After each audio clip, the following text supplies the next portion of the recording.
shutout at Coors Field. How many teams do that? I mean, that's ridiculous. His strikeout rate has gone up every year since he's been in the majors. 3.40 xERA last year. Did a great job of limiting hard contact. His whiff rate was in the 86th percentile. Everyone loves Tyler Mahle. Everyone thinks he's going to break out this year. They've been waiting for the breakout year for like 4 years now. But look, he's a talented pitcher. I don't know if he'll ever put it all together over the course of a season. But against the Diamondbacks here at $7,500 behind a good lineup, I think this is a really great spot. Okay, Julian, are you excited at a pitcher that is over 8K? Yeah, I mean, normally we're doing this question with over 10K. So like it's a weird slate. Everybody is under $10,000. I think just speaking overall, I'm with Kenny. Like your eyes probably go to just build around some value pitchers on this slate because there's no studs that you have to pay up for, and we can use that value on some bats. I think Tyler Mahle is in a great spot at 7,500. That was the first guy I looked at. The Diamondbacks lineup stinks. He's a great guy to roster. I'll answer the question to answer the question. If I'm going to spend over 8K, I kind of hope people get tricked and sucked into Zach Wheeler, who had that 40 DK point start against this exact Braves lineup the first time around. So you go, oh, he's going to be good against them again. Now on the road in Atlanta, really good Braves lineup. This is a big letdown spot for him, most likely. So I hope eyes go there. I'll maybe take a chance on a guy in a rematch like Lance McCullers for Houston. They're at home now, going against that the Oakland A's lineup that just hasn't been hitting all season. He had 24 DraftKings points in that matchup the first time around. Not that you want to put too much weight in that, just like Wheeler, but if I did it, I would probably pay 9,100 for McCullers and pair him with Tyler Mahle. All right, let's talk about hitters, okay? A guy over 5K, Jules, who's got you excited? Yeah, well, we probably have a decent amount to spend on bats on this slate if we're going to be building around pitchers, potentially even both of them under 8K, like Kenny was talking about. I kind of like going back to that idea of hopefully people trust Zach Wheeler after that first performance. I want to get some exposure to these Braves bats against him. So I think going with Ronald Acuna Jr. at 5,600 is a spot that makes a lot of sense to me. And breaking the rule a little bit like Kenny did at 4,900 right there. Freddie Freeman, not off to a good start this season at all. He's hitting 111. He hits almost 500 in his career against Zach Wheeler. Not that you want to put too much stock into BVP. Hopefully, thankfully, Steve's not here to make fun of me. But it's a good, decent sample size of a couple of veterans that have been in the same division for a long time, and Freeman hits him really well. So I think this is a good bounce back spot for him, getting Freeman cheap. You guys just keep changing the rules. All right, Kenny, hitter over 5K. Hey, I don't blame you for the BVP. I mean, there's a lot of great Braves bats in that lineup, and they have all hit Wheeler very well over their career. I don't mind going with some Braves bats as well. I think this is going to be a little chalky, but when we're talking about high-priced hitters, I don't think there is anybody better than Jose Ramirez in a spot which Julian, I'm sure, would agree is great against Julio Teheran, one of maybe the worst pitchers in baseball right now. He's red hot coming off that 2-homer game. But when you look at his body of work, first of all, I think this is like the least talked about player coming off being second in MVP voting ever. Like the guy almost won the MVP last year. And I think it's because maybe the Indians haven't been that great. We're not really talking about Jose Ramirez right now, but look, he's averaging 95 miles an hour off the bat. He has 2 barrels already in 18 that he's put in play, just a 9.5% strikeout rate. This is the guy this is the kind of player that I love. He makes a lot of contact. He makes a lot of good contact. He's got that power potential, and his OPS is just slightly higher against righties than it is against lefties. Of course, he's a switch hitter. He'll be playing from the left side today. I like him to have a big game against Julio Teheran, who just has allowed a boatload of hard contact over his career, especially over the last 2 games, especially the last time these 2 teams played. He got incredibly lucky just to give up 1 run. I think the Indians beat him up today. I love the team total for them as well, but I love Jose Ramirez here in this spot, 5,700. All right, let's talk about, a hitter in the 4 to 5K range. So moving down a little bit here, Kenny, who are you looking at? I'm sticking in the same game with the same lineup. Eddie Rosario, $4,000 to $300. He's going to get clean up here. Again, he's hitting from the left side here against a bad right-handed pitcher. We know this guy can mash. He's a 471X WOBA on the year, which is incredibly good. He's hitting the heck out of the ball. And that's really been the story for the Cleveland Indians. They've made a lot of hard contact. They've made a lot of contact in general, but it hasn't resulted in runs, hits, even wins really. So I think that it's coming for the Indians. I think that this is a big game for them. I think they score a lot of runs here. And I think Eddie Rosario in the middle of that lineup is in a great spot. The last time he faced Julio Teheran back at the beginning of the season, he had a homer and then he had a sac fly, which traveled 102 miles an hour that had a 78% hit probability. So you're very much looking at a guy that probably was coming off a homer and double against the same pitcher who stinks. So I like Eddie Rosario a lot in this spot. $4,300 is very cheap for him. All right, Jules, you've already sort of dipped down into this range, but who else you got for me?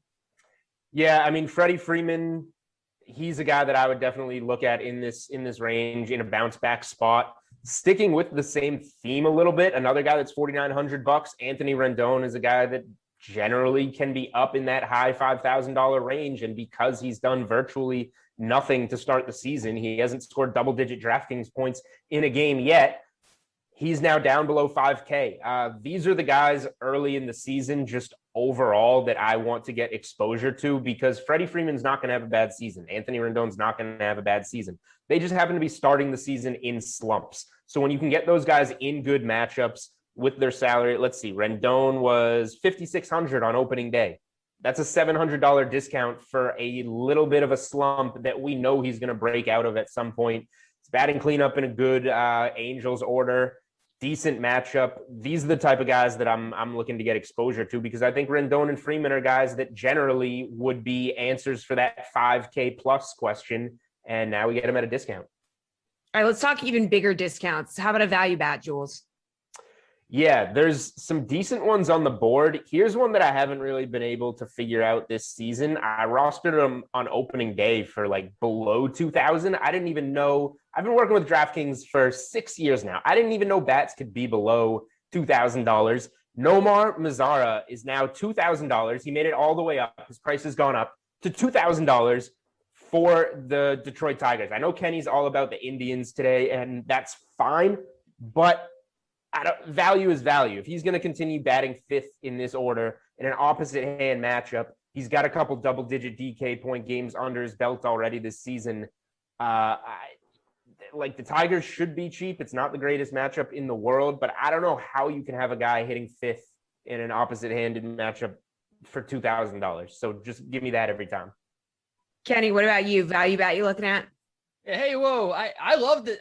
Julie knows better than anybody. I've been on the Tigers almost all season long. And you notice, I said Cleveland's team total. I didn't say anything about the Tigers. I like their matchup here against Zach Plesac, which is why I'm going to go with, maybe he's a little too expensive here, but you want to talk about lineup position. He was batting 9. He moved up to 7 last time. I think there's a good chance he could either hit 6, maybe even 5, and usurp our boy Nomar Mazara here. I do like finding some value bats on the Detroit side, which is why I'm going to go with Akil Baddoo, $3,500. Yes, the price is ridiculous for a guy that's only played 4 games, but in those 4 games, he's had a hit in all of them. There's a good chance he'll play against a righty here in Zach Plesac. He gave up 8 hard hit balls the last time that the Tigers played the Indians, and Akil Baddoo didn't play in that game. But if he played, I guarantee you the guy would have had a hit the way Zach Plesac was throwing the ball. He has shown an incredible ability to see the ball. He's laid off some great pitches. He's making a lot of contact. He's making a lot of good contact. His expected batting average over 400 right now, which proves that this is a legit thing, that he hasn't really been getting lucky at the plate. He is talented. He is good. I don't know how he was like the 22nd ranked prospect on the Tigers, but look, I think that he might even hit 6 in this game. The way he's been hitting, you cannot ignore him at 3,500. Also was paying attention a little bit to Miles Straw at 2,800 against Sean Manaea. He's had a hit in each of the last 3 games against Manaea. He ended up walking 3 times, but in that game, he did get caught stealing. So like, I'm a little scared. I don't want to give him as my pick, but I would definitely take a look at Miles Straw at 2,800 if you want a little bit of a cheaper option, because he's been getting on base. And he steals bases. The speed is real, and he almost stole one against the lefty, which is pretty impressive. So, but yeah, I'm gonna go with Akil Baddoo, 3,500. All right, Kenny, let's put our sportsbook hats on. Okay, favorite bet on the DK Sportsbook for MLB. What is it going to be? Well, I did just mention this game. I'm going with the Oakland A's here, plus 148. I was on the Astros last night. The thing about the A's is that they're actually hitting the ball okay. They're 9th in contact rate. They're 11th in barrels per plate appearance. The matchup last night just wasn't good. Christian Javier might end up being the best pitcher on the Astros when it's all said and done this year, taking over that role held by Zach Greinke. Lance McCullers, I feel like he's in the middle of this rotation. He's obviously very slider happy. I think he's very hit and miss. When you look at the pitching matchup, Sean Manaea has historically owned the Astros. He didn't have a great start last time out against them at the beginning of the season. Oakland is significantly better against righties last year than lefties. And you saw the bats for the Astros kind of slow down a little bit last night. Cole Irvin was a lefty for Oakland, and he's really bad, but they were really struggling to score runs off him and get hits. I kind of think that might turn a little bit here. And maybe the Astros start to cool off the bats. Sean Manaea could be the guy to do it. He's the best pitcher on the A's. And, Lance McCullers had a 4.61 expected ERA last year. So I'm not totally sold on the fact that he's going to shut down this A's lineup that is just beginning to heat up here. I think that the A's bats get enough across the plate and they win here, plus 148. All right, Julian, where are you going for your best bet? So I was between a couple things here, but let's have some fun. I'm going to go a little bit opposite Kenny, although we could both win these. I'm going to go the Astros on the first 5. I've played the Astros in the first 5 a couple times this year. It's worked out. They've been the best team against the run line, one of the best teams to bet on in any capacity so far. And Oakland's been on the other side. That's going to change. Oakland's not going to be a basement team. They're going to get better, just like we talked about with Rendon and Freeman, etc. But Sean Manaea, I think, has gone downhill a little bit recently. Historically, if you go way back, he's done well against the Astros. He obviously got lit up the first time around that he saw them this season.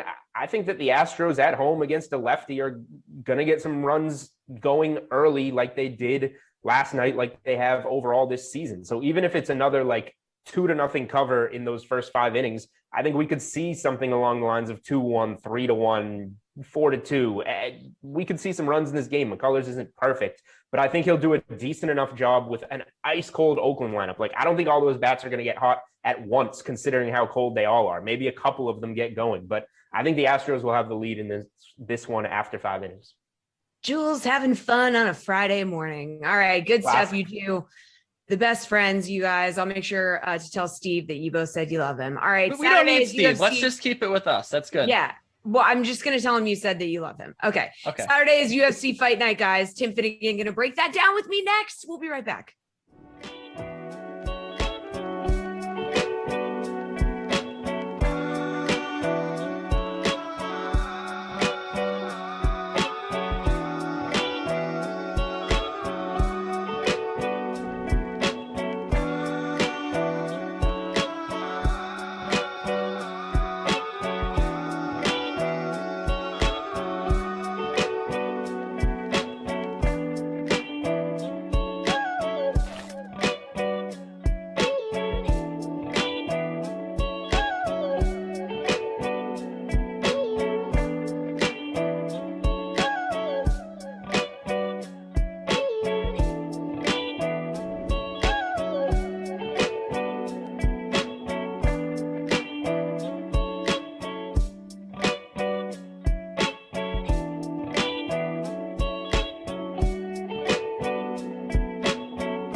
DraftKings contributor Tim Finnegan is here, and we're chasing or fading some fighters on Saturday's UFC Fight Night slate. So, Tim, we're looking at the main card for tomorrow night's Fight Night event. We're going to start with a welterweight fight between Mike Perry and Daniel Rodriguez. Rodriguez is a minus 155 favorite. So, chase or fade that Perry has a shot at an upset here? I'll chase it. I'll tell you why. Because Rodriguez is really active. He lands almost 8 significant strikes per minute, which is really, really high volume. But the flip side is that he absorbs a lot of strikes because he's so active. He's absorbing about 6 significant strikes per minute. And Perry does hit hard. 11 of his 14 career wins are by knockout. So if Rodriguez is absorbing a lot of strikes, all it takes is one punch to end the fight. So he definitely has a chance. All right, moving on to the women's strawweight division. Nina Ansaroff, she's going by Nina Nunes now, but you might see it both ways. She changed her last name. Faces off against Mackenzie Dern, with Ansaroff/Nunes coming in as a -140 favorite. So chase or fade that the favorite comes out on top here. I'm going to fade here. Mackenzie Dern's striking has really improved a lot recently. She came into MMA as an all-world grappler. Like, she has amazing world-class jiu-jitsu. But now she's becoming more well-rounded. Like, in her last fight, she was 0 for 5 on takedown attempts, but she ended up winning a decision by landing more distance strikes than her opponent. So her striking is really progressing. I would look towards Mackenzie Dern in this fight as a good live underdog. All right, Arnold Allen meets Sadiq Youssef in a featherweight bout for the co-main event. Now, Youssef is a -150 favorite. So chase or fade that Youssef has a clear advantage in this fight. I'll chase that. So Youssef lands a lot of strikes. He lands over 6 significant strikes per minute. So like Daniel Rodriguez is a really active fighter. He's also more accurate than his opponent. He's landing about 49% of his strikes compared to 41%. So that type of volume makes him really appealing in DraftKings DFS contests. And he's 8,500, so he's not that expensive. So if you're looking for like a good volume play in DraftKings contests, I would go with him this week. All right, in the main event, Marvin Vettori, huge -365 favorite over Kevin Holland. But let's switch over to DFS for this question. Now, obviously, Holland is a heavy underdog, but at just 6,600 in salary for DFS, is that a value worth chasing? I think it is. I'm not going to pick Holland to win. Like, he just fought a few weeks ago, and he had a horrible game plan. Like, people were just furious with him, where he just kept getting taken down. He wasn't trying to get up. He was just talking to his opponent, like, casually. It was like he was just hanging out with his opponent on the ground. It was like really embarrassing. But if the fight stays standing, he has a chance. He's really long. He has an 81-inch reach, so he's going to have a 7-inch reach advantage on Vettori. And Vettori has fought long opponents before. He fought Israel Adesanya, who's really long, and he gave Adesanya a great fight. He lost the close with decision. But Holland is really powerful. He's got a lot of knockouts, especially recently. And if this fight stays standing, he definitely has a chance. So at 6,600 in DraftKings contests, like that's a pretty good value play. All right, well, while we're on the subject of value, where else can you find value on the slate? So Holland at 6,600 is a really great play. And we also talked about Mackenzie Dern. She's 7,900. And anytime, you can get Mackenzie Dern, I think for under 8,000, I would definitely look there. All right, let's wrap up this segment with your favorite bet on the DK Sportsbook for UFC Fight Night. What is it going to be? My favorite bet. I mean, so Kevin Holland is such a huge underdog. I'm not going to pick him to win outright, but I think this fight's going to stay standing. And if it stays standing, he has a chance because he's so long and he has such powerful hands. I think he's got 4 knockouts in his last 5 fights. I would go with him as a value play. All right, good stuff, Tim. Thank you so much for the time. Appreciate it. As always, for all of you watching, hang tight. NBA Building Blocks is after this quick break.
Ball is life, am I right? These guys know what I'm talking about. DraftKings contributors Julian Edlow and Stan Sun. All right, guys, let's talk about who you're building your lineups around tonight in the NBA. We're going to start at center. Who is your building block, Julian? Yeah, I'm going to go a little bit cheaper at center. I'm going with the Time Lord here for $6,500. He's going against Karl Anthony Towns. He'll have to work maybe a little bit on the defensive end. We saw that recently against Joel Embiid. He fouled out in 14 minutes. That's not good. His price has been going down a little bit. However, I think this paced up matchup against Minnesota, like we saw a 260, 270 total the other night against Indiana. I think this is going to play right into Rob Williams' favor. Even if Tristan Thompson's taken a few of those minutes from him, I feel like this is a game where 25 minutes from the Time Lord can easily be a double-double with a few blocks, a few steals. So for a slate where I'm not all that impressed with the pay-up options outside of Joker, I think that saving a little bit on Rob Williams in a really good matchup. Minnesota's terrible defensively against centers, especially with Towns on the floor. Rob Williams makes a lot of sense. All right, where are you going to go for this one, Stan? I'm gonna go. Joel Embiid. He's priced up 10,100 going against the Pelicans. He's averaging 1.62 DK fantasy points per minute. There's only two guys in the NBA that are over 1.6. So the other one is Giannis at 1.64. So he's missed 12 of the last 15 games due to injury. So he may be out of the consciousness of certain people, but I mean the guy does it all. He's a 1-1-1 player. He's a playmaker. He scored 50 DK fantasy points in 19 games this season. He has 5 over 60, 2 over 70, 1 over 80, and 1 over 90. Like, that's crazy. Like, who does that? Now, New Orleans, they're 28th in defensive efficiency, and to the center position, they boost the fantasy points per minute by 9.808% above the league average. All right, let's talk about, Stan, your building block at forward. Who are you going to go with here? All right, I'm going to go down a little bit in price. I'm going to go Terrence Ross, 6,300 versus the Pacers. I'm on the West Coast, so there's a store out here called Ross Stores. I don't know if they have that out there on the East Coast, but, it's a discount store. They price designer items for cheap. So, if you go on there, it's hit or miss. Like, sometimes you'll find that item, right, that fits your size. A lot of times you're walking out empty-handed. That's essentially the Terrence Ross experience for fantasy. He's shooting 40% from the field on the season, but I mean, he can shoot 20, 30%, no problem. He has 50 DK fantasy point upside. He's gone for over 44 times a season.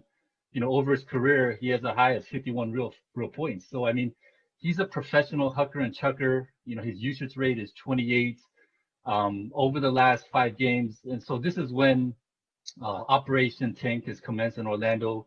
He's averaged 29.4 minutes, 17.8 points, 15.6 shot attempts.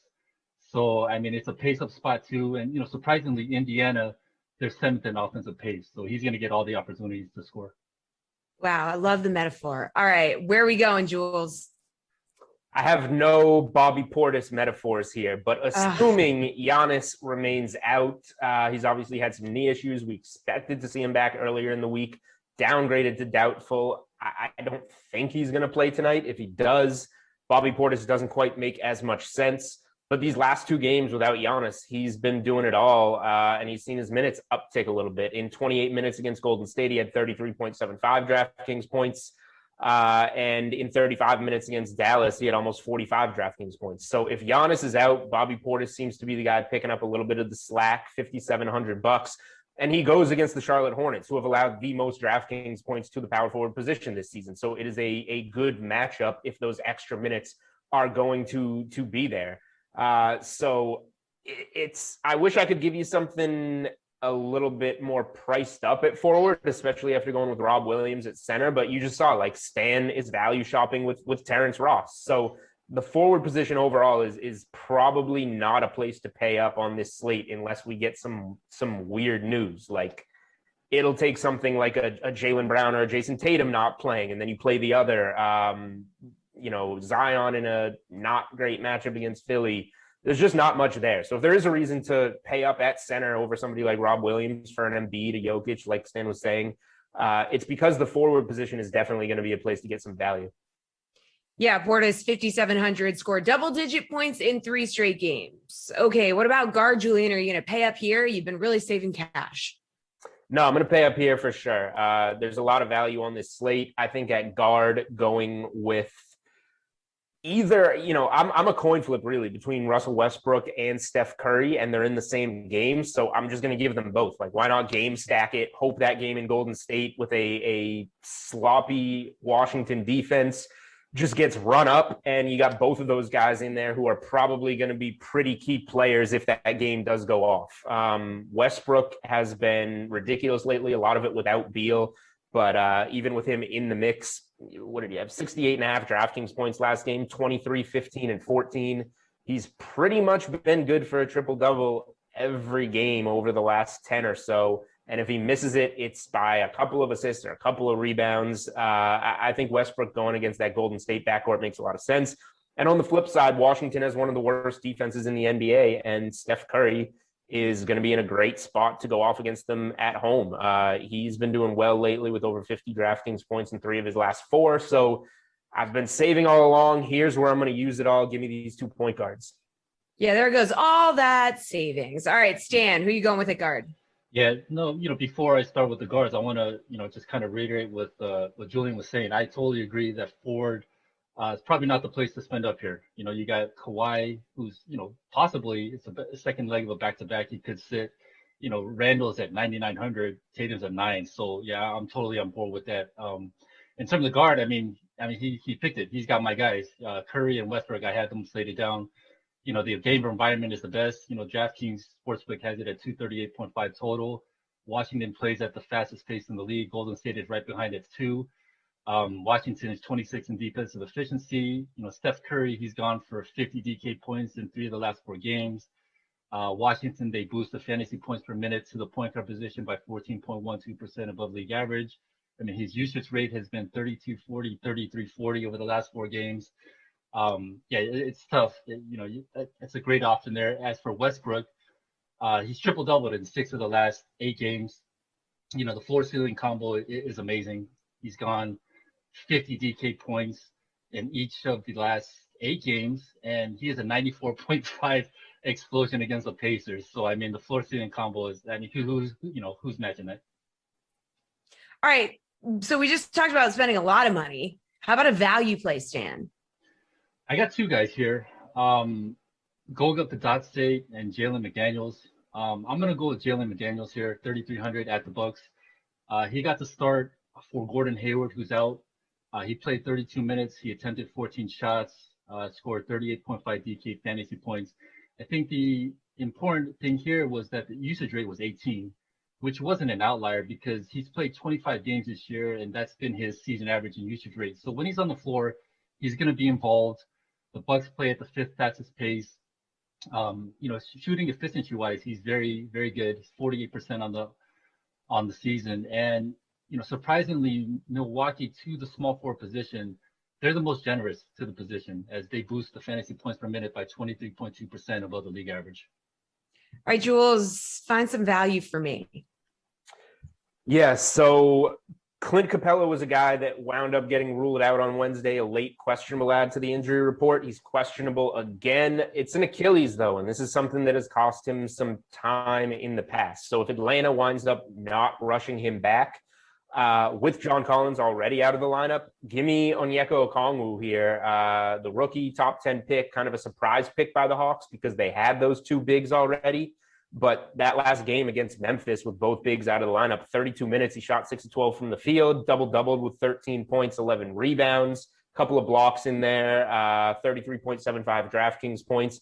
Now you go against the Bulls front court that did just add Vooch, so it got a little bit deeper. But still, for me, I'm kind of just expecting that an Achilles for Capella usually winds up being a little bit longer than we expect and just giving him a night of rest. So I'm going to go with Onyeka Okongwu here for $4,000. But if Clint Capella plays, then I reserve the right to change my mind. Okay, fair enough. I like that caveat at the end. But what's your favorite spread and money line bet for tonight, Jules? Let's move on over to the DK Sportsbook. Well, first of all, if it's not clear, I always reserve the right to change my mind. Okay, yeah. Got that. Including this play, but I like this play a lot. So it's betting the NBA right now. Like you see, I have the NBA Trends article, I have the Best Bets article. Stuff changes. Like I don't want to bet a game until at least 90 minutes before tip. People just get scratched. We got all these crazy back-to-backs. COVID guys getting ruled out. So I would wait to lock plays in. However, I like the Celtics first half against the Minnesota Timberwolves. I think they're going to win big in this game. They'll probably cover the 8.5. I'm not going to lay it. I would rather go to the first half here. The Celtics have been struggling a little bit, but they're stringing together a decent home stretch, 7 games at home. They got over the hump against the Knicks in an ugly win after a bad loss to the Sixers. Celtics are a good team first half at home, 15-10-1 against the first half spread. They generally come out strong, and they generally come out their strongest against weak competition, like Minnesota, who plays zero defense. And then you have the Timberwolves, who have just been bad in this spot for the majority of the season. When you get them on the road, they're 9-16-2 against the first half spread. So slow starts on the road. Give me the Celtics minus 4.5 in the first half here. Stan, which spread or money line bet do you like? I like the Grizzlies -1 at New York Knicks. Last night it was -2, so it's come down a little bit. Over the last 10 games, the Grizzlies are 7-3. Interestingly, they're 14-9 on the road compared to 12-14 at home. Over the last 6 games, they're 6-0 against the spread, 6-1 against the spread in the last 7 games on the road. Now, both Memphis and New York, they're both top 10 in defensive efficiency. But I think the edge goes to Memphis because of their offensive efficiency. So they're 15th, while New York Knicks are at 24th. All right, Stan, how about your favorite overall bet? This could be a total, a prop, whatever. Favorite overall bet in the NBA tonight? I had the the over-under the Washington Golden State game. So last night it was at 241. And this morning when I checked, they got bet down. So it's at 238.5, so which kind of sucks. But I'm still going to go with there just because I feel like the number might be a little juiced up just because both teams are, 1 and 2 in offensive pace. Over the last 6 games, the Washington games have gone under. When Golden State has been favored, it's gone under 5 of 6 games. On the season, Washington games have gone over 50% of the time, while Golden State games have gone under 58.8% of the time. So that's like top 5 in the league. And so, Russ he just needs to chuck up a few mid-range shots, encourage, passes a couple to Draymond Green and Oubre, get some bricks in there, and the under could be very viable. All right, Jules, favorite overall bet? Where are you going? I mean, for me, it's going to be the Celtics first half one at the moment, but like I'm saying, like this is going to change. So whatever time it is, it's 11 something. By the time we get to 5:30, 6 o'clock, like this NBA slate is going to be completely different. This is how it works on a nightly basis now. So I guess, not to cop out, but like the strongest play on the board, we don't know yet because it hasn't happened yet. So we're going to get news that does that. This is where we plug the DK Live account, follow it. That news gets tweeted out. You react to it. That is the single best way to bet the NBA right now, is betting something within 60, 90 seconds of the news coming out, and a line is going to move 5 or 6 points. That is where you get your edge right now. So hopefully I'll have something out on Twitter later. But that is how you bet the NBA. That is how you get the edge on the NBA right now. Jules with the hot DK Live tips. All right. Thanks, you two. Go enjoy this glorious Friday. I'll be right back with one of our favorite Canadians, Jeff Ulrich, to jump into some hockey talk.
Jeff Org, everybody. He's here to give us his 2 cents on the top options in DFS and on the DK Sportsbook for tonight's NHL slate. So let's just do it. Starting at center, Mike Zibanejad, 8,100, Sidney Crosby, 7,500.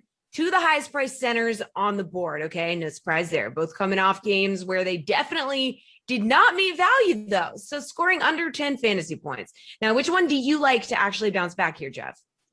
Yeah, it's definitely Crosby. Mika Zibanejad, obviously a bit of a slow night for us last night. The Rangers did kind of get beat, I should say, by the Penguins. But, they have the tougher matchup here against the Islanders. Islanders still a very strong defensive team. And, realistically, Crosby coming in, averaging 1.5 points over his last 10 games. He's looked really good. He's shooting the puck a little bit more as well. This is really all about matchup, though. I mean, the Devils are they're such a good matchup for your fantasy studs, for really all the forwards and power play, whichever team they're going up against. The worst penalty kill in the league. They allow the 5th most shots against in the league as well. So this is a team that's just ripe right now. They're obviously trading away one of their best forwards. And Crosby, I mean, we're getting a $600 price difference here. It's not like these are two similarly priced players. For even GPPs, like it's hard to make the argument to go up to Zibanejad here. So I definitely like targeting Crosby as your center, but I don't mind going back to our guy from last night either, Matthew Barzal at 6,800. The Rangers have been allowing more shots on goal as well. So realistically, I like going down to that tier under Mika Zibanejad, starting with Crosby, but Barzal would probably be the guy I would pivot to for GPPs. All right, over on the wing, the Rangers' Artemi Panarin had scored 23 plus fantasy points in 4 straight games. Now that's good, but he only managed 1.5 fantasy points last night against the Penguins. The Rangers taking on the Islanders tonight. Are you banking on Panarin rebounding, or is there like another forward option that you have your eye on? Yeah, again, I mean, this one, I don't mind skipping out on the Rangers tonight against the Islanders. Maybe that's a mistake. Their offense has been good at just sort of scoring against everyone, but I don't really feel the need to roster the Rangers when we have a team like Vegas on the slate. Like, we're getting Max Pacioretty at $500 less than Panarin here. Pacioretty has the better matchup again. I mean, Arizona, they've been winning some games, but they're really not a bad target for fantasy purposes. They allow a ton of scoring chances. They're 21st in scoring chances allowed.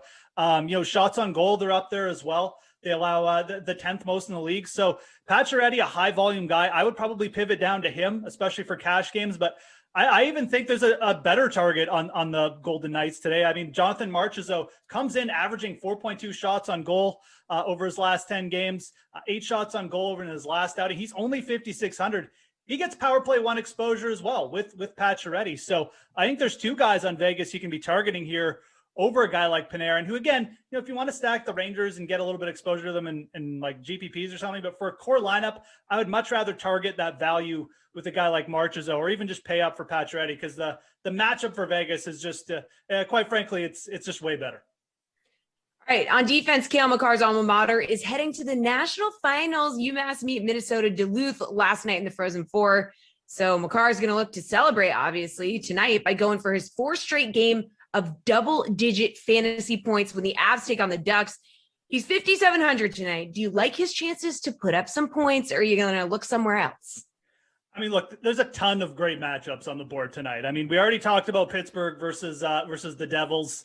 You've got Vegas going up against Arizona, but I mean, Colorado against Anaheim, right? I mean, you can target all of these offenses. So I don't want to say there's no wrong answer here, but Makar at 5,700, I mean, he really does look like, the cheapest guy you want to get exposure to. I mean, I like Alex Pietrangelo going up against Arizona, Letang going up against New Jersey. You can pair him with Sidney Crosby, but Makar at 5,700, he's cheaper than both those guys. And I mean, it's the Ducks. I mean, they're a bottom 10 team in terms of all these advanced stats as well. So definitely stands out most to me from just a pure sort of value perspective at under 6K, definitely getting a little bit underrated there. I don't mind going cheap, though, on defense with all these good matchups as well. You can think about a guy like Dmitry Orlov or Justin Schultz on Washington going up against Buffalo. So, if you are only looking up to pay up for one stud, Makar is going to give you the best sort of bang for your buck. But I don't even mind taking 2 of these studs tonight. I think Alex Pietrangelo against Arizona is in a great spot. He's getting power play 1 exposure as well now. So I would rank him, probably just behind Makar. So, again, looking for 2 of those studs at the top of defense tonight with all the great matchups on board, probably a good idea. All right, switching over to the DK Sportsbook as we like to do, Jeff. What's your favorite puck line or money line bet on the board? Yeah, so for tonight, I don't mind looking at the puck line tonight. I mean, the Pittsburgh Penguins, again, going up against the New Jersey Devils here. The Penguins have played really good. I mean, they've won 6 of the last 8 games. Their offense is really rolling. They're averaging 4.5 goals over the last 8 games as well. I mean, you got Crosby going. You've got Jared McCann playing second-line center, filling in nicely. And you've got the Devils, who just traded away one of their best players. I guess the Devils are coming in off a win over Buffalo, if that counts for anything. I'm just not really sure why the Penguins aren't favored more here. I don't mind targeting them on the puck line here to cover the minus 1.5. You're getting plus 135 on the DraftKings Sportsbook as we're talking right now. So you're getting good plus odds here. It really almost feels like a spot where the Penguins should be, more closer to even money, if not right at even money. So even the money line for the Penguins at minus 182, I think offers you a little bit of value. So, the Penguins definitely my top choice. I would be remiss not to mention the Kings because I always bring them up. They're going up against the Sharks. They're plus 112 as well. They always let me down, but those are pretty good odds as well. 2 teams, I just feel like there's not much difference in them. So whenever you see a team at plus money, when the Kings and the Sharks go together, I always side with the team with the better odds. Okay, Jeff, how about just like your favorite NHL bet of the night? Give it to us. Okay. It's the unicorn bet of the day. Jonathan Marchessault. Over 2.5 shots on goal. We're going to keep this shots on goal prop going. We hit Barzell easily. Jonathan Marchessault averaging 4.2 shots on goal over his last 10 games. Take the over on the 2.5 shots on goal tonight against the Coyotes. They allow a ton of shots on net as well. So give me a big night for Jonathan Marchessault, just all around.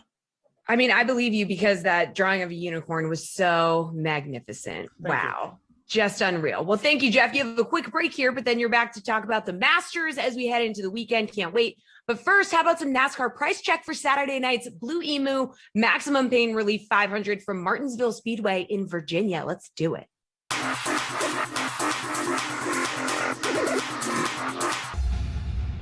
Welcome to the Price Check. I'm Pierce Dietrich. Let's look at the salaries for Martinsville, whose salary jumped up this week. Martin Truex Jr., $8,000 up to $12,000. It's deserved. He's pretty good at the shorter tracks. Won at Martinsville in 2019 and in 2020. Martin Truexville, Brad Keselowski, $7,500 up to $11,000. Had a top 5 car in both Martinsville races last season, but he only led 8 laps. Chase Elliott, $8,700 up to $11,400. He won last fall at Martinsville and led almost half the laps in that race. Whose salary dropped this week? Ricky Stenhouse Jr., $10,200 down to $5,800 at Bristol. He was the biggest price increase ever. This week, it's the biggest price decrease ever. Stonehouse, not very good at Martinsville. Chase Briscoe, $9,900 down to $6,100. Now that we're back on pavement, his price plummets. He struggled this season. He struggled throughout his career at short tracks. Tyler Reddick, $10,500 down to $7,500. Martinsville is not his best racetrack, but his crew chief has experienced success at this track with AJ Allmendinger in the past. Favorite play of the week, Joey Logano, $10,700. Last spring in the night race at Martinsville, he scored 128 fantasy points. But check the weather because this could end up being a Sunday afternoon race. Eric Almirola, $8,100. He has the talent and the car needed to drive from 31st to 10th, but he's got to shake off that bad luck. Positive vibes only. All right, guys, check out DK Nation for all your DFS information needs. If you've got NASCAR questions, find me on Twitter at Race for the Prize. I'm Pierce Dietrich. Catch me on DK Live. All right, everybody. I'm so happy to be here with our golf gurus. Say hello to our PGA Tour panel, DraftKings contributors Jeff Ulrich and Reed Fowler. We're going to get into the updated odds for the Masters as we look ahead to the weekend rounds. Okay, we're going to talk about Justin Rose. He's plus 1,000. Okay, how do we feel about that? Just tell me, Reed. Yeah, he's retraced a little bit. So he's brought a lot of guys, a lot of the field back. And I know Jeff's shaking his head and nodding in approval because there are some bets that I saw that he placed via his Twitter. And so please go check that out because there's some good names. I agree with some of them that he put on there. But yeah, I mean, Justin Rose, we saw he didn't do this exact stuff leading up until his 9 under run through 12 holes. But he's bringing back the field, which is what we want to see. If you have Rose tickets, you're kind of clenching a little bit, but don't worry, it's still early. I think that this course is going to be difficult, and so the guys that are playing right now on the course is what we saw yesterday. That the morning wave it was a little bit more advantageous. Maybe guys like Bryce can get back into good graces, but he's also struggling. But Justin Rose, he's fighting some stuff right now. All right, Jeff, what do you think about this guy? Yeah, I'm not shocked. I'm not shocked he's come back to the field. I'm not really interested in betting Justin Rose, even at plus, even though he's back to like whatever, plus 1,000 double digits. So you want to call it. There's just too many people behind him here. I mean, we can just go down the board here, but I mean, you've got guys, Hideki, Rom, Reed, Webb Simpson. These guys are all within like 4 shots now. I mean, this is tight as we speak. And I'm not betting a Justin Rose, who legitimately has had trouble just making cuts on the PGA coming in, to all of a sudden just dust these guys over 2 rounds on the weekend. Justin Rose is like a pure fade here. Again, not really shocked that he's coming back, because it does just feel like Thursday's round was just kind of an anomaly at this point. Oh, Jeff, you were a little worried though that my Justin Rose call was going to dwarf all of your calls, because yours was great yesterday. Your Justin Rose call was great, because even if he doesn't win, for fantasy purposes, it's probably going to turn out very well at 7,200 or whatever he was. So kudos to Reed. Yeah, great. Good job. A blind squirrel finds Okay, we'll clap it out for Reed. Okay. Jeff, Jordan Spieth, though, he was one of the favorites before the tourney, opening up at plus 1150. He now sits at plus 550. How do you feel about this guy? Honestly, the time to jump on Jordan Spieth was probably after round 1 finished and before round 2 started, because he was still sitting at a decent price at that point, closer to like plus 1,000. At this point, he's the favorite now in the betting odds. Coming in with the great form. But again, I just go back. I mean, we've got so many guys that haven't teed off here. I mean, Rahm, Hideki, Reed is up there. These guys are at way better odds, and you have to look. I mean, am I getting better value to take a shot on guys who are a few back? Yeah, Jordan Spieth's out there. He's 1 under par. He's only 2 back right now. But these guys, half of these guys I mentioned haven't even teed off, and they're at double or more the odds of Jordan Spieth. So their only knock against them is some of these guys just don't have a green jacket. Although in Patrick Reed's case, he does. So for me, Spieth isn't really where I'd be targeting him. Again, if you missed out and didn't target him last night, that's fine. But just realize there's way better value down the board. I think you can go all the way down even into the plus 2 range, like with guys like Xander Schauffele. So for me, Spieth is it's just not really long enough to target at this point. Reed, how do you feel about Spieth? Yeah, same. Maybe after his triple bogey was the time to get in on the Spieth train, right? Because exactly this is what he does. He goes, I think it was birdie, triple birdie. So I mean, it's that's what you need to do with guys, is you can't buy right now. He's -2, so he's only 4 off or 2 off the lead, 3 off the lead, which in a snap of an eye, Jordan Spieth could be leading this thing. So yeah, I'm with Jeff. He mentioned Xander, Rahm. These guys are at even. Finau's at even. I think these guys are alive. Scotty Scheffler was at plus 8,000 to begin the round. Now he's back to plus 7,500. He's also right there as well. So that's the time to take a look at these guys, is when the dust settles a little bit and they're back at even par, or they just got bogey. That's when you look at the guys, not necessarily the guys that are trending like Spieth.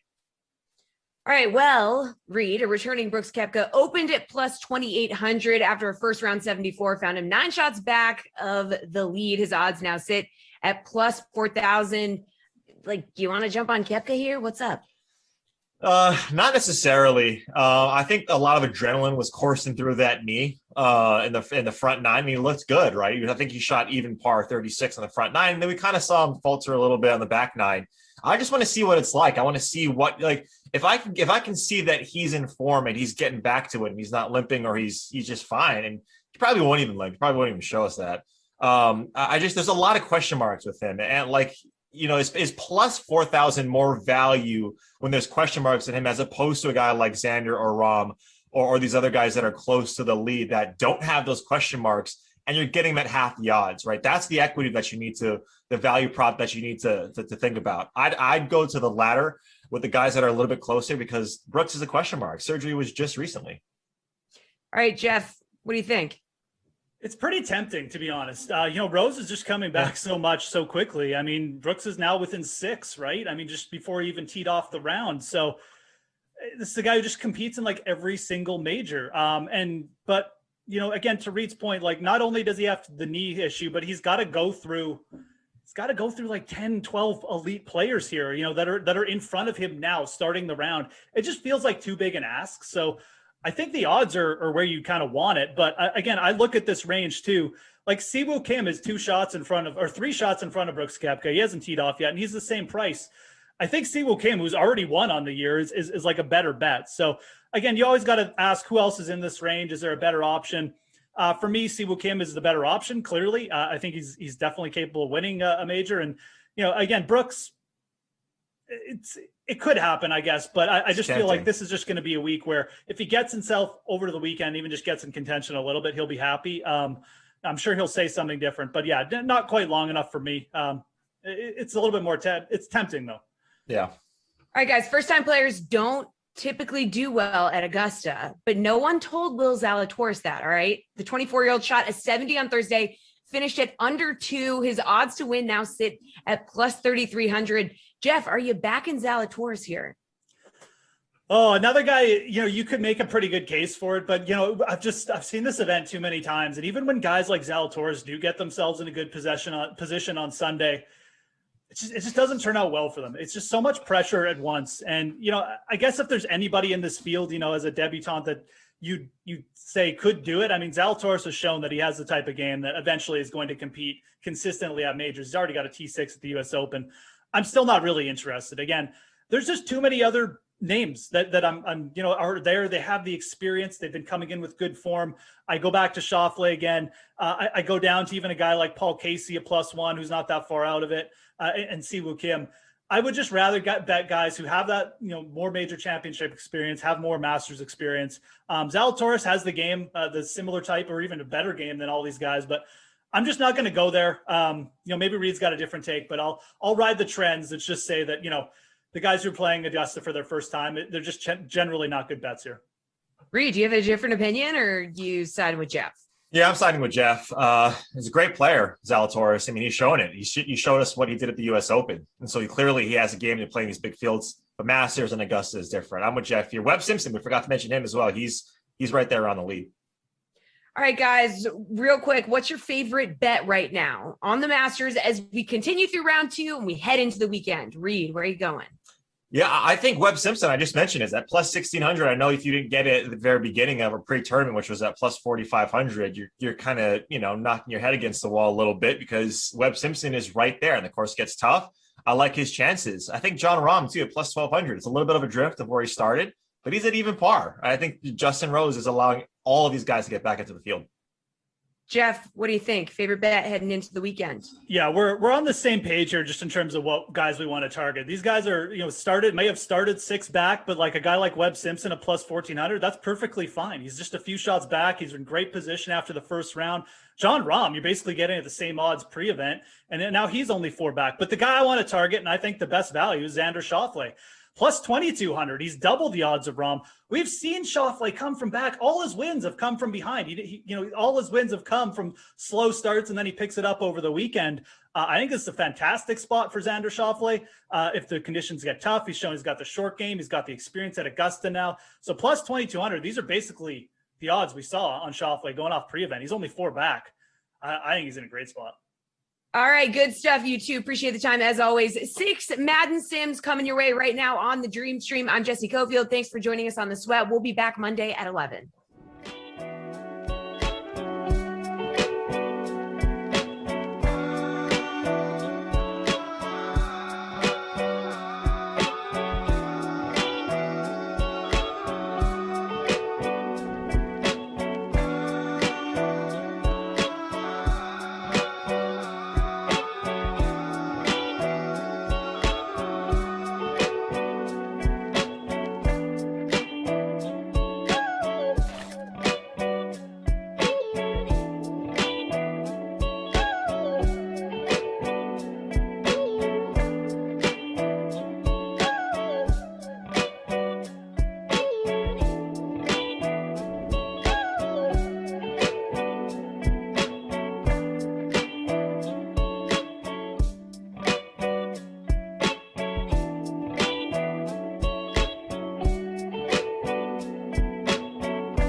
Dream streamers, welcome on in to, of course, the first of a half dozen Madden simulations coming your way over the next 11, 12 hours. Great to be here with you. I am Adam Kaufman here for the first time today on the Dream Stream, but for the second time, and right back, you just saw him if you were watching the sweat, Reed T. Fowler. Sweet T, how are you, bud?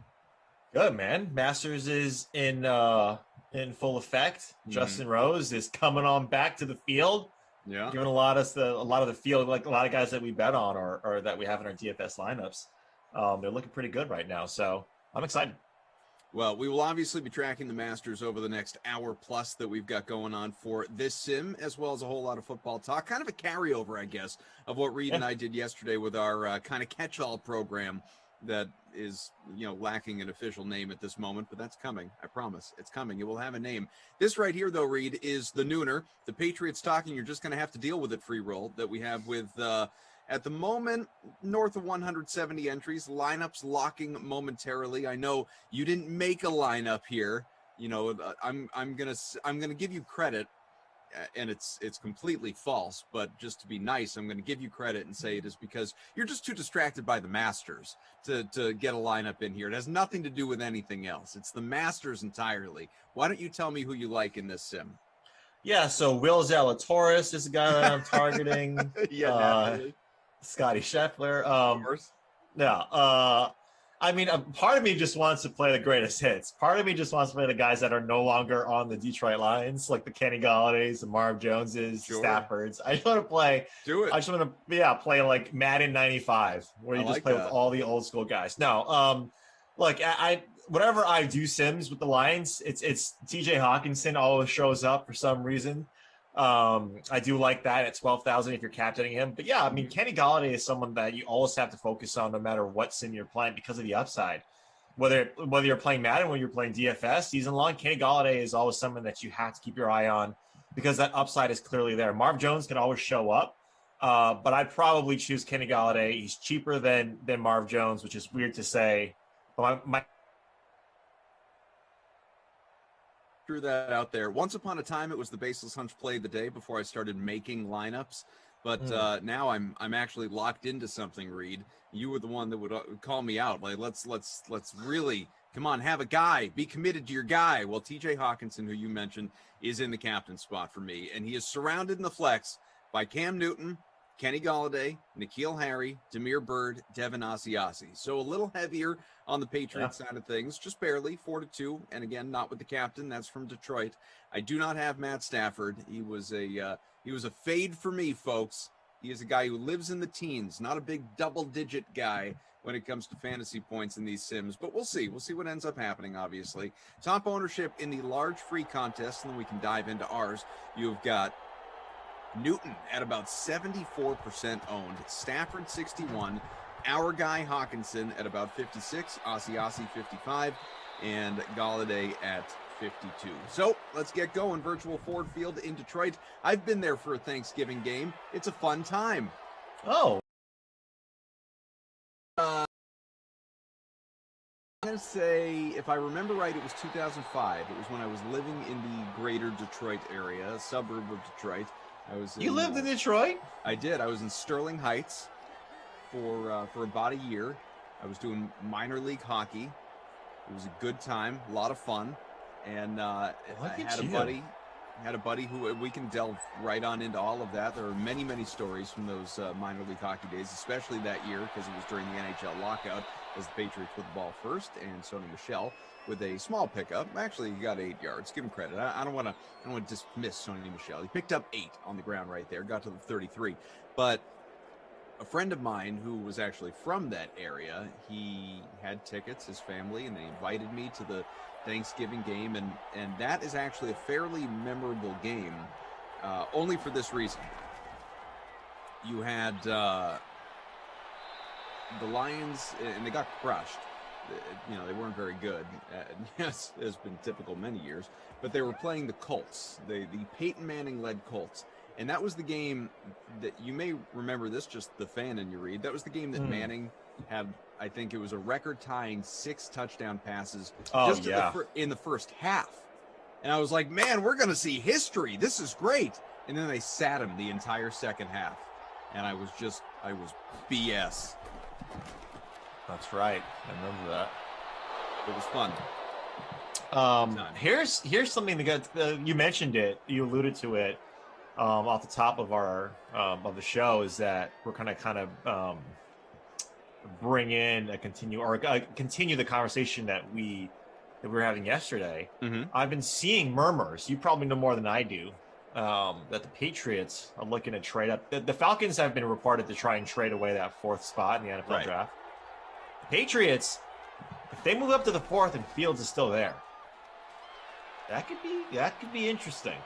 You know, I've seen those reports, and like I said earlier, folks, Patriots are playing in the sim, so you're just gonna have to deal with the Patriots talk. You know, I know, like, you have a fair case if we're doing like a, you know, Lions Colts sim. What the heck with all the Pats talk? Well, this is a Patriots sim. There's gonna be Pats talk. I've seen what you're talking about, and there are a lot of people that have floated the idea of the Falcons. You know, because originally it was okay. Quarterbacks are going 1, 2, 3. We know that. Whatever order they go in, they're going 1, 2, 3. Then it becomes, will the Falcons keep that pick and take Matt Ryan's presumed successor? Or, as Devin Asiasi picks up 28, well, obviously they deal the pick. And then you have teams like the Pats, you could include Broncos. The Broncos, obviously, Washington football team, like those teams that might be interested in dealing up to get a quarterback. So Patriots are naturally in that conversation at 15 and in need of a QB, and it makes sense. And you mentioned Justin Fields. I happen to, personal belief, I happen to think that Fields would be a great fit. I think they really like Fields in terms of the guys that they could realistically get in that range. So I'm talking Fields, I'm talking Lance, I'm talking Mac Jones. And then you get to obviously day 2 guys like Kellen Mond and Kyle Trask and that sort of thing. But specific to what you're talking about, I brought this up, I don't remember, maybe with Zach Thompson, someone the other day, and here's what I kind of keep coming back to when it comes to, as we got to run, and it's going to be lost 3 yards for Sony Michel. Still scoreless here about halfway through the first quarter. When it comes to the Patriots specifically dealing with the Falcons, tell me how this strikes you. Mm-hmm. Arthur Blank, owner of Atlanta, openly does not like the Patriots. He is still very upset about 28-3, the Super Bowl 51 loss, the way the Patriots dissed him, if you will, and had that 28-3 tribute on the Super Bowl rings and the 283 diamonds. Not like he was openly upset about that. This wasn't like a behind the closed doors thing. He was openly upset about that. I'm not saying the Pats couldn't get the 4th overall pick. If Atlanta wants to deal, it'll deal. But do you feel like when things like that, when egos come into the equation, that it's going to cost the Pats that much more than maybe it would cost a Denver or a Washington to get up to number 4 just because of Blank's disdain for the Pats? As we have feel good for New England? I think it's a nice story. Like it's something for us to talk about on a Friday Madden Sim. Sure. I mean, yes, are there egos in football? 100%. The biggest egos in football are the owners, or else they wouldn't be owners of football teams.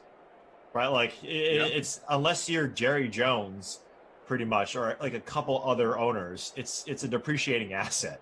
Right? Like, and so it's, you have to have an ego if you're an owner. If you're that wealthy, you're going to harken it back to what you were like on the playground in middle school. You care about what people think, and you also care, how people think of you, or like you care more about what the perception is as opposed to the reality. So yeah, like would it cost them an arm and a leg? No, because I also think that there's the business side of it, that if you can get what you can get from the Patriots, and no one else is offering it, it's all based off of market. Like what is someone else willing to pay for that position in that spot? If the Falcons are willing to give it up and they need look, they're committed right now, the Falcons are, to Matt Ryan. Yeah. Right? They give him an extension on his contract for 2 more years. That also means that they can maybe slide down Jones or Trey Lance if they fall. Get a day 2 guy and really have him learn behind Matt Ryan. They don't need to go out and get that number 4 spot locked up with a quarterback. That's big. Stephon Gilmore, guy is a beast. Right time. Yeah. Reigning, at least at the time of this Madden creation, reigning defensive player of the year in the NFL. He has those attributes, those skills, those numbers, those ratings here in Madden 21. And gets the pass right back to midfield, 3-0 there in front. But I think that this is the number 4 spot, clearly, right, is the most intriguing right now, right? Because the Falcons, if they don't trade it away, you could see a Jamar Chase. You could see Kyle Pitts going there. You could see, like, Penei Sewell, right, try to really bolster up the defensive line. I mean, if you saw Kyle Pitts along with Calvin Ridley and Julio Jones, like if Julio stays, which I think he is, that is going to be, and sure, Kyle Pitts is going to take some time to progress, but you also have Hayden Hurst there to kind of carry that over, right? So this is going to be really interesting. I do think that Denver does have a leg up just because I think they have more to offer and they're going to want it more. Right, so it's not just going to be the ego of I'm not going to give it to the Patriots unless you pay 2x what Denver is. I think Denver actually has the type of stuff and the initiative to go after this and not waste any time because they need help. They need help at quarterback position. It's not Drew Lock. The Pats, and as it comes to number 4, like I've heard a lot of people, or I've seen a lot of people out there, social media, talk shows, that sort of thing, talking about how, well, Justin Fields, like, yeah, we know what Trevor Lawrence, or we believe we know what Trevor Lawrence is going to be. You never really know until you know, obviously. Okay. We believe Lawrence is that can't-miss prospect. And then there's that next tier. Like, Wilson has come out of nowhere. This is a guy nobody even heard of a few months ago. And now you're looking at him as number 2. And then again, Jones, but was he elevated by the program and the people around him, obviously, in an NFL pro-style offense? Some of what we got into yesterday and my personal skepticism of SEC quarterbacks at the next level. And then obviously you have Lance, like we said, who fits into that same category, and obviously going back to Justin Fields. And people saying, well, are we really going to, we the Royal, we the Patriots, are we really going to trade up, trade multiple as we get a 4th and inches from the 37 coming, Pat still with the ball, see if they get aggressive or go for the 54-yarder. It's going to be the kick. Going to be the kick out of Nick Folk. I'll finish my point in a moment. Kick is up. Looks well short. Not even close. Remains 3-0. Too bad, Folk owners. Are we going to give up multiple first-round picks, however many assets, like the Niners, obviously, moving up to number 3, to get a guy like Justin Fields? Does that make sense? Well, my response to that is, and it's not for me to decide. It's not for Reed to decide. It's not for any Pats fan to decide. If you're Bill Belichick and you are his group of scouts who, and there was a report yesterday that he occasionally ignores his scouts on draft day. For instance, when he took N'Keal Harry, they wanted A.J. Brown or Deebo Samuel. Probably should have listened to the scouts that day. There's another situation when he ignored the scouts who didn't want Jamie Collins or Chandler Jones. Worked out in his favor. So you never quite know. Fumble, Pats DST again. Are you kidding me? Gilmore, multiple takeaways, far sideline, gone. Touchdown. Oh, hope you rostered the Pats DST. Dang. Holy cannoli. Was that a catch? Yeah, that was a catch.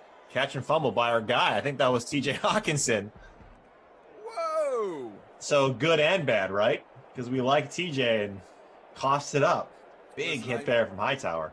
I mean, I gotta line up in our free roll here. I don't have any real skin in the game. I'm rooting for the Pats all the way. Forget my guy Hawkinson. I don't care. Where I was going though with Bill is, if it doesn't matter what we think. If you are Bill Belichick, you are his scouts, you are whomever within the organization, you believe Fields or Jones or Lance, whoever it is, but you brought up Fields and other people have brought up Fields. If you believe Fields is the guy, well, do you give up multiple first-round picks? Yeah, you do. You absolutely do. Because contrary to what Kenny Ducey thinks, there is no more important position on the football field, maybe in all of sports, than the quarterback. And if you think, especially with Cam Newton and Jarrett Stidham as your current quarterbacks, if you think that Justin Fields, just to stick to that name, is your quarterback of the future, he is the guy, then yeah, you give up whatever it takes to get him. Because you're looking to figure out who your signal caller is going to be for the next decade. You're looking to usher in the next dynasty. You know, what the Patriots did, Reed, this offseason really cannot be criticized. I mean, they went out, they spent like never before, and not even like never before for the Patriots, never before ever. I mean, they went out and spent a record-setting amount of money in free agency. They spent almost as much money, Reed, in guaranteed dollars as Robert Kraft paid to buy the Patriots back in the early 1990s. That's they cool. spent That's a cool crazy loot this offseason, and I think, generally speaking, they were all good contracts. I really do. A couple you could argue were an overpay, but generally speaking, I think they were good contracts. Now, if they draft well, including at QB, and you get your guy like Bill Belichick, he is motivated. Sure, I'm sure part of him is motivated by Tom Brady going out and winning a Super Bowl, number 7 without him. But even if Tom Brady went and finished 4-12 last year, that doesn't make Bill Belichick any less inclined to want to bring in the next dynasty and show that he, never mind Brady, that he can win, that he can lead a team that does not have Tom Brady as its quarterback. Have that be part of his legacy, that he won without Tom Brady. And we don't know. I mean, the guy's almost 70. We don't know how much longer he's going to do this or want to do this. Maybe he'll die on the sidelines one day because he doesn't want to do anything else. But at the moment, we don't know how much longer he's going to stick with this. So if you believe that your guy is there and you want to, you got to go get him. You got to get him. Yeah, and who's coming up right now? Gee, stay away from 24. Guy's highlighted. Can't you see the highlighted X under his Holy legs, cow. Stafford? Come on, man.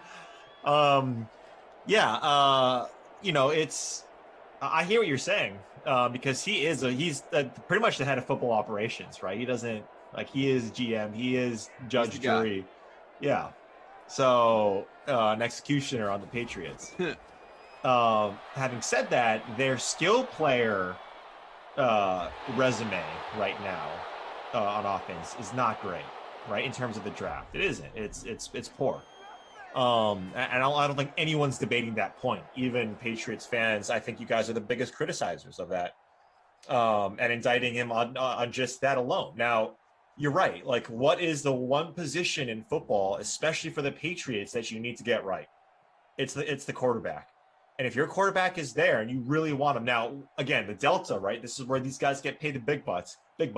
What is the delta between their number 10 spot right now, which I think is where they're at, right? I think maybe if they trade with Dallas, they might get the number 10th spot. That's been something out there. So maybe that's not, if they don't get to the 4th, they might get to the 10th.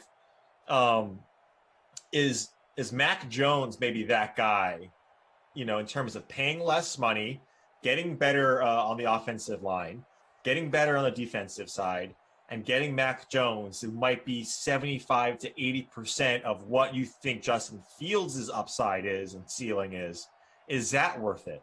And that's where Belichick is really the mastermind.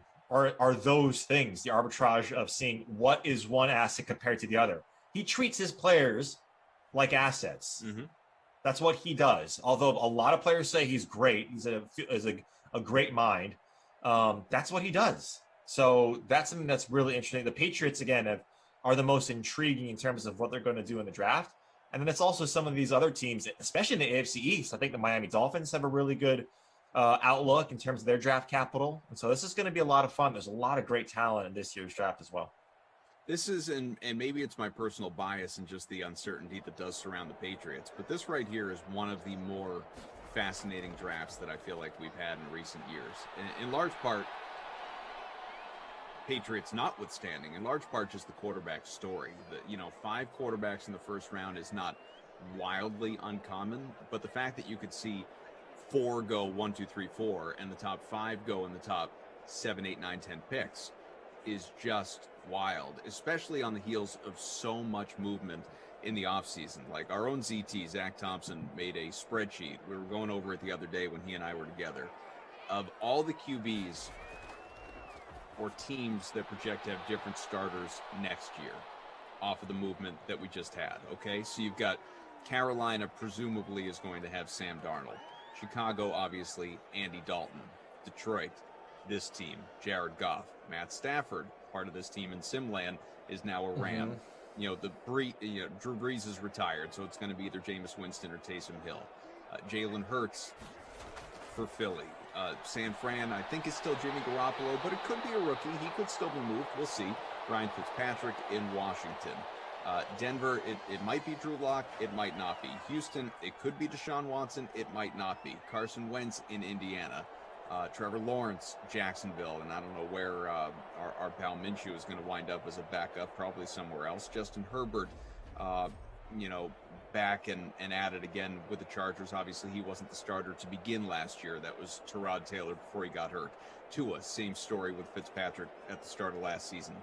Zach Wilson seemingly for the Jets, or at least it's not going to be Darnold. We know that. Like, you got half the league there turning over, and now all these QBs that are coming in, it's just it is really very interesting.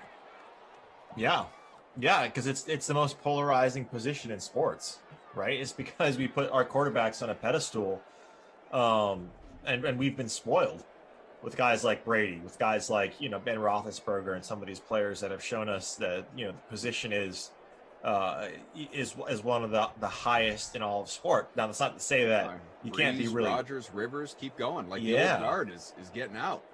Yeah, and so now, right, we're seeing this sort of shift in how football is played and how the quarterback position is played. Is it more Jalen Hurts? Is it more Lamar Jackson, Justin Fields? Which the progression of college football, which is usually what we see with the NFL's beautiful move there for the first down, Mark Jones, is like that's usually the way it goes. Right? Whatever is successful in college usually makes its way out to the NFL. That's not rocket science. It's just a transfer of, it's a sort of economy. So, like, that's something that I'm really interested in. But to see how it affects our teams, our home teams, the teams that we cheer for, or especially our fantasy team, DFS lineups, right? That's how it really affects in terms of what we do here at DraftKings and what we do in fantasy football. Is how does a quarterback change the landscape of how we draft in season long, how we play DFS, right? The Russian quarterback is sort of a quote unquote cheat code. And so when you marry that with the right system, it's usually a good call. But it doesn't mean you don't get guys like Ryan Fitzpatrick in Washington that could be also bucking the trend. Oof. Pass was knocked down. We've got a flag. It's 10-0 New England. A hold. Ooh. Going against Detroit. Sorry, behave yourself. Almost halfway through the second quarter. Reed T. Fowler, Adam Kaufman, producer Jordan hanging out with us. Drew/Andrew, because depending on who you talk to, he goes by both. He is our technical director, Frangelico, in game ops, and a big sack by Adam Butler, taking Matt Stafford all the way back to the 31, a 3rd and 30 on the way. It's all about Pat's DST. Can we call? Here's my. I'm lobbing that we change Jordan's name to Projo. Projo. Okay, why? Tell me more. You just like it? Producer Jordan. You know what? That makes way more sense. It's like Hojo, Howard Johnson, Projo. Flojo. I like it. I like Flojo, Projo. like the Sandos. Yeah, I like that a lot. I bet Jordan likes it too. I mean, he can tell us. You're welcome. He has a right to his own opinion. I like it for him. I'll tell you that. And Projo here has sent us some info as well for the people. We've been talking a lot about this Madden tournament that is beginning, folks, on Monday. It is running for a week. Starts on Monday. A free-to-play pool for the Madden tournament will be released later today, likely in the 3 to 4 o'clock Eastern window, somewhere in that range. Later today, though. If anything gets delayed, just stay tuned for details, and obviously we'll shout them out on the stream. But we are going to have, these much like obviously the madness of March that exists in college basketball, we are going to have our April Madness here with a field of 32. All these NFL teams going head to head to crown an eventual winner. The higher seed is always going to be the home team. Okay, always going to be a home team, and first round for the to be determined games, but the updated bracket matchups for the first week. If you are interested, Reed, here's what we have for Monday. I'm waiting. Tell me who, I'm on the edge of my seat. You can tell me who you like. You can offer any sort of fantasy analysis that you would prefer. Tampa Bay, the real life defending Super Bowl champs, as the overall 1 seed, taking on Gardner Minshew and the Jacksonville Jaguars, the 32. That game in virtual Tampa. Again on Monday. It's a dome, And in general, weather is not a factor, not until we get to Wild Weather Wednesday games. What do you think? Bucks, Yeah. Jags. Yeah, I mean, the Jags can surprise, especially in Madden. We've seen that before. The Jags can definitely surprise. And so that one's a little I wouldn't feel so confident in that one, which is weird to say, right? Because it's the number 1 overall seed against, it's essentially number 1 against number 16 in the men's college championship. So yeah, I mean, we know how good Tampa Bay is. I don't think I'm trying to break anyone's heart here, but that's not a sure thing, because Jacksonville can always surprise Madden. Well, it won't surprise you to know that your brother from another mother, Emerson Lotzie, picked the Jags to not only win that game, but the entire tournament. Well, he's also a guy who eats Uncrustables 5 times a day. So if you want to trust in a man-child, then go on ahead and copy his bracket. 3rd and 8 from the 27. It is still a lead for New England, looking for more. 10-3 game, almost picked, knocked down, and so we will have a kick coming up here, a punt for New England. All right, so that's the, looks to be, that's the 2 o'clock game. So the way this is shaping up, I just want to look ahead of the schedule here on Monday. All right, so we are going to have there will be a nooner sim. I can't tell you who's playing. It won't be part of the tournament. It will just be a, sim TBA at this moment.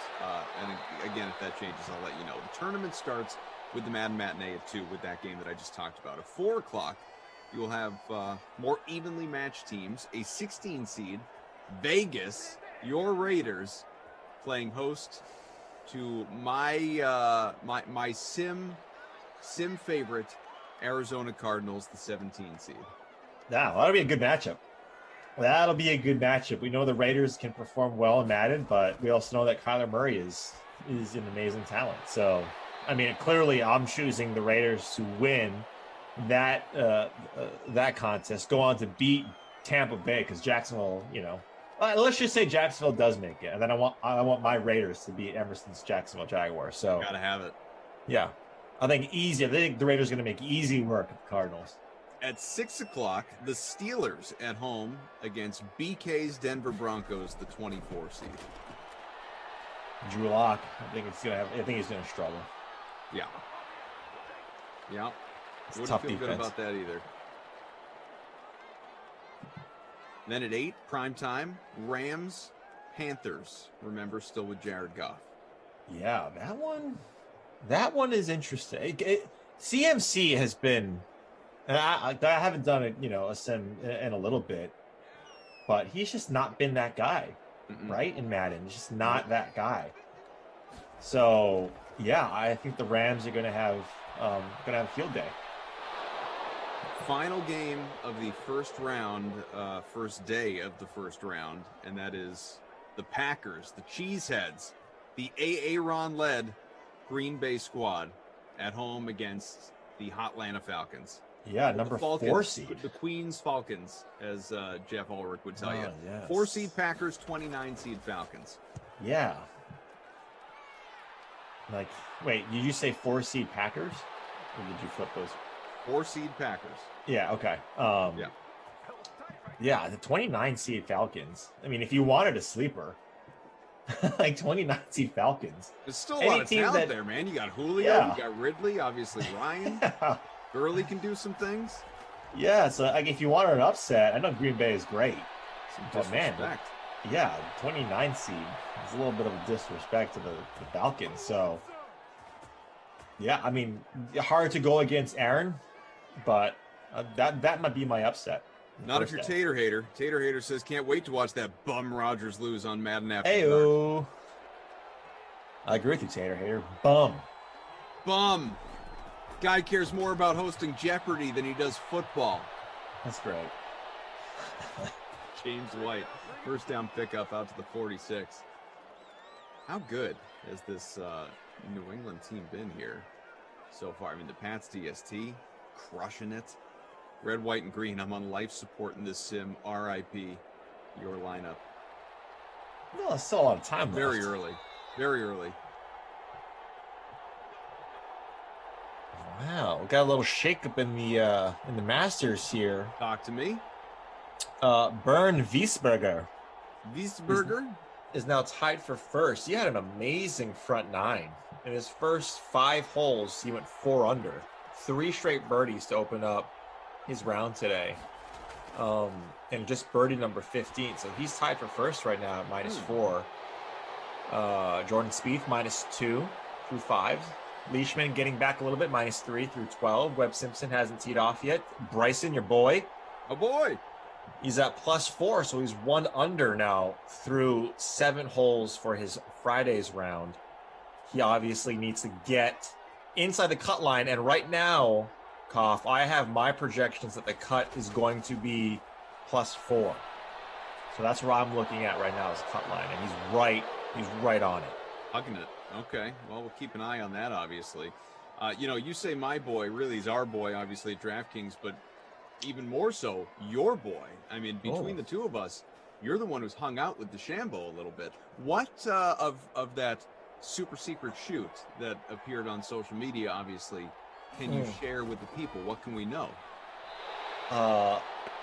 You can't know anything. Nothing. I'm under lock and key. Nothing. Sworn to secrecy.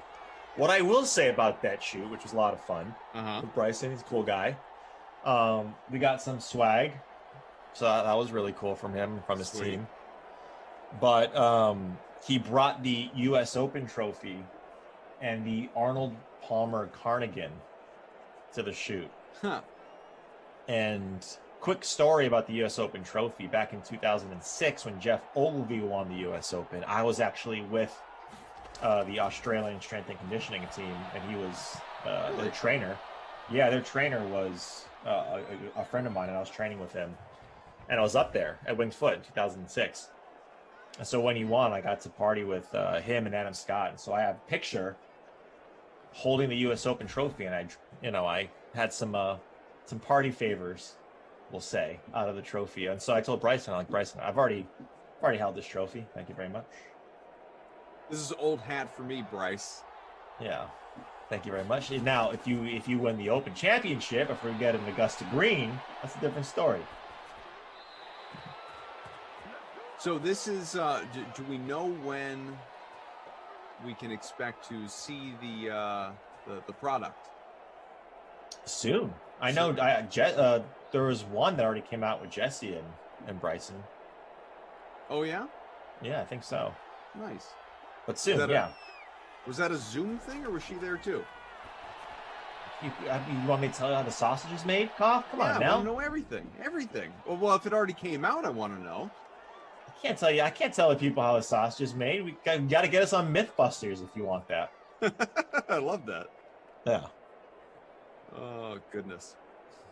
I do see some people, folks, talking obviously on social media as the Patriots.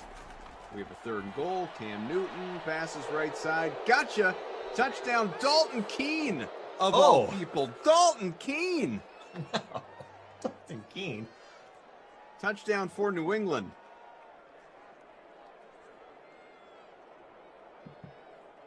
Wait a second here. I want to check something really quick on the So, Masters according front. to, there were fake reports out last night, but it is a fact now. Rest in peace, DMX. DMX has passed away. The rapper, the actor, iconic, obviously. 50 years old. Way too young, gone way too soon. News broke that he was on life support last night after initial reports on social media that he had passed. Those were premature, but as of either this morning or maybe even very early this afternoon, moments ago, he has passed, DMX. So for anyone out there, certainly in our age range that grew up on his music, blast Rough Riders anthem, and next going to give it to you, and all sorts of great stuff, over the course of the day today. It's sudden too, right? I mean, when we see these things, it's friend of mine just tweeted out, DMX, the greatest angry rapper of all time. What a voice. Yeah, he had that gruff voice. You know what my kids know DMX for though is the he didn't actually come out with the song, but it floats around on social media. Him doing the Rudolph the Red-Nosed Reindeer little hip hop version, which was awesome. So great. Yeah. Man. I know there was some hope too that he was getting a little bit better, but yeah, I didn't see that until you just mentioned it, or I didn't know that. Tater hater. Dang Koff, I was mid Keener Selly when you dropped that DMX bomb. I know.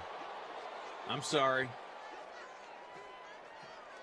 It's the journalist in people. And it's the, influential stuff, information. I saw you guys talking about it in the chat. Wanted to mention it. It's a big deal. It's a thing. It's important. We do have a 17-3 sim here in favor of the Patriots. Getting close to halftime. There's a completion. Stafford, was it Hawkinson? Looked to be. We got a timeout on the field. Again, Jordan, Drew, Frangelico, Reed, Koff, all hanging out with you. Hit that like button. Haven't mentioned that yet. Smash the like. Almost at 100. A little more than halfway there anyway. We can get there with one big push. Let's hit that like button. Hit the subscribe button. Get us there. We greatly appreciate it, everybody. Jordan says, well, I'll never forget where I was when I heard the DMX die. Probably where a lot of people have been for the better part of the last year, if you're with us in the chat right now. And that is hanging out on the Dream Stream Simland. Yeah, it's been a wild ride so far. Huh? What was that? I would say Germ is leading our free roll. Heyo. By the way. Nicely done, Germ. I think with that news, and this is the last thing I'll say, is it's precious, man. Yeah. It's precious. And so 50 do is what you not guys old, love. folks. I know. It comes quickly and it's precious. So hug your loved ones when you can. Be safe, obviously, but life is precious. Do the things you love that don't harm other people. Like hang out in Simland. Yeah, man. Talk about football and golf. And party with Bryson DeChambeau. Yeah. Rough Riders, man. When I got my driver's license, Yeah. like that was probably the first CD that I put in the 98 Camry that I had. There you go. With the sound system that was probably more expensive than the car. It was Rough Riders. It was, I forget what the album name was, but it was a silver one. The CD was just silver and it had the RR emblem on it. And like old school DMX too was amazing. Oh, I mean, you got, like, I love, and it's mainstream, but like X Go and Give It To You could never possibly get old for me. I could listen to that song on repeat. But like Party Up, I have fond memories in college of Party Up. Who We Be, what these B words want is a popular song, obviously, that stands out. Takes me back to some fraternity parties. Obviously, We Right Here and Rough Riders Anthem, like Reed talked about. Get At Me Dog, and Damien was a good one. And you keep going. I'm sure a lot of you guys out there, you got your favorites, and shout them out in the chat if you want to. It was, Rough Riders also introduced us to Eve. Yeah. EVE. She was one of the female rappers, hip hop artists that really paved the way for a lot of what we see now. Mm-hmm. Oh, right? One of the maybe the greatest female rapper ever. Well, Missy Elliott might have something to say about that. I know. Well, okay, and I mean the same way that people debate like Tupac and Biggie. Lil Kim might have something to say about that. I'm still more of an Eve guy than a Lil Kim or Missy Elliott guy. I get it. Like I'm not taking them out of the conversation or anything. I said maybe. Big Eve guy. Eve was great. Guy. I love Eve. She was amazing. But like juxtaposing, where's Lisa Left Eye Lopez in that conversation? Well, TLC, like she was the hip hop artist within a R&B group. Correct. So I don't know if there's a subset. Like you can't discredit what she did for R&B and for hip hop, especially back when we were growing up. But man, like those like Lil Kim and Missy, like you didn't hear that, and then Eve comes, you're like you didn't hear that ever. So yeah, it brings me back to those days where you're pumping it like in your boombox, or like when you got the CD player, the stereo system that just took up the whole cabinet like area on top of your cabinet, and you would just pump DMX in like your grandma's house. She's like, "What is this?" Like, it's DMX, Jima. Recognize. It's DMX, Mom. Mom, come on now. Edward says, not debate Kaufman. Missy's the GOAT. Listen, she can work it. No doubt about it. But, yeah, sorry, I had to while we were on camera just to see the visceral reaction from you. For anyone in the chat, by the way, saying he's on life support, he didn't pass. He did. I mean, this is now being reported by news stations. It is... people had it wrong last night. That is correct, but that was like random people on Twitter. It is, and then his manager came out, corrected it happened, folks. So we're sorry to report, obviously, but Lindenbaum says Missy was not a good rapper, good producer, performer, not rapper. I'm going to disagree with that. Yeah. I mean, the same with like, taking it off of the females for a second, like, are we going to say like Timbaland wasn't a good rapper? Like Timbaland was much more known for being a producer, and in the same way that like Dre was better known as a producer. These guys are still talented rappers. Sure. I mean, Deion Jackson, I've heard that. Lauryn Hill to me wasn't a hip hop like. No. I'm talking about artists who were who just did hip hop. Like Lisa Left Eye Lopez, she did not just do hip hop. She was great when that was part of the song, part of the track. Lauryn Hill, she was great when that was part of the track, but she was a lyricist and she's a writer and a composer, and she was fantastic. But I mean, when you're saying Missy Elliott is not good, Queen Latifah is a good one too. Yeah, Abby, Queen Latifah was awesome as well. MC Light. Yeah. But to say that Missy Elliott wasn't a rapper, I think that's indisputable. Good or bad, that's based off of your opinion, right? Everyone has you can say she was good or bad because based off of what you like. It's totally fine. To say that she wasn't a rapper, I think, is a little misguided. Yeah, I agree with that. I mean, look, we all have our personal tastes, as should be the case, obviously. Like, there was while we're on music, just to, liven up the conversation a little bit. We can get back to football, and I want to touch on NBA stuff as well, as we're early in the third quarter, from some of the happenings from last night and looking ahead to tonight. And you out there, you know what I'm talking about. But just to let you inside here, Reed, as I often do on the stream, let people know what's up. This my buddies, some of my best friends, as most people do, we have a text thread, and so friend of mine here, nice Reed, friend of mine here, who is now he's a poet. He's a poet. He's a teacher. He was an English major. I say all of that to say that he likes to overanalyze everything, but so he sends a text yesterday saying, and this, you can only imagine the conversation this started.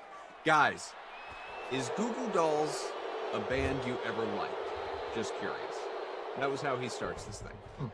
I respond with, it'd be a stretch to say that I like the band, but I certainly like some of the songs. I think that's probably how most people feel about Goo Goo Dolls.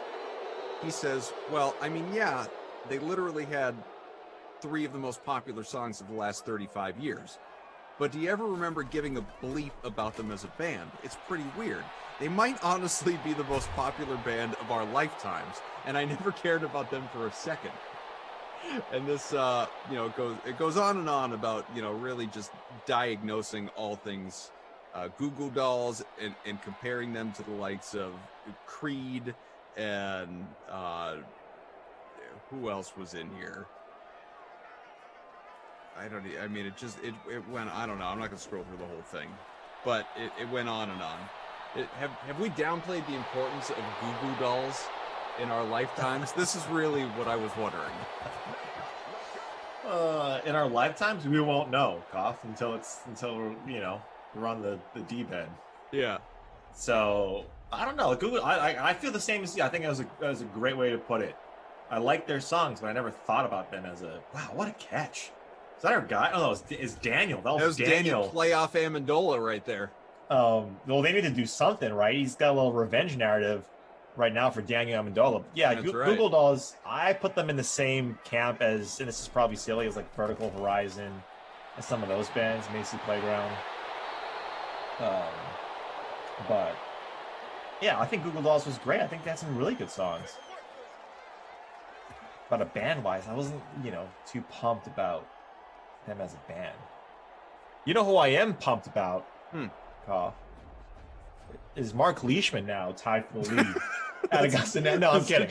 Just the best transition ever. I'm kidding. He is tied for the lead, but it's still early. But one thing I do want to mention before we do forget, because there is another team playing in this game, not named the Patriots. The Detroit Lions sit at number 7 in the NFL draft right now, Koff, as Stafford does get sacked.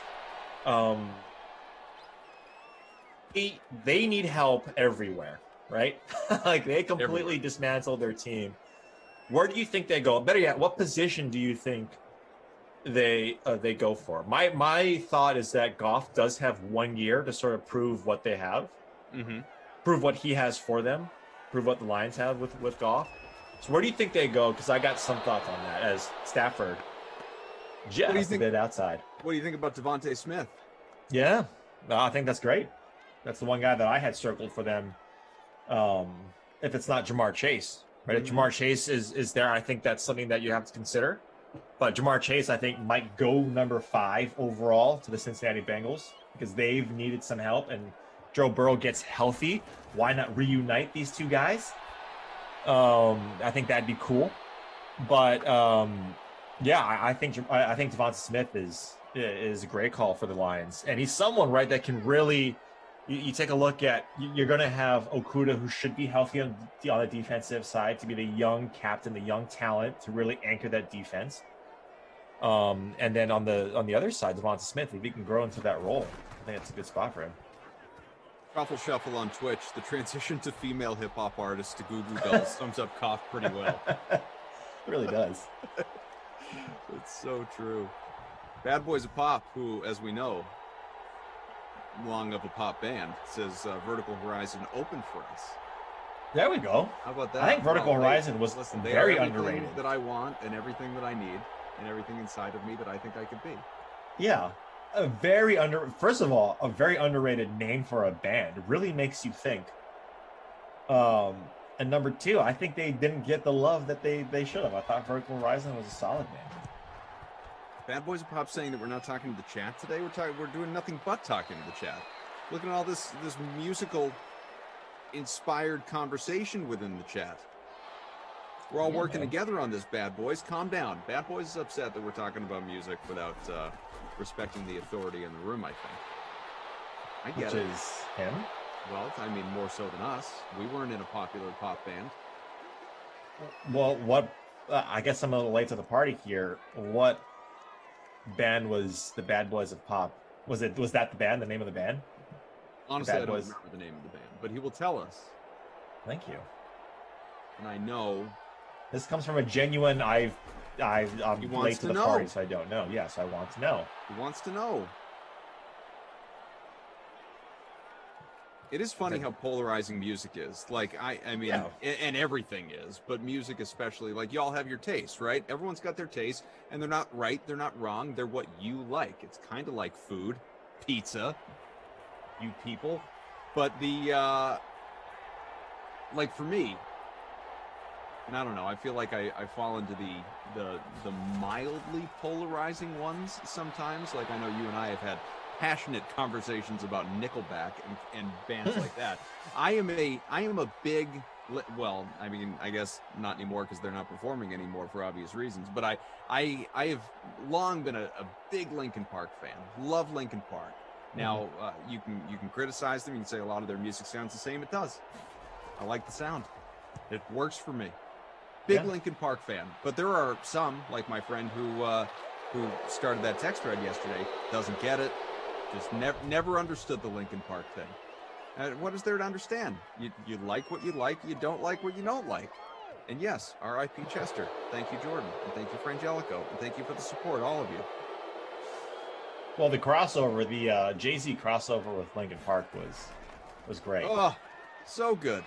Yeah, that was good. That was Jetsons Meet the Flintstones type of crossover. I'm just kidding. It wasn't that great, but it was pretty. It was close. Yeah, Linkin Park was fine, man. Oh yeah. I mean, that's truly the first crossover before Avengers, before any of that, before MCU ever came. That was it. When the Jetsons met the Flintstones, it was appointment TV. You remember where you were when you landed on the moon, like when we landed on the moon. You remember where you were when the Jetsons met the Flintstones. When Hanna-Barbera turned the world upside down. Friend of my best friend. Soiled myself as a kid. My best friend from college had the Jetsons Beat the Flintstones VHS tape, and he lent it to me. This was back when VHS, players were a thing. He lent it to me, and honestly, I'm still not sure if I've given it back. I don't. just because it was like, listen, this needs to be preserved. I don't believe you're going to take care of it.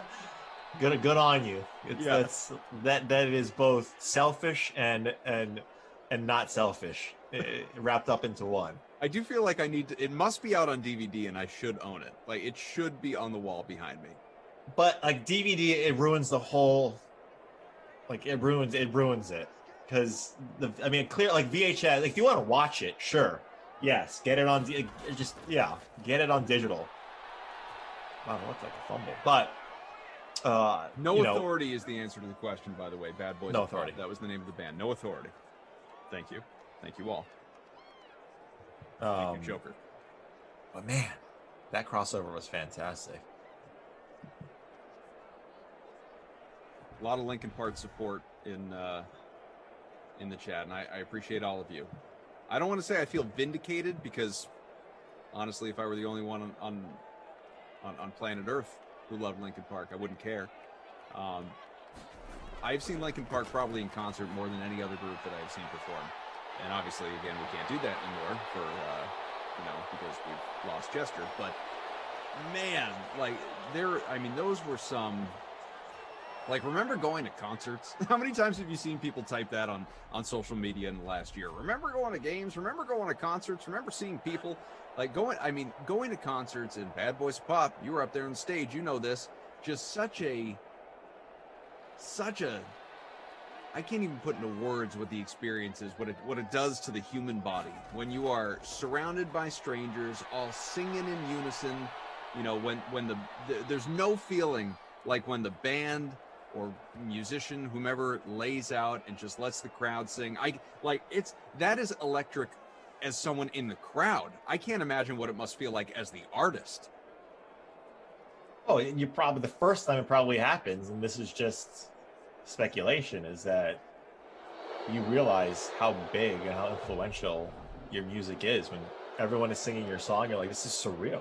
I wrote this in X, whatever year or whatever headspace. Yeah. Now I wrote this depressed alone in the bathroom, and now thousands of people are singing 100,000 people are singing it. And then how many people of those people have sang it to other people? And it's massive. I think that one of the cooler parts of being at a concert too is like when you or even at a game, right? When someone makes a big play and all of a sudden you hear that eruption, like when that first note of your favorite song comes out. Yeah. You're like, oh, and then you say, an expletive probably. Yeah. And you're like, this is where it's about to get down right now. Bruno Mars for me was, I've seen him a couple times in concert, and boy, man, he puts on a show. Yeah. Yeah, you could just tell. Regardless of what you think of Bruno Mars music, and I think generally Bruno Mars has good music, but independent of what you think of Bruno Mars music, there is no denying, not unlike Timberlake and so many others, they just put on a show. That's great.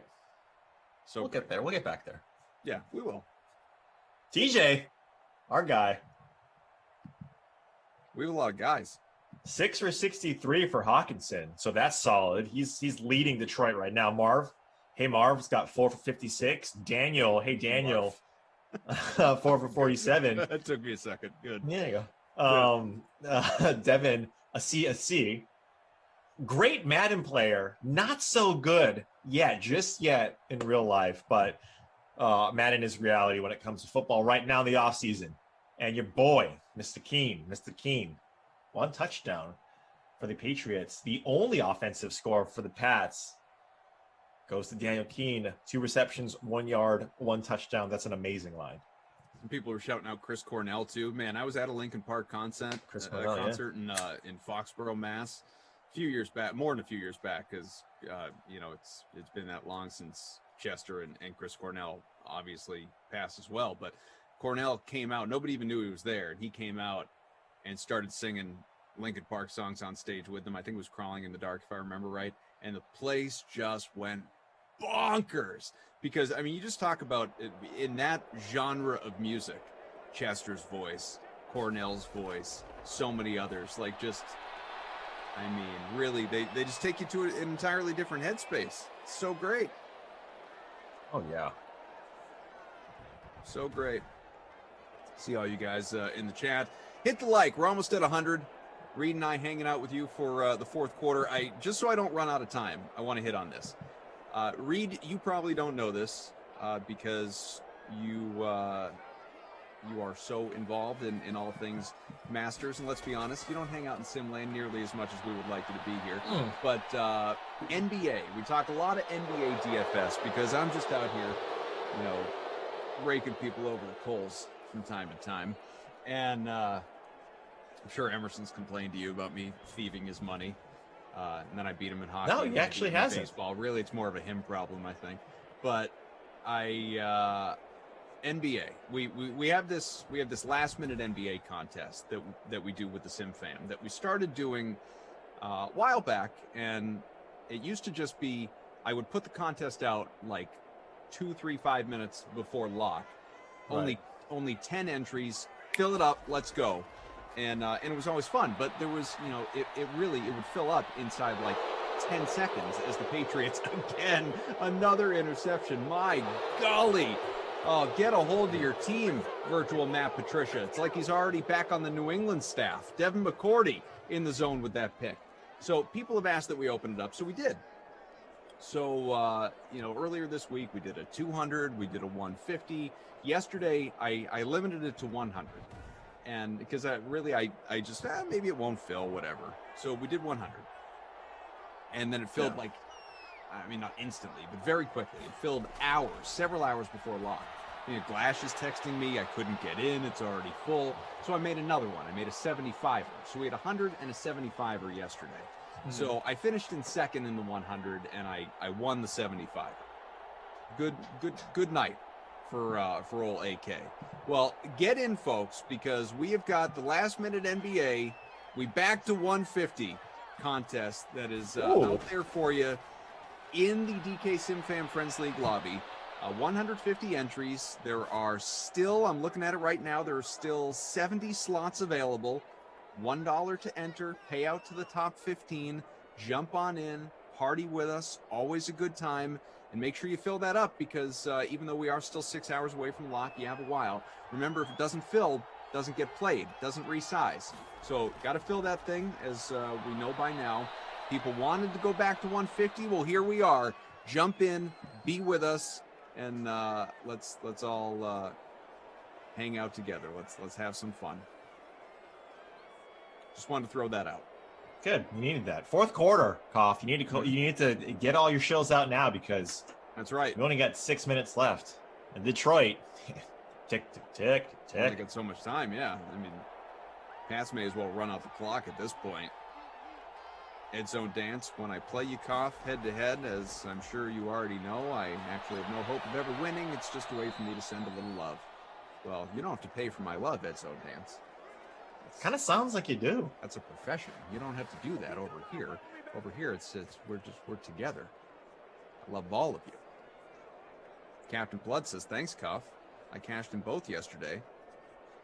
Couldn't quite match yours this time. Again, it's a good night. Well over 300 last night in the NBA. It's a good build. We'll see what tonight brings. First and goal for Cam. Passes right side, wide open, easy touchdown. Aussie. Evan Aussie. Man, where is this in the regular season?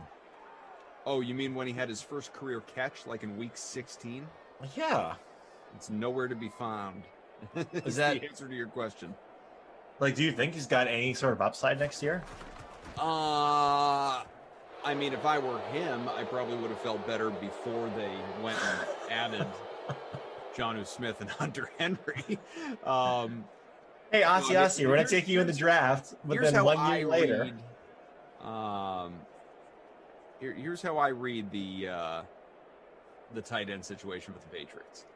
I would not be the least bit surprised without like that clear-cut wide receiver one, especially with these reports that Julian Edelman, they don't even know if he's going to make it through the season. They're so worried about his injuries. I wouldn't be the least bit surprised. I'm curious what you think as obviously a fantasy analyst, you know, measuring that landscape. I would not be surprised if Jonnu Smith and Hunter Henry have the largest target share on the Patriots among all pass catchers. Not obviously just the tight end position. I'm talking all pass catchers. Wouldn't be surprised at all if those two guys are the primary targets for Cam Newton. And then after that, like Dalton Keene, who had the touchdown here, I would think that, probably like he, to me, more naturally is a fullback. Put him at the fullback position. Don't even put him at tight end. And then Aussie, you just hope that you can catch a ball here and there. But he's certainly not a guy that I would ever, barring injury, think about rostering. Not in a season long, not in DFS. Like he's gonna pop up and have a vulture touchdown maybe every once in a while, or a couple 2-3 catch games. But I don't think year 2 for him provides a whole lot of upside. Yeah, I mean, well, it's like, why draft these guys? Like, I know why, right? I'm not saying that hindsight's 2020. Like, I understand why they draft them. Right, because what were the chances that they were going to have to get both Jonnu and Hunter Henry? Having said that, the contracts that they gave these guys, especially Hunter Henry, I mean, you have to think that, man, if this was the direction that we were going in, why not bolster our offensive line? Why not go after a quarterback, not named Cam Newton? Why not be aggressive in that regard? Right, like that's kind of what you think about with the Patriots. That if this is what you were going to do come 2020-21, now, the COVID pandemic, that's a black swan event, right? Like no one knew it was going to happen. And if there were people, then it was very few. But like, man, Cam Newton right now, honestly, like if you got it, Cam Newton was at his best when he was targeting Greg Olsen, and Greg Olsen had his career year when he was with Cam Newton. So you gotta love that if you're just like, if you just want to just sprinkle a little bit of fantasy love on the Patriots offense right now. Like Cam's got some small upside because of that. And I think Jonnu and Hunter Henry are going to eat at each other's production. But if one goes down, whoo, baby, that might be a prime spot to target for fantasy next year. Even if one doesn't go down, I think you're going to see a lot of that. Ooh, tip. That's the first time I've seen a ball tipped in that fashion in Madden. Huh, that was interesting. Madden bringing the heat today. Yeah. Pat's D is ridiculous, says Bucky. You couldn't be more right. In fact, let's take a little look at our leaderboard here. In the Nooner contest, we have got, I am barely respectable, 83rd out of 173, but Rick James is leading right now, Reed, with about a point on the field, with Aussie in the captain spot, 6 for 78 and a touchdown. He's got about 30 points. Newton, Jones, Edelman, Hawkinson, Pat's DST in the flex. And how do you not go Pat's DST as the Krusty Koff player of the game right now, Reed? No, you got it. 25 points, 7.5% ownership. Holy. Yeah, you got it. They especially by, if we were playing IDP, Stephon Gilmore, going just a little bit deeper into that, he'd get it. He's been amazing right now. But at the same time, you take a look at what the Lions are doing. It's not like they're giving you zeros, even though they only got 6 points on the board. Their pass catchers like Danny Amendola and TJ Hawkinson are giving you points to your lineups. So that's not bad either. Second and inches from the 34. Another run. As expected, Sony Michel gets it. Should tick us down to the 2-minute warning. 24-6. It's a throttling on the part of Bill Belichick's Patriots right now.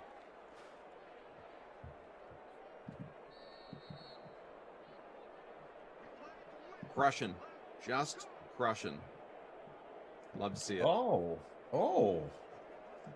What's that? Off. What you got? Bryson DeChambeau at +2 through the front 9. So for the +2 for the tournament. Okay, I was going to say that's not good. He's minus. So he's -2 today. Yeah, -2 today, +2 for the tournament. There we go.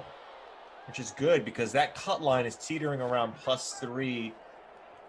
It's looking like +4 is the front runner for the cut right now. And guys that are on that line is Rory's right there, Garcia's right there, and so is Matt Wolf. So a couple guys, especially Rory, that I liked pre-tournament. He's got to get something going here. Is Rory teed off? I don't know if Rory's teed off yet. No, he hasn't teed off Projected yet. cut line, as Reed said, at +3 right now, but just so far to go still. I mean, you got guys that aren't even teeing off for another hour. Yeah, So yeah. Plus, I think +4 honestly becomes a cut line. It's top 50, right? So the players within 10 that was Right. discontinued last year, and the reasoning, or if it wasn't, it was a narrative in the industry, is that because of daylight savings, right, cutting out that time, you have to get those guys in. But yeah, it should be top 50 in ties. Make it out of the 88. 60 spots still to go in the last minute NBA. We back to 150, folks. 8 after contact for Sony Michel, tacking on some garbage points for the people. First and goal from the 8. I respect that Detroit is not even bothering with timeouts here in a very large deficit. I'm all in on that. So since we know this game is basically over, and it is over, they're not going to even get another playoff. Your Krusnikov player of the game, you said that's Pat's DST. I think that is really the only way to go, obviously, and just to give you some numbers, not only allowing just the 6 points, but let's see here. For Rick James, as we look in the leading lineup, 25 points in the flex, 6 sacks of Matt Stafford, a couple of picks, a defensive fumble recovery, defensive touchdown, just a monster day at $4,200 in the flex and 7.5% ownership. But the Babysitter Billy Not My Kid Award, where are you going with that? I think it's Kenny Galladay. I didn't see him at all do anything. Right, Kenny we saw Galladay Marv. went 2 for 14. Yeah, and so Not that was something good. I mentioned, is that you got to be focusing on Kenny, but he didn't do anything. So he's not my player of the game. LVP. Yeah, there you go. White, 7 for 21. Not great. Michelle, 7 for 55. A lot of those late. Carry on Johnson. Carry on my wayward son. South of 30. No one close to the bonus. 6 for 78 for Ossie and a touchdown. Hawkinson, our guy, he was respectable. 8 for 73. In fact, relative to this game, he was very good. A touchdown for Dalton Keene on his 2 catches for 1 yard. So, there we have it, obviously. Those are the big numbers. All right. So, there's a lot coming up for you over the course of this Dream Stream day. We have Kenny and Christian coming together for the 2 o'clock, which is in about 50 minutes for pregame. Vikings, Colts, then Panthers, Bucks, Jeff Ulrich and DeAndre coming on back at 4. Moose and Jason Rossi, Washington and the Rams at 6. 8 o'clock, I'll be back with Tom Carroll, Niners, Jags, and then it'll be Eagles, Bengals, Rossi and Tom for Madden After Dark tonight at 10. But if you're not tired of Reed yet, you have reason to stick around. We are going to go, but before you is the sweat coming your way. Our thanks to Drew, to Jordan, to Frangelico, and Reed. Always a pleasure working with you, my friend. Let's do it again real soon. And maybe next week. I'd love that. Enjoy the sweat, folks. Good morning, everybody. It's Friday. We made it, you guys. Look at us go. So let's get that Friday feeling going with DraftKings contributors Kenny Ducey and Julian Edlow.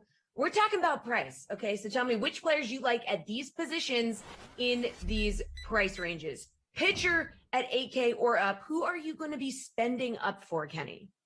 Look, Jewel, I'm sorry, I can't do it. I can't spend $8,000 on this slate. I can't get excited about Zach Wheeler in a bad spot here. None of these pitchers seem attractive to me. So I'm going to try to honor the question the best and take a high-priced pitcher that's almost $8,000, and it's Tyler Mahle at $7,500. Look, 5 innings, just 2 earned runs against the Cardinals in his first start of the year. He had 9 Ks. He gets to face one of the worst lineups in baseball in the Diamondbacks, aside from like opening day when they had like 5 solo homers or something like that. They really have just had a very tough time scoring scoring runs. And also when you look at the fact that they got shut out at Coors Field, how many teams do that? I mean, that's ridiculous. His strikeout rate has gone up every year since he's been in the majors. 3.40 xERA last year. Did a great job of limiting hard contact. His whiff rate was in the 86th percentile. Everyone loves Tyler Mahle. Everyone thinks he's going to break out this year. They've been waiting for the breakout year for like 4 years now. But look, he's a talented pitcher. I don't know if he'll ever put it all together over the course of a season. But against the Diamondbacks here at $7,500 behind a good lineup, I think this is a really great spot. Okay, Julian, are you excited at a pitcher that is over 8K? Yeah, I mean, normally we're doing this question with over 10K. So like it's a weird slate. Everybody is under $10,000. I think just speaking overall, I'm with Kenny. Like your eyes probably go to just build around some value pitchers on this slate because there's no studs that you have to pay up for, and we can use that value on some bats. I think Tyler Mahle's in a great spot at 7,500. That was the first guy I looked at. The Diamondbacks lineup stinks. He's a great guy to roster. I'll answer the question to answer the question. If I'm going to spend over 8K, I kind of hope people get tricked and sucked into Zach Wheeler, who had that 40 DK point start against this exact Braves lineup the first time around. So you go, oh, he's going to be good against them again. Now on the road in Atlanta, really good Braves lineup.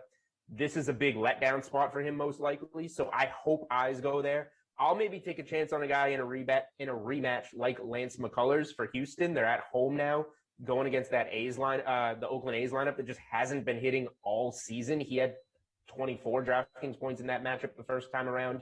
Not that you want to put too much weight in that, just like Wheeler, but if I did it, I would probably pay $9,100 for McCullers and pair him with Tyler Mahle. All right, let's talk about hitters, okay? A guy over 5K, Jules, who's got you excited? Yeah, well, we probably have a decent amount to spend on bats on this slate if we're going to be building around pitchers, potentially even both of them under 8K, like Kenny was talking about. I kind of like going back to that idea of hopefully people trust Zach Wheeler after that first performance. I want to get some exposure to these Braves bats against him.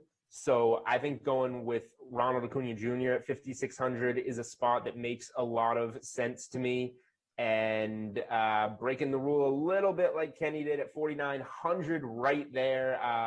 Freddie Freeman, not off to a good start this season at all. He's hitting 111. He hits almost 500 in his career against Zach Wheeler. Not that you want to put too much stock into BVP. Hopefully, thankfully, Steve's not here to make fun of me. But it's a good, decent sample size of a couple of veterans that have been in the same division for a long time, and Freeman hits them really well. So I think this is a good bounce back spot for him getting Freeman cheap. You guys just keep changing the rules. All right, Kenny, hitter over 5K.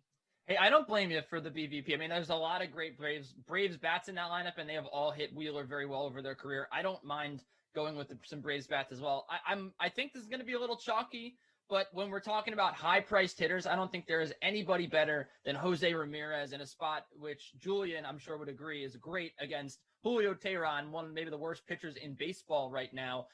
He's red hot coming off that 2-homer game, but when you look at his body of work, first of all, I think this is like the least talked about player coming off being second in MVP voting ever. Like the guy almost won the MVP last year, and I think it's because maybe the Indians haven't been that great. We're not really talking about Jose Ramirez right now, but look, he's averaging 95 miles an hour off the bat. He has 2 barrels already in 18 that he's put in play, just a 9.5% strikeout rate. This is the guy this is the kind of player that I love. He makes a lot of contact. He makes a lot of good contact. He's got that power potential, and his OPS is just slightly higher against righties than it is against lefties. Of course, he's a switch hitter. He'll be playing from the left side today. I like him to have a big game against Julio Teheran, who just has allowed a boatload of hard contact over his career, especially over the last 2 games. especially the last time these two teams played. He got incredibly lucky just to give up one run. I think the Indians beat him up today. I love the team total for them as well, but I love Jose Ramirez here in this spot, 5,700. All right, let's talk about, a hitter in the 4 to 5K range. So moving down a little bit here, Kenny, who are you looking at? I'm sticking in the same game with the same lineup. Eddie Rosario, $4,000 to $300. He's going to get clean up here. Again, he's hitting from the left side here against a bad right-handed pitcher. We know this guy can mash. He's a 471 xWOBA on the year, which is incredibly good. He's hitting the heck out of the ball. And that's really been the story for the Cleveland Indians. They've made a lot of hard contact. They've made a lot of contact in general, but it hasn't resulted in runs, hits, even wins, really. So I think that it's coming for the Indians. I think that this is a big game for them. I think they score a lot of runs here. And I think Eddie Rosario in the middle of that lineup is in a great spot. The last time he faced Leo Tehran back at the beginning of the season, he had a homer and then he had a sac fly, which traveled 102 miles an hour that had a 78% hit probability. So you're very much looking at a guy that probably was coming off a homer and double against the same pitcher who stinks. So I like Eddie Rosario a lot in this spot. $4,300 is very cheap for him. All right, Jules, you've already sort of dipped down into this range, but who else you got for me? Yeah, I mean, Freddie Freeman, he's a guy that I would definitely look at in this range in a bounce back spot. Sticking with the same theme a little bit, another guy that's $4,900. Anthony Rendon is a guy that generally can be up in that high $5,000 range, and because he's done virtually nothing to start the season, he hasn't scored double-digit DraftKings points in a game yet. He's now down below 5K. These are the guys early in the season, just overall, that I want to get exposure to because Freddie Freeman's not going to have a bad season. Anthony Rendon's not going to have a bad season. They just happen to be starting the season in slumps. So when you can get those guys in good matchups with their salary, let's see, Rendon was $5,600 on opening day. That's a $700 discount for a little bit of a slump that we know he's going to break out of at some point. It's batting cleanup in a good Angels order. Decent matchup. These are the type of guys that I'm looking to get exposure to because I think Rendon and Freeman are guys that generally would be answers for that 5K plus question, and now we get them at a discount.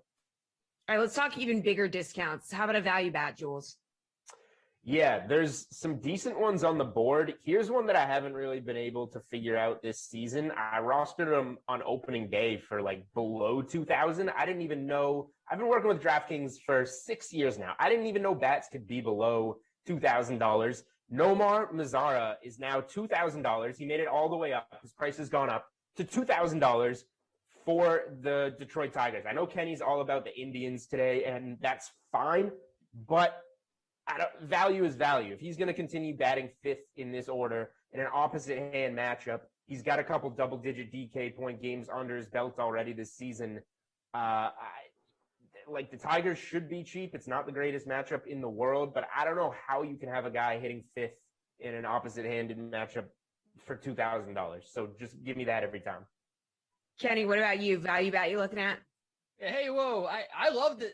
Julie knows better than anybody. I've been on the Tigers almost all season long. And you notice, I said Cleveland's team total. I didn't say anything about the Tigers. I like their matchup here against Zach Plesac, which is why I'm going to go with, maybe he's a little too expensive here, but you want to talk about lineup position. He was batting 9. He moved up to 7 last time. I think there's a good chance he could either hit 6, maybe even 5, and usurp our boy Nomar Mazara here. I do like finding some value bats on the Detroit side, which is why I'm going to go with Akil Baddoo, $3,500. Yes, the price is ridiculous for a guy that's only played 4 games, but in those 4 games, he's had a hit in all of them. There's a good chance he'll play against a righty here in Zach Plesac. He gave up 8 hard hit balls the last time that the Tigers played the Indians, and Akil Baddoo didn't play in that game. But if he played, I guarantee you, the guy would have had a hit the way Zach Plesac was throwing the ball. He has shown an incredible ability to see the ball. He's laid off some great pitches. He's making a lot of contact. He's making a lot of good contact. His expected batting average over 400 right now, which proves that this is a legit thing, that he hasn't really been getting lucky at the plate. He is talented. He is good. I don't know how he was like the 22nd ranked prospect on the Tigers, but look, I think that he might even hit 6 in this game. The way he's been hitting, you cannot ignore him at 3,500. Also was paying attention a little bit to Miles Straw at 2,800 against Sean Manaea. He's had a hit in each of the last 3 games against Manaea. He ended up walking 3 times. But in that game, he did get caught stealing. So I'm a little scared. I don't want to give him as my pick, but I would definitely take a look at Miles Straw at 2,800 if you want a little bit of a cheaper option because he's been getting on base. And he steals bases. The speed is real, and he almost stole one against the lefty, which is pretty impressive. So, but yeah, I'm gonna go with Akil Baddoo, 3,500. All right, Kenny, let's put our sportsbook hats on, okay? Favorite bet on the DK Sportsbook for MLB, what is it going to be? Well, I did just mention this game. I'm going with the Oakland A's here, plus 148. I was on the Astros last night. The thing about the A's is that they're actually hitting the ball okay. They're 9th in contact rate. They're 11th in barrels per plate appearance. The matchup last night just wasn't good. Christian Javier might end up being the best pitcher on the Astros when it's all said and done this year, taking over that role held by Zach Greinke. Lance McCullers, I feel like he's in the middle of this rotation. He's obviously very slider happy. I think he's very hit and miss. When you look at the pitching matchup, Sean Manaea has historically owned the Astros. He didn't have a great start last time out against them at the beginning of the season. Oakland is significantly better against righties last year than lefties. And you saw the bats for the Astros kind of slow down a little bit last night. Cole Irvin was a lefty for Oakland, and he's really bad. But they were really struggling to score runs off him and get hits. I kind of think that might turn a little bit here. And maybe the Astros start to cool off the bats. Sean Manaea could be the guy to do it. He's the best pitcher on the A's. And, Lance McCullers had a 4.61 expected ERA last year. So I'm not totally sold on the fact that he's going to shut down this A's lineup that is just beginning to heat up here. I think that the A's bats get enough across the plate, and they win here, plus 148. All right, Julian, where are you going for your best bet? So I was between a couple things here, but let's have some fun. I'm going to go a little bit opposite Kenny, although we could both win these. I'm going to go the Astros on the first 5. I've played the Astros in the first 5 a couple times this year. It's worked out. They've been the best team against the run line, one of the best teams to bet on in any capacity so far. And Oakland's been on the other side. That's going to change. Oakland's not going to be a basement team. They're going to get better, just like we talked about with Rendon and Freeman, etc. But Sean Manaea, I think, has gone downhill a little bit recently. Historically, if you go way back, he's done well against the Astros. He obviously got lit up the first time around that he saw them this season. I think that the Astros at home against a lefty are going to get some runs going early like they did last night, like they have overall this season. So even if it's another 2-0 cover in those first 5 innings, I think we could see something along the lines of 2-1, 3-1, 4-2. We could see some runs in this game. McCullers isn't perfect, but I think he'll do a decent enough job with an ice cold Oakland lineup. I don't think all those bats are going to get hot at once, considering how cold they all are. Maybe a couple of them get going, but I think the Astros will have the lead in this one after 5 innings. Jules having fun on a Friday morning. All right, good stuff, you two. The best friends, you guys. I'll make sure to tell Steve that you both said you love him. All right, we don't need Steve. Let's just keep it with us. That's good. Yeah. Well, I'm just going to tell him you said that you love him. Okay. Saturday is UFC Fight Night, guys. Tim Finnegan going to break that down with me next. We'll be right back.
famous DraftKings contributor Tim Finnegan is here, and we're chasing or fading some fighters on Saturday's UFC Fight Night slate. So, Tim, we're looking at the main card for tomorrow night's Fight Night event. We're going to start with a welterweight fight between Mike Perry and Daniel Rodriguez. Rodriguez is a minus 155 favorite. So, chase or fade that Perry has a shot at an upset here? I'll chase it. I'll tell you why. Because Rodriguez is really active. He lands almost 8 significant strikes per minute, which is really, really high volume. But the flip side is that he absorbs a lot of strikes because he's so active. He's absorbing about 6 significant strikes per minute. And Perry does hit hard. 11 of his 14 career wins are by knockout. So if Rodriguez is absorbing a lot of strikes, all it takes is one punch to end the fight. So he definitely has a chance.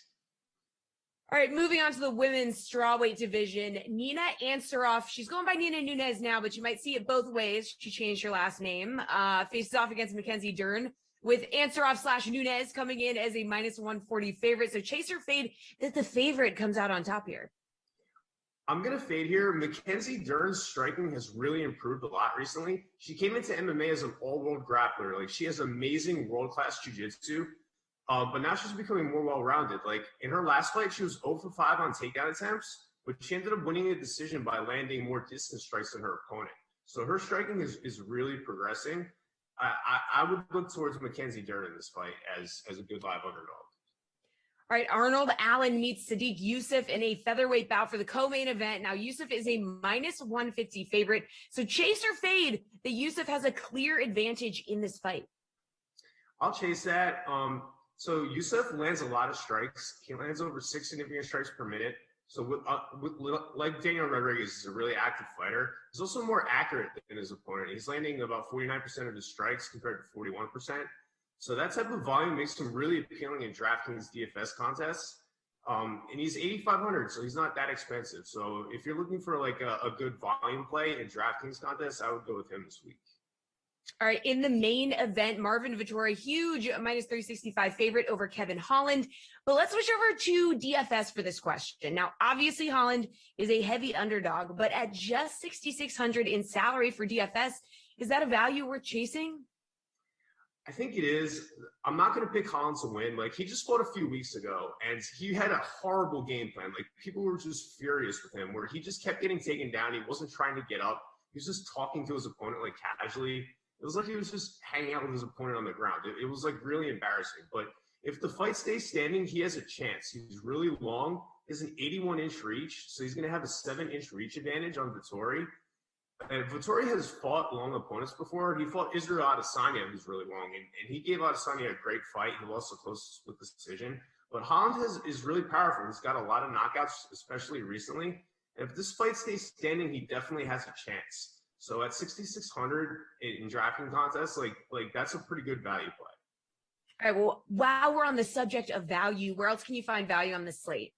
So Holland at 6,600 is a really great play. And we also talked about Mackenzie Dern. She's 7,900. And anytime, you can get Mackenzie Dern, I think for under 8,000, I would definitely look there. All right, let's wrap up this segment with your favorite bet on the DK Sportsbook for UFC Fight Night. What is it going to be?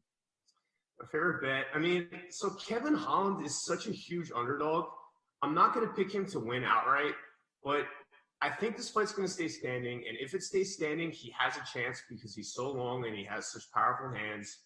I think he's got 4 knockouts in his last 5 fights. I would go with him as a value play. All right, good stuff, Tim. Thank you so much for the time. Appreciate it. As always, for all of you watching, hang tight. NBA Building Blocks is after this quick break.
Baseball is life, am I right? These guys know what I'm talking about. DraftKings contributors Julian Edlow and Stan Sun. All right, guys, let's talk about who you're building your lineups around tonight in the NBA. We're going to start at center. Who is your building block, Julian?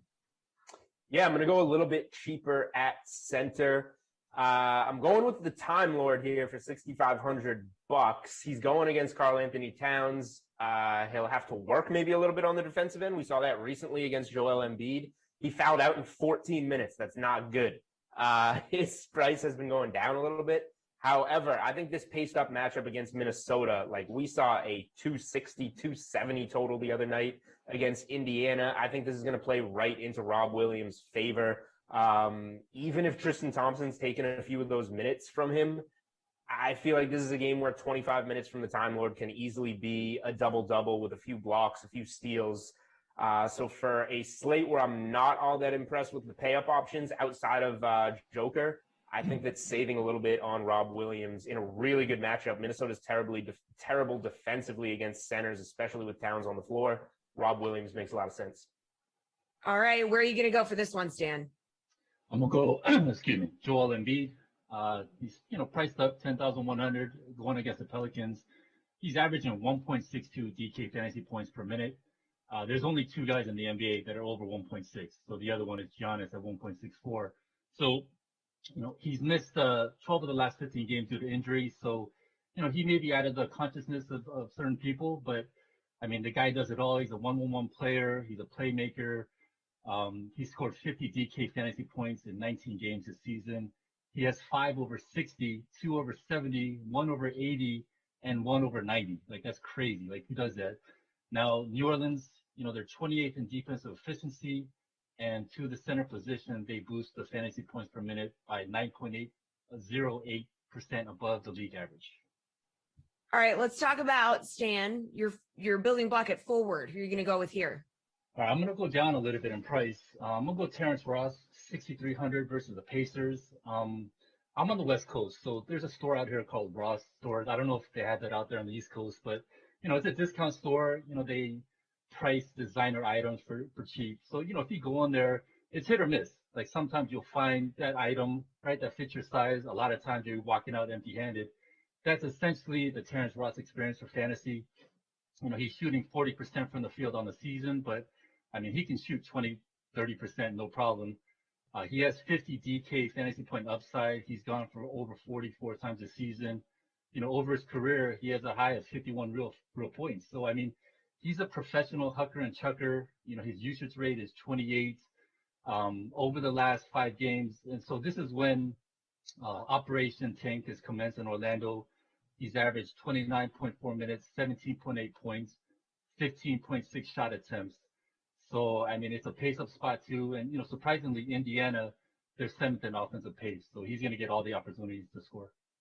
Wow, I love the metaphor. All right, where are we going, Jules?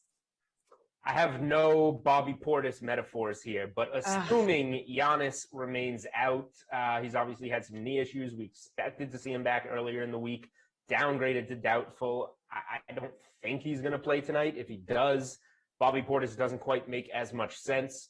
But these last 2 games without Giannis, he's been doing it all, and he's seen his minutes uptick a little bit. In 28 minutes against Golden State, he had 33.75 DraftKings points, and in 35 minutes against Dallas, he had almost 45 DraftKings points. So if Giannis is out, Bobby Portis seems to be the guy picking up a little bit of the slack, $5,700, and he goes against the Charlotte Hornets, who have allowed the most DraftKings points to the power forward position this season. So it is a good matchup if those extra minutes are going to be there. So I wish I could give you something a little bit more priced up at forward, especially after going with Rob Williams at center, but you just saw like Stan is value shopping with Terrence Ross. So the forward position overall is probably not a place to pay up on this slate unless we get some weird news. Like it'll take something like a Jaylen Brown or a Jason Tatum not playing, and then you play the other, Zion in a not great matchup against Philly. There's just not much there. So if there is a reason to pay up at center over somebody like Rob Williams for an Embiid, a Jokic, like Stan was saying, it's because the forward position is definitely going to be a place to get some value. Yeah, Portis 5,700 scored double-digit points in 3 straight games. Okay, what about guard, Julian? Are you going to pay up here? You've been really saving cash. No, I'm going to pay up here for sure. There's a lot of value on this slate. I think at guard going with either, I'm a coin flip really between Russell Westbrook and Steph Curry, and they're in the same game. So I'm just going to give them both. Like, why not game stack it? Hope that game in Golden State with a sloppy Washington defense just gets run up, and you got both of those guys in there who are probably going to be pretty key players if that game does go off. Westbrook has been ridiculous lately, a lot of it without Beal, but even with him in the mix, what did he have? 68.5 DraftKings points last game, 23, 15, and 14. He's pretty much been good for a triple-double every game over the last 10 or so. And if he misses it, it's by a couple of assists or a couple of rebounds. I think Westbrook going against that Golden State backcourt makes a lot of sense. And on the flip side, Washington has one of the worst defenses in the NBA, and Steph Curry is going to be in a great spot to go off against them at home. He's been doing well lately with over 50 DraftKings points in 3 of his last 4. So I've been saving all along. Here's where I'm going to use it all. Give me these 2 point guards. Yeah, there goes all that savings. All right, Stan, who you going with at guard? Yeah, no, before I start with the guards, I want to, just kind of reiterate what Julian was saying. I totally agree that Ford is probably not the place to spend up here. You got Kawhi, who's, possibly it's a second leg of a back-to-back. He could sit. Randall's at 9,900, Tatum's at 9. So yeah, I'm totally on board with that. In terms of guard, I mean, he picked it. He's got my guys, Curry and Westbrook. I had them slated down. The game environment is the best. DraftKings Sportsbook has it at 238.5 total. Washington plays at the fastest pace in the league. Golden State is right behind at 2. Washington is 26 in defensive efficiency. Steph Curry, he's gone for 50 DK points in 3 of the last 4 games. Washington, they boost the fantasy points per minute to the point guard position by 14.12% above league average. I mean, his usage rate has been 32.40, 33.40 over the last 4 games. Yeah, it's tough. It's a great option there. As for Westbrook, he's triple doubled in 6 of the last 8 games. The floor ceiling combo is amazing. He's gone 50 DK points in each of the last 8 games, and he has a 94.5 explosion against the Pacers. So I mean, the floor ceiling combo is. I mean, who's matching that? All right. So we just talked about spending a lot of money. How about a value play, Stan? I got 2 guys here. Going up to Dot State and Jalen McDaniels.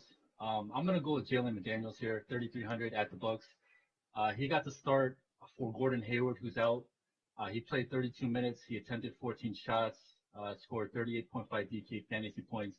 I think the important thing here was that the usage rate was 18, which wasn't an outlier because he's played 25 games this year, and that's been his season average in usage rate. So when he's on the floor, he's going to be involved. The Bucks play at the 5th fastest pace. Shooting efficiency-wise, he's very, very good. He's 48% on the season. And, surprisingly, Milwaukee to the small forward position, they're the most generous to the position as they boost the fantasy points per minute by 23.2% above the league average. All right, Jules, find some value for me. Yeah, so Clint Capella was a guy that wound up getting ruled out on Wednesday, a late questionable add to the injury report. He's questionable again. It's an Achilles, though, and this is something that has cost him some time in the past. So if Atlanta winds up not rushing him back, with John Collins already out of the lineup, give me Onyeka Okongwu here, the rookie top 10 pick, kind of a surprise pick by the Hawks because they had those 2 bigs already. But that last game against Memphis with both bigs out of the lineup, 32 minutes, he shot 6 of 12 from the field, doubled with 13 points, 11 rebounds, a couple of blocks in there, 33.75 DraftKings points. Now you go against the Bulls front court that did just add Vooch, so it got a little bit deeper. But still, for me, I'm kind of just expecting that an Achilles for Capella usually winds up being a little bit longer than we expect and just giving him a night of rest. So I'm going to go with Onyeka Okongwu here for $4,000. But if Clint Capella plays, then I reserve the right to change my mind. Okay, fair enough. I like that caveat at the end. But what's your favorite spread and money line bet for tonight, Jules? Let's move on over to the DK Sportsbook. Well, first of all, if it's not clear, I always reserve the right to change my mind. Okay, yeah. Got that. including this play, but I like this play a lot. So it's betting the NBA right now. Like you see, I have the NBA Trends article, I have the Best Bets article. Stuff changes. Like I don't want to bet a game until at least 90 minutes before tip. People just get scratched. We got all these crazy back-to-backs. COVID guys getting ruled out. So I would wait to lock plays in. However, I like the Celtics first half against the Minnesota Timberwolves. I think they're going to win big in this game. They'll probably cover the 8.5. I'm not going to lay it. I would rather go to the first half here. The Celtics have been struggling a little bit, but they're stringing together a decent home stretch, 7 games at home. They got over the hump against the Knicks in an ugly win after a bad loss to the Sixers. Celtics are a good team first half at home, 15-10-1 against the first half spread. They generally come out strong, and they generally come out their strongest against weak competition, like Minnesota, who plays zero defense. And then you have the Timberwolves, who have just been bad in this spot for the majority of the season. When you get them on the road, they're 9-16-2 against the first half spread. So slow starts on the road. Give me the Celtics minus 4.5 in the first half here. Stan, which spread or money line bet do you like? I like the Grizzlies -1 at New York Knicks. Last night it was -2, so it's come down a little bit. Over the last 10 games, the Grizzlies are 7-3. Interestingly, they're 14-9 on the road compared to 12-14 at home. Over the last 6 games, they're 6-0 against the spread, 6-1 against the spread in the last 7 games on the road. Now, both Memphis and New York, they're both top 10 in defensive efficiency. But I think the edge goes to Memphis because of their offensive efficiency. So they're 15th, while New York Knicks are at 24th. All right, Stan, how about your favorite overall bet? This could be a total, a prop, whatever. Favorite overall bet in the NBA tonight? I had the the over-under the Washington Golden State game. So last night it was at 241, and this morning when I checked, it got bet down. So it's at 238.5, so which kind of sucks. But I'm still going to go with there just because I feel like the number might be a little juiced up just because both teams are, 1 and 2 in offensive pace. Over the last 6 games, the Washington games have gone under. When Golden State has been favored, it's gone under 5 of 6 games.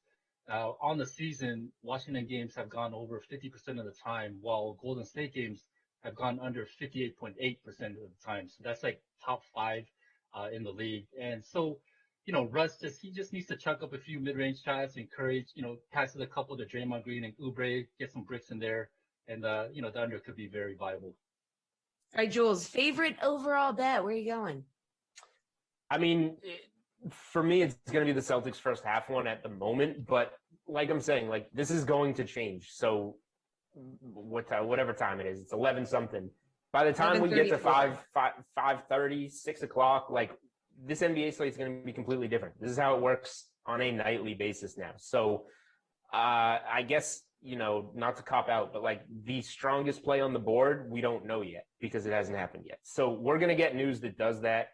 This is where we plug the DK Live account, follow it. That news gets tweeted out. You react to it. That is the single best way to bet the NBA right now, is betting something within 60, 90 seconds of the news coming out, and a line is going to move 5 or 6 points. That is where you get your edge right now. So hopefully I'll have something out on Twitter later. But that is how you bet the NBA. That is how you get the edge on the NBA right now. Jules with the hot DK Live tips. All right. Thanks, you two. Go enjoy this glorious Friday. I'll be right back with one of our favorite Canadians, Jeff Ulrich, to jump into some hockey talk.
Jeff Orrick, everybody. He's here to give us his 2 cents on the top options in DFS and on the DK Sportsbook for tonight's NHL slate. So let's just do it. Starting at center, Mike Zibanejad, 8,100. Sidney Crosby, 7,500. Two of the highest priced centers on the board. Okay, no surprise there. Both coming off games where they definitely did not meet value, though. So scoring under 10 fantasy points. Now, which one do you like to actually bounce back here, Jeff? Yeah, it's definitely Crosby. Mika Zibanejad, obviously a bit of a slow night for us last night. The Rangers did kind of get beat, I should say, by the Penguins. But, they have the tougher matchup here against the Islanders. Islanders still a very strong defensive team. And, realistically, Crosby coming in, averaging 1.5 points over his last 10 games. He's looked really good. He's shooting the puck a little bit more as well. This is really all about matchup, though. I mean, the Devils they're such a good matchup for your fantasy studs, for really all the forwards and power play. Whichever team they're going up against. The worst penalty kill in the league. They allow the 5th most shots against in the league as well. So this is a team that's just ripe right now. They're obviously trading away one of their best forwards. And Crosby, I mean, we're getting a $600 price difference here. It's not like these are two similarly priced players. For even GPPs, like it's hard to make the argument to go up to Zibanejad here. So I definitely like targeting Crosby as your center. But I don't mind going back to our guy from last night either, Matthew Barzal at 6,800. The Rangers have been allowing more shots on goal as well. So realistically, I like going down to that tier under Mika Zibanejad, starting with Crosby, but Barzal would probably be the guy I would pivot to for GPPs. All right, over on the wing, the Rangers' Artemi Panarin had scored 23 plus fantasy points in 4 straight games. Now that's good, but he only managed 1.5 fantasy points last night against the Penguins. The Rangers taking on the Islanders tonight. Are you banking on Panarin rebounding, or is there like another forward option that you have your eye on? Yeah, again, I mean, this one, I don't mind skipping out on the Rangers tonight against the Islanders. Maybe that's a mistake. Their offense has been good at just sort of scoring against everyone, but I don't really feel the need to roster the Rangers when we have a team like Vegas on the slate. Like, we're getting Max Pacioretty at $500 less than Panarin here. Pacioretty has the better matchup again. I mean, Arizona, they've been winning some games, but they're really not a bad target for fantasy purposes. They allow a ton of scoring chances. They're 21st in scoring chances allowed. Shots on goal, they're up there as well. They allow the 10th most in the league. So Pacioretty, a high volume guy, I would probably pivot down to him, especially for cash games. But I even think there's a better target on the Golden Knights today. I mean, Jonathan Marchessault comes in averaging 4.2 shots on goal over his last 10 games, 8 shots on goal over in his last outing. He's only 5,600. He gets power play 1 exposure as well with Pacioretty. So I think there's 2 guys on Vegas you can be targeting here over a guy like Panarin, who, again, if you want to stack the Rangers and get a little bit of exposure to them in like GPPs or something, but for a core lineup, I would much rather target that value with a guy like Marchessault, or even just pay up for Pacioretty, because the matchup for Vegas is just, quite frankly, it's just way better. All right, on defense, Cale Makar's alma mater is heading to the national finals. UMass beat Minnesota Duluth last night in the Frozen Four. So Makar is going to look to celebrate, obviously, tonight by going for his 4th straight game of double-digit fantasy points when the Avs take on the Ducks. He's 5,700 tonight. Do you like his chances to put up some points, or are you going to look somewhere else? I mean, look, there's a ton of great matchups on the board tonight. I mean, we already talked about Pittsburgh versus the Devils. You've got Vegas going up against Arizona, but I mean, Colorado against Anaheim, right? I mean, you can target all of these offenses. So I don't want to say there's no wrong answer here, but Makar at 5,700, I mean, he really does look like, the cheapest guy you want to get exposure to. I mean, I like Alex Pietrangelo going up against Arizona, Letang going up against New Jersey. You compare him with Sidney Crosby, but Makar at 5,700, he's cheaper than both those guys. And I mean, it's the Ducks. I mean, they're a bottom 10 team in terms of all these advanced stats as well. So definitely stands out most to me from just a pure sort of value perspective at under 6K, definitely getting a little bit underrated there. I don't mind going cheap, though, on defense with all these good matchups as well. You can think about a guy like Dmitry Orlov or Justin Schultz on Washington going up against Buffalo. So, if you are only looking up to pay up for one stud, Makar is going to give you the best sort of bang for your buck. But I don't even mind taking 2 of these studs tonight. I think Alex Pietrangelo against Arizona is in a great spot. He's getting power play 1 exposure as well now. So I would rank him, probably just behind Makar. So, again, looking for 2 of those studs at the top of defense tonight with all the great matchups on board, probably a good idea. All right, switching over to the DK Sportsbook as we like to do, Jeff. What's your favorite puck line or money line bet on the board?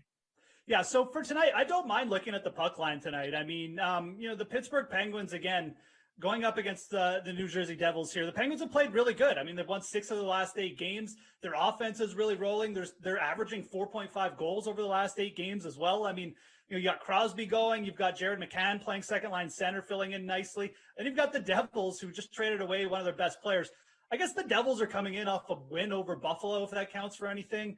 I'm just not really sure why the Penguins aren't favored more here. I don't mind targeting them on the puck line here to cover the minus 1.5. You're getting plus 135 on the DraftKings Sportsbook as we're talking right now. So you're getting good plus odds here. It really almost feels like a spot where the Penguins should be, more closer to even money, if not right at even money. So even the money line for the Penguins at minus 182, I think offers you a little bit of value. So, the Penguins definitely my top choice. I would be remiss not to mention the Kings because I always bring them up. They're going up against the Sharks. They're plus 112 as well. They always let me down, but those are pretty good odds as well. 2 teams, I just feel like there's not much difference in them. So whenever you see a team at plus money, when the Kings and the Sharks go together, I always side with the team with the better odds. Okay, Jeff, how about just like your favorite NHL bet of the night? Give it to us. Okay. It's the unicorn bet of the day. Jonathan Marchessault. Over 2.5 shots on goal. We're going to keep this shots on goal prop going. We hit Barzell easily. Jonathan Marchessault averaging 4.2 shots on goal over his last 10 games. Take the over on the 2.5 shots on goal tonight against the Coyotes. They allow a ton of shots on net as well. So give me a big night for Jonathan Marchessault, just all around.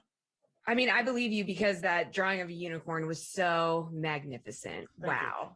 Just unreal. Well, thank you, Jeff. You have a quick break here, but then you're back to talk about the Masters as we head into the weekend. Can't wait. But first, how about some NASCAR price check for Saturday night's Blue Emu Maximum Pain Relief 500 from Martinsville Speedway in Virginia. Let's do it.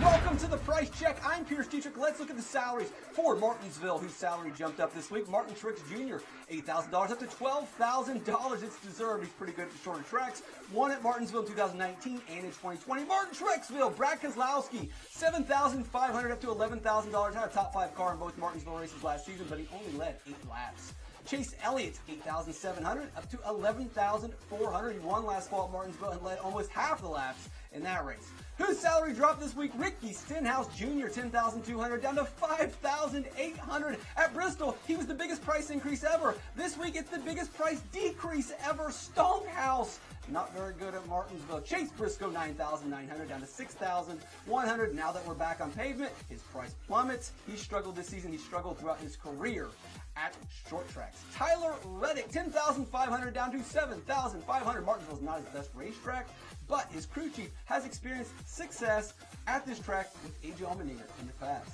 Favorite play of the week, Joey Logano, $10,700. Last spring in the night race at Martinsville, he scored 128 fantasy points. But check the weather because this could end up being a Sunday afternoon race. Eric Almirola, $8,100. He has the talent and the car needed to drive from 31st to 10th, but he's got to shake off that bad luck. Positive vibes only. All right, guys, check out DK Nation for all your DFS information needs. If you've got NASCAR questions, find me on Twitter at Race for the Prize. I'm Pierce Dietrich. Catch me on DK Live.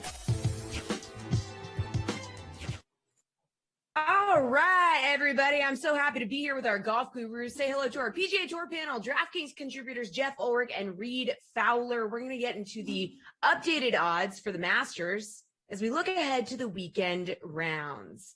Okay, we're going to talk about Justin Rose. He's plus 1,000. Okay, how do we feel about that? Just tell me, Reed. Yeah, he's retraced a little bit. So he's brought a lot of guys, a lot of the field back. And I know Jeff's shaking his head and nodding in approval because there were some bets that I saw that he placed via his Twitter. And so please go check that out because there's some good names. I agree with some of them that he put on there. But yeah, I mean, Justin Rose, we saw he didn't do this exact stuff leading up until his 9-under run through 12 holes. But he's bringing back the field, which is what we want to see. If you have Rose tickets, you're kind of clenching a little bit, but don't worry, it's still early. I think that this course is going to be difficult, and so the guys that are playing right now on the course is what we saw yesterday. That the morning wave it was a little bit more advantageous. Maybe guys like Bryson can get back into good graces, but he's also struggling. But Justin Rose, he's fighting some stuff right now. All right, Jeff, what do you think about this guy? Yeah, I'm not shocked. I'm not shocked he's come back to the field. I'm not really interested in betting Justin Rose, even at plus, even though he's back to like whatever, plus 1,000 double digits. So you want to call it. There's just too many people behind him here. I mean, we can just go down the board here, but I mean, you've got guys, Hideki, Rom, Reed, Webb Simpson. These guys are all within like 4 shots now. I mean, this is tight as we speak. And I'm not betting Justin Rose, who legitimately has had trouble just making cuts on the PGA coming in, to all of a sudden just dust these guys over 2 rounds on the weekend. Justin Rose is like a pure fade here. Again, not really shocked that he's coming back because it does just feel like Thursday's round was just kind of an anomaly at this point. Oh, Jeff, you were a little worried though that my Justin Rose call was going to dwarf all of your calls. Look, because yours was great yesterday. Your Justin Rose call was great because even if he doesn't win, for fantasy purposes, it's probably going to turn out very well at 7,200 or whatever he was. So kudos to Reed. Yeah, great, good job. A blind squirrel finds Okay, we'll clap it out for Reed. Okay. Jeff, Jordan Spieth, though, he was one of the favorites before the tourney, opening up at plus 1150. He now sits at plus 550. How do you feel about this guy? Honestly, the time to jump on Jordan Spieth was probably after round 1 finished and before round 2 started because, he was still sitting at a decent price at that point, closer to like plus 1,000. At this point, he's the favorite now in the betting odds. Coming in with the great form. But again, I just go back. I mean, we've got so many guys that haven't teed off here. I mean, Rom, Hideki, Reed is up there. These guys are at way better odds. And, you have to look. I mean, am I getting better value to take a shot on guys who are a few back? Yeah, Jordan Spieth's out there. He's 1 under par. He's only 2 back right now. But, these guys, half of these guys I mentioned haven't even teed off. And they're at double or more the odds of Jordan Spieth. So, their only knock against them is some of these guys just don't have a green jacket, although in Patrick Reed's case, he does. So for me, Spieth isn't really where I'd be targeting him. Again, if you missed out and didn't target him last night, that's fine. But just realize there's way better value down the board. I think you can go all the way down even into the plus 2 range with guys like Xander Schauffele. So for me, Spieth is it's just not really long enough to target at this point. Reed, how do you feel about Spieth? Yeah, same. Maybe after his triple bogey was time to get in on the Spieth train, right? Because exactly this is what he does. He goes, I think it was birdie, triple, or triple birdie. So I mean, it's that's what you need to do with guys is you can't buy right now. He's -2, so he's only 4 off or 2 off the lead, 3 off the lead. Which in a snap of an eye, Jordan Spieth could be leading this thing. So yeah, I'm with Jeff. He mentioned Xander, Rahm. These guys are at even. Finau's at even. I think these guys are alive. Scotty Scheffler was at plus 8,000 to begin the round. Now he's back to plus 7,500. He's also right there as well. So that's the time to take a look at these guys is when the dust settles a little bit and they're back at even par or they just got bogey. That's when you look at the guys, not necessarily the guys that are trending like Speed. All right, well, Reed, a returning Brooks Koepka, opened at plus 2,800 after a first round 74, found him 9 shots back of the lead. His odds now sit at plus 4,000. Like, do you want to jump on Koepka here? What's up? Not necessarily. I think a lot of adrenaline was coursing through that knee in the front 9. I mean, he looked good, right? I think he shot even par 36 on the front 9. And then we kind of saw him falter a little bit on the back 9. I just want to see what it's like. I want to see if I can see that he's in form and he's getting back to it and he's not limping or he's just fine. And he probably won't even limp. Probably won't even show us that. There's a lot of question marks with him. And is plus 4,000 more value when there's question marks in him as opposed to a guy like Xander or Rahm or these other guys that are close to the lead that don't have those question marks and you're getting them at half the odds, right? That's the equity that you need the value prop that you need to think about. I'd go to the latter with the guys that are a little bit closer because Brooks is a question mark. Surgery was just recently. Oh, we are live.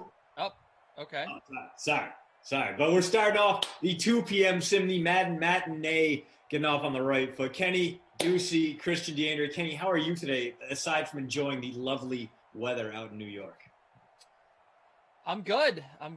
Usually I'm asking you that question. I appreciate you making the contest here for the 2 p.m. sim. We have no one really good on the other side of the ball except for Dalvin Cook to really roster. I decided to roster Phillip Rivers. I just went kind of crazy and did a Colts stack. What about you? Bold. It's bold. It's a very, very interesting move. I mean, Rivers occasionally can give you some big games, but a lot of the time he's he's going to give you a blank in the running department. Although occasionally Madden will bust out those naked bootlegs for Phillip Rivers out of nowhere, and it's always a delight to watch because it's like watching two turtles try to have sex with each other whenever he runs. But yeah, for me it had to have Cook in the lineup, and I'm sure everyone else did as well. Not me.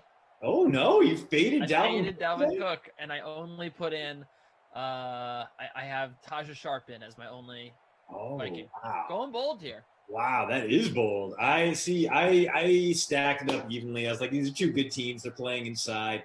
Yeah, they can both get there. So for me, it was about paying down a little bit in the captain spot, throwing Trey Burton in there, then Cook, Hines, Thielen, Harris Campbell, and Justin Jefferson. So if T.Y. Hilton blows up, I'm screwed. But other than that, I feel like I got pretty good coverage on this one. I like your lineup a lot. I got Trey Burton in my captain spot, Phillip Rivers, Naeem Hines, Zach Pascal, Belly Kimball, and Taja Sharp. We'll see what happens. I mean, I definitely am with you. Like, I hate both quarterbacks, and I never fade Dalvin Cook, but he hasn't really gotten it done lately. He's super chalky. He's very expensive. It's true. And the Colts defense is really good. I mean, I think that's worth noting. The last time these two teams played in Sinland, he had 4 DK fantasy points. I'm not expecting that again. That's not why I did it. But, really in general, when you look at Dalvin Cook against this Indianapolis defense, it is a matchup that probably will give him problems. I mean, they do have a legitimately good defense.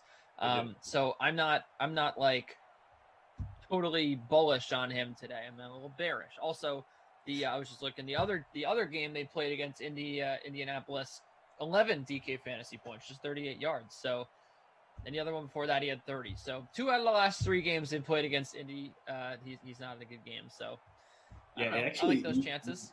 Dead on that one. In his last 3 games combined, only 92 rushing yards, and this Colts defense can absolutely stop him. As we're sure Jay Shark is going to be very upset to know that Indianapolis and the Vikings met not too long ago, and the Colts just absolutely ran the Vikings off the field, which is what I think would happen in real life. I feel like that's pretty true to form. So, what do you think of Kirk Cousins in this game? Because he's a guy who's not done much of note in Sinland. Only 13 points per game. He gets outscored by most wide receivers, but 2 touchdowns per game in each of his last 3, at least 17 points throughout that. Do you see him maintaining that pace? Do you think he gets over 15 today? Well, I think that a lot of people would say that he won't, given the fact that he's not in the top 5 owned in the free contest. I certainly do. I don't believe in Kirk Cousins really much in these sims either. I mean, I agree with you. He also just doesn't have like the receiving core to throw to. Thielen is great, but other than that, we haven't really seen a lot of success with any of these guys. So I don't know. I mean, I think that you're probably not too far off base by fading Kirk Cousins. And in general, it's we've talked about this before, I think anyway. But it's really difficult to roster quarterbacks in this game because like most of the quarterbacks stink. Except for like maybe 5. There's like the 5 or 6 rosterable quarterbacks, which like Mitch Trubisky, Mitch Trubisky. It's nice to name them. I forgot. So it's I think it's Mitch Trubisky, Lamar, Mahomes, right? Yeah, absolutely. Even him, Josh Allen can get those running yards. Basically, any dual threat quarterback is going to help. Honestly, though, like not even. I don't even know if Kyler Murray is in that category. He's like a really big liability when you roster him. He can have good games, but like he lacks the consistency. I think when you get Murray, it's like you're torn between him or Kenyon Drake. So I typically, like you, hate the Drake and go with Kyler instead. It rarely pays off. It's one of the reasons why I don't have more DK. What about Sam Darnold is low key. I feel like he always shows up in the Sims. No. I end up rostering him. And I couldn't say either way. That's the thing. Like I don't really remember any great Sam Darnold games, but I don't remember him having any clunkers like Kirk Cousins or Matthew Stafford. Like he's usually okay. Yeah. In Switzerland. Oh, Justin Rose is just birdied and right back to even on the day. He birdies the par 3 16th. If anyone's following along with the Masters, we appreciate you being here, taking some time out of your day to watch us here in Sinland. As Phillip Rivers going to go down and get sacked. That's what I get for rostering Phillip Rivers. But I don't know if you were a big golf guy, but looking back at the start of the day here, of course we had, Justin Rose coming in at like 7 under at the Masters, just running away with it yesterday. An incredible back nine. Fell back, a bogey the first, got it right back, and then 3 bogeys, and has crawled it back now all the way to even par for the day. He's back to 7 under. Very nice. And it's getting there, man. What's going on, Cena, by the way? WrestleMania weekend, of course. I wonder if Cena's excited about that. I broke my own rule, by the way. I usually stack Mac and Hines, and I faded Marlon Mack today because $6,400, Christian, just a little too expensive for Marlon Mack. Don't you say? Oh, absolutely. Yeah, he's a good punt play, and like the price has to be under $5K though. And Marlon Mack, like he feels a little vulture-y, but like he shouldn't cost more than Paris Campbell. He shouldn't cost you more than Kyle Rudolph, because you never know what you're gonna get from Marlon Mack. Yeah, he had nearly 12 points in his last sim. Before that, 2, 3, 7, 4.5, 3.8. You just don't know. Like he's very touchdown dependent. And he's going to get those looks, at the goal line, but there's no guarantee that he'll get there. It's a nice strike from Phillip Rivers to our collective captain, Trey Burton. Never really caught on quite the way the Colts had hoped, but not a bad year for him by any means. Just not. I feel like he's always been a guy who's been more potential than production, even going back to his Florida days, and then he had the Philly special, and just one of those guys that you got very excited about, particularly if you were a Bears fan. You're like, this is the guy. He's going to be the rising tide that lifts up Mitchell Trubisky. And it turns out that guy doesn't exist.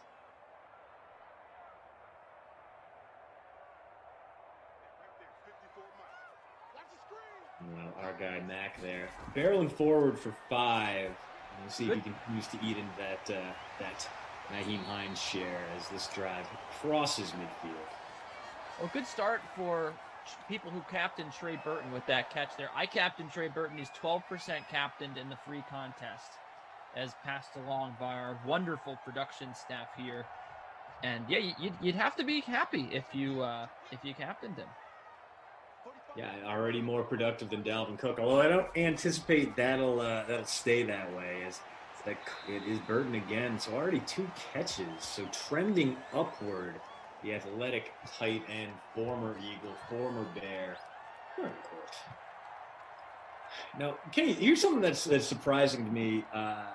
The Colts have been very, very low-key in free agency this year, which was a little wild to see because they came in with a ton of cap space, more than $40 million, and their biggest signings have just been re-signings, whether it's been Marlon Mack on a cheap 1-year deal, T.Y. Hilton 1 year, $8 million, or bringing back Xavier Rhodes for nearly $5 million. What do you see in Indianapolis's future? Are they sitting out this year to make a bigger splash next year? Are they trying to figure out their situation with Carson Wentz in town? What has the offseason plan in Indianapolis told you about this team? I absolutely, positively love the Colts this year. I think that Carson Wentz is going to be fantastic for them. I think that, when you look at the way that everything's kind of set up for him, I mean, not only does he have some good weapons already on that offense, Michael Pittman Jr., Trey Burton, to name a few, or a couple rather. You also have an incredible defense. And to me, if you listen to these sims, we talk together a bunch, that, I love defenses more than my own family. I love good defenses, and this team has a good defense. So all they really need is just, an offense that doesn't suck, and they'll be okay. And I think that's what they have here. I really do. I think that this offense will – it was fine last year with Phillip Rivers at the helm, and we saw, he really – obviously because he retired, but he didn't have it. He wasn't that great last year. I think that with a quarterback that could potentially be better in Carson Wentz, I expected a bounce back here with the way that I think he'll improve mentally. I think that the mental aspect was really big with him, playing in front of Jalen Hurts, and clearly his confidence was shot. I think that absolutely he's in store for a better year. Yeah, I can see that happening. It's higher ceiling, lower floor going from Rivers to Wentz. Although I did appreciate how Rivers did adapt to the offense. He eventually got there. But it's just such a different presence having a guy like Wentz, a guy who can scramble, a guy who can avoid pressure, a guy who runs like his body wasn't popped out with a dime store mannequin. So close, sorry, to a Trey Burton. Oh, I get it, man. Trey Burton, 4 catches on this drive. But continue. Looks like he's going to cede a goal line carry here to Marlon Mack. It's been all Burton this drive, and I got to imagine, coming off out of the shotgun, but heavy on happens here. So this could be a tight end 2, tight end 3 kind of snipe. Instead, it's Marlon It's Marlon Mack with a touchdown. So paying off if you invested the $6,400 in him. Didn't see much of him that drive, but did see him when he counts. Colts take a 6-0 lead as Mike Zimmer furious about the most obvious play call in the Colts lineup there. The kick is up and good. 7-0 Colts.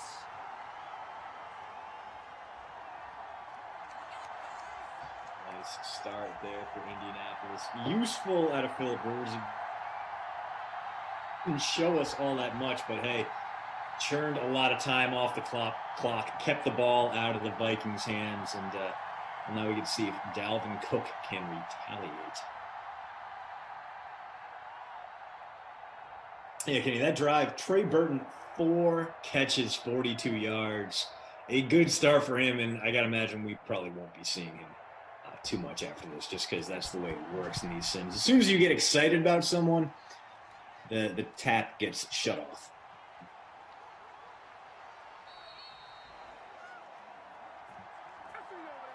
All right, so the Vikings. So good start for my Colts stack, except for the fact that I faded Marlon Mack, which I never, ever, ever, ever, ever do. I'm upset about that. I'm upset that I didn't have Marlon Mack in my lineup, but we'll see the Vikings come out here with the ball. Trey Burton, great start to the game, as you mentioned, with the 4 catches. So we actually do have something to talk about at the quarter break here. Normally, we have nothing to talk about. We're just kind of like, Sim kind of stunk. But Burton, 4 catches for 42. Pascal, 2 for 20. Rivers with 73 passing yards. So he's off to a good start. The Colts are off to a good start. We'll see what happens. It's not bad at all. I mean, now we can see if Cousins can throw his team back into it. That helps right there. Not quite the big arm that we got used to in Minnesota, although Cousins is one of those guys in the real world, can do crazy stuff like one week he'll throw 11 passes and the next he'll throw for 400 yards. Just a wild variance in the production Kirk Cousins is going to give you. Not that surprising, but a guy who's very much buoyed by having a great running back, having 2 all-pro level receivers in his lineup.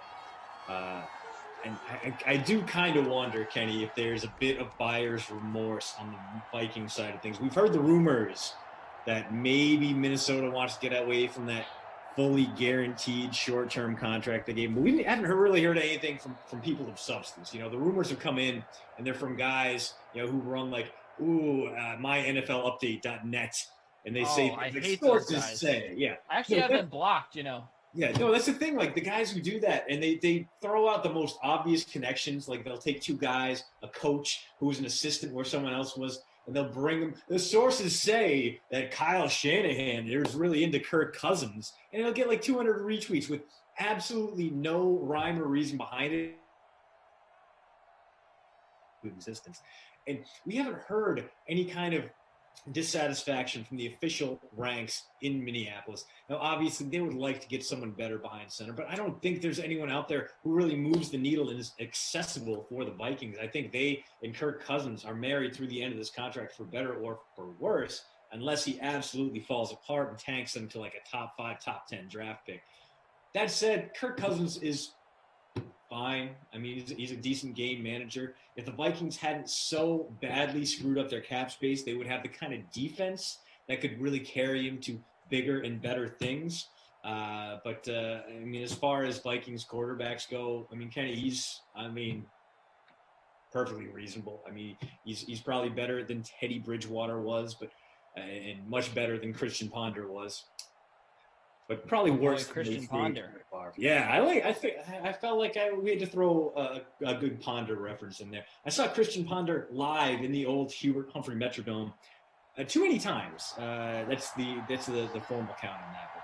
But I used to love going to the Metrodome because the Metrodome had the feel. It was like walking through a 1980s airport all the time, every time. Like everything just concrete and bare, and occasionally you got some really gross, old, very thin carpet, and just a mess of a stadium, a very of its time stadium, and I loved it so much. Metrodome. I never got to go to the Metrodome. I never actually got to go to Shea Stadium either, which is always one of my biggest regrets. Everyone's like, "Oh yeah, you've been to what ballparks have you been to?" "Oh, you've been to Shea," but that's it. I never went to Shea, just Citi Field and Yankee Stadium, and the old Yankee Stadium, of course. So you never got to see the old apple rise out of the never. Rise out of the that's a good set.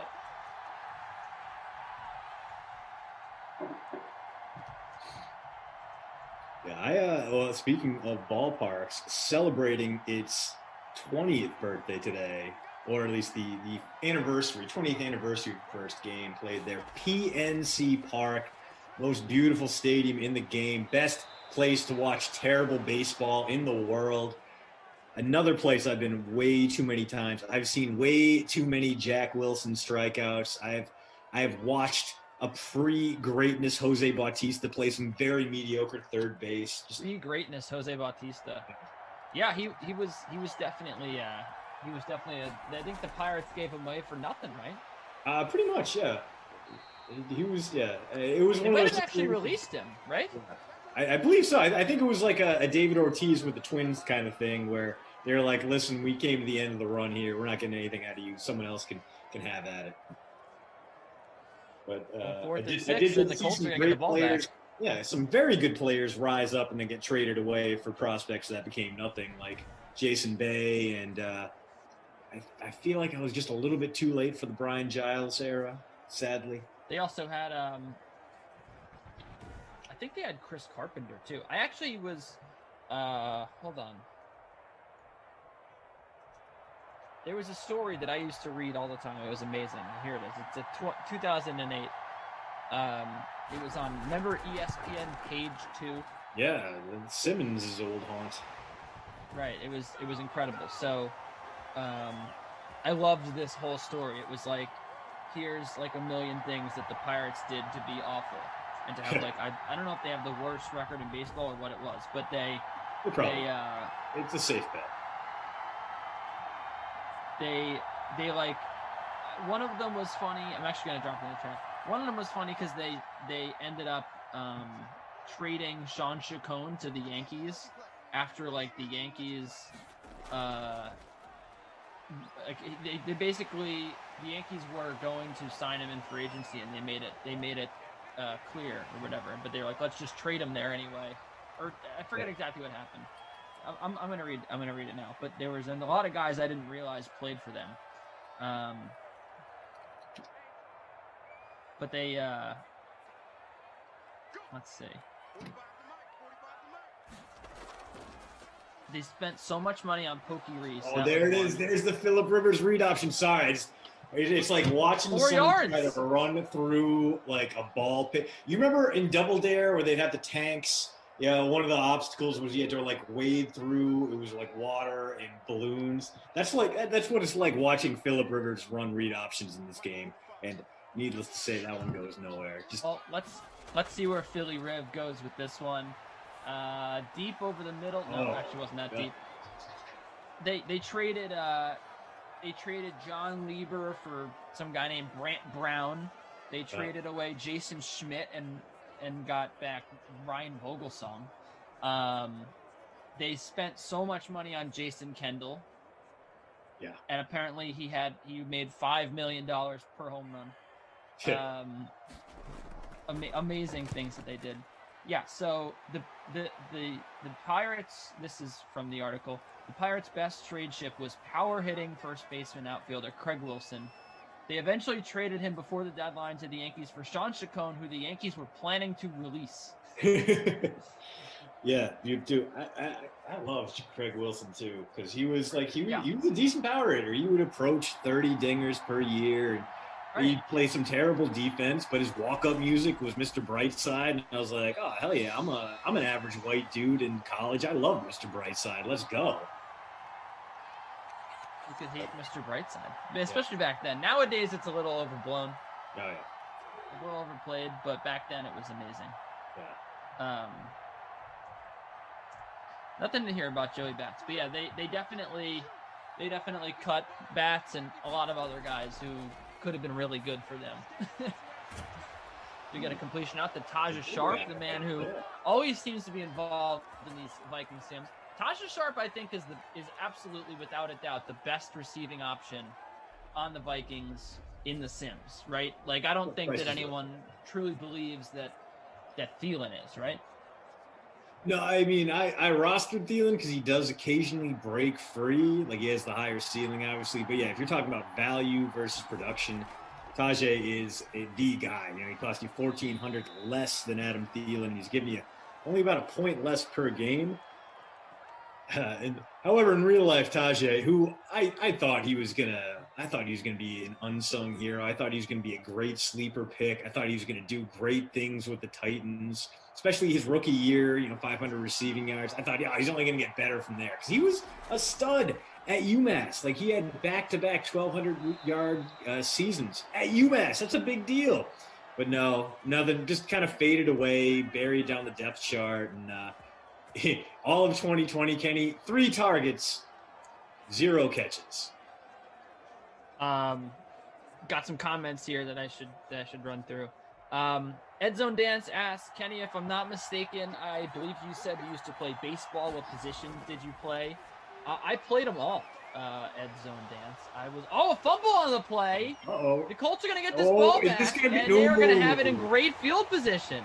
Wow, Sky Moore jumps on it and was one broken tackle away from a potential fumble 6 there. Although, going to the booth review, Kenny, these fumbles never hold up. We almost always see these fumbles overturned, and it looks like Thielen hit the ground caused the fumble. I gotta imagine this one is coming back and the Vikings will retain. Anyway, I played them all. I pitched a lot, but I never really threw gas. I was I wasn't even a junk baller. I just changed speeds really well. Fastball changed. I threw a knuckleball as well, which was fun. So my main positions were middle infield, shortstop, and second base. But then I played on a travel team, and they showed up for tryouts, and they got and shagged fly balls, and I was like, well, okay. And I went out and shagged fly balls, and I didn't suck at it. And so he was like, oh, you're an outfielder. And I was like, well, no, I'm not. He's like, okay, you're going to play the outfield for us. So I played the outfield and made some errors, didn't play that well. I mean, I had played outfield in Little League before and first base, but I obviously I'm 5'10", so I'm not I'm not an outfielder or first baseman by trade. Anyway, so they're going to go for it on 4th down. Here they are, and they get the threw it and got it. Wow. Big Irv. Bold move there as the anyway, Vikings go to the tight end too, and it pays up. Now, Irv Smith is a guy who's going to be in line for a lot more targets next year, and we can talk about him later. But Kenny, by all means. Yes. So that was it. So that was all. I mean, that was the end of the question anyway, or the end of the answer. And then Bucky asked me, I know it is only the start of the season, but has any team or player surprised you with their performances?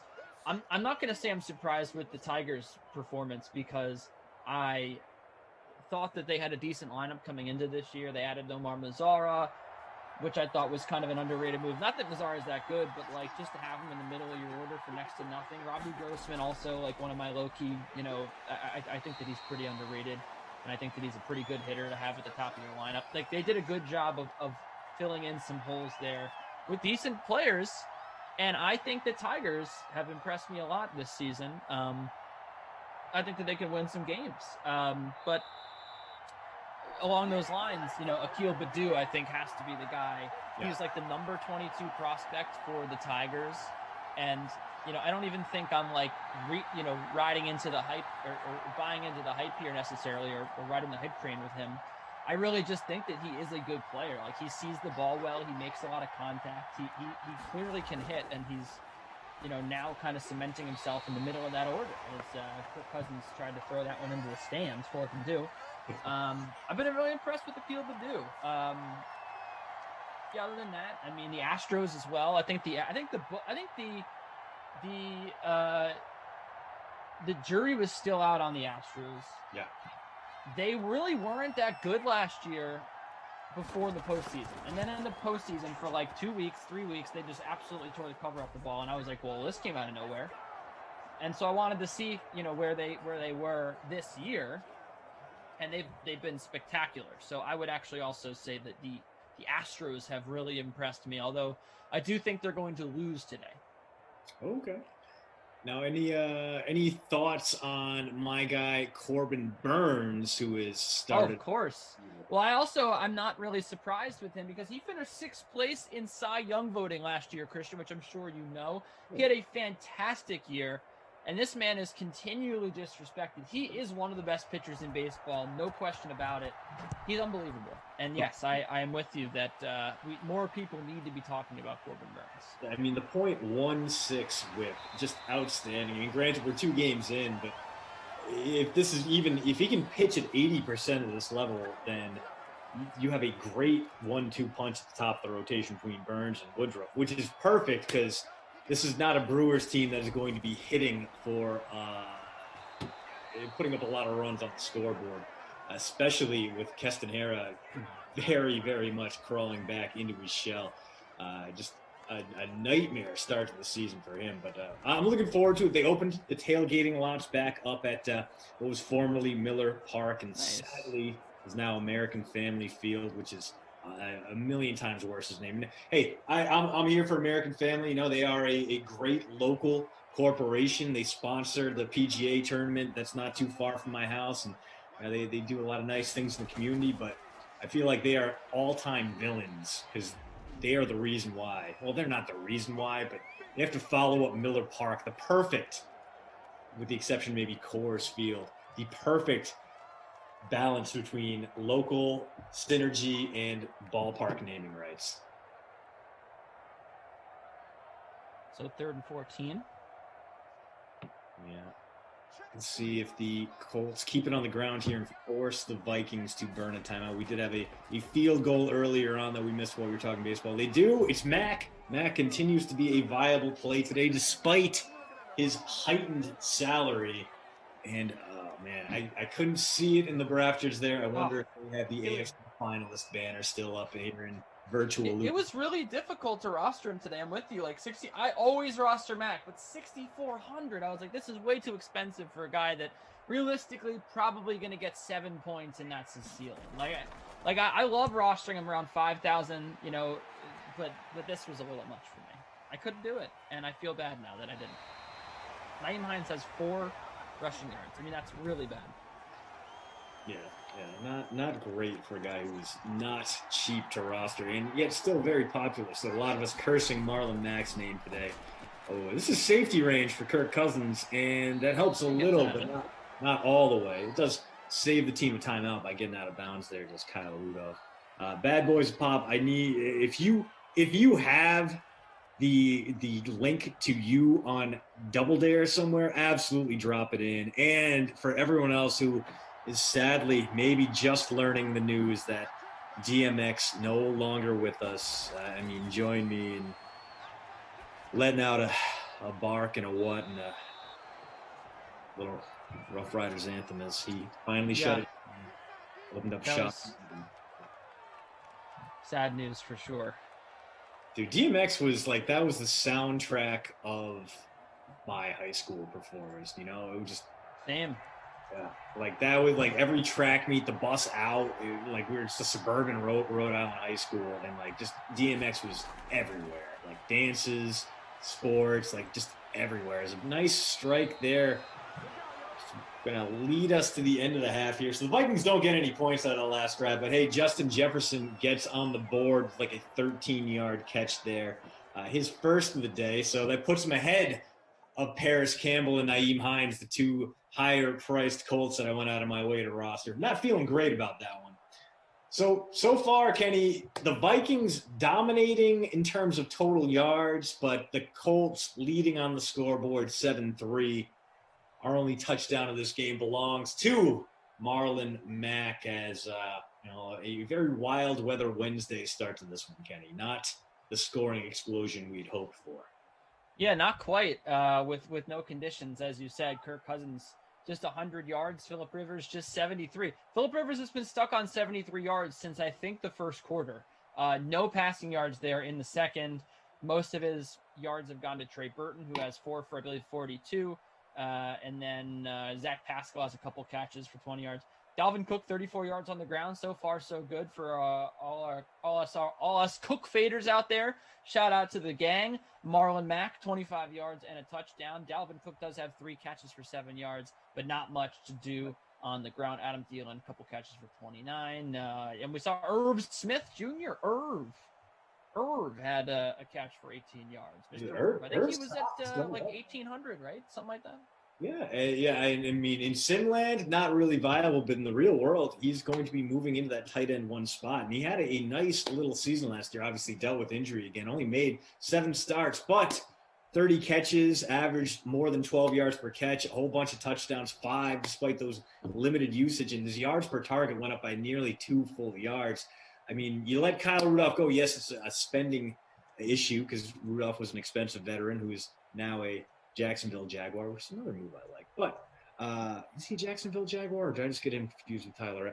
At any rate, Irv Smith is going to be in line for some big things. And he's probably going to be available in the middle of your season-long fantasy drafts this year. Now, granted, the tight end position in general, a bit of a mess last year, but Smith is a guy who could produce some value, give you a Jonnu Smith type performance because he's going to get a lot of red zone targets. He's going to give you something like 10 touchdowns on the season, especially with Thielen and Justin Jefferson drawing safeties downfield and giving him room to cook in the seams.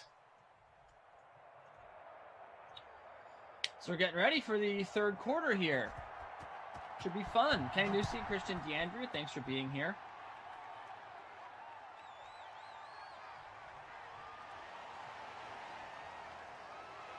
Oh, wow, that managed to go further than we thought. T.Y. Hilton almost out to midfield.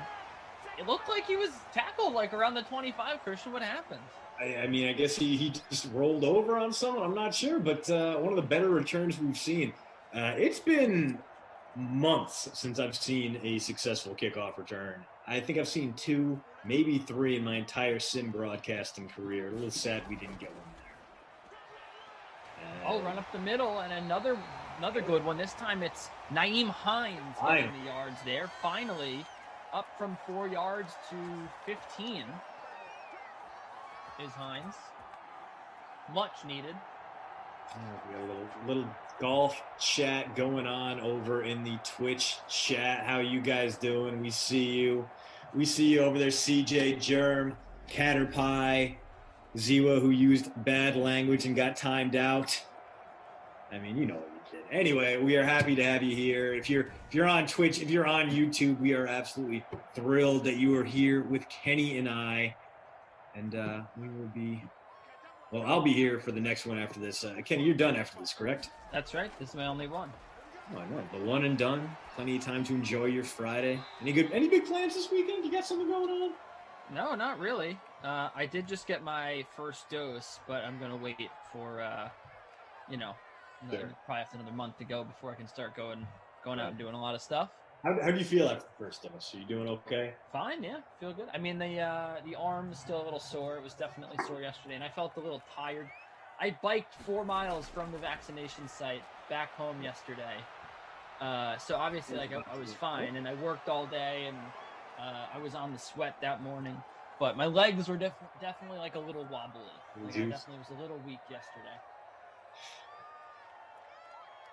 Yeah, I was originally supposed to do the first of 2 doses next Friday, and then the clinic called me. He's like, we're running out of Pfizer, but can you come in here tomorrow?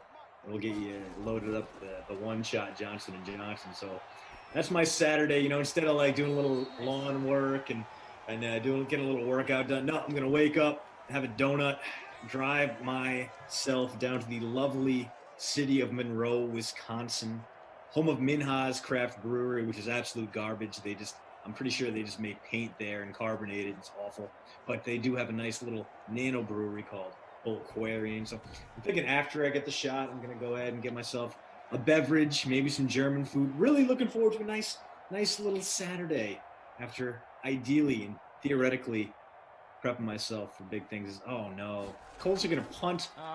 Vikings 40. It's not a fake. It's going to be Rigoberto Sanchez. And we saw Rigoberto Sanchez, Jeff and I, fake a punt the other day when the Colts were winning.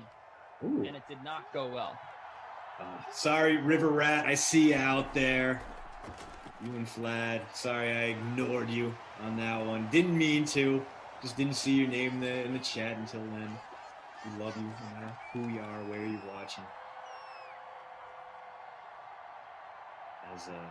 I hate the decision to punt. I mean, 4th and 8, you can get that done even with Phillip Rivers. If you give up some field position, who cares? Because we know this is not a game in which you can coffin corner punts, Kenny. If you're punting from anywhere inside your opponent's territory, you're looking at like a 20 to 25 yard net 80% of the time.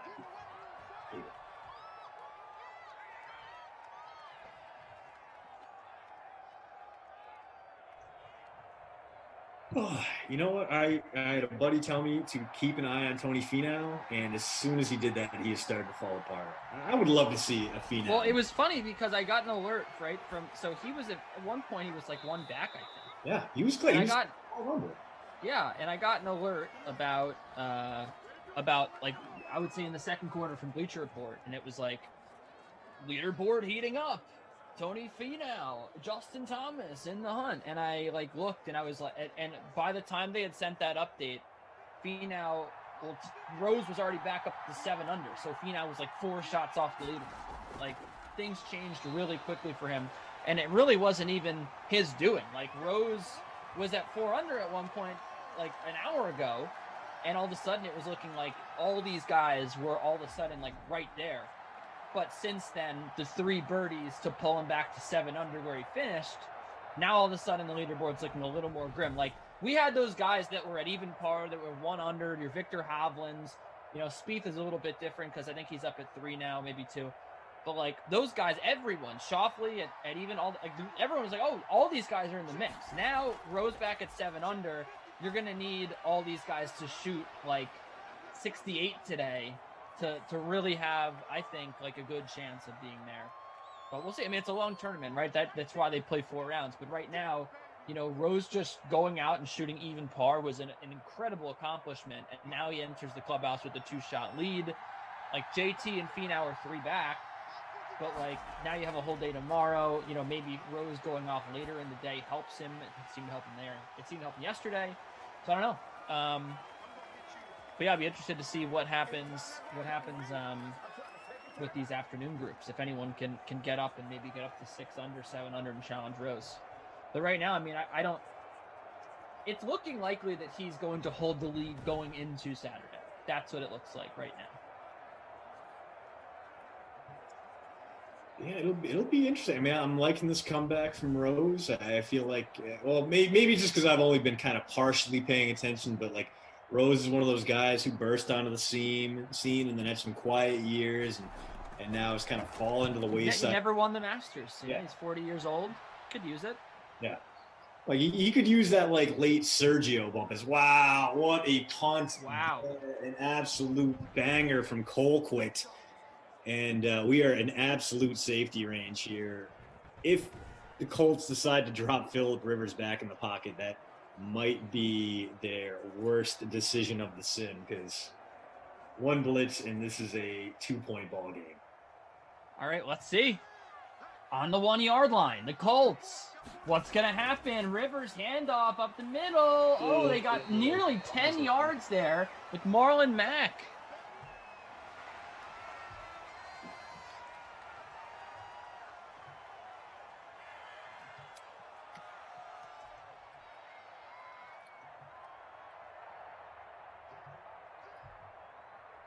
Rivers in the gun. 2nd and inches.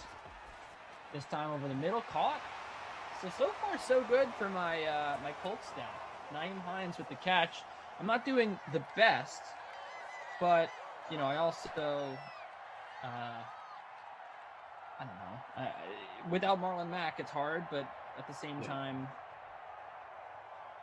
I feel like okay about how I'm doing. I'm top half in the Beat Ducey Colts Vikings free roll, and thanks in part to Trey Burton, the captain spot. But we haven't seen anything from Trey Burton since that opening drive. Well, speaking of, right there, Halls went in for 3 whole yards. It'd be nice to see one of these teams take a shot downfield, Kenny. This has just been a very low wattage sim, and I mean, I'm enjoying the hot punter action, but that's been about it in this one. I do love some punts, but yes, we've only seen 1 touchdown, and it was essentially a vulture touchdown by Marlon Mack, who gets the ball again here. So I would love to see some more excitement. I'm with you there. I think that we are owed something here.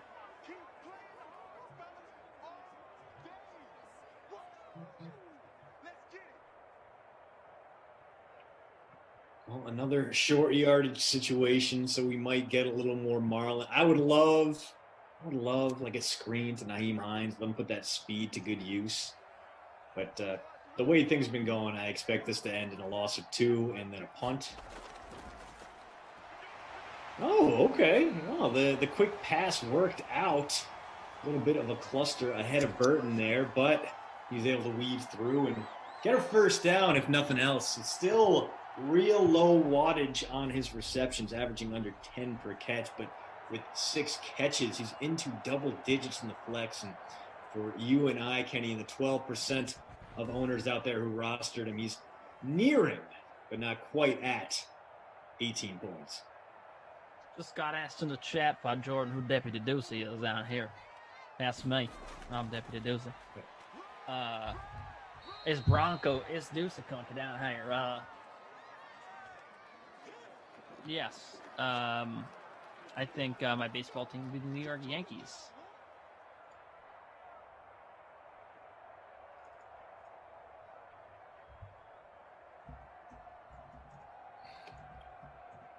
Much better fanhood for you than my allegiance to the Pittsburgh Pirates, which is been just nothing. Like, the good news about being a Pirates fan is like you expect nothing. So like the potential for being hurt, not quite there. Like, but at the same time, since Sid Bream, I've seen one time where this team has gotten out of the wild card play in game, and even it's just been disaster after disaster. And McCutcheon didn't retire a Pirate, and he's still doing okay elsewhere. And just the guys that you grow to love, and the homegrown prospects that you're told will be the future. That is the way we dig ourselves out of this hole. Yes, I'm a Yankees fan. I am not a Mets fan like Big Saxy. Obi saying, got it. Yeah, that's my squad.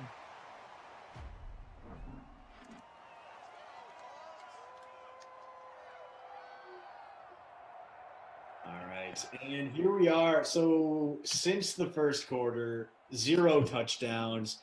The good news is the Colts are driving. The bad news is we've seen this play before. We know how it ends. There's been no shortage of short-range punts from inside the opponent's territory. A lot of long, sustained drives ending in nothing. It's kind of like I was trying to think of a movie series that had a lot of installments, and were very disappointing. And I guess if you want to go Rocky and count the end at Rocky 5. Fast and Furious. Fast and Furious always delivers though. Fast and Furious. All right. I've never seen Fast and Furious, so I just figured maybe it was, but I don't know. No. I think like maybe the Mighty Ducks would be a good example because Mighty Ducks 3 is a bit of a letdown after D2. But Andrew said Air Bud. That's a good one. Yeah. Yeah. I did love the original Air Bud, and after that, it was kind of difficult to love. Yeah. I mean, at one point you get to, how many different sports can you have a dog play where it's actually a benefit? I did enjoy Air Bud Golden Receiver because I enjoy a good pun right in the title. And I feel like, a dog playing football would make a lot of sense. Very difficult to get them down. Very, very sneaky, shady. Right. Very hard for a dog to play basketball, though, on the other hand. I agree with you there. Although apparently Air Bud's 7th inning fetch was an all-time banger. So credit where it's due, I suppose. Poor Naeem Hines, 1 catch for 11 yards. Just the anchor around the neck of my lineup. He and Paris Campbell combined, Kenny. Yeah, Patty Campbell. I have two for 20 of Campbell, or one for two. Is that right? Yeah, we have 2 for 20 in the on the site here. We'll get that fixed. Yeah, one. Oh no, sorry, I was looking at Pascal. Yeah, 1 for 2 is pretty bad. Just awful. Very disappointing. I'm disappointed as well because I was just like gonna go all in with the Colts, and I looked like it was a good decision. But again, with just 1 touchdown scored by Marlon Mack, if you don't have Marlon Mack, you're in a bad spot. So that's where I am, and I think that's where you are as well. 6,400, man, come on, it's a lot of money to pay for Marlon Mack. For Marlon Mack, absolutely not enough. Hey, Kern Dog, we see you over there, and we are in fact doing the Madden bracket tournament that starts next week. It'll be available to the public to enter later today. We've been talking all about it. It's a bracket in the purest possible way, 1 versus 32 all the way down. So the number 1 team, Tampa Bay Buccaneers, we're using the NFL's seeding. So Tampa plays the Jags, the Chiefs play the Jets, and so on and so forth. 5 games on Monday, 6 games on Tuesday, 5 games on Wednesday. So that's how the first round will be unveiled. Please join us. There's going to be some big contests. We can make a whole lot of those DK bucks and go ahead and pay them forward to Cough and all his never-ending lineup of NBA showdowns and contests. So he still sends me one every night. And Jordan threw in Emerson's sim bracket and ever hopeful. Emerson? America's team going all the way from 32nd to number 1. The Jackson. I like it. The winner in Emerson's sim. He's also got the Bills because obviously his roommate has all those upstate New York connections from Buffalo. A St. Bonaventure grad. I don't know if you heard any, but a former St. Bonaventure cheerleader. Emerson never mentions that. I did not know that either. It makes sense with all the energy and enthusiasm. Let's go through the bracket here. Let's do some picks. How about it? Okay. Oh, we got time. This is not the sim we deserve. Yeah.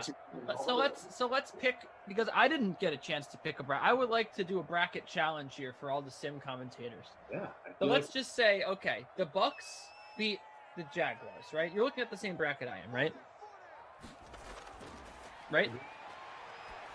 So I got the Bucks here, and you got the Bucks as well.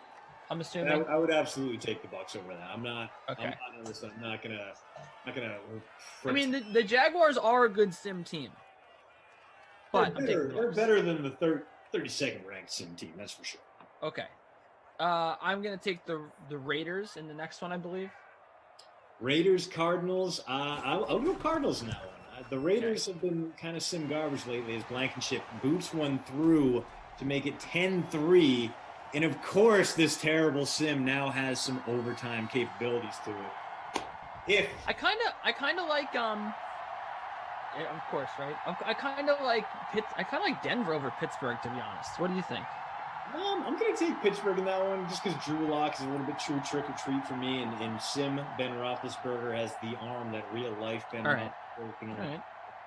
So I will diverge from you. I'll take the Rams over the the Panthers as well. Yeah.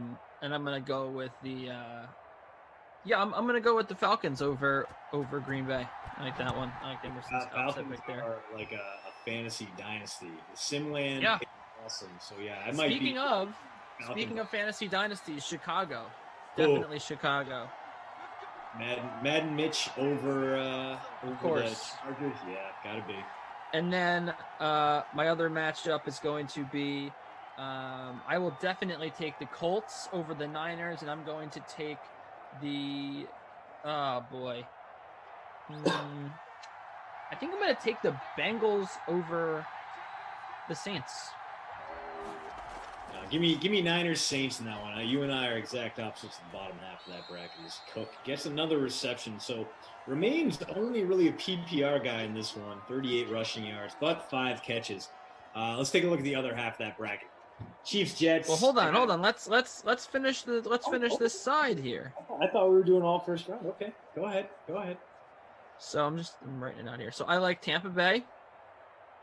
Moving on against LV. I know you got Arizona there. And then I also like. You can give yours. I'm just gonna go through my 4. Yeah. I like the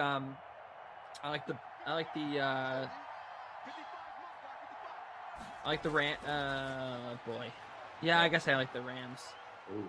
And then I like the Bears, and I like the Colts, and then I like the Bucks, and the thing is I hate the Bucks. Like I don't want to pick the Bucks, but I have to, because I hate the Raiders, I hate the Cardinals, and then I hate the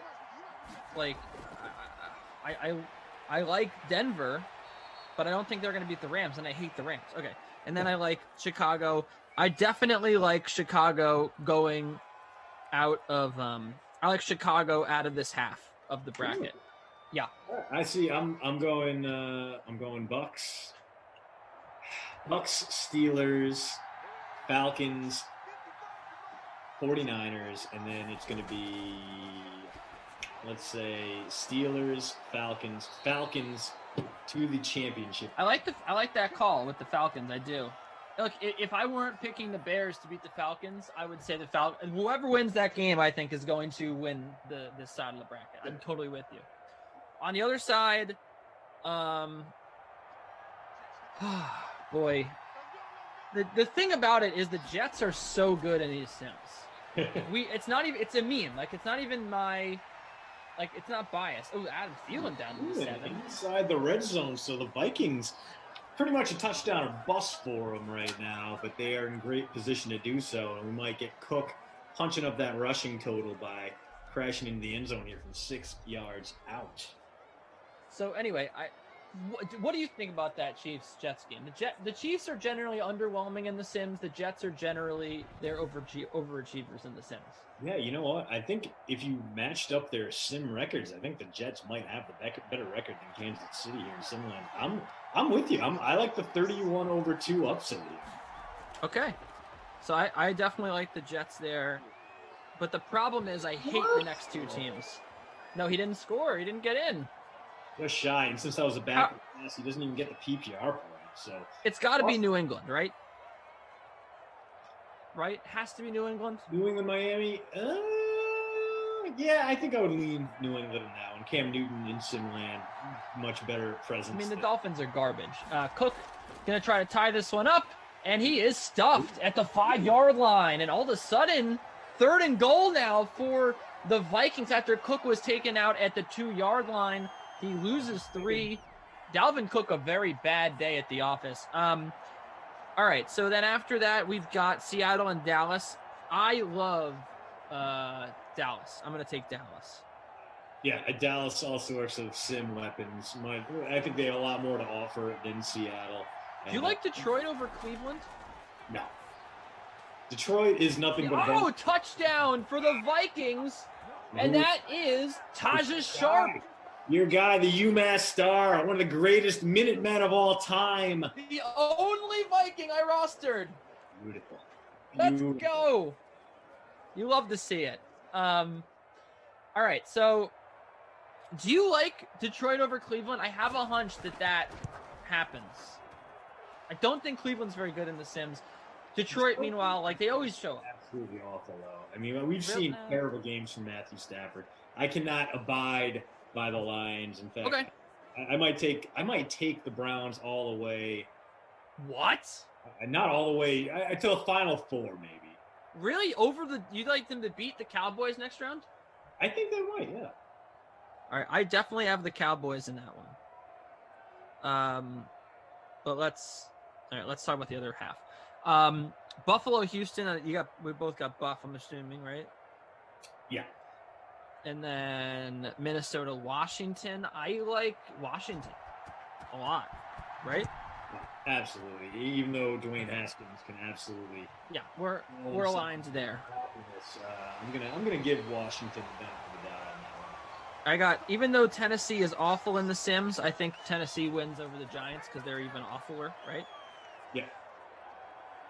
Okay. I don't think they're going to go far. I want that to be made clear right now.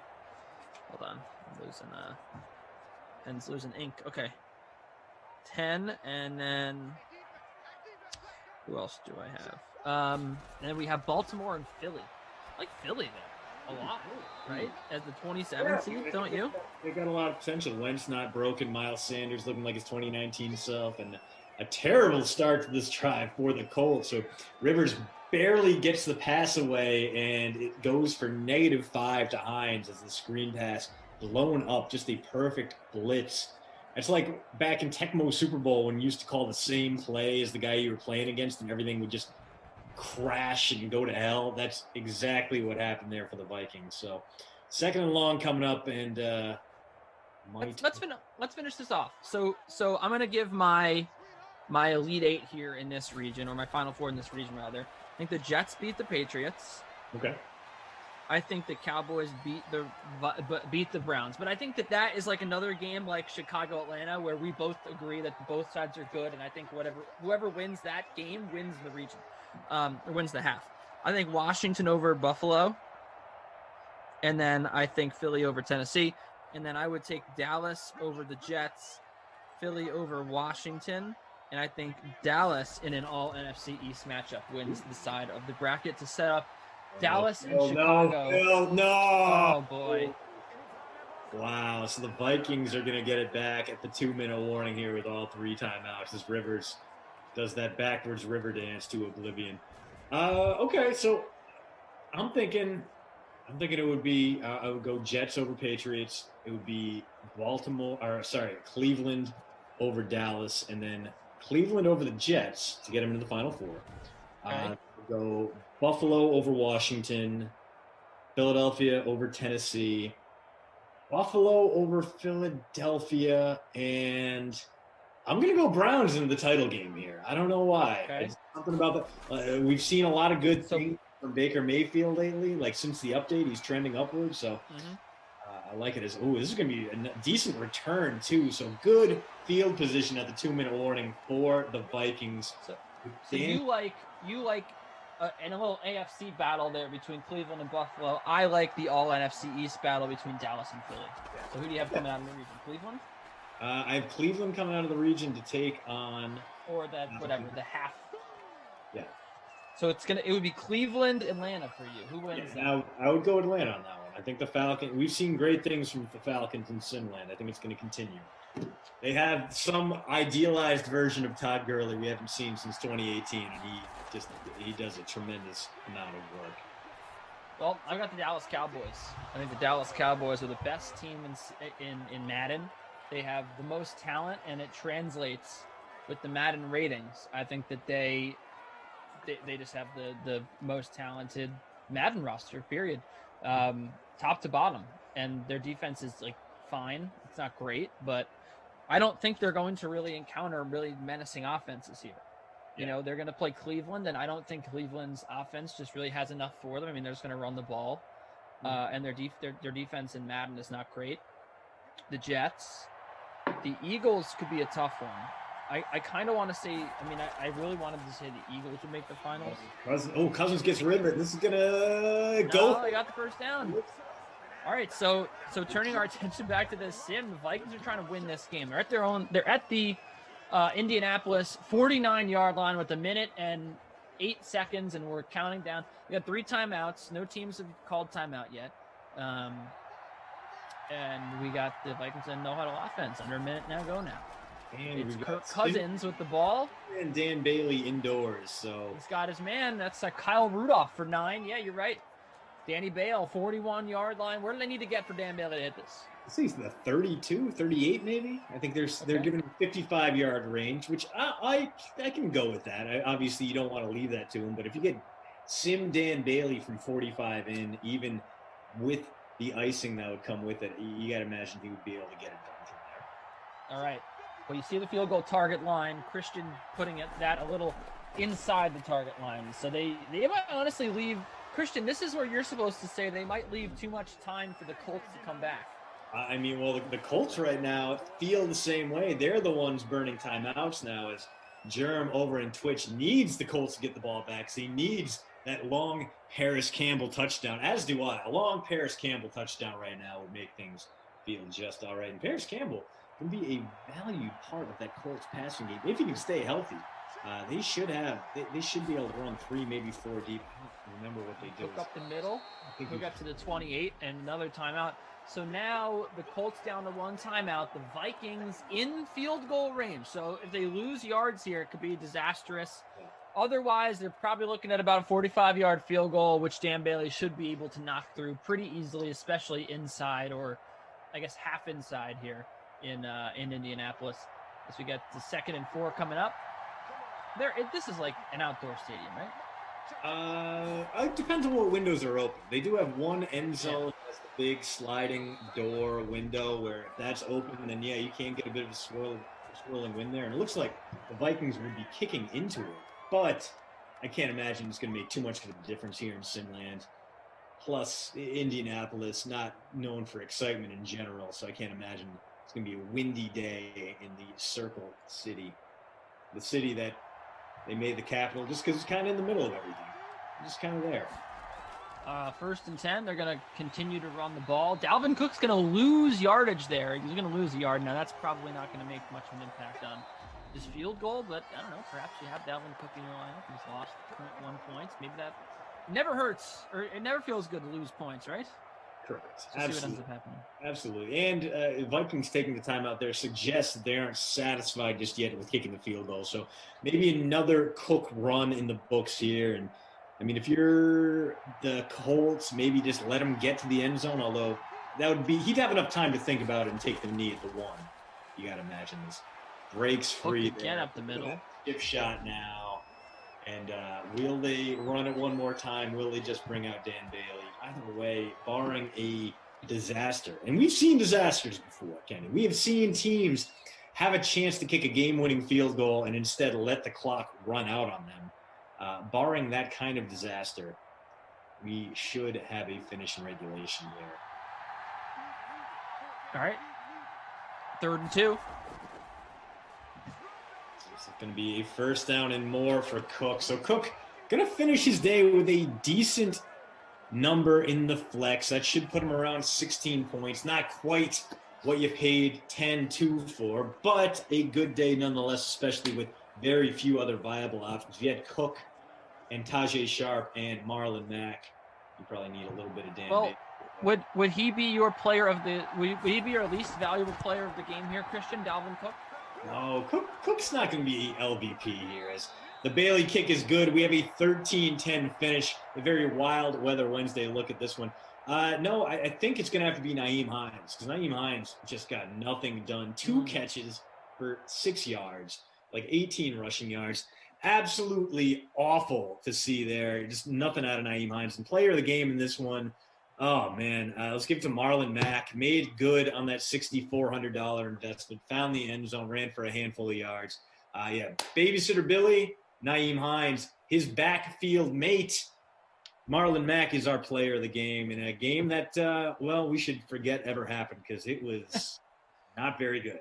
Hey, well, we got to do our brackets for the Madden Bracket Challenge, which will be good. We're looking forward to that tournament, of course. Christian, it was fun as always. Thanks to our wonderful crew, Andrew and Jordan behind the scenes. Frangelico on ops. Frangelico.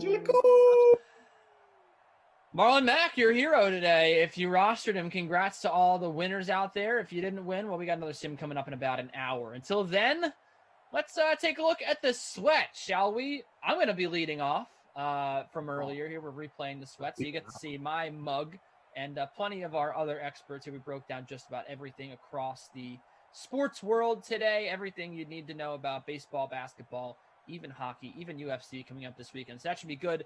Jesse was the host, and we will take a look at how that went down right now. Thanks for being with us here again so long for Christian and I. All right, Jeff, what do you think? It's pretty tempting, to be honest. Rose is just coming back so much so quickly. I mean, Brooks is now within 6, right? I mean, just before he even teed off the round. So this is the guy who just competes in like every single major. But again, to Reed's point, like not only does he have the knee issue, but he's got to go through like 10, 12 elite players here, that are in front of him now starting the round. It just feels like too big an ask. So I think the odds are where you kind of want it. But again, I look at this range too. Like Siwoo Kim is 3 shots in front of Brooks Koepka. He hasn't teed off yet, and he's the same price. I think Siwoo Kim, who's already won on the year, is like a better bet. So again, you always got to ask who else is in this range. Is there a better option? For me, Siwoo Kim is the better option. Clearly, I think he's definitely capable of winning a major. And again, Brooks, it could happen, I guess. But I just feel like this is just going to be a week where if he gets himself over to the weekend, even just gets in contention a little bit, he'll be happy. I'm sure he'll say something different. But yeah, not quite long enough for me. It's a little bit more. It's tempting though. Yeah. All right, guys. First-time players don't typically do well at Augusta, but no one told Will Zalatoris that. All right, the 24-year-old shot a 70 on Thursday, finished at under 2. His odds to win now sit at plus 3,300. Jeff, are you backing Zalatoris here? Oh, another guy, you could make a pretty good case for it, but I've seen this event too many times, and even when guys like Zalatoris do get themselves in a good position on Sunday, it just doesn't turn out well for them. It's just so much pressure at once. And, I guess if there's anybody in this field, as a debutant that you say could do it, I mean, Zalatoris has shown that he has the type of game that eventually is going to compete consistently at majors. He's already got a T6 at the U.S. Open. I'm still not really interested. Again, there's just too many other names that I'm are there. They have the experience. They've been coming in with good form. I go back to Schauffele again. I go down to even a guy like Paul Casey, a +1, who's not that far out of it, and Siwoo Kim. I would just rather bet guys who have that, more major championship experience, have more Masters experience. Zalatoris has the game, the similar type or even a better game than all these guys, but I'm just not going to go there. Maybe Reed's got a different take, but I'll ride the trends that just say that, the guys who are playing Augusta for their first time, they're just generally not good bets here. Reed, do you have a different opinion, or do you side with Jeff? Yeah, I'm siding with Jeff. He's a great player, Zalatoris. I mean, he's shown it. He showed us what he did at the U.S. Open. And so he has a game to play in these big fields. But Masters and Augusta is different. I'm with Jeff here. Webb Simpson, we forgot to mention him as well. He's right there on the lead. All right, guys, real quick, what's your favorite bet right now on the Masters as we continue through round 2 and we head into the weekend? Reed, where are you going? Yeah, I think Webb Simpson, I just mentioned, is at plus 1,600. I know if you didn't get it at the very beginning of a pre-tournament, which was at plus 4,500, you're kind of, knocking your head against the wall a little bit because Webb Simpson is right there and the course gets tough. I like his chances. I think John Rahm, too, at plus 1,200. It's a little bit of a drift of where he started, but he's at even par. I think Justin Rose is allowing all of these guys to get back into the field. Jeff, what do you think? Favorite bet heading into the weekend? Yeah, we're on the same page here just in terms of what guys we want to target. These guys are, may have started 6 back, but like a guy like Webb Simpson at plus 1,400, that's perfectly fine. He's just a few shots back. He's in great position after the first round. John Rahm, you're basically getting at the same odds pre-event, and then now he's only 4 back. But the guy I want to target, and I think the best value, is Xander Schauffele. Plus 2,200. He's double the odds of Rahm. We've seen Schauffele come from back. All his wins have come from behind. All his wins have come from slow starts, and then he picks it up over the weekend. I think this is a fantastic spot for Xander Schauffele. If the conditions get tough, he's shown he's got the short game. He's got the experience at Augusta now. So plus 2,200. These are basically the odds we saw on Schauffele going off pre-event. He's only 4 back. I think he's in a great spot. All right, good stuff, you two. Appreciate the time as always. 6 Madden Sims coming your way right now on the Dream Stream. I'm Jesse Cofield. Thanks for joining us on the Sweat. We'll be back Monday at 11. Good morning, everybody. It's Friday. We made it, you guys. Look at us go. So let's get that Friday feeling going with DraftKings contributors Kenny Ducey and Julian Edlow. We're talking about price. Okay, so tell me which players you like at these positions in these price ranges. Pitcher at 8K or up, who are you going to be spending up for, Kenny? Look, I'm sorry, I can't do it. I can't spend $8,000 on this slate. I can't get excited about Zach Wheeler in a bad spot here. None of these pitchers seem attractive to me. So I'm going to try to honor the question the best and take a high-priced pitcher that's almost $8,000, and it's Tyler Mahle at $7,500. Look, 5 innings, just 2 earned runs against the Cardinals in his first start of the year. He had 9 Ks. He gets to face one of the worst lineups in baseball in the Diamondbacks, aside from like opening day when they had like 5 solo homers or something like that. They really have just had a very tough time scoring scoring runs. And also when you look at the fact that they got shut out at Coors Field, how many teams do that? I mean, that's ridiculous. His strikeout rate has gone up every year since he's been in the majors. 3.40 xERA last year. Did a great job of limiting hard contact. His whiff rate was in the 86th percentile. Everyone loves Tyler Mahle. Everyone thinks he's going to break out this year. They've been waiting for the breakout year for like 4 years now. But look, he's a talented pitcher. I don't know if he'll ever put it all together over the course of a season. But against the Diamondbacks here at $7,500 behind a good lineup, I think this is a really great spot. Okay, Julian, are you excited at a pitcher that is over 8K? Yeah, I mean, normally we're doing this question with over 10K. So like it's a weird slate. Everybody is under $10,000. I think just speaking overall, I'm with Kenny. Like your eyes probably go to just build around some value pitchers on this slate because there's no studs that you have to pay up for, and we can use that value on some bats. I think Tyler Mahle's in a great spot at 7,500. That was the first guy I looked at. The Diamondbacks lineup stinks. He's a great guy to roster. I'll answer the question to answer the question. If I'm going to spend over 8K, I kind of hope people get tricked and sucked into Zach Wheeler, who had that 40 DK point start against this exact Braves lineup the first time around. So you go, oh, he's going to be good against them again. Now on the road in Atlanta, really good Braves lineup. This is a big letdown spot for him, most likely. So I hope eyes go there. I'll maybe take a chance on a guy in a rematch like Lance McCullers for Houston. They're at home now, going against that the Oakland A's lineup that just hasn't been hitting all season. He had 24 DraftKings points in that matchup the first time around. Not that you want to put too much weight in that, just like Wheeler, but if I did it, I would probably pay $9,100 for McCullers and pair him with Tyler Mahle. All right, let's talk about hitters, okay? A guy over 5K, Jules, who's got you excited. Yeah, well, we probably have a decent amount to spend on bats on this slate if we're going to be building around pitchers, potentially even both of them under 8K, like Kenny was talking about. I kind of like going back to that idea of hopefully people trust Zach Wheeler after that first performance. I want to get some exposure to these Braves bats against him. So I think going with Ronald Acuna Jr. at 5,600 is a spot that makes a lot of sense to me. And breaking the rule a little bit like Kenny did at 4,900 right there. Freddie Freeman, not off to a good start this season at all. He's hitting 111. He hits almost 500 in his career against Zach Wheeler. Not that you want to put too much stock into BVP. Hopefully, thankfully, Steve's not here to make fun of me.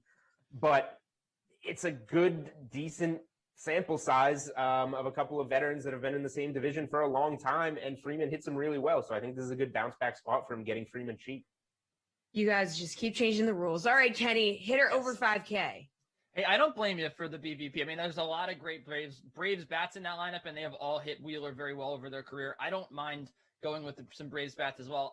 I think this is going to be a little chalky, but when we're talking about high-priced hitters, I don't think there is anybody better than Jose Ramirez in a spot which Julian, I'm sure, would agree is great against Julio Teheran, one of maybe the worst pitchers in baseball right now. He's red hot coming off that 2-homer game, but when you look at his body of work. First of all, I think this is like the least talked about player coming off being second in MVP voting ever. Like, the guy almost won the MVP last year, and I think it's because maybe the Indians haven't been that great. We're not really talking about Jose Ramirez right now, but look, he's averaging 95 miles an hour off the bat. He has 2 barrels already in 18 that he's put in play, just a 9.5% strikeout rate. This is the guy this is the kind of player that I love. He makes a lot of contact. He makes a lot of good contact. He's got that power potential, and his OPS is just slightly higher against righties than it is against lefties. Of course, he's a switch hitter. He'll be playing from the left side today. I like him to have a big game against Julio Teheran, who just has allowed a boatload of hard contact over his career, especially over the last 2 games, especially the last time these 2 teams played. He got incredibly lucky just to give up 1 run. I think the Indians beat him up today. I love the team total for them as well, but I love Jose Ramirez here in this spot, 5,700. All right, let's talk about, a hitter in the 4 to 5K range. So moving down a little bit here, Kenny, who are you looking at? I'm sticking in the same game with the same lineup. Eddie Rosario, $4,300. He's going to clean up here. Again, he's hitting from the left side here against a bad right-handed pitcher. We know this guy can mash. He's a 471 xWOBA on the year, which is incredibly good. He's hitting the heck out of the ball. And that's really been the story for the Cleveland Indians. They've made a lot of hard contact. They've made a lot of contact in general, but it hasn't resulted in runs, hits, even wins, really. So I think that it's coming for the Indians. I think that this is a big game for them. I think they score a lot of runs here. And I think Eddie Rosario in the middle of that lineup is in a great spot. The last time he faced Julio Teheran back at the beginning of the season, he had a homer, and then he had a sac fly, which traveled 102 miles an hour that had a 78% hit probability. So you're very much looking at a guy that probably was coming off a homer and double against the same pitcher who stinks. So I like Eddie Rosario a lot in this spot. $4,300 is very cheap for him. All right, Jules, you've already sort of dipped down into this range, but who else you got for me? Yeah, I mean, Freddie Freeman, he's a guy that I would definitely look at in this range in a bounce back spot. Sticking with the same theme a little bit, another guy that's $4,900. Anthony Rendon is a guy that generally can be up in that high $5,000 range, and because he's done virtually nothing to start the season, he hasn't scored double-digit DraftKings points in a game yet. He's now down below 5K.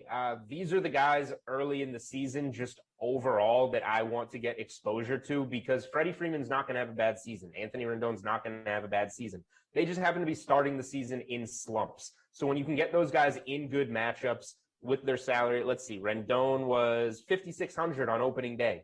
That's a $700 discount for a little bit of a slump that we know he's going to break out of at some point. It's batting cleanup in a good Angels order. Decent matchup. These are the type of guys that I'm looking to get exposure to, because I think Rendon and Freeman are guys that generally would be answers for that 5K plus question, and now we get them at a discount. All right, let's talk even bigger discounts. How about a value bat, Jules?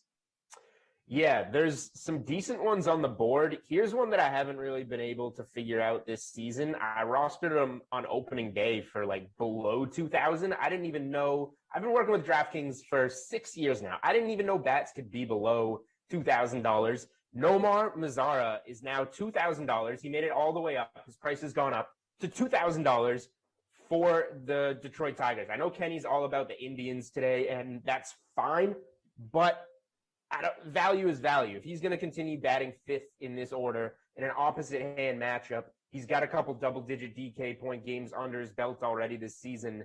The Tigers should be cheap. It's not the greatest matchup in the world, but I don't know how you can have a guy hitting 5th in an opposite-handed matchup for $2,000. So just give me that every time.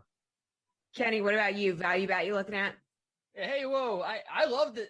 Julian knows better than anybody. I've been on the Tigers almost all season long. And you notice, I said Cleveland's team total. I didn't say anything about the Tigers. I like their matchup here against Zach Plesac, which is why I'm going to go with, maybe he's a little too expensive here, but you want to talk about lineup position. He was batting 9. He moved up to 7 last time. I think there's a good chance he could either hit 6, maybe even 5, and usurp our boy Nomar Mazara here. I do like finding some value bats on the Detroit side, which is why I'm going to go with Akil Baddoo, $3,500. Yes, the price is ridiculous for a guy that's only played 4 games, but in those 4 games, he's had a hit in all of them. There's a good chance he'll play against a righty here in Zach Plesac. He gave up 8 hard hit balls the last time that the Tigers played the Indians, and Akil Baddoo didn't play in that game. But if he played, I guarantee you, the guy would have had a hit the way Zach Plesac was throwing the ball. He has shown an incredible ability to see the ball. He's laid off some great pitches. He's making a lot of contact. He's making a lot of good contact. His expected batting average over 400 right now, which proves that this is a legit thing, that he hasn't really been getting lucky at the plate. He is talented. He is good. I don't know how he was like the 22nd ranked prospect on the Tigers, but look, I think that he might even hit 6 in this game. The way he's been hitting, you cannot ignore him at 3,500. Also was paying attention a little bit to Miles Straw at 2,800 against Sean Manaea. He's had a hit in each of the last 3 games against Manaea. He ended up walking 3 times. But in that game, he did get caught stealing. So, I'm a little scared. I don't want to give him as my pick. But I would definitely take a look at Miles Straw at 2,800 if you want a little bit of a cheaper option, because he's been getting on base. And he steals bases. The speed is real, and he almost stole one against the lefty, which is pretty impressive. So, yeah, I'm gonna go with the Kill Badoo, 3,500. All right, Kenny, let's put our sportsbook hats on. Okay, favorite bet on the DK Sportsbook for MLB. What is it gonna be? Well, I did just mention this game. I'm going with the Oakland A's here, plus 148. I was on the Astros last night. The thing about the A's is that they're actually hitting the ball okay. They're 9th in contact rate. They're 11th in barrels per plate appearance. The matchup last night just wasn't good. Christian Javier might end up being the best pitcher on the Astros when it's all said and done this year, taking over that role held by Zach Greinke. Lance McCullers, I feel like he's in the middle of this rotation. He's obviously very slider happy. I think he's very hit and miss. When you look at the pitching matchup, Sean Manaea has historically owned the Astros. He didn't have a great start last time out against them at the beginning of the season. Oakland is significantly better against righties last year than lefties. And you saw the bats for the Astros kind of slow down a little bit last night. Cole Irvin was a lefty for Oakland, and he's really bad. But they were really struggling to score runs off him and get hits. I kind of think that might turn a little bit here. And maybe the Astros start to cool off the bats. Sean Manaea could be the guy to do it. He's the best pitcher on the A's. And Lance McCullers had a 4.61 expected ERA last year. So I'm not totally sold on the fact that he's going to shut down this A's lineup that is just beginning to heat up here. I think that the A's bats get enough across the plate, and they win here, plus 148. All right, Julian, where are you going for your best bet? So I was between a couple things here, but let's have some fun. I'm going to go a little bit opposite Kenny, although we could both win these. I'm going to go the Astros on the first 5. I've played the Astros in the first 5 a couple times this year. It's worked out. They've been the best team against the run line, one of the best teams to bet on in any capacity so far. And Oakland's been on the other side. That's going to change. Oakland's not going to be a basement team. They're going to get better, just like we talked about with Rendon and Freeman, etc. But Sean Manaea, I think, has gone downhill a little bit recently. Historically, if you go way back, he's done well against the Astros. He obviously got lit up the first time around that he saw them this season. I think that the Astros at home against a lefty are going to get some runs going early like they did last night, like they have overall this season. So even if it's another 2-0 cover in those first 5 innings, I think we could see something along the lines of 2-1, 3-1, 4-2. We could see some runs in this game. McCullers isn't perfect, but I think he'll do a decent enough job with an ice cold Oakland lineup. I don't think all those bats are going to get hot at once, considering how cold they all are. Maybe a couple of them get going, but I think the Astros will have the lead in this one after 5 innings. Jules having fun on a Friday morning. All right, good stuff, you two. The best friends, you guys. I'll make sure to tell Steve that you both said you love him. All right, we don't need Steve. Let's just keep it with us. That's good. Yeah. Well, I'm just going to tell him you said that you love him. Okay. Saturday is UFC Fight Night, guys. Tim Finnegan going to break that down with me next. We'll be right back.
this. DraftKings contributor Tim Finnegan is here, and we're chasing or fading some fighters on Saturday's UFC Fight Night slate. So, Tim, we're looking at the main card for tomorrow night's Fight Night event. We're going to start with a welterweight fight between Mike Perry and Daniel Rodriguez. Rodriguez is a minus 155 favorite. So, chase or fade that Perry has a shot at an upset here? I'll chase it, and I'll tell you why. Because Rodriguez is really active. He lands almost 8 significant strikes per minute, which is really, really high volume. But the flip side is that he absorbs a lot of strikes because he's so active. He's absorbing about 6 significant strikes per minute. And Perry does hit hard. 11 of his 14 career wins are by knockout. So if Rodriguez is absorbing a lot of strikes, all it takes is one punch to end the fight. So he definitely has a chance. All right, moving on to the women's strawweight division. Nina Ansaroff, she's going by Nina Nunes now, but you might see it both ways. She changed her last name.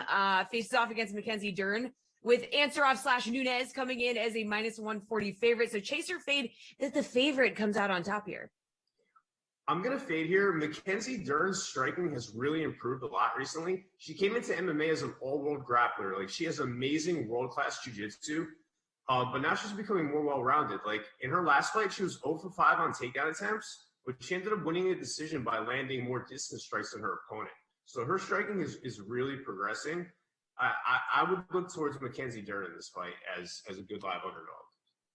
All right, Arnold Allen meets Sadiq Youssef in a featherweight bout for the co-main event. Now, Youssef is a minus 150 favorite. So chase or fade that Youssef has a clear advantage in this fight?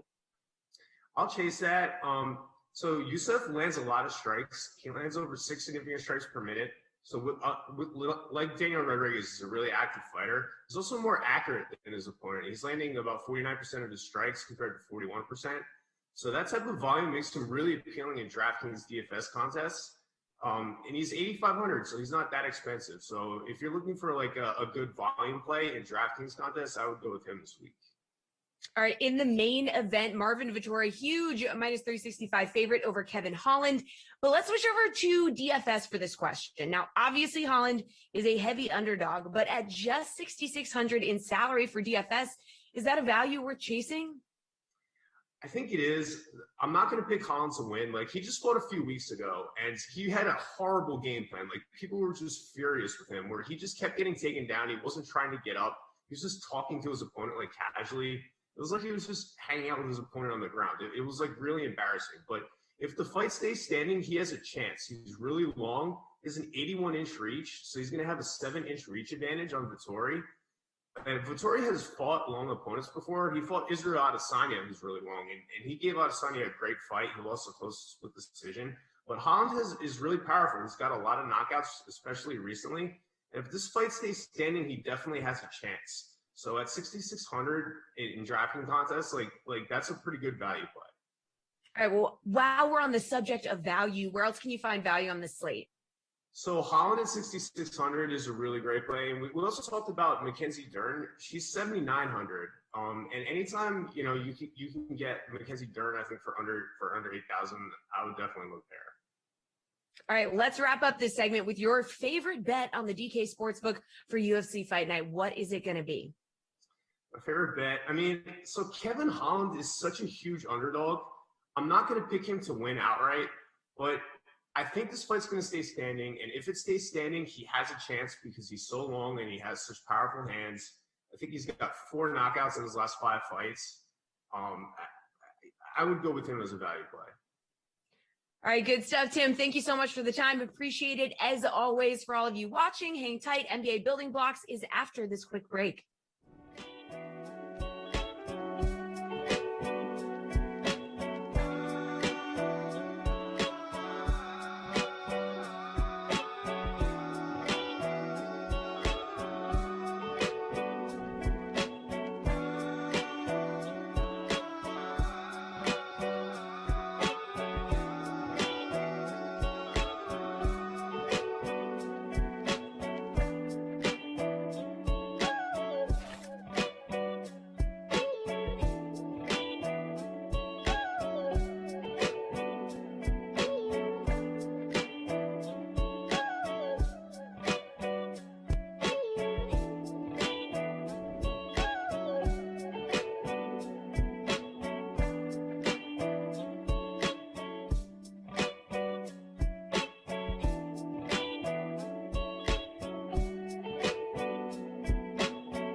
Baseball is life, am I right? These guys know what I'm talking about. DraftKings contributors Julian Edlow and Stan Sun. All right, guys, let's talk about who you're building your lineups around tonight in the NBA. We're going to start at center. Who is your building block, Julian?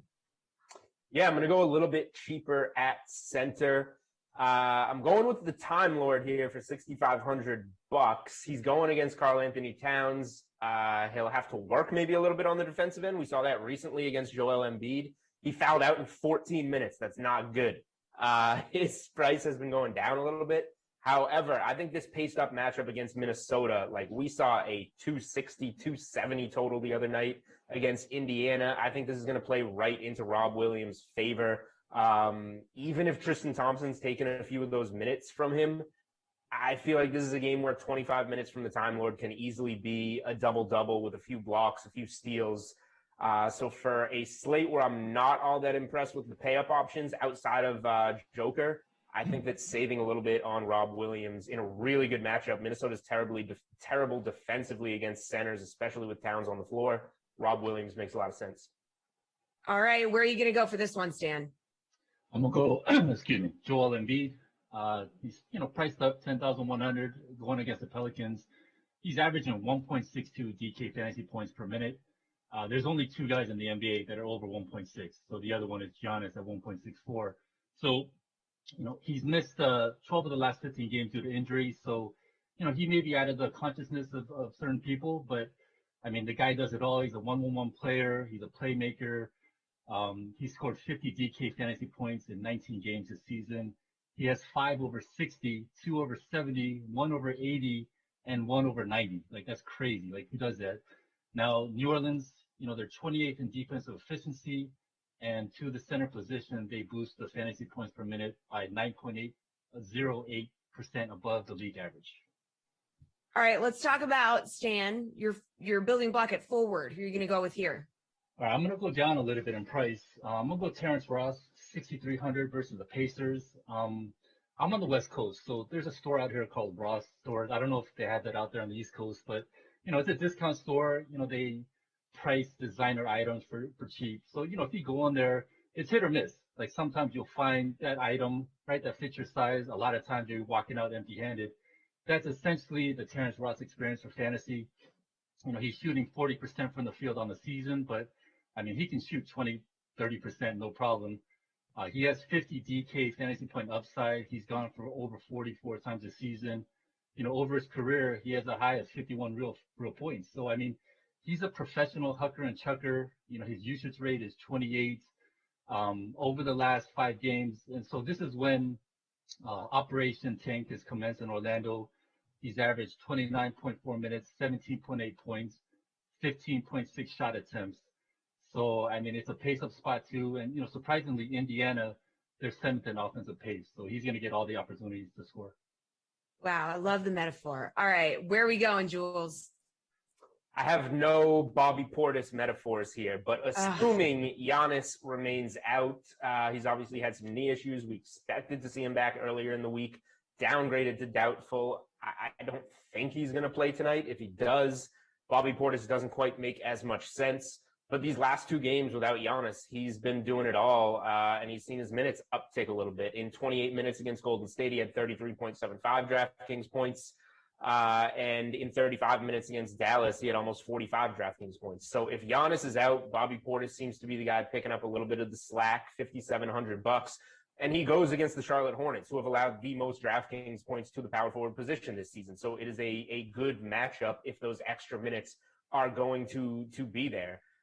So I wish I could give you something a little bit more priced up at forward, especially after going with Rob Williams at center, but you just saw like Stan is value shopping with Terrence Ross. So the forward position overall is probably not a place to pay up on this slate unless we get some weird news. Like it'll take something like a Jaylen Brown or a Jason Tatum not playing, and then you play the other, Zion in a not great matchup against Philly.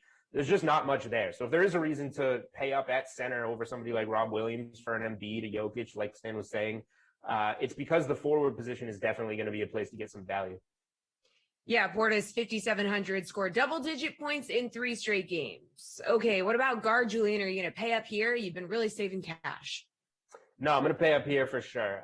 There's a lot of value on this slate. I think at guard going with either, I'm a coin flip really between Russell Westbrook and Steph Curry, and they're in the same game. So I'm just going to give them both. Like, why not game stack it? Hope that game in Golden State with a sloppy Washington defense just gets run up, and you got both of those guys in there who are probably going to be pretty key players if that game does go off.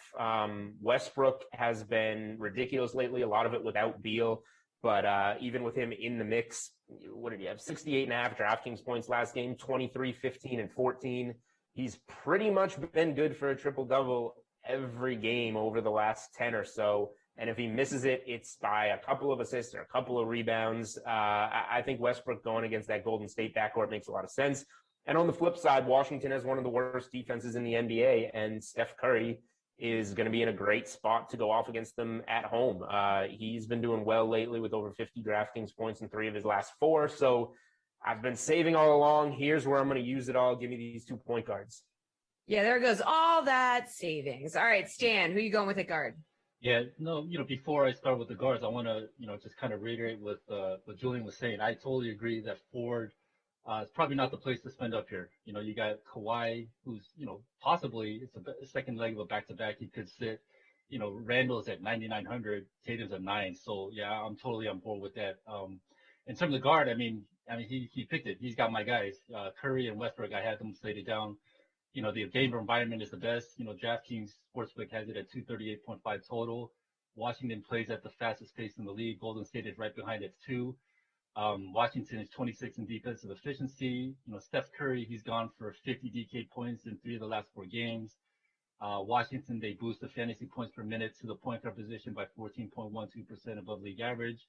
I mean, his usage rate has been 32-40, 33-40 over the last 4 games. Yeah, it's tough. It's a great option there. As for Westbrook, he's triple-doubled in 6 of the last 8 games. The floor-ceiling combo is amazing. He's gone 50 DK points in each of the last 8 games, and he has a 94.5 explosion against the Pacers. So, I mean, the floor-ceiling combo is, who's matching that? All right, so we just talked about spending a lot of money. How about a value play, Stan? I got 2 guys here. Going up to Dot State and Jalen McDaniels. I'm going to go with Jalen McDaniels here, 3,300 at the Bucks. He got the start for Gordon Hayward, who's out. He played 32 minutes. He attempted 14 shots, scored 38.5 DK fantasy points. I think the important thing here was that the usage rate was 18, which wasn't an outlier because he's played 25 games this year, and that's been his season average in usage rate. So when he's on the floor, he's going to be involved. The Bucks play at the 5th fastest pace. Shooting efficiency-wise, he's very, very good. He's 48% on the season. And, surprisingly, Milwaukee to the small forward position, they're the most generous to the position as they boost the fantasy points per minute by 23.2% above the league average. All right, Jules, find some value for me. Yeah, so Clint Capella was a guy that wound up getting ruled out on Wednesday, a late questionable add to the injury report. He's questionable again. It's an Achilles, though, and this is something that has cost him some time in the past. So if Atlanta winds up not rushing him back, with John Collins already out of the lineup, give me Onyeka Okongwu here, the rookie top 10 pick, kind of a surprise pick by the Hawks because they had those 2 bigs already. But that last game against Memphis with both bigs out of the lineup, 32 minutes, he shot 6 of 12 from the field, doubled with 13 points, 11 rebounds, a couple of blocks in there, 33.75 DraftKings points.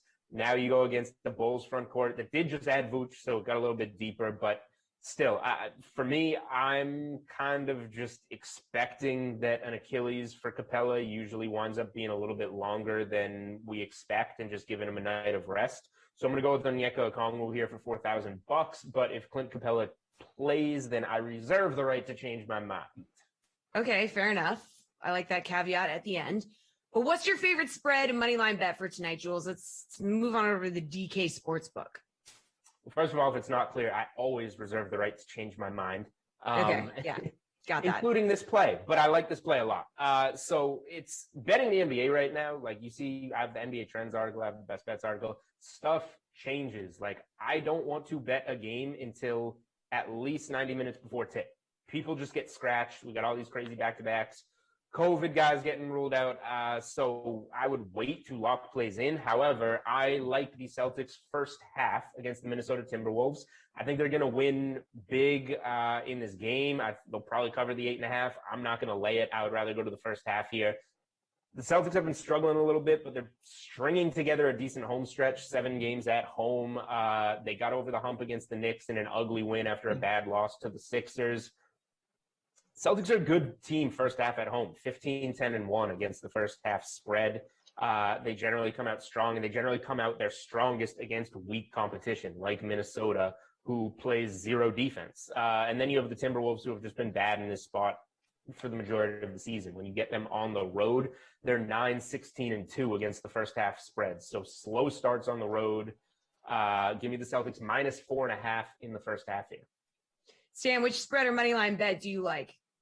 I like the Grizzlies -1 at New York Knicks. Last night it was -2, so it's come down a little bit. Over the last 10 games, the Grizzlies are 7-3. Interestingly, they're 14-9 on the road compared to 12-14 at home. Over the last 6 games, they're 6-0 against the spread, 6-1 against the spread in the last 7 games on the road. Now, both Memphis and New York, they're both top 10 in defensive efficiency. But I think the edge goes to Memphis because of their offensive efficiency. So they're 15th, while New York Knicks are at 24th. All right, Stan, how about your favorite overall bet? This could be a total, a prop, whatever. Favorite overall bet in the NBA tonight? I had the the over-under the Washington Golden State game. So last night it was at 241. And this morning when I checked, they got bet down. So it's at 238.5, so which kind of sucks. But I'm still going to go with there just because I feel like the number might be a little juiced up just because both teams are, 1 and 2 in offensive pace. Over the last 6 games, the Washington games have gone under. When Golden State has been favored, it's gone under in 5 of 6 games. On the season, Washington games have gone over 50% of the time, while Golden State games have gone under 58.8% of the time. So that's like top 5 in the league. And so, Russ he just needs to chuck up a few mid-range shots, encourage, passes a couple to Draymond Green and Oubre, get some bricks in there, and the under could be very viable. All right, Jules, favorite overall bet? Where are you going? I mean, for me, it's going to be the Celtics first half one at the moment, but like I'm saying, this is going to change. So whatever time it is, it's 11 something. By the time we get to 5:30, 6 o'clock, this NBA slate is going to be completely different. This is how it works on a nightly basis now. So I guess, not to cop out, but the strongest play on the board, we don't know yet because it hasn't happened yet. So we're going to get news that does that. This is where we plug the DK Live account, follow it. That news gets tweeted out. You react to it. That is the single best way to bet the NBA right now, is betting something within 60, 90 seconds of the news coming out, and a line is going to move 5 or 6 points. That is where you get your edge right now. So hopefully I'll have something out on Twitter later. But that is how you bet the NBA. That is how you get the edge on the NBA right now. Jules with the hot DK Live tips. All right. Thanks, you two. Go enjoy this glorious Friday. I'll be right back with one of our favorite Canadians, Jeff Ulrich, to jump into some hockey talk.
got Jeff Orrick, everybody. He's here to give us his 2 cents on the top options in DFS and on the DK Sportsbook for tonight's NHL slate. So let's just do it.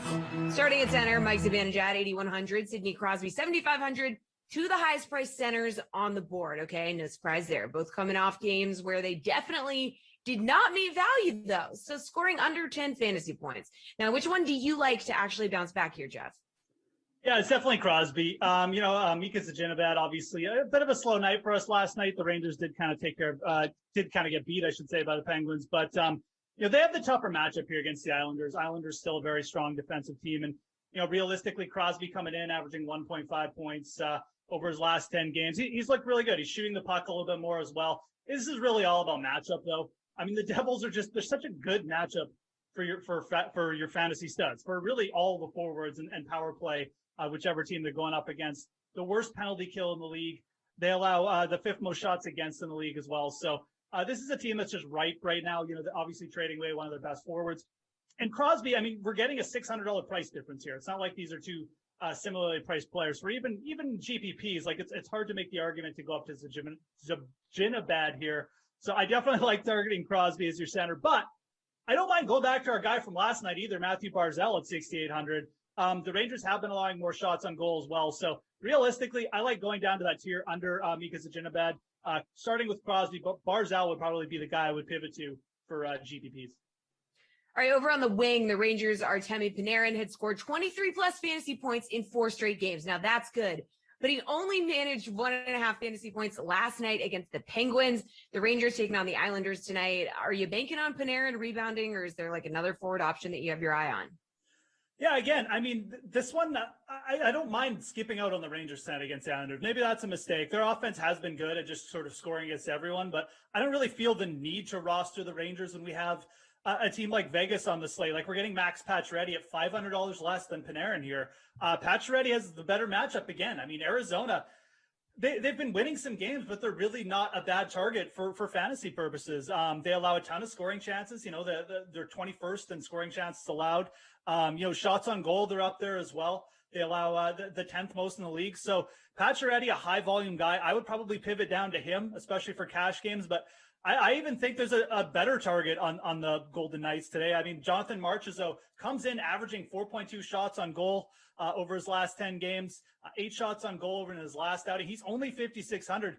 He gets power play 1 exposure as well with Pacioretty. So I think there's 2 guys on Vegas you can be targeting here over a guy like Panarin, who, again, if you want to stack the Rangers and get a little bit of exposure to them in like GPPs or something, but for a core lineup, I would much rather target that value with a guy like Marchessault, or even just pay up for Pacioretty, because the matchup for Vegas is just, quite frankly, it's just way better. All right, on defense, Cale Makar's alma mater is heading to the national finals. UMass beat Minnesota Duluth last night in the Frozen Four. So Makar is going to look to celebrate, obviously, tonight by going for his 4th straight game of double-digit fantasy points when the Avs take on the Ducks. He's 5,700 tonight. Do you like his chances to put up some points, or are you going to look somewhere else? I mean, look, there's a ton of great matchups on the board tonight. I mean, we already talked about Pittsburgh versus the Devils. You've got Vegas going up against Arizona, but I mean, Colorado against Anaheim, right? I mean, you can target all of these offenses. So I don't want to say there's no wrong answer here, but Makar at 5,700, I mean, he really does look like, the cheapest guy you want to get exposure to. I mean, I like Alex Pietrangelo going up against Arizona, Letang going up against New Jersey. You compare him with Sidney Crosby, but Makar at 5,700, he's cheaper than both those guys. And I mean, it's the Ducks. I mean, they're a bottom 10 team in terms of all these advanced stats as well. So definitely stands out most to me from just a pure sort of value perspective at under 6K, definitely getting a little bit underrated there. I don't mind going cheap, though, on defense with all these good matchups as well. You can think about a guy like Dmitry Orlov or Justin Schultz on Washington going up against Buffalo. So, if you are only looking up to pay up for one stud, Makar is going to give you the best sort of bang for your buck. But I don't even mind taking 2 of these studs tonight. I think Alex Pietrangelo against Arizona is in a great spot. He's getting power play 1 exposure as well now. So I would rank him, probably just behind Makar. So, again, looking for 2 of those studs at the top of defense tonight with all the great matchups on board, probably a good idea. All right, switching over to the DK Sportsbook as we like to do, Jeff. What's your favorite puck line or money line bet on the board? Yeah, so for tonight, I don't mind looking at the puck line tonight. I mean, the Pittsburgh Penguins, again, going up against the New Jersey Devils here. The Penguins have played really good. I mean, they've won 6 of the last 8 games. Their offense is really rolling. They're averaging 4.5 goals over the last 8 games as well. I mean, you got Crosby going. You've got Jared McCann playing second-line center, filling in nicely. And you've got the Devils, who just traded away one of their best players. I guess the Devils are coming in off a win over Buffalo, if that counts for anything. I'm just not really sure why the Penguins aren't favored more here. I don't mind targeting them on the puck line here to cover the minus 1.5. You're getting plus 135 on the DraftKings Sportsbook as we're talking right now. So you're getting good plus odds here. It really almost feels like a spot where the Penguins should be, more closer to even money, if not right at even money. So even the money line for the Penguins at minus 182, I think offers you a little bit of value. So, the Penguins definitely my top choice. I would be remiss not to mention the Kings because I always bring them up. They're going up against the Sharks. They're plus 112 as well. They always let me down, but those are pretty good odds as well. Two teams, I just feel like there's not much difference in them. So whenever you see a team at plus money, when the Kings and the Sharks go together, I always side with the team with the better odds. Okay, Jeff, how about just like your favorite NHL bet of the night? Give it to us. Okay. It's the unicorn bet of the day. Jonathan Marchessault. Over 2.5 shots on goal. We're going to keep this shots on goal prop going. We hit Barzell easily. Jonathan Marchessault averaging 4.2 shots on goal over his last 10 games. Take the over on the 2.5 shots on goal tonight against the Coyotes. They allow a ton of shots on net as well. So give me a big night for Jonathan Marchessault, just all around. I mean, I believe you because that drawing of a unicorn was so magnificent. Wow. Just unreal. Well, thank you, Jeff. You have a quick break here, but then you're back to talk about the Masters as we head into the weekend. Can't wait. But first, how about some NASCAR price check for Saturday night's Blue Emu Maximum Pain Relief 500 from Martinsville Speedway in Virginia. Let's do it.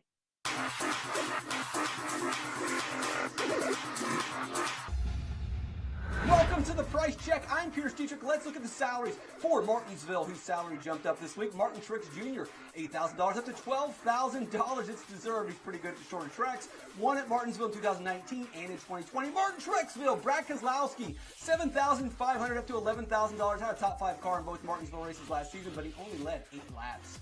Chase Elliott, $8,700 up to $11,400. He won last fall at Martinsville and led almost half the laps in that race. Whose salary dropped this week? Ricky Stenhouse Jr., $10,200 down to $5,800 at Bristol. He was the biggest price increase ever. This week, it's the biggest price decrease ever. Stonehouse, not very good at Martinsville. Chase Briscoe, $9,900 down to $6,100. Now that we're back on pavement, his price plummets. He struggled this season. He struggled throughout his career at short tracks. Tyler Reddick, $10,500 down to $7,500. Martinsville's not his best racetrack, but his crew chief has experienced success at this track with AJ Allmendinger in the past.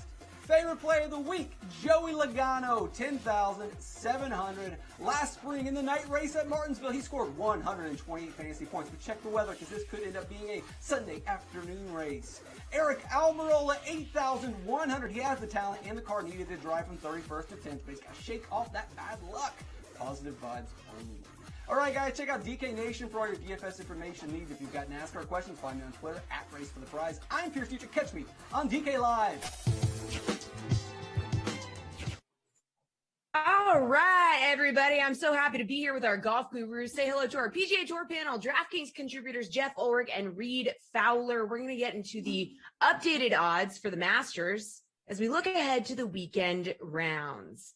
Okay, we're going to talk about Justin Rose. He's plus 1,000.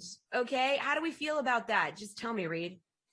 Yeah, he's retraced a little bit. So he's brought a lot of guys, a lot of the field back. And I know Jeff's shaking his head and nodding in approval because there were some bets that I saw that he placed via his Twitter. And so please go check that out because there's some good names. I agree with some of them that he put on there. But yeah, I mean, Justin Rose, we saw he didn't do this exact stuff leading up until his 9 under run through 12 holes.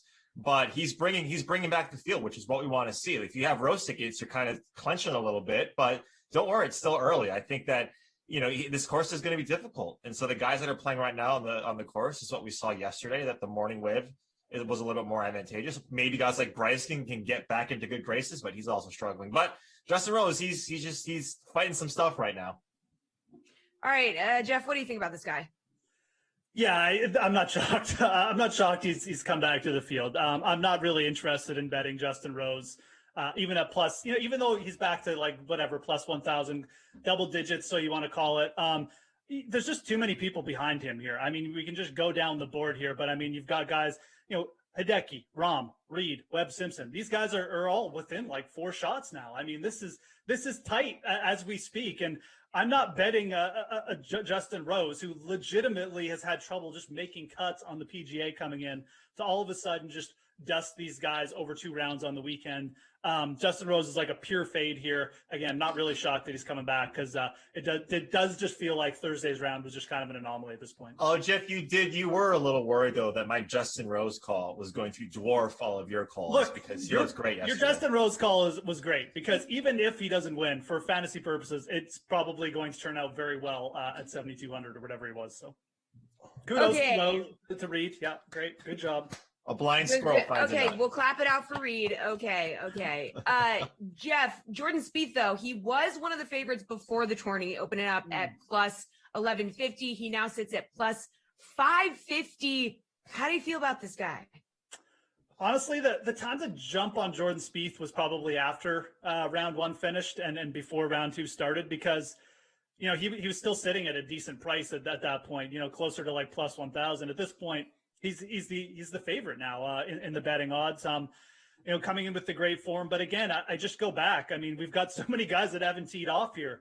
I mean, Rahm, Hideki, Reed is up there. These guys are at way better odds, and you have to look. I mean, am I getting better value to take a shot on guys who are a few back? Yeah, Jordan Spieth's out there. He's 1 under par. He's only 2 back right now. But these guys, half of these guys I mentioned haven't even teed off, and they're at double or more the odds of Jordan Spieth. So their only knock against them is some of these guys just don't have a green jacket. Although in Patrick Reed's case, he does. So for me, Spieth isn't really where I'd be targeting him. Again, if you missed out and didn't target him last night, that's fine. But just realize there's way better value down the board. I think you can go all the way down even into the plus 2 range, like with guys like Xander Schauffele. So for me, Spieth is it's just not really long enough to target at this point. Reed, how do you feel about Spieth? Yeah, same. Maybe after his triple bogey was time to get in on the Spieth train, right? Because exactly this is what he does. He goes, I think it was birdie, triple birdie. So I mean, it's that's what you need to do with guys, is you can't buy right now. He's -2, so he's only 4 off or 2 off the lead, 3 off the lead, which in a snap of an eye, Jordan Spieth could be leading this thing. So yeah, I'm with Jeff. He mentioned Xander, Rahm. These guys are at even. Finau's at even. I think these guys are alive. Scotty Scheffler was at plus 8,000 to begin the round. Now he's back to plus 7,500. He's also right there as well. So that's the time to take a look at these guys, is when the dust settles a little bit and they're back at even par, or they just got bogey. That's when you look at the guys, not necessarily the guys that are trending like Speed. All right, well, Reed, a returning Brooks Koepka, opened at plus 2,800 after a first round 74, found him 9 shots back of the lead. His odds now sit at plus 4,000. Do you want to jump on Koepka here? What's up? Not necessarily. I think a lot of adrenaline was coursing through that knee in the front 9. I mean, he looked good, right? I think he shot even par 36 on the front 9, and then we kind of saw him falter a little bit on the back 9. I just want to see what it's like. I want to see what, if I can see that he's in form and he's getting back to it and he's not limping, or he's just fine, and he probably won't even limp. He probably won't even show us that. There's a lot of question marks with him, and is plus 4,000 more value when there's question marks in him, as opposed to a guy like Xander or Rahm or these other guys that are close to the lead that don't have those question marks, and you're getting them at half. Hola, amigos. We're back on the Madden stream, the Dream Stream, simming football with me, your host, Jeff Ulrich, and my compadre, Christian D'Andrea. Christian, man, I have not seen you forever. We did a couple sims at the start. I haven't seen your glorious headband for a while. I'm looking forward to this. How you doing? It has been a while. I'm surprised you're on today during the Masters. I'm honored that you take time out of your schedule to do a sim with little old me. And I got to tell you, it's going to be better than the last sim, because that game was hot garbage. A 13-10 Vikings win over the Colts. It was every single Vikings-Colts sim put together and crumbled up into a tiny, concentrated ball of awfulness. So hopefully, and I have high expectations. Hopefully this one should be better because we have two good teams in this one, two fun teams at the very least. Yeah, the Bucks have been like tearing teams apart. It feels like every time I watch them. The Panthers can get it going. We can always see like a big, long Christian McCaffrey run, something like that. So, yeah, we should have. Yeah, I agree. These are better sim teams. So, obviously, guys, just take note. We got the big, bracket, the Madden sim bracket starting next week. So we'll have some stuff on that. You'll be able to see the bracket up. I think we'll post that at halftime. But right now, I mean, basically the lineup's a lock. Who'd you get in your captain spot?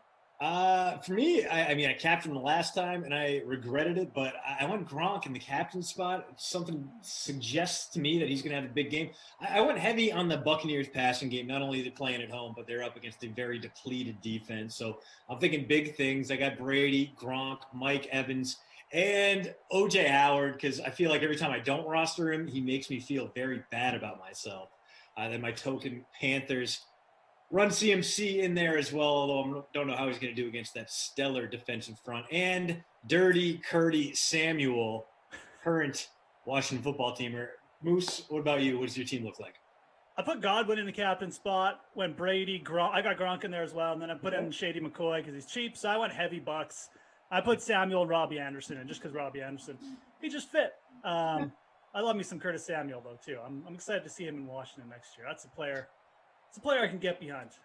Dude, Washington's going to be a lot of fun to watch next year, which is not something we've ever said. I think the last time I would have actually said that earnestly would have been like the early RG3 era before it got very sad to watch him limp around and get demolished by his own team's crapulence. So Fitz and those guys is going to be pretty interesting. I mean, the offensive line could do some work, but they're going to have plenty of chances to address that in the draft. The defense looks great. I really like the William Jackson III signing, and that offense got a nice little upgrade, not only a quarterback who can throw more than 5 yards downfield, but Curtis Samuel, another year of Scary Terry, Logan Thomas, another year of Antonio Gibson. So hopefully he will reach the promise we all placed on him as a rookie that he mostly rewarded us for. I mean, he had some pretty good games. Absolutely, dude. And I just want to say, is crapulence actually a word? If it's not, I'm still using it. But that is, I'm not. I like that term.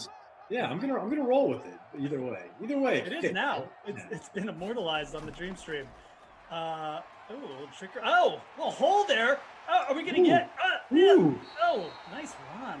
Looking like playoff Lenny on that one. Yeah, playoff Lenny. No kidding, man. Right off the bat, 2 rushes over 26 yards right off the bat. Big start for Fournette. I keep wanting to say it was Ronald Jones. I knew it wasn't Ronald Jones, so I didn't say his name. But I couldn't get Leonard Fournette. But anyways, that was Fournette. Hope everyone in the chat's doing good. Hit that like, guys.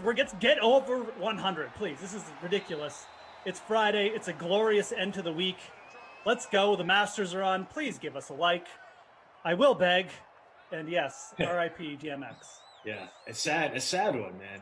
DMX, such a ever-present part of my high school experience. No matter where I was, we were on the bus going to any kind of sporting event. It's dark and hell is hot. It was on the boombox.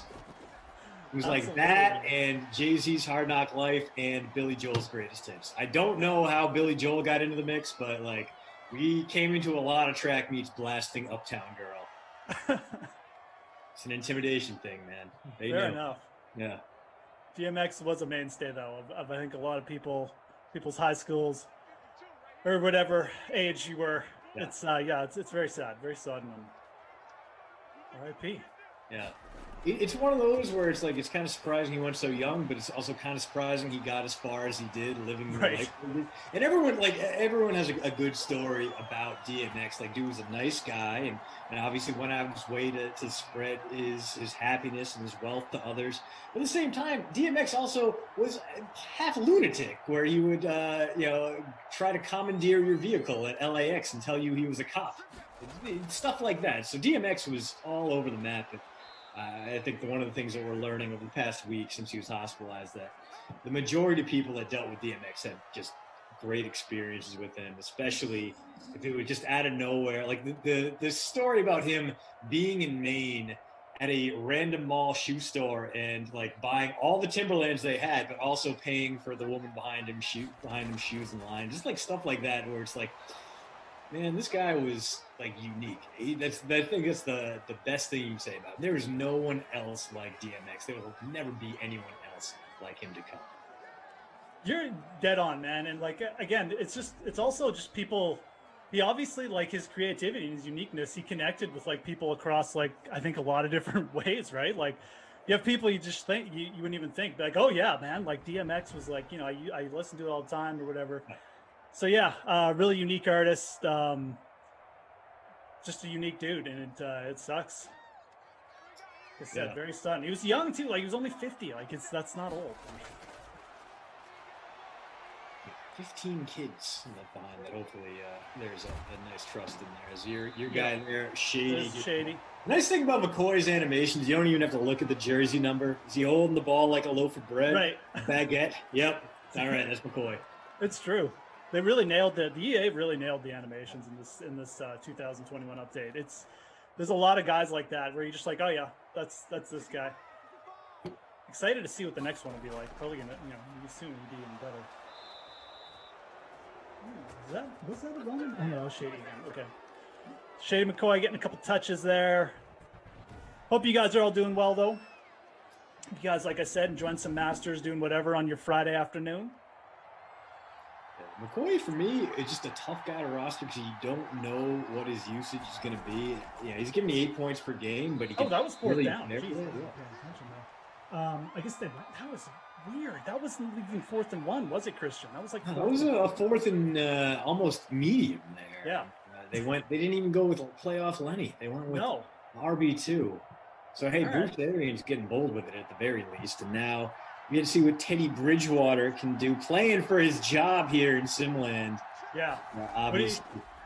What are your thoughts on the Sam Darnold move? I mean, McCaffrey didn't quite get the edge there. Very nearly broke. I actually like it a lot. I mean, it's a very easy trade to make fun of because we've seen what Sam Darnold was in New York, but in between all the scared throws and all the pocket collapses, there were the seeds of a good pocket passer there, a guy who has better mobility than you expect, a guy who has the arm strength to complete the good majority of his passes despite throwing so many of them off his back foot.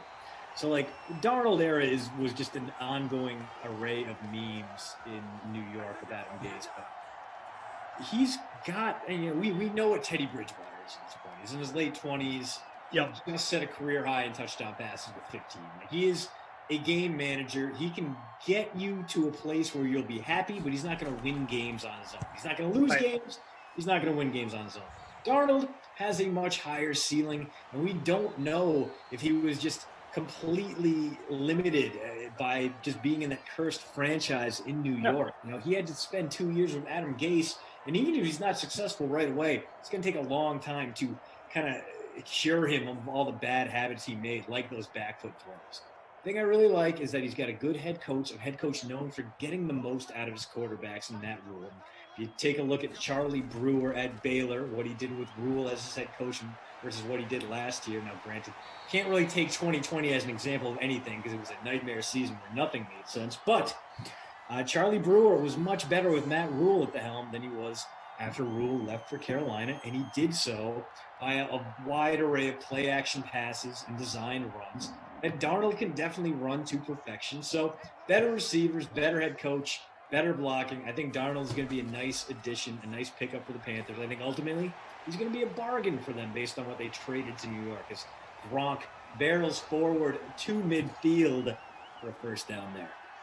There's a first down. We had another punt there, obviously. So a couple quick 4-and-outs. Tampa moving the ball a little bit here. Yeah, Darnold is a guy, like, I'm not high in the chats, people. Thank you.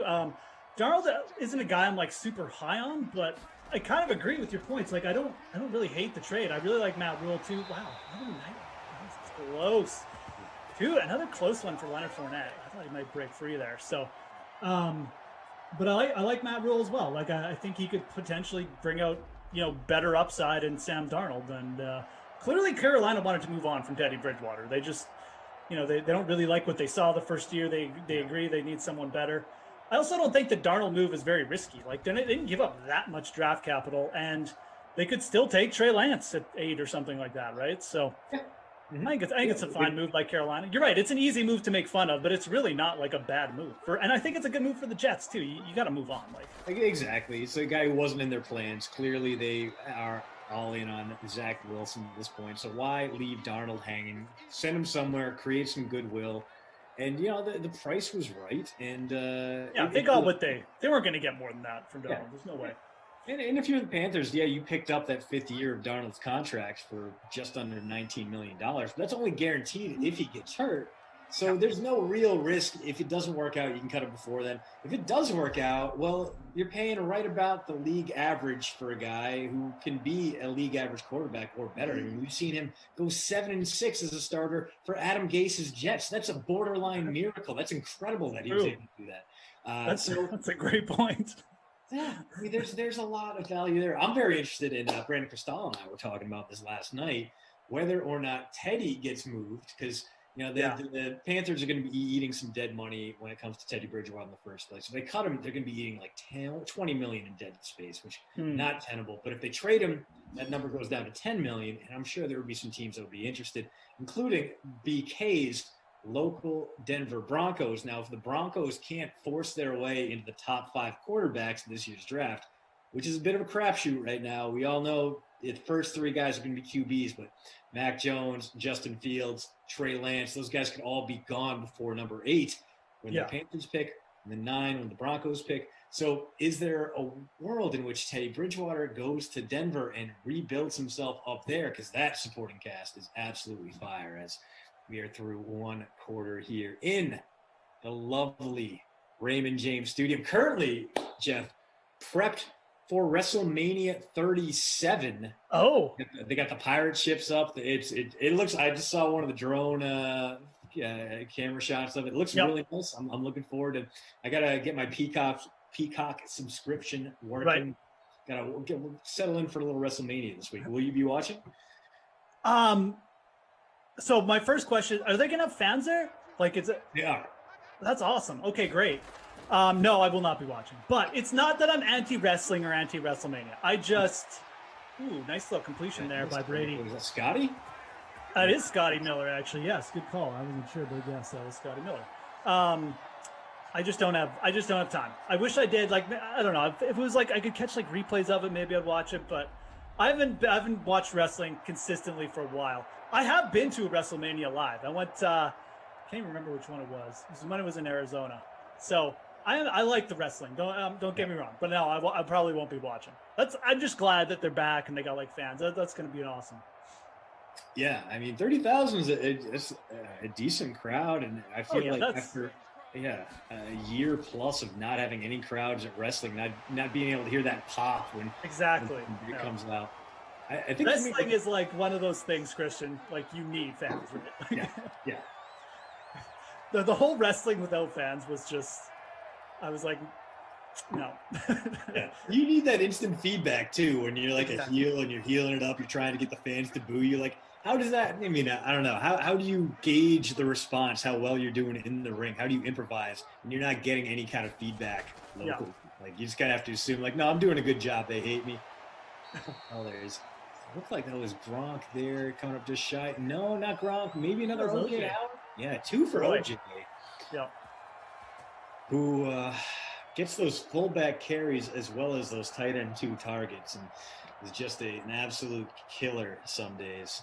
Not terrible for a punt play, but OJ not cheap today, Jeff. He went off at a moderately expensive. Where'd he go, OJ Howard? 4,800. So not quite the punt play, and 2nd and goal coming up here. Maybe he gets thrown into that I formation and dives forward, doing the old uniform of Mike Allstott proud of the fullback dive.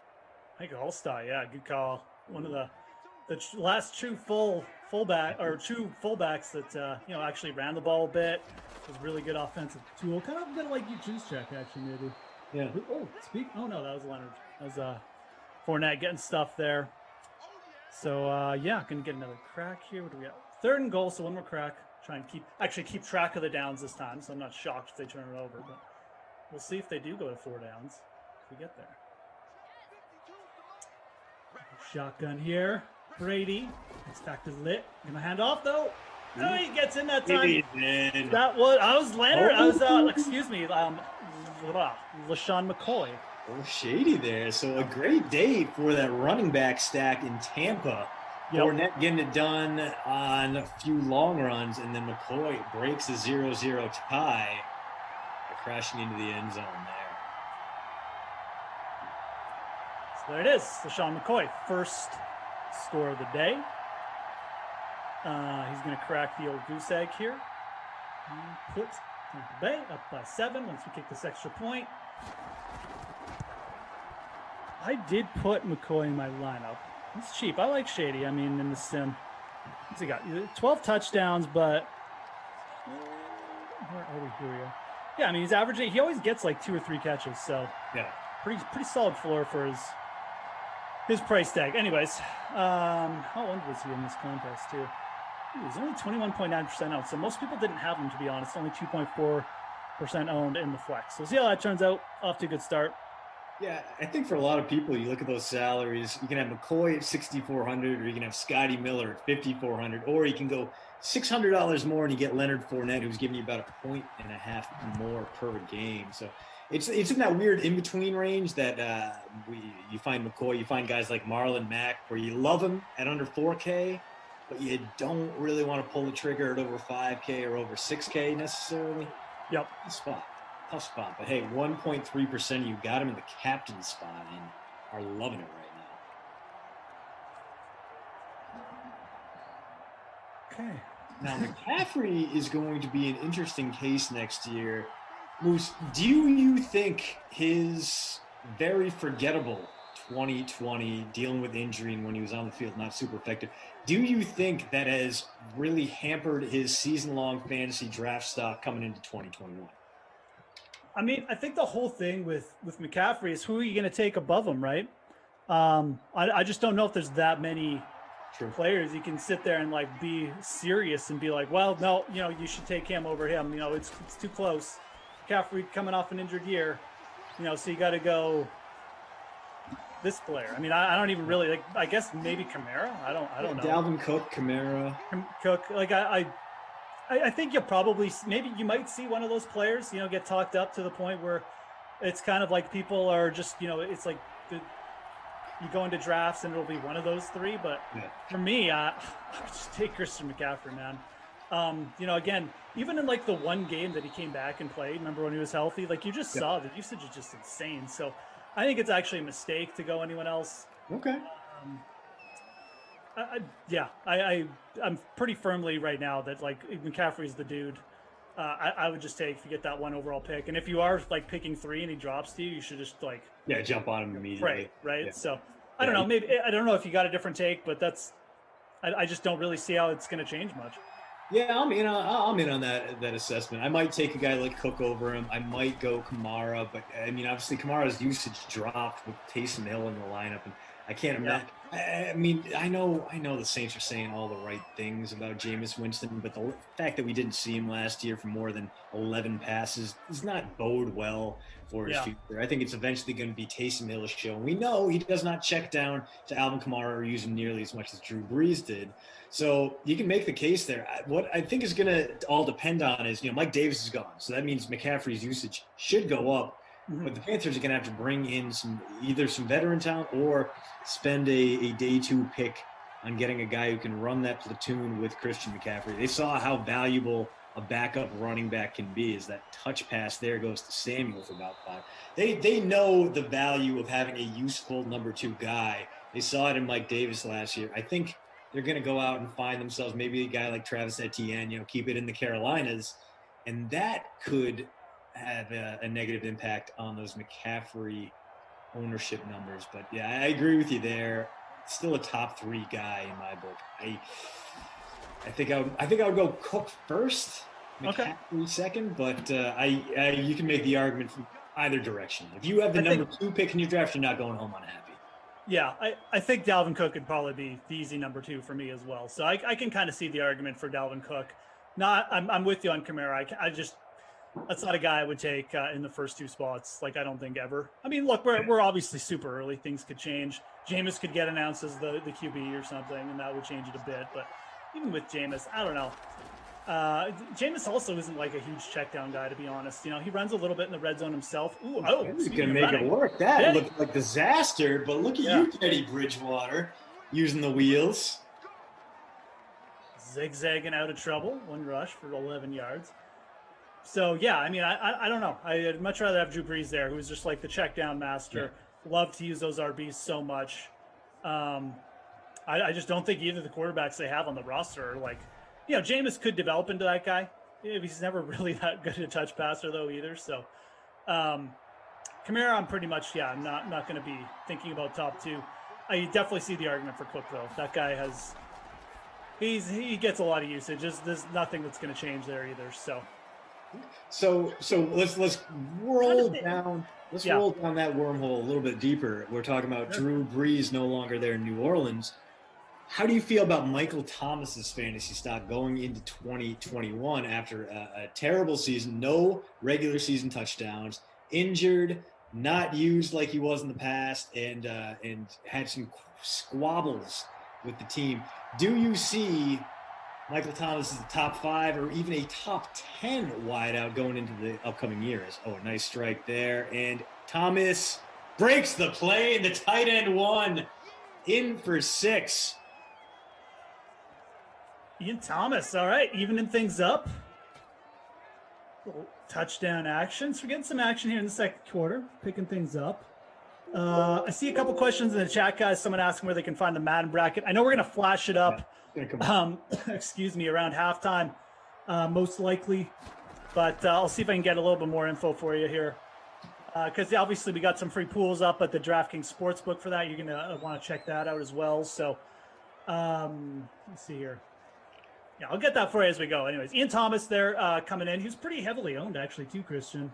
Well, not super heavily, 27.8%. So there you go. It looks like you can find them on the DraftKings Sportsbook under the pool page. So if you're looking for the Madden bracket info, go to the DraftKings Sportsbook under the pools, guys.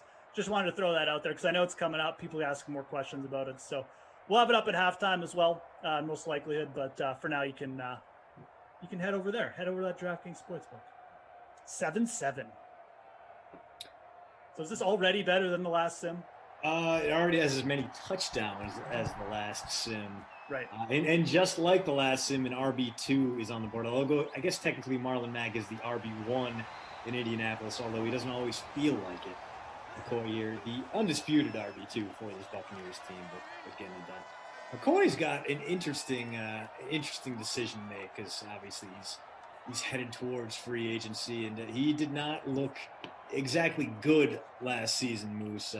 No. 10 carries all year, 31 yards. Better on the receiving end, averaged about a catch per game. So, it was at least useful out of the backfield in that kind of James White light role next to Tom Brady. But he's going to have to figure out if he wants to keep going at age 33 or if he wants to retire. You got to imagine the Buccaneers are, they're well insulated. They brought back Fournette. They got Ronald Jones there, and they have the former rookie from my alma mater, Keyshawn Vaughn, waiting in the wings. Vaughn looked decent in mop-up duty and some garbage time last year, and I got to think if McCoy rides off into the sunset, this Buccaneers team would be just fine without him. Yeah, totally. He really didn't look that bad though for the Bucs, did he? Like in the limited usage, like just in the kind of what do you call? I know, like you said, like kind of the passing back role. Yeah. But at the same time, like, how much juice does he have left in the tank? And is maybe actually it's kind of funny. Would the Panthers be like a good spot for him to bring in as a backup? Kind of almost. That's not a bad idea. I mean, a pass catching back in a system that values that kind of versatility.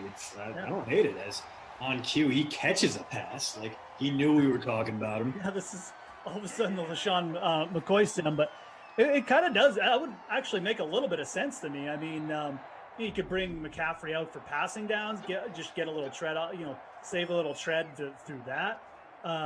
If you probably want to bring in like more of an early down guy too, but those guys are easy to come by in the draft. So if McCaffrey went out, you could have like a young guy and Shady splitting carries. I wonder if that'll come to fruition.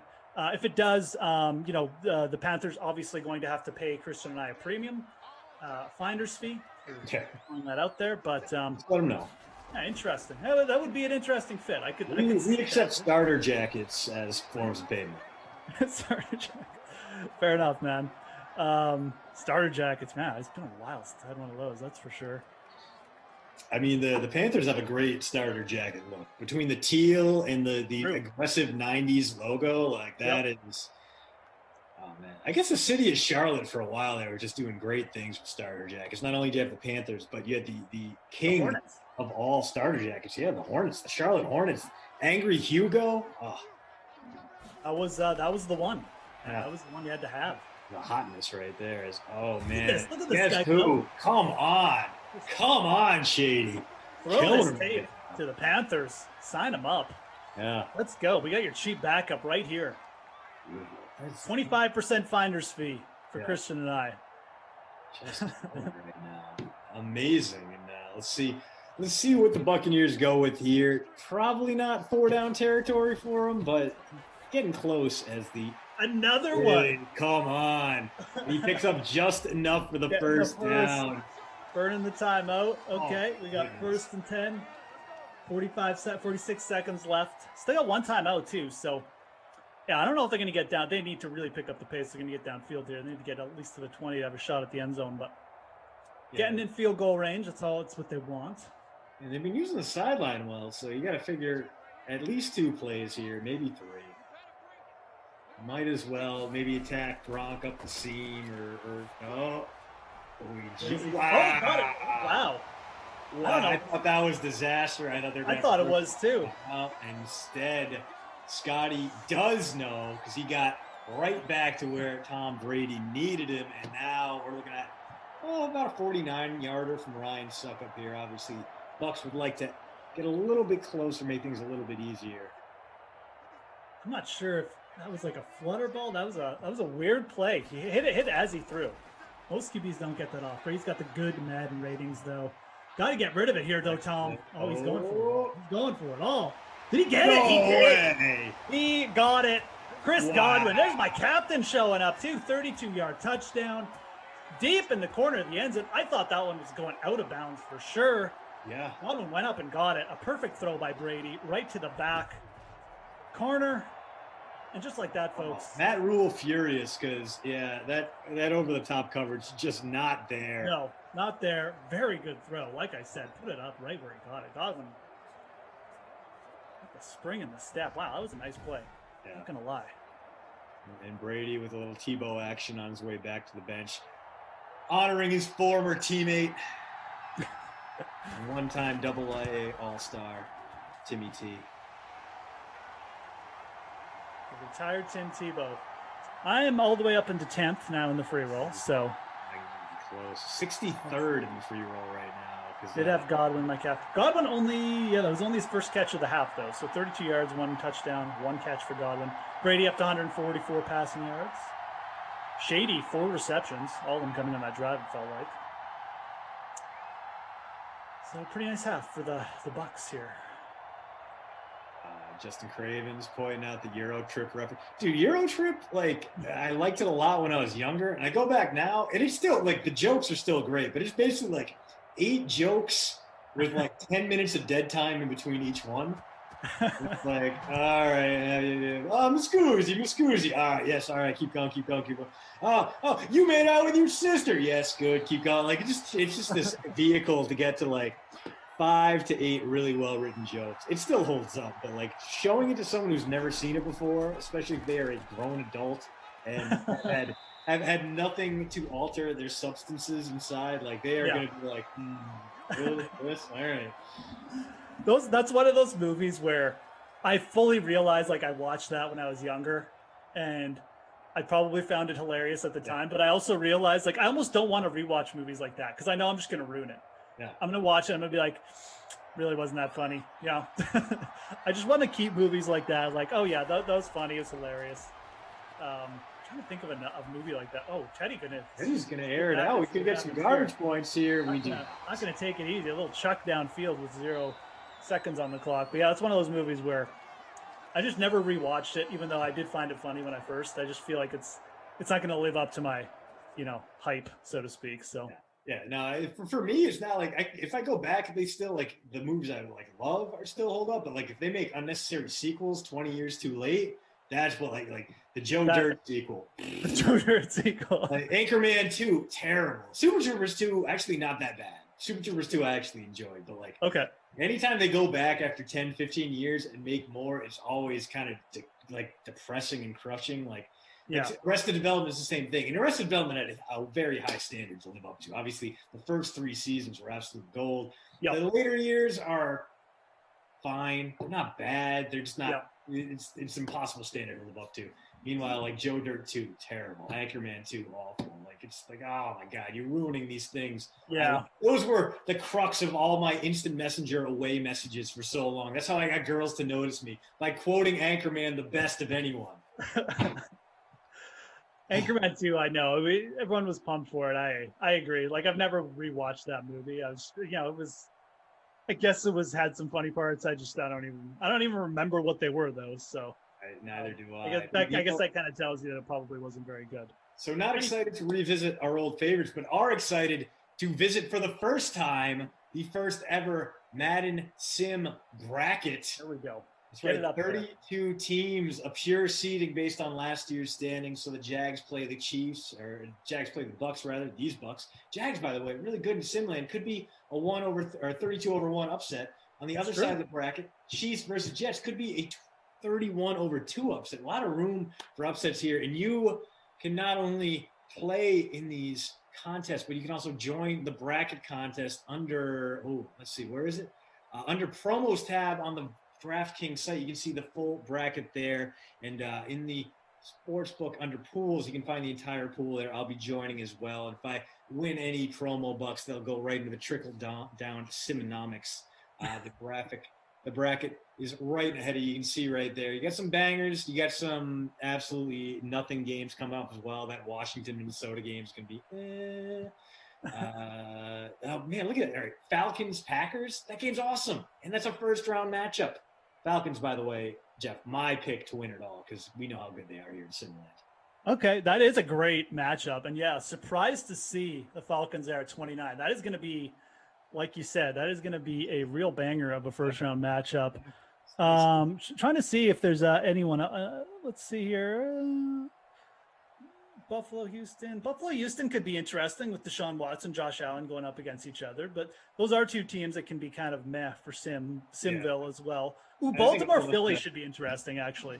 That could be an interesting one. Those are two offenses that can get it going. Oh, Seattle, Dallas, actually. That's going to be a good first round matchup. That's going to be my pick for favorite first round matchup right there, Seattle, Dallas. Yeah, imagine if it was like the old version of Dak Prescott in that too, because like the new updated Dak Prescott is a bit of a disappointment. Like old Dak Prescott was good for like 22 to 30 points per game. This version of Dak's like maxes out at 18, but that should be a good one. I mean, a lot of star power in there. It's gonna be fun. I'm looking forward to it. Yeah, absolutely, man. It's a good little thing. Like we said, check out the DraftKings free pools on the DraftKings Sportsbook.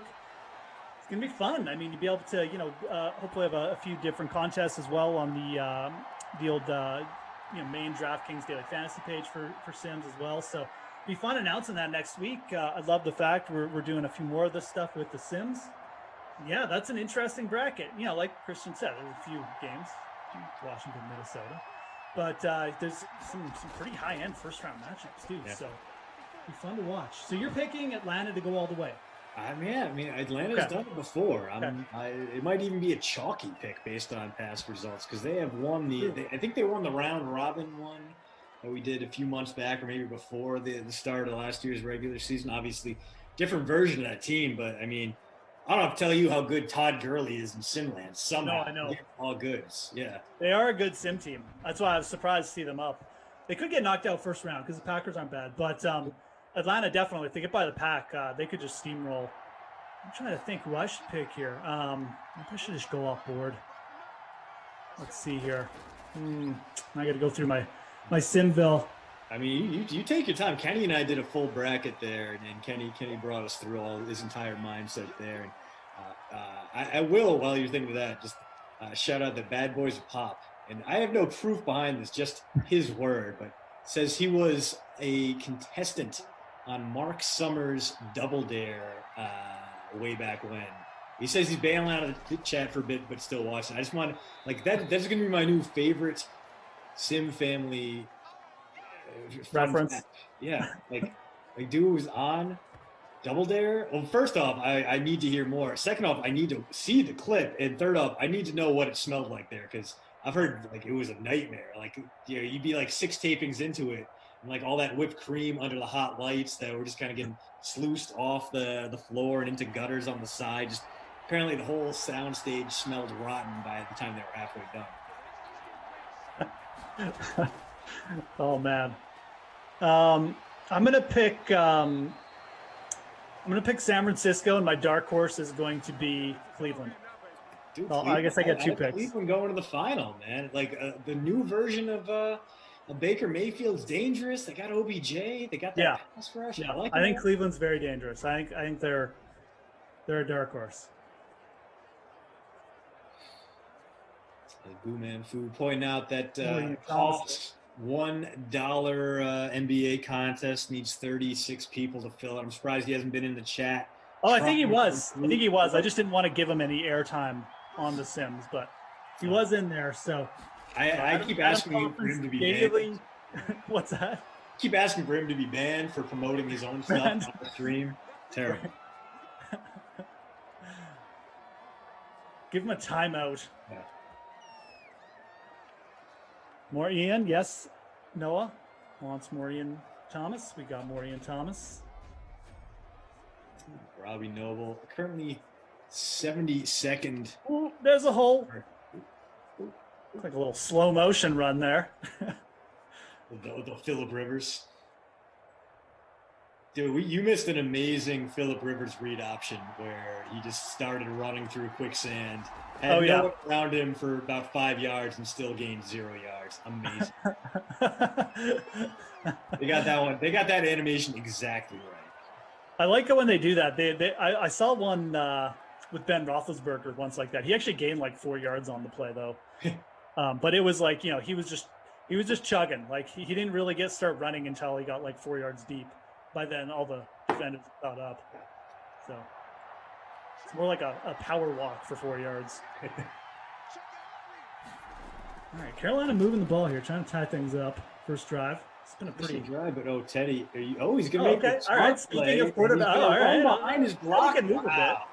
I see. I don't know what CMC was doing there because that was a terrible job blocking upfield. But Bridgewater still gets the 8 yards he needed to set up a fresh set of downs. And we're inside the red zone now, so pretty makeable range for Joey Sly. But we would obviously like to see a little bit more action here. See if we can't keep the touchdown train rolling.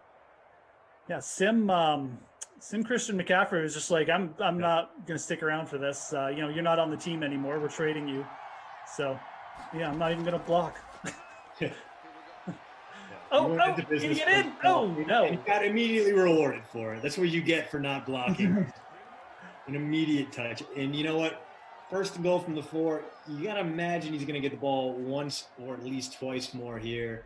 You got to figure that he's going to get spammed.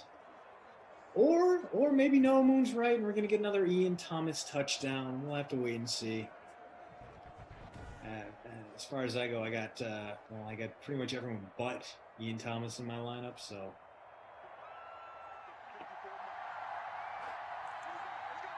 let's see if Chris Jones gets the old carry. It's 1 carry. Ooh, just about powered his way in. Buck's got a good D line though. Took him down right at the 1. Shaq Barrett. Resign Tampa, bringing back everybody. You think Tampa's just gonna have be a really solid team again, Christian, or you see them kind of dipping? Or you know what, I can't see anything other than another double-digit win season. I mean, even if Brady does take a moderate step back, they're just such a well-designed team. Caught him off guard with the pass. More off the play action and bang into the end zone. We got ourselves a tie game pending the extra point.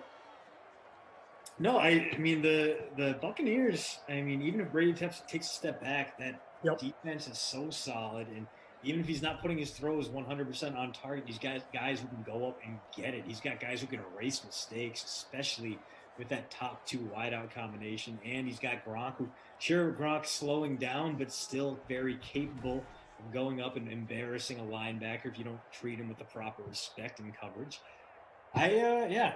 With the rest of the NFC South kind of fading away, the Panthers rebuilding. The Saints, no Drew Brees. And the Falcons, who the hell knows? So seems like a pretty easy prognostication to make that this is going to be a division champion Buccaneers team. They're going to be hosting a playoff game. Maybe they don't get the bye. Maybe they got a few growing pains to work out in the middle of the season. Maybe they got a little bit of Super Bowl hangover to get through. But they should be back in the playoffs. What do you think? Pretty much on the same track. I mean, I think they're, outside of like a really, like even when Brady didn't play well at the start of the year, they were still winning games, right? Yeah. So, you got to figure second year in the system. I mean, again, you could make the age argument, and maybe that does start to creep in a little bit, and he just, he doesn't go on that sort of end of season run, or maybe the arm tires out a bit, but they have the receivers that can go up and help him, like you said, downfield. They brought back everybody on defense. Their O-line's good. Like, the only thing is maybe their secondary takes a bit of a regression step, because they still got burned in spots. Like, they had a little stretch there where they were just terrible at guarding against. So if they get in too many shootouts with like a 45-year-old quarterback, whatever, maybe that could like come to bite them again. But it's hard for me not to. It's hard for me not to pick them. Is that a piggyback rather? Yeah. I don't know what that was. Hard for me not to pick them to win that division, like you said. Like Atlanta, I don't even know what they're doing. Carolina's not going to be there yet. I can't see the Saints not taking a step back with Taysom Hill and Jameis Winston. So they're probably going to get out of their division as at least the winners, right? Like you said, maybe they don't get the bye, but they're probably hosting a playoff game. Yeah. And honestly, I think Atlanta, if they can get some of the defensive help they need, I mean, the offense is still not going to be a problem. The blocking is completely fine. They have a great receiving core. If they trade back from number 4, add some impact defenders, maybe get a decent running back to go along with Mike Davis, I think they can be a playoff team, especially in a 7-bid conference, as K-Line shared there. Takes advantage of that Tom Brady mobility and creates second and long. I like what the Falcons are going to do. And even if there's a world where they stay at 4 or they move back to like 6 and they get a guy like Kyle Pitts, and all of a sudden the Falcons offense is a reason to get Sunday ticket. That is must-see TV. That is, a whole bunch of 41-40 games, and it's like watching old Texas Tech Big 12 showdowns when, they weren't winning those games, but they were a hell of a lot of fun to watch. Did they? No. Panthers, baby, what is you doing? Our Lord and Savior, Chris Godwin, with the touchdown. In sync, because he's gone. Maybe girl, you're gone. The Son, the Spirit, and the Holy Ghost? I don't know. Anyway, Chris Godwin, 84 yards? Yeah, I mean, Brady took a 10-yard sack, and just to be able to give Chris Godwin one extra fantasy point on that play, putting on the burners. That's why he's getting the money he gets. That's why he was worthy of that franchise tag. Wow. Well, I'm gonna have to check my lineup here in a sec. I like your Atlanta thing. I mean, if I'm picking an underdog to come up from that, it's definitely Atlanta next year. What did they sign anybody on defense in free agency? I can't. I think they did, but like my head is, I can't. They didn't. I mean, their biggest signing in free agency, money-wise, was Mike Davis. So they brought in some guys, but like it's Barcavius Mingo and Fabian Moreau and Brandon Copeland. It's just like little depth guys, depth moves that will help, but not like difference makers. They're really putting a lot of emphasis on the draft, which is good because they don't have a ton of cap space. They have so many expensive guys to begin with. They can't really afford to get that done. So if they draft well, they should get there. The problem is you're asking the Falcons to draft well unless they're picking up wide receivers. Yeah. It doesn't necessarily end well, They're a terrible drafting team. I agree. They're just bad at it. I hated their pick last year with AJ Terrell. Like, that was such a reach. Yeah, Yeah. Oh, and Terrell was he eventually got better and he put together an okay year, but he was not anywhere near worthy of top 10 stats. I mean, and that's a guy though, like you said, he's still like he's not terrible. He just was terrible pick at that spot. So maybe he takes a step up. I could definitely see that if they get a little bit more from him. And I think the Falcons are a really interesting team. For me to get really excited about them as like an underdog or like a division winner, possibly underdog target for the future. Yeah, I got to see what they're going to do in the draft. Yeah. I'd love to see them move back, like you said, maybe pick up Pitts and then go defense the rest of the way. Like, I even wouldn't mind if they just like didn't grab Pitts and just like grab defense. So we'll see what they do, but I think they're going to like. I know a lot of people have said this. The draft starts with Atlanta because they're just going to go Justin Fields. I don't even hate that pick, but you're kind of fine with it. More towards the future than next year. Or are you just going to go and think, yeah, we got a shot. We can take down. Nice play by Teddy there. We can take down Tampa this year. We're going to get Pitts. We're going to try and retool with some defensive depth and go. So interesting to see what they do. Yeah, I mean, I think that I know a lot of Falcons fans, and they're basically coming into this draft saying like 90% of the moves the Falcons can make would make me happy. If they get Justin Fields, that's awesome. They have a quarterback waiting in the wings with a big arm who can do pretty much everything Matt Ryan does. If they get Kyle Pitts, well, hell yeah, we're going to be a lot of fun to watch. If they get Penei Sewell, okay, well, it gives us a little bit of a embarrassment of riches when it comes to tackles, but sure, that's not a problem. If you trade back, that's great too. It would be hilarious to me if they stayed at number 4 and they did something like draft Rashawn Slater, which again, just like Terrell, not a bad pick, but would just be a bad, maddening pick for where they are. It's not great. Massive reach. Exactly. Yeah. So, I mean, for me, I think it would be if the Falcons stay at 4 and then they get, they take either a second tier lineman or they decide to go, Micah Parsons there when they could have gotten Micah Parsons at number 9 if they traded back. I think ultimately that is what's going to happen. I feel like the Falcons always find a way to completely madden their fans on draft day and also get wide receivers. So I'm looking forward to it. It'll be entertaining no matter what. That should just be Atlanta's slogan from now on. Entertaining. Not good, but entertaining. Plus their stadium has $2 hot dogs, so who can complain about that? I do feel like, too, they're in a position where, if Fields drops to them, like, oh, God, Tommy. Tommy's good at getting away. He's just good at getting the ball away in this Sims. I do feel like they're in a position where they could just load up, like maybe a team like the Patriots comes calling and just offers a bunch. Like, they could get a lot of draft capital, but Atlanta never seems like they're a team that wants to do that. Like, they just pick a guy and they fall in love with him. And they're like, oh, we got to take this guy. Last year it was like, we got to take a cornerback. We have to, no matter what. Yeah. So they grab AJ Terrell and everyone's like, wow, really? So probably could have traded back and got him. Yeah. Yeah. I can understand they were probably devastated when CJ Henderson went off the board, but they should have moved up for him then, right? Like do something. They always seem to just do the wrong thing. So they draft like the guy in your fantasy league that can't be there, and he just gets the auto draft selection instead. Yeah, or the guy who reads the one article that was written 2 months ago or something, or something like that. So, how are you getting rid of these passes instead of? He is. I mean, it's big saves. Tampa's a good sim team too for this reason. This is why if you're picking a sim team for your championship, really emphasize the quarterback play. Yeah. I can't emphasize enough. Like guys like Phillip Rivers, they take brutal sacks. Some of Dwayne Haskins, but Brady, Breeze, these guys get rid of the ball, and it puts their team in better positions. So, I was thinking Haskins right as you said that, so I'm glad we're on the same page. Very few players as maddening in Simland as old Dwayne, former football teamer, current possible contingency plan for the Steelers.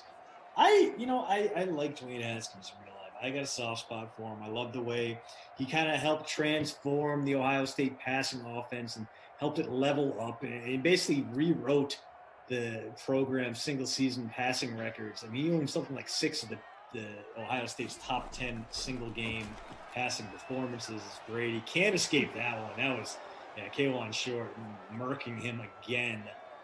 So we're about to get a punt here before we head into the fourth quarter. I think Haskins could do something in Pittsburgh. He needs to get his mind right, and I think that's why Ron Rivera. Like for a while there, we were like, man, why doesn't Ron Rivera like Dwayne Haskins? And then you had the reports coming out about him just not showing up on time and him going out maskless during the week and him disobeying quarantine orders, things like that. And it was like, oh, okay, there's a lot more behind the scenes that maybe we haven't heard about, and that Haskins, for all his arm talent, might not have the team attitude that Washington was looking for. And now he's going to a team with a very intact culture. It's not a place of dysfunction like Washington was. It's obviously very traditional setting in Pittsburgh. So hopefully he'll be able to turn things around there. I wouldn't mind seeing him take over for Big Ben in the Iron City. As Jared Kilgore's got a question for us. Who thinks he thinks the quarterbacks in this draft are overrated. They're going to be more bust than boom, and you think they're going to be top 5 talents pushed down because of FOMO when it comes to quarterbacks. I kind of agree there. I think Mac Jones is being pretty overvalued right now. Yeah.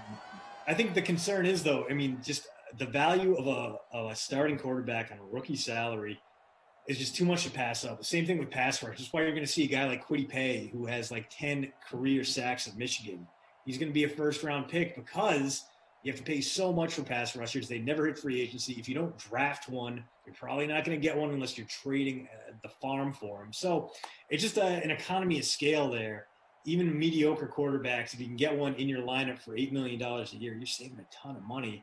That's what teams are looking for right now. I know. It's a brutal beat, especially for the defenders in this year's draft, for the wideouts, who can be really something special. But I agree with that statement. I think there's a little bit of an overvaluation going here. I think this is like the time in your fantasy draft where one guy decides to pick up a wide receiver, so the next 4 guys pick wide receivers. It's going to be a run there because people think there's a scarcity of value. Just quickly, I'll update. McCaffrey and Fournette both have over 50 yards rushing. Chris Godwin, 128 yards receiving on only 3 catches. Beautiful. Shady got 5 catches. That's about the most. But, yeah, it's interesting. I really think Mac Jones, if he goes before Justin Fields, is going to be a ridiculous pick. I'm going to lose my mind if the 49ers traded all that away for Mac Jones. It really sounds like it, man. It really sounds like it. You've got the odds going in Mac Jones' favor. Kyle Shanahan is that type of guy, though. He does what he wants. Yeah, he's bold, but holy crap, if that happens, I'm gonna miss the 4th pick of the draft, Jeff, because I will be busy laughing hysterically, cackling. Like, oh, we got to get someone better than Jimmy Garoppolo. Yeah. And you trade 3 first-round picks to get Mac Jones. I'll be in agreement. I'm not saying I'm the the oracle on quarterbacks or something like that, but it does seem like a mistake if that happens. We'll see. I'm of the opinion Justin Fields could actually be the best quarterback in this draft too. I kind of agree with what Jared said to a point. I think Lawrence and Zach Wilson are good prospects. I don't think Trevor Lawrence is like the next greatest thing necessarily. He could be, but I don't think that's like a foregone conclusion at all. I think people are getting a little bit ahead of themselves with him. I think the top 3 quarterbacks are very similar in talent, and I'm not sure if you'll see like a superstar necessarily, but the guy I like the most is Fields. So it's really interesting. It's a really interesting draft because right now it seems like everyone is he's going to be the 4th guy. So he could even fall to 6th. Atlanta might just we're taking Pitts. Yeah, and Cincy might be we're going O-line. Have fun. There's some mock drafts that somehow have them sliding all the way to the Patriots at 15th, which would I've seen. I'm not saying I agree with it. I'm with you. I think he's top 3 quarterback. To me, that would be such just an insane occurrence if that happened. But you're right. We see it happen sometimes. Yeah. The kind of same thing happened with Haskins. We thought Haskins was going to go before Daniel Jones. Yeah. We thought the Giants were stupid for taking Jones at 6. Haskins languishes all the way to 15th, and it turns out that was the right move. Regardless how Daniel Jones turns out, he's going to spend at least 3 years with the team that drafted him. Haskins can't say the same thing. Yeah. I feel, and look, I admit, this is all just my opinion. And like I said, I'm not a QB oracle. I feel very safe in saying Justin Fields is not Dwayne Haskins. So, if he does slide, and could you imagine? Oh my! If the Patriots get him, I would lose my, as a Patriots fan, I would be so happy. I would be very happy. Get him in. My Boston friends, I would be extremely happy. And you know what? I'd be happy just to watch him with Bill Belichick. That'd be great. So I just think about the leadership. You'd get to work with Cam Newton, the guy who, big reason Patriots brought him back were not just because they want to see what he can do when he's not affected by COVID, but because he set such a great pace in the locker room. First guy in, last guy out, guy who did everything the Belichick way, and now he gets an eager to prove everyone wrong young rookie quarterback with $1 million arm. Like the throws Fields made at Ohio State, the throws he made on his pro day looked a lot like the throws that Zach Wilson was making on his pro day when we were all like, oh, Fields is making the same roll out to his left throw against the grain, 50 yards, hit a guy in stride. Oh my God, he just looked great. Oh wow, great chase down tackle from Levante David right there. This Panthers drive going nowhere. Buccaneers are going to get the ball back with a chance to finish off this game in the fourth quarter. Oh, I agree, man. If Fields drops, maybe the Patriots even do something they never do and move up in the first round again. Yeah, absolutely. Like I'm really excited. I know we're gonna have some content here for the sweat and stuff like that for the NFL draft. So I'm pretty excited just to see how that all pans out. I think like Jared made a good point. Maybe these guys are getting overrated, but this is a really solid QB draft still. I think maybe we don't have like the next coming of whatever. I don't know, Peyton Manning or Aaron Rodgers, but I think these guys are still going to be solid. Like, I think they're very solid. It's a very solid crop. I don't think it's like the Daniel Jones or Dwayne Haskins year where guys are necessarily – people are just taking quarterbacks to take quarterbacks. I think these guys deserve to be up there, especially Lawrence and Fields and, I think Wilson too. So we'll see.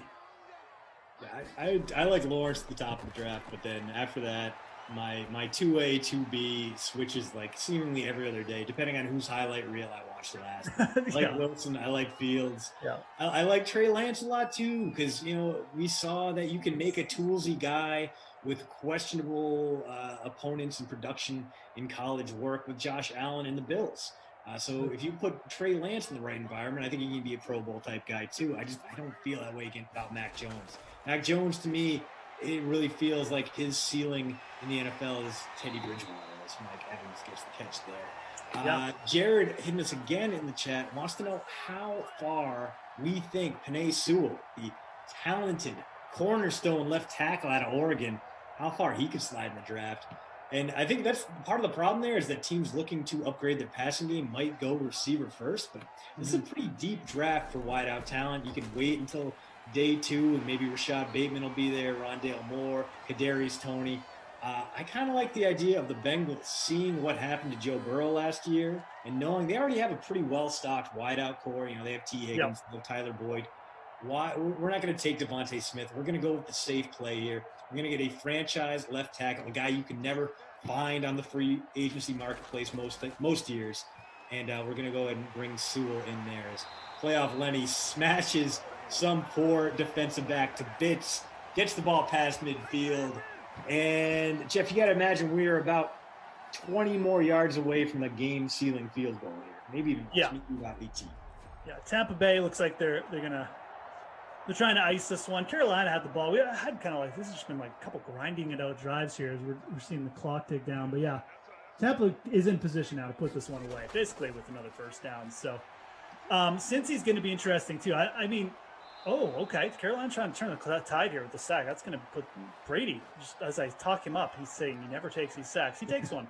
So 2nd and 20. But yeah, Sewell is I think I just like to see the Bengals take them because there's some smoke around them, like, Jamar Chase, maybe Kyle Pitts as well. I guess I wouldn't hate the Pitts pick because he's just so unique, but you can get good wide receivers in the 2nd round. Look where they took T. Higgins last year, right? Like, you can get another solid receiver in a later round. So I think it's a mistake if they take one of the receivers there, just with how their team, like they need to build O-line. They need to build D-line. That's what the Bengals need to do.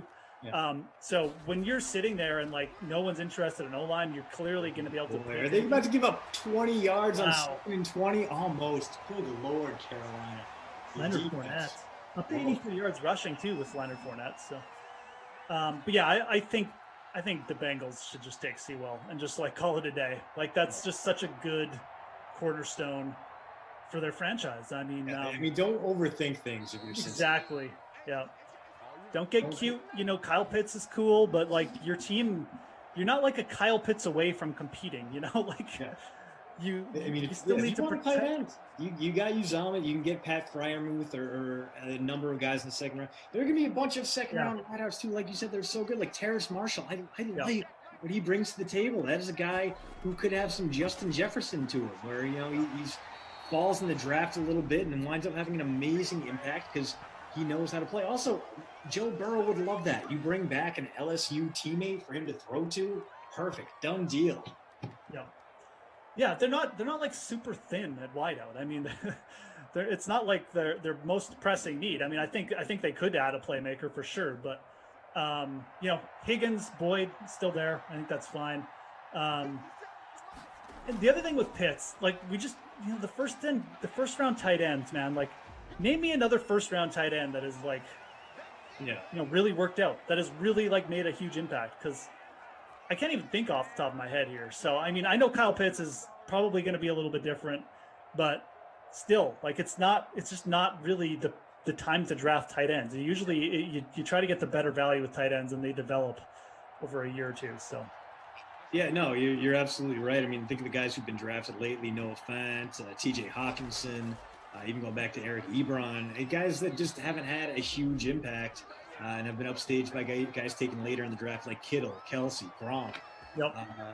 Speaking of draft stuff, over in the YouTube chat, we had Denver Dunbar. Where do you think Texas offensive tackle Sam Cosmi is going to go in this year's draft? And he seems like a late first round pick. It would be surprising to me if he was a guy the Chiefs had their eyes on, just because they obviously jettisoned both starting tackles and they could use an infusion of youth there. And Cosmi is a guy who should be available when they're picking around 31, or maybe already be gone. Maybe a team like the Packers or maybe the Ravens pick him up in order to have a little Orlando Brown insurance. But Cosmi makes a lot of sense for a pretty good team, especially as a plug-and-play type offensive line. Yeah, Chiefs could make some sense. They obviously bolstered their line a little bit in the free agency as well. I'm trying to think other teams drafting late there that could be looking for it. I mean, teams are always a little bit on the lookout for O-line help, but none really jump off the page. I do think that like O-line is a position like guys like Cosmi could be bumped up in the late first round because so many teams are going after QBs and stuff like that early. So, you might even get a team like the Bengals who try to move up for them like into a early first from their early second, or into a late first from an early second. So something to think about. Guys, as we wind down here, Tampa kneeling out the ball. We got ML Priel live before lock coming up. Steve Buchanan, Matt LaMarca. Get your MLB questions up. Christian, as we watch this field goal that isn't going to happen, give me your Krusty Coffin player of the game. Oh, man, easy call for player of the game. It's got to be Chris Godwin, 2 touchdowns, 128 yards, 30.8 points in the flex. A must-have if you're going to finish in the money. And as far as the babysitter Billy, not my kid, oh, man, a lot of worthy recipients here. Gronk had 4 points. Robbie Anderson had 3 points. Mike Evans had 5 points. But let's go with the guy who's most owned out of those 3. Gronk, my captain, 4.3 points in the flex, 2 catches, 23 yards. You are the what's the 4 p.m. sim? Not the matinee. Early bird special. Babysitter Billy player of the game. Not my kid award winner. All right, there you have it. Rob Gronkowski. We did get the Leonard Fournette bonus to hit there right at the end, 103 rushing yards. I finished in 8th, just a shout out to myself for being so good at this. Congrats. But nice. Up there. Kristen and I enjoyed being with you. I will be back for the next sim, but get your MLB questions ready because I see them in the chat. I see them. They've got their big baseball brains on. It's Matt LaMarca and Steve Buchanan coming in hot. Here we go. MLB lock, pre-lock starts now.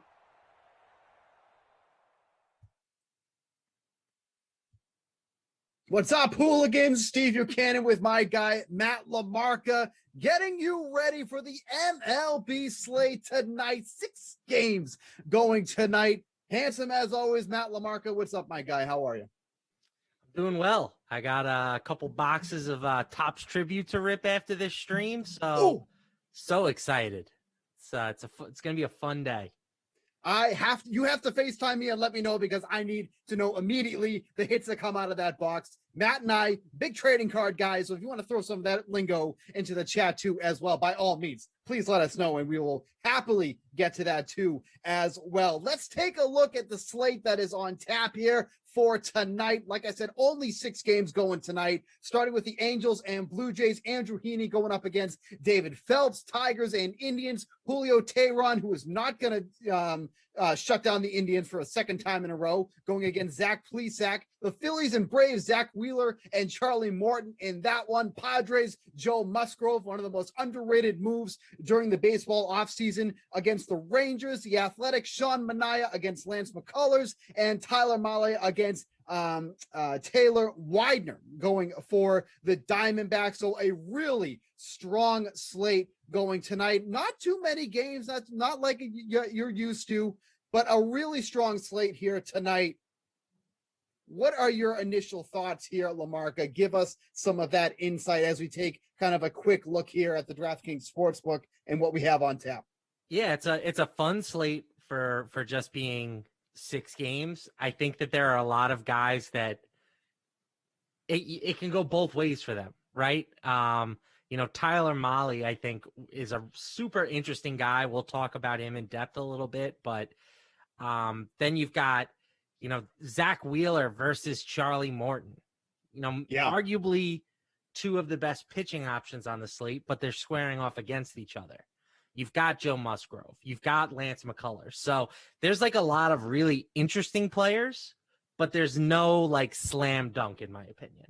Right. I agree with you. And let's kind of start getting into some of the pitching options on this slate. Because like we said, not a lot of slam dunk options, but there definitely are 3 guys that I'm looking at. So I'm going to throw 3 names at you, and then I want you to rank them how much you want to play them, or basically how you think they'll do tonight. So the 3 guys that I'm honing in on is Zach Plesac going against the Tigers. No big surprise. Lance McCullers going against the Oakland, Athletics, who, by the way, are averaging 2.3 runs per game, which is the lowest in the league. The Pittsburgh Pirates, FYI, are scoring more runs than you are. And Joe Musgrove going up the Rangers. Rank those guys 1, 2, and 3. So those 3 options, I would have Musgrove number 1 there. Oh, okay. I love Joe Musgrove. I completely agree with you. One of the most underrated signings of the offseason. Yeah. He didn't pitch a ton last year, 8 starts with the Pirates, but 3.13 FIP, 12.48 strikeouts per 9 innings. Not a guy that got a ton of attention playing for a team that was, arguably the worst in baseball. Right. But a very, very solid addition. And now that you put that Padres offense behind him, I think he's going to have a fantastic year. He's going to make a lot of people take notice. So I like him quite a bit tonight. After that, I will take McCullers 2. Okay. I worry a little bit about McCullers. He's never a guy that really seems to go more than 5-6 innings. Right. But he did throw 95 pitches in his first start. That's a little bit more than we're used to seeing from him. He is capable of recording some strikeouts. And we know that this A's offense is pretty dreadful at the moment. Awful. And I'm going to end with Plesac last. I don't think that this guy is a 10K caliber pitcher. And that's essentially what he's being priced at. Yeah. I also don't think that Detroit is like that terrible. At least they haven't been that terrible yet. So Plesac is like a strikeout per inning type of guy. That's good. But there are better numbers on this slate with guys that are cheaper. I'm not really feeling Plesac considering how much we have to pay for him. His opponent implied team total is 4 runs. That's only 4th on the slate. If you're paying up that much for a pitcher, you want it to be a guy who is expected to really stymie the opponent, the opposing offense. And Plesac just doesn't seem like that guy for me. Well, here's the only thing why I do like Plesac a lot is that the Tigers, one of the things they do very well is they provide strikeouts to opposing pitchers. And that's what they're going to get here tonight. Against righties, I think they're right now 4th or 5th in the league in K percentage against right-handed pitching. So you already mentioned it. Plesac is about a strikeout per inning guy. So he can pile up some of those strikeouts here. I mean, in his first start of the year, he already faced them, had 4 in that one, went 6 innings. So a little bit less than we're expecting, but didn't give up a ton of offense, 2 runs on 6 hits, induced a good amount of ground balls, 7 in that start. So I don't mind using him here at 9,600. I think it's a fair price for him, especially when you consider, like some of the other guys like Lance McCullers. Okay. You mentioned him too. We said about how bad that Athletics, offense has been so far. The lowest average amount of runs in the league, 2.3 runs they're averaging per game right now. Now they face Lance McCullers, and as you mentioned, he's someone that doesn't necessarily goes deep into games. But I don't care if he's going to go deep into games. If he's going to get me about 25 DraftKings fantasy points in 5 innings, I'm not going to be complaining. And on a slate like this where the pickings are pretty slim, I'd be okay with 25 DraftKings fantasy points through 5 innings if that's what he gives me again here tonight. Yeah, I can support that. The only thing is my favorite pitching option, you didn't even list amongst these guys. What? Why? Who's your favorite option? Chuck Nasty. Oh, come on. No, come on. Why? He's facing a Phillies offense that has been pretty anemic to start the year. Not Oakland level, but pretty anemic. Opponent implied team total, 3.6 runs. Best mark on the slate. Yeah. And he's 7,900. Very, a good strikeout pitcher. He's not a 12 plus type guy, but he's right around a strikeout per inning. He's averaged about 10 Ks per 9 over the past year.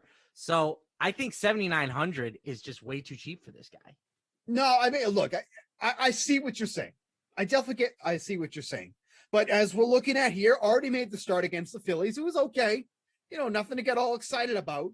He did drop 300 in salary from his last start. So a little bit of a discount there, but 9.9 DraftKings fantasy points for him against the Phillies his last time out.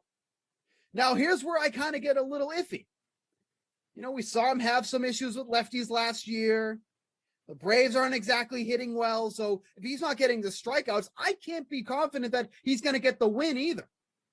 So there's a problem there too as well. So even if he just gets by the skin of his teeth, doesn't get that many strikeouts, and then he's not going to get the win bonus, am I realistically going to get back the value from him even at 7,900? That's where I kind of get a little skeptical. It's possible. I mean, there's a decent chance that he's done. I mean, he is like what? He's like 40 now.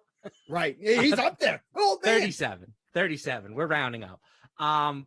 He had a 429 BABIP in that first start. Yeah. That's obviously due for some regression. I think that he performs better. I'm not, willing to throw out everything I think about Charlie Morton because of one start. So yeah, maybe he struggles to get the win, but I think the win is probably a little bit overrated in fantasy circles, Okay. What are we talking? We're talking 3 points. All right. You don't need to attack the people who are looking for that. I mean, it's part of it. If I want to get those 3 points, I want those 3 points. It's fair. Sure. 3 points, I guess, if you're talking GPPs, that's like 1/8 to 1/10 of what you're looking for from your pitcher. But yeah, even last year when his numbers were down, he was at 10 strikeouts per 9 innings. Yeah. Years past, he had been above 10. So I still think he's got enough left in the tank for this matchup. Okay, so let's do a little bit of math here, okay? We're obviously not going to be building lineups for people, so, you can shut that down immediately. But let's just put Morton and McCullers in a lineup, okay? I was a math major in college for... You were a math major? Like a year and a half until I decided it was too hard. Okay, well, and then here you are now. So life has come full circle.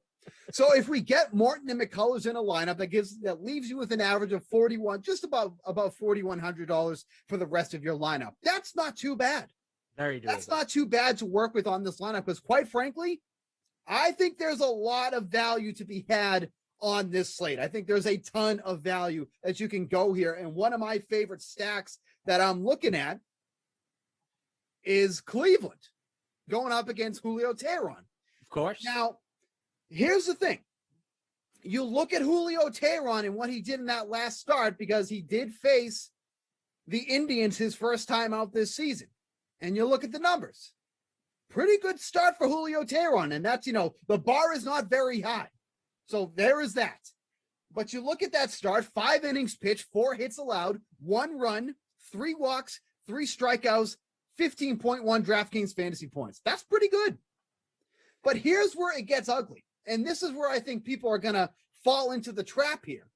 If you start peeling back some of those numbers and look at the more advanced numbers, which should be a big part, a major part of your, day-to-day research. Do you know what his FIP was in that start by any chance? I'm not sure about his FIP, but I did look up his expected ERA in that matchup. Okay, so let's start with this. His ERA in that game was 1.8. Yep. Matt, I would like you to share with the class what his expected ERA was in that game. Please. Expected ERA of a brisk 25.91. 25.91. If you're not familiar with expected ERA, FIP, let you in on a little secret. You want those numbers, ERA and expected ERA, to align as close as possible. There's some wiggle room there.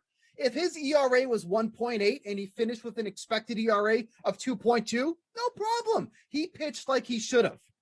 When it's 1.8 and it's 25.9, let me put this in layman terms. Let's say you're a UFC fighter. You need to make the cut for 180. You come in at 425 pounds. That's the difference. That's the massive difference that we had. That's a problem, here. Yeah. It's a problem. So Julio Teheran was abysmal. He got lucky, and the Cleveland offense should have done way more damage than that actually happened. His FIP, which is fielding independent pitching, which basically strips out how they performed, takes out defense, takes out luck. That's how it should have performed. 6.42.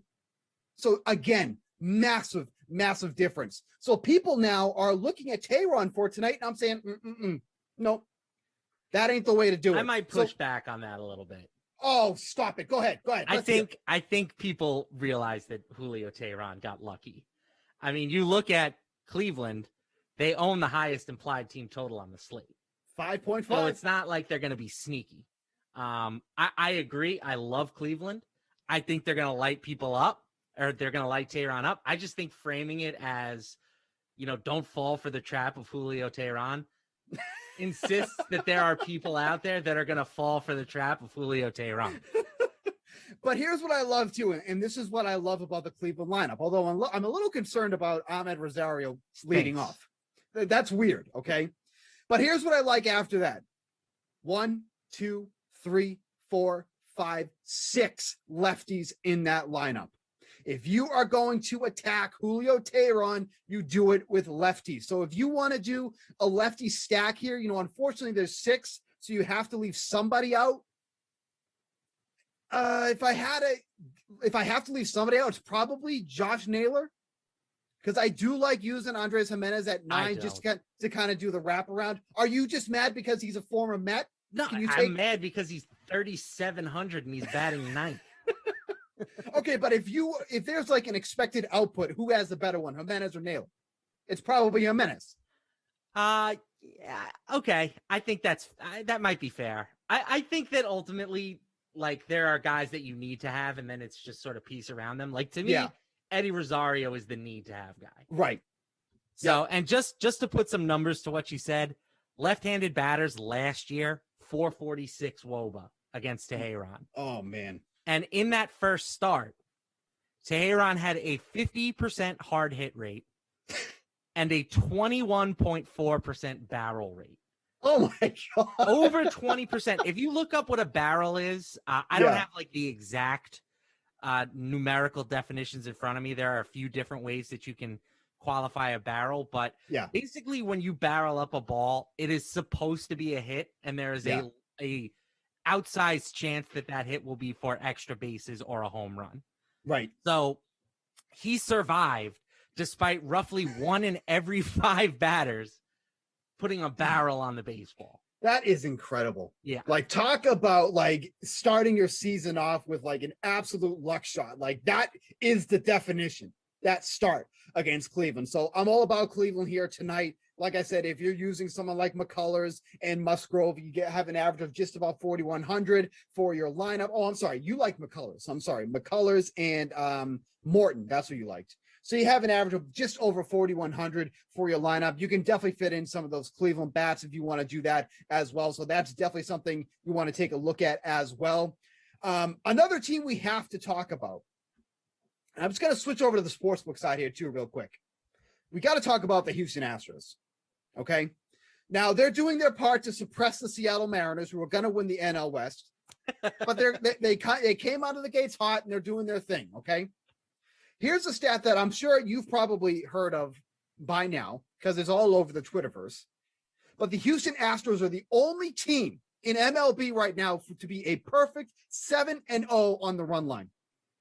They're minus 1.5 tonight against not just the Athletics, who, by the way, I've mentioned only average 2.3 runs per game, but you're getting plus money on the minus 1.5 at plus 114. In what universe? Going against Lance McCullers, going against Sean Manaea, who, is a lefty. We've talked about the Astros against lefties in the past. In what planet do the Astros not cover minus 1.5 tonight with the way that they're hitting? Second in the league in average runs. I think it's at 6.5 right now, trailing only the Reds, who are averaging over 9 runs a game, by the way. But they're not on this, that's another game. At what planet do they not cover minus 1.5 tonight? It's you make a very compelling case. I don't want to say like it's a lock because you never know what's nothing's a lock in baseball, right? Like right. The best teams in baseball win about 60% of the time, and the worst teams in baseball win about 40% of the time. Right. So I also think we know that Oakland's not going to be this bad all year. They still have some talented players in that lineup. So that being said, I expect the Astros to win by at least 2 runs tonight. Like, Sean Manaea is one of the fakest good pitchers in the league. Like, he has the reputation of being like Oakland's ace, quote unquote, and he's just not a good pitcher. Right. They should be able to light him up. And if they can get to 5, 6, 7 runs, then it's up to the Oakland offense to keep pace against McCullers. And from what we've seen from McCullers and the A's offense this season, that's a pretty tough ask. I mean, to be fair, I don't want to say I told you so, but I told you the A's were going to stink this year. They're going to be sellers by like May 15th. Mark that on your calendar. May 15th, they're going to start trading off some valuable pieces because they're going to be dead last. So the Rangers might be in front of the Athletics at that point, and the Mariners will be atop the AL West after they sweep the Houston Astros next week. That's all, mark all that down. That's all going to happen. If it doesn't happen, I don't care. Don't at me. I'm just making my opinion. You need Kelenic up in the worst way. That's going to be the cherry on top. That's when they go on a 17-0 run, when Kelenic comes up to the major leagues. And it also helps my trading card investments, but that's, we don't have to worry about that.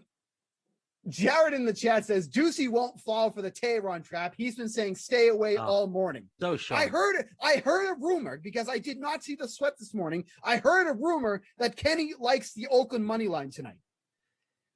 Did you know about that? Did you hear that? I was not on the sweat. Okay. I didn't see it. Kenny, I have to give Kenny props. I think he's been doing pretty well on baseball to start the year. Yeah, everybody can go on a little bit of a streak. It's if you do it consistently. I mean, Kenny's probably going to end up with like a 20% winning streak when the season's all over. But you can start, 8-2, and then the rest of the way is just going to be a disaster. But he's on the Oakland money line tonight, so take that for what it's worth if you were considering fading the public, fading everybody on the Houston money line, run line tonight. So there is that. Retease, did you know who is the play at second base tonight? Second base is kind of This is one of those slates where I'm not crazy about paying up at second base. We're kind of looking at some of the options here. I don't want to pay up at second base, but it's probably Cesar Hernandez for me. Going with that lefty. He's pretty much the easy top call, in my opinion. Jake Cronenworth, maybe. Yeah. I wish he was batting a little higher in the order. He's hitting 6th tonight. But yeah, for me, it's Cesar Hernandez for all the reasons we've harped on with Cleveland. Just switch hitter, premium spot in the lineup, should be positive things happening against Tehran. Yeah, because like we mentioned earlier in the show, Cleveland has one of the highest projected team totals on the evening, 5.5 runs for them for Cleveland projected here tonight over on the DraftKings Sportsbook. Let's see if we can pull that up right now and see what the odds are for the over. The over is still plus money, plus 108. If you want to take the under 5.5 runs, which I probably would advise against, by the way, because let's just say Tehran does get lucky once again. At least so far, the Tigers bullpen has been putrid.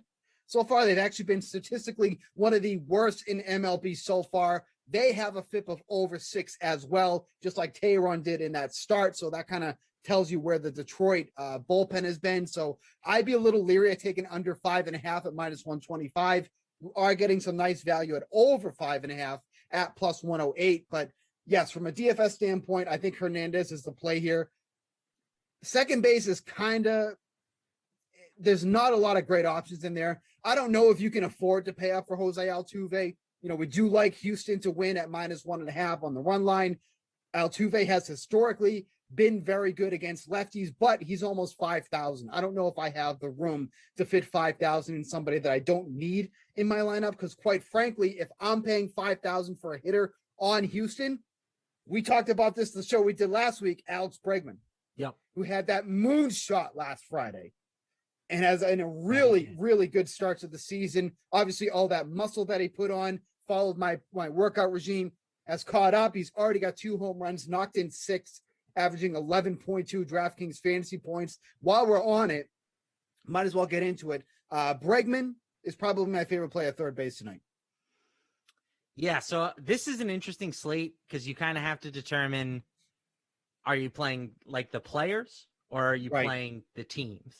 Because the one team we haven't touched on yet that is gaining a ton of traction with some of the betting stuff is the Angels. Oh, okay.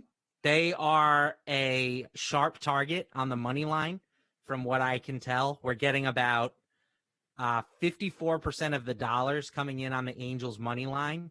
Yep. But only 40% of the bets. So typically when you get a discrepancy like that, it means that the big money bets, which usually come from professional bettors, are siding with the Angels.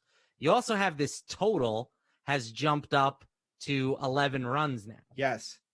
So the Angels are a team that I think we can expect them to have, a pretty strong offensive showing.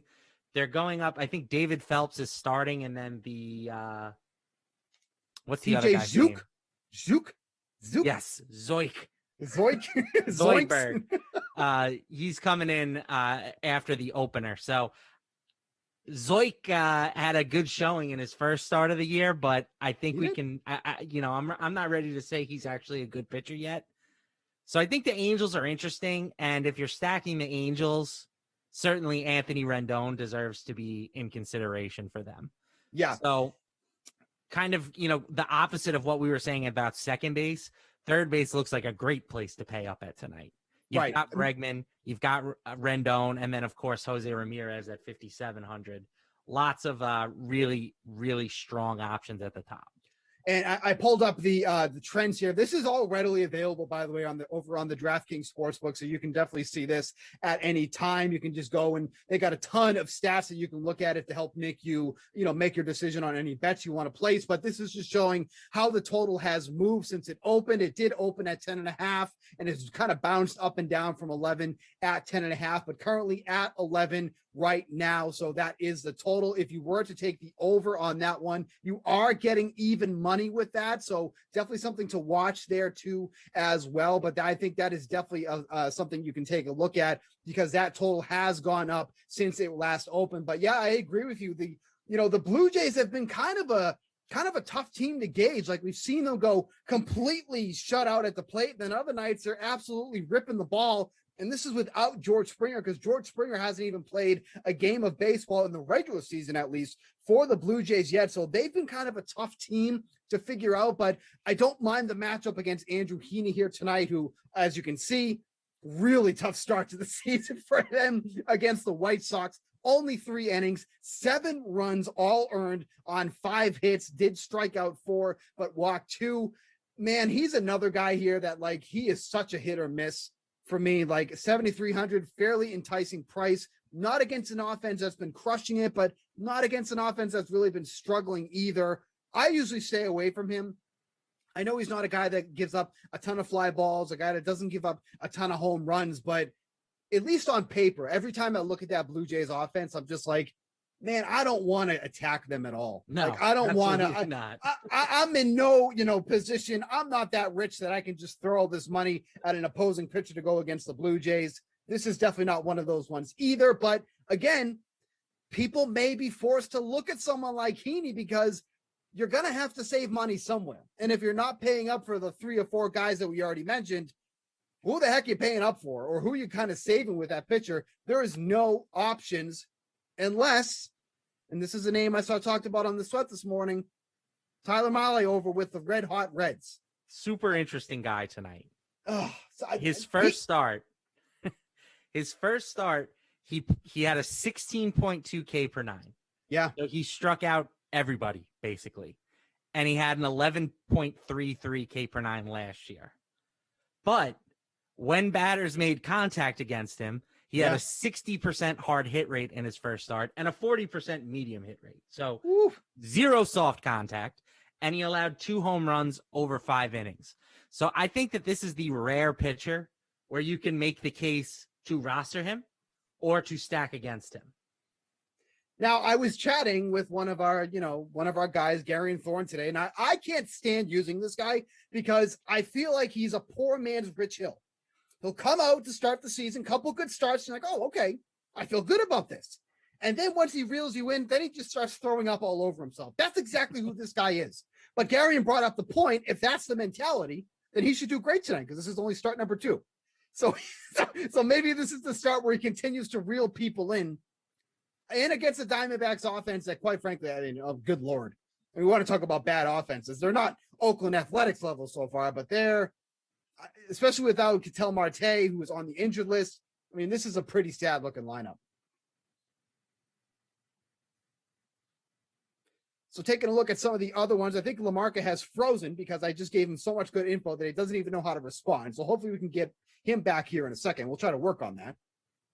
Looking at some of the odds for tonight over on the DraftKings Sportsbook for MLB here tonight. As I mentioned, 6 games scheduled here. Not a lot of high totals. Some of them have started to creep up a little bit during the day. We had the Tigers and the Indians has risen up to 9.5. Padres and Rangers at 9 as well. And I think that's a pretty interesting one there with the Padres, because if we look at how the runs are divvied out, the Rangers only set at over 3.5, the majority of the runs expected, as you think, coming from the Padres at over 5.5. The over on that one is plus 110. If you want to take the under, 5.5 is set at minus 127. It looks like LaMarca is getting back into the room. I was waiting for you to respond. I thought my points were so good that I just froze you with excitement or overloaded you with information. See, I thought you froze. I was so confused as to what was going on that I picked up the point, about Diamondbacks offense being kind of trash without Ketel Marte. So, right. Yeah, I think if your point was that Tyler Mahle is interesting tonight, I completely agree. Well, yeah, because so we finally did just get the Diamondbacks lineup. It did get released today. LeCastro up at the top, Calhoun, Walker, Peralta, Cabrera, Escobar, Rojas, Kelly. I mean, LeCastro who do you feel? Super interesting if he could just start on first base. Right. Right. That would be magnificent if we could get that to happen. But there's no power in that offense, man. Like Calhoun and Walker, sure. But like Peralta's been having a lot of power outage lately. Escobar especially. I feel like he's just falling off a cliff and fast. He And can't I hit know- righties. Yeah. No. And like, I know that we don't want to judge 2020 numbers too much, but like he was almost non-existent last year. Like at least the talent where we've seen from like 2019, 2018, the power was always there. But even coming into this season, small sample, no power with this guy at all. And if he's not hitting righties, I mean, what good is he? Yeah, there's nothing to get excited about with this Diamondbacks offense. I mean, I'm a sucker for Asdrubal Cabrera as a Mets fan. He's given me some big moments throughout the years, at least as far as the Mets go. Big moments for them. But I'm not paying $4K for him in this offense. In this economy, Steve? Absolutely not. You can't do ridiculous. Absolutely not. Any other hitters that have kind of caught your eye that you're looking at for tonight? We've talked about the Indians a little bit. Are you kind of on the Reds? Because they're obviously the hot, flashy team right now. As I mentioned, averaging over 9 runs per game. Obviously not sustainable. It's going to come down eventually. But like you look at someone, you want to talk about a value play. Tyler Naquin has been absolutely demolishing the ball so far. He has 6 hits on the season. 4 of those have left the yard. He's knocked in 13, averaging 15 DraftKings fantasy points per game. You know, the Indians just let him go. Now he's making a lot of noise for the Reds. I mean, this is one of the big reasons why the Reds offense has been as good as they have been. But I feel like this is almost like a lock. He's a lefty going against the righty, 3,200. His salary has gone up a measly, 600 since opening day. This has to be like one of the best values on the board. I'm going to go in a slightly different direction.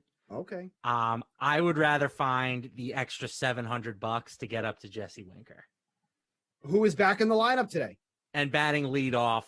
Yep. And while Naquin has had a phenomenal start to the year, he does not have nearly the same track record as Winker. Sure. Winker is a just known destroyer of right-handed pitching. Right. So he's got a 163 WRC plus to start the season. He was at 146 last season. I love Winker tonight. I think cash game for sure as the leadoff hitter. Love plugging him in there. And any red stacks that I'm building are starting around Winker. No, I totally agree with you there too. And, this Reds team has just been so good. And you just look at some of the salaries for these guys, like they're just not going up. Like, look at these salaries here.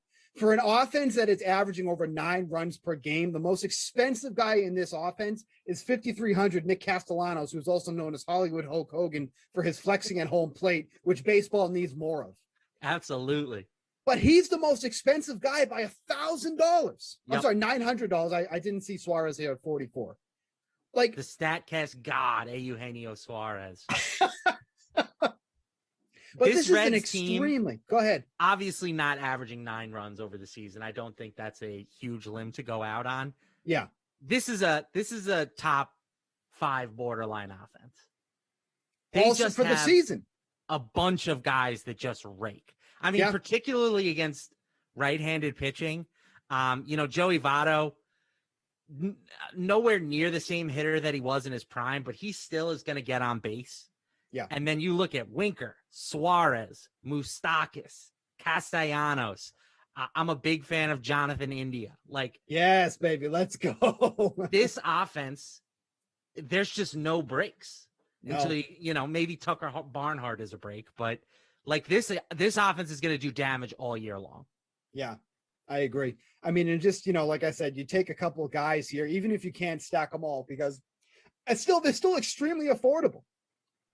But again, 1, 2, 3 guys with some good pop to start the year, 4,000 and below, 3,500, 3,200, 3,900.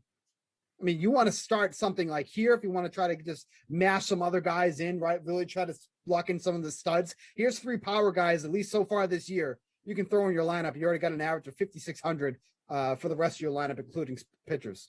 That's not a bad way to start your lineup here tonight either. And I think that's just something that has to be looked at, because for as much as the Reds are scoring, there's so much attention on other teams on this slate. The Padres, the Astros, Cleveland, even the Angels.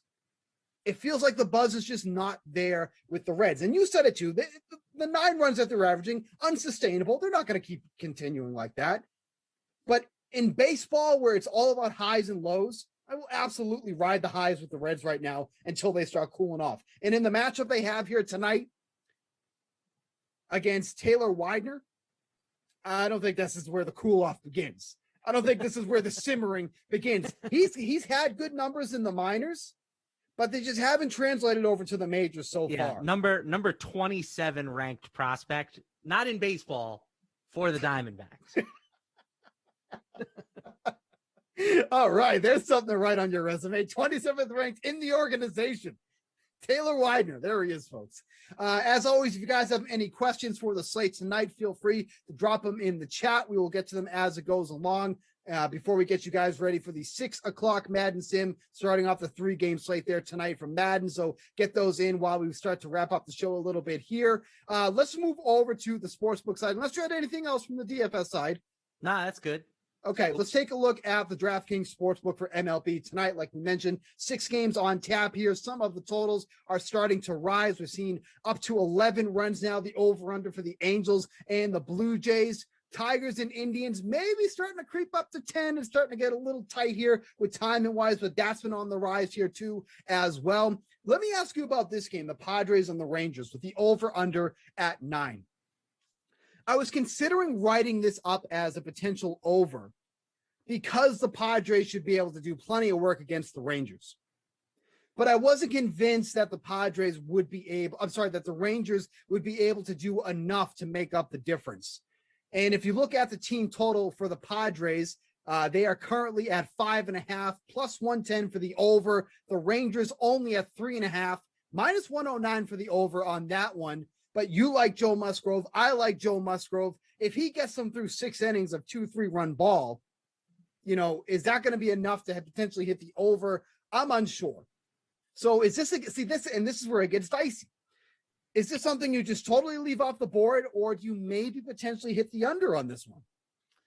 I would lean towards the under if you were going to play it. I mean, that's the scenario that you're betting against, is that the Padres offense is not going to explode, right? That's really what you're going against here. They're taking on Ari Hara, who is pretty much an unknown as far as major league circles go.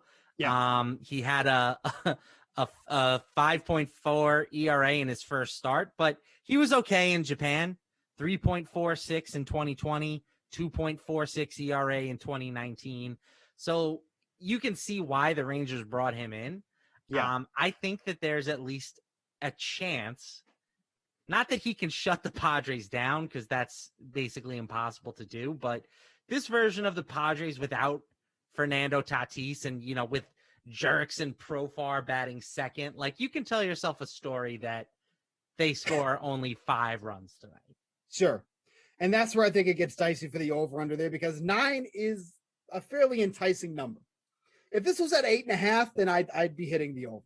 But once it hit 9, that's where I kind of start to pause, and I'm like, now I'm not feeling this as much as I am. One of the things I do love doing, though, a lot, is these innings bets, and particularly first 5 innings. And you'll kind of see this a lot on Twitter too as well. These are starting to get a little more popular too as people kind of figuring these out. But I love taking these first 5 bets. See, now this one's kind of interesting to me here. Total runs in the first 5 innings over 4.5. So to me, that's basically asking, will the Padres knock him out of this game early, which is a big possibility. So over 4.5 or minus 134. That sounds a little bit better if you're looking to take an over in this game. Yeah, the only thing I will say is that first trip through the batting order is typically when pitchers are at their best. Right. The average on times through the order, like the first time it's always X, and then second time it's X plus 1, and then the third time it's like X plus 10, which is why pitchers never really get to make 3 trips through the order anymore. So, and that's why if you look at this first 3 inning spread, like they have the over under at 2.5, which if you extrapolated that for a full game, that would be a 7.5 run total. And obviously the total on this game is at 9. So the sports books are kind of aware of that. I'm a little hesitant to take those first 5. Like, I like the length of the full game because I want to get into that bullpen. I want to get the second time through the rotation. Like, I'm a full totals type of guy. So, and it's funny because I was with you too, but I've kind of moved away from that a little bit. I kind of like playing the first 5 because once they get into the bullpen, there truly is, you have no idea. To throw 100 now. Right. And you have no idea how that game's going to play out after that point. At least with the first 5, you hope, unless somebody gets lit up, you kind of know what you're going to be getting here with those first 5 innings because you're getting the 2 starters. Now, if you think one of these starters has a big disadvantage, like Julio Teheran, for example, let's just take a look at that real quick. Julio Teheran going against the Indians. Both Matt and I agree that we like the Indians to kind of come out here and crush them because we gave you those advanced analytics about how bad Julio Teheran actually should have been in that start. So now we look at these numbers. Total runs, first 3 innings, over 2.5 is that minus 150. I like minus 150. It's a little bit of juice. Yeah. But that says it right there. How we think Julio Teheran is going to do. First 5 innings, over 5.5, plus 106. If Julio Teheran's out of this game quick, there's a good chance that we have over 5.5 runs in the first 5 innings. So now you're getting plus money on that. That's where I really like these first 5 innings and these innings bets to come into play for something like this. If you had to choose, which one is more enticing of those two? Over 2.5 in the first 3? Yeah, I think so too. Yeah, I think so too. This is a disclaimer that I make like anytime I talk about this kind of stuff is I think that too many amateur bettors will look at that and say, oh, I have to lay minus 150. Like I'm hard out on that.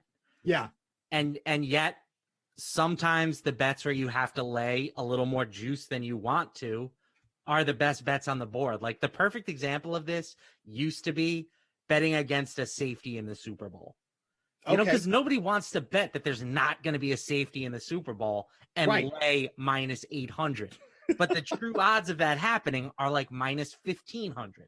Yeah. So it's all math, and I think that minus 150 on that over 3 or over 2.5 first 3 innings, I think that that's a great number. And if you want math advice, take it from the guy who was a math major for 1.5 years and then changed his mind. Matt LaMarca, that's the guy you want to listen to. And I think that's a great point too, because you're right. You look at minus 150, you're like, I don't want to lay down money on minus 150. But if that's the case, the likelihood of that hitting, because the odds are set that way, are pretty high. And that's why it's minus 150. Because they want you to pause. They want you to think about, maybe not placing that bet. But if you were to tell me, I don't think that that game's going to have over 3 runs in the first 3 innings, I'd probably say you're wrong. And I'll pay for the juice. Minus 150 translates to a 60% implied odds. Yeah. So if you think that there is a better than 60% chance that these two teams combine for 3 runs in the first 3 innings, then it's a good bet. And it sounds like we are both on the same page there. Right. No, I totally agree too, because, if pure profit is where you're looking for, then okay, maybe you're not enticed or maybe you're not wooed by that. But you can take and add to your bankroll slowly with some of those plays and then try for some of the home runs later on if you want to do that, once you have a little bit of a healthy amount of bankroll here too as well. I don't think I got your favorite bet for this slate, if you want to give it real quick. So I know I gave mine, which was the minus 1.5 on the Astros run line. Do you have one that you didn't give out? Yeah, so I like the Angels. I kind of mentioned they're a sharp target. Unfortunately, that line has moved now to the point where it's a little bit more borderline. They opened the day as underdogs in this matchup. Now they're minus 121. Right. So it's not as strong of a play at this point, but I do think that the Angels are still my preferred play. Just because, again, I don't believe in this Blue Jays pitching combination of Phelps and Zoich. Zoinks. So, and Haney, yes, he looked terrible in his first start. That was against the White Sox, who were the best team in the league against left-handed pitching last year. He's an okay pitcher. He's not going to be in Cy Young contention, but he's also like a confirmed solid MLB starter. So I expect a better performance from him.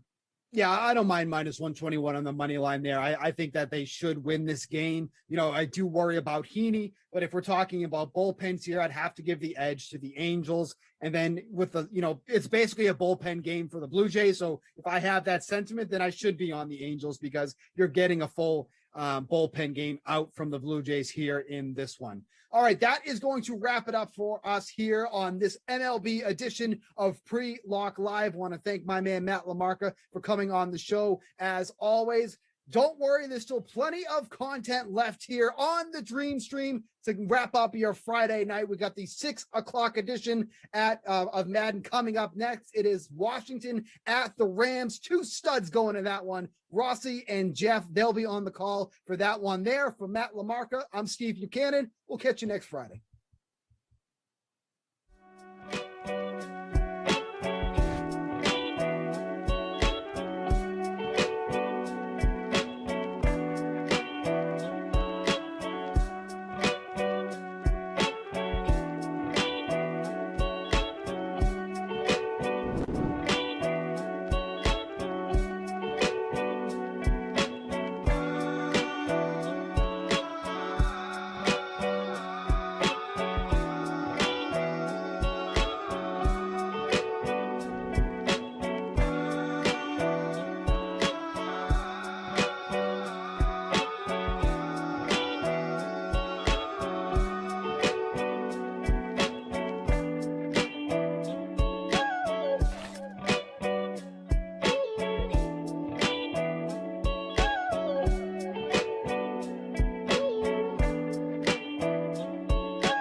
Happy Feel Good Friday, DK Sim fam, and we have ourselves a hell of a night in store for you. Appreciate you being here with us. Smash that like on your way in on YouTube. Twitch, just do you, because we love you just the way you are. I am Jason Rossi, and with me tonight is the $1 Million Man, because everyone has a price, and this guy's going to help you win some cash for the Masters. He's got some NHL stuff. I'll tell you right now, you are in for an absolute treat. Whatever happened at 4 o'clock does not matter, because now the time has been flipped. New crew in.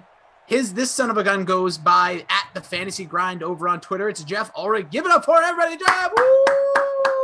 Wow, thanks, adoring fans, and Jason. And by adoring fan, I just mean Jason. I'm a fan. I am, super happy to be back. Was on the last sim with Christian, who I hadn't seen for a while, so that was cool. Oh, nice.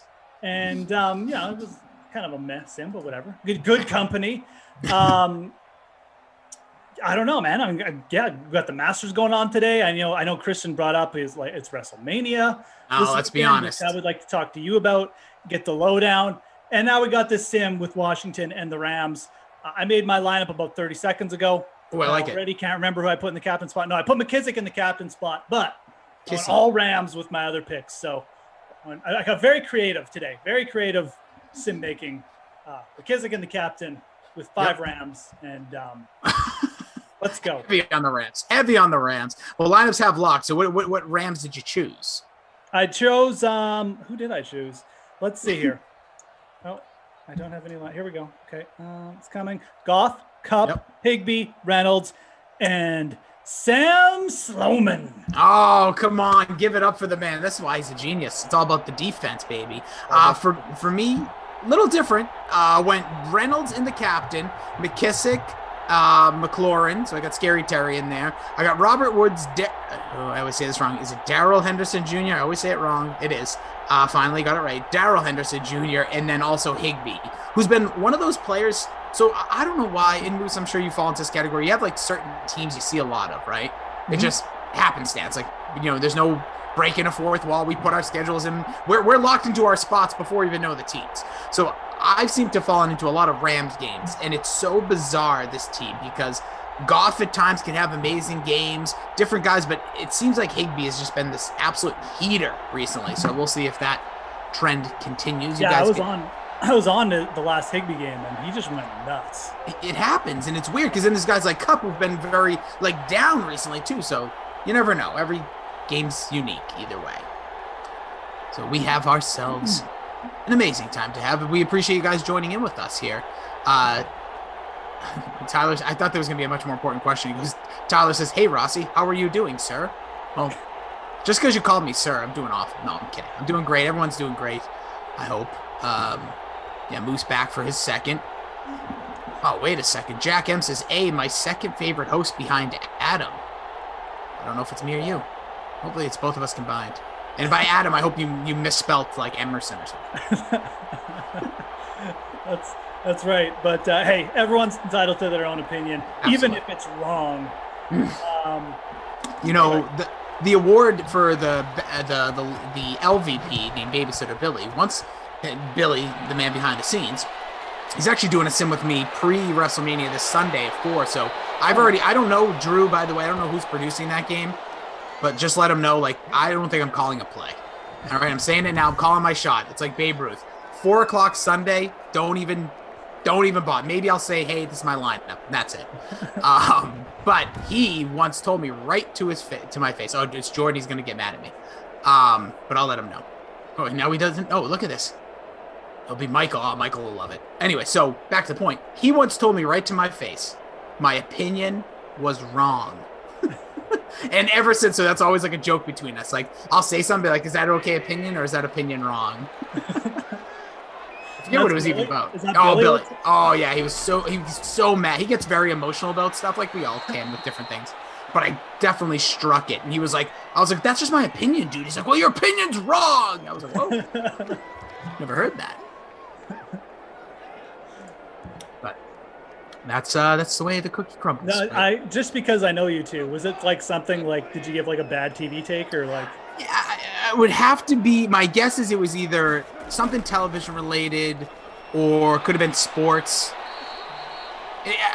This is a long time ago. This is like, when I was younger and like you're just hanging out with your buddies all the time.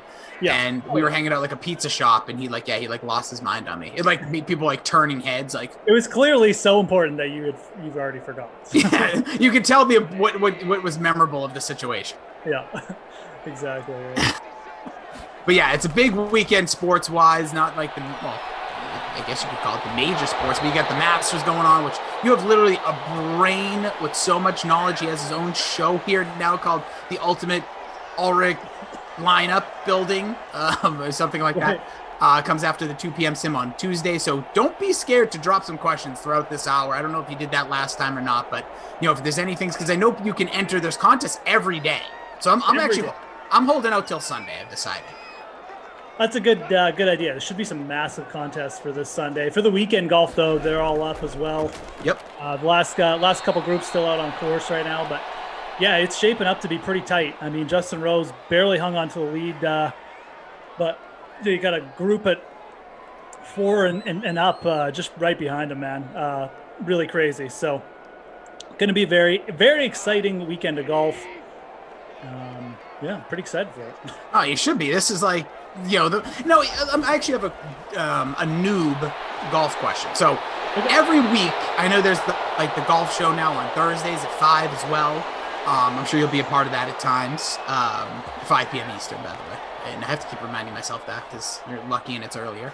But there's basically a tournament, not a major, not a big one, every single weekend for golf. Yeah. Yeah, every weekend there's a golf tournament. It's like the NFL, except if the NFL just ran year round. Yeah. Now the question is, so this is like the Masters I've known forever. Like even I, being a casual fan, I look forward to Sunday afternoon because there's nothing I don't find more dramatic. And I don't remember the exact year. You might. I think it was Justin Rose who beat. Oh man, I can't remember now. But I remember literally being on the edge of my seat for golf, and that was the first time it ever happened. Like NASCAR for me just doesn't. We don't click. Golf usually with me doesn't click. But there was that one final of the Masters. So it's Sergio and Justin Rose. Except Sergio won. Justin Rose didn't win. Exactly like I said. Exactly. That's how well I remember it. Yes, you're right. Sergio. That was a good year, though. That was a fantastic finish. Sergio hit it in the water on 13, then made an eagle at 15, got to a playoff. Missed a short putt on the first playoff hole, but then still ended up winning. It was a crazy event. That was a good one for sure.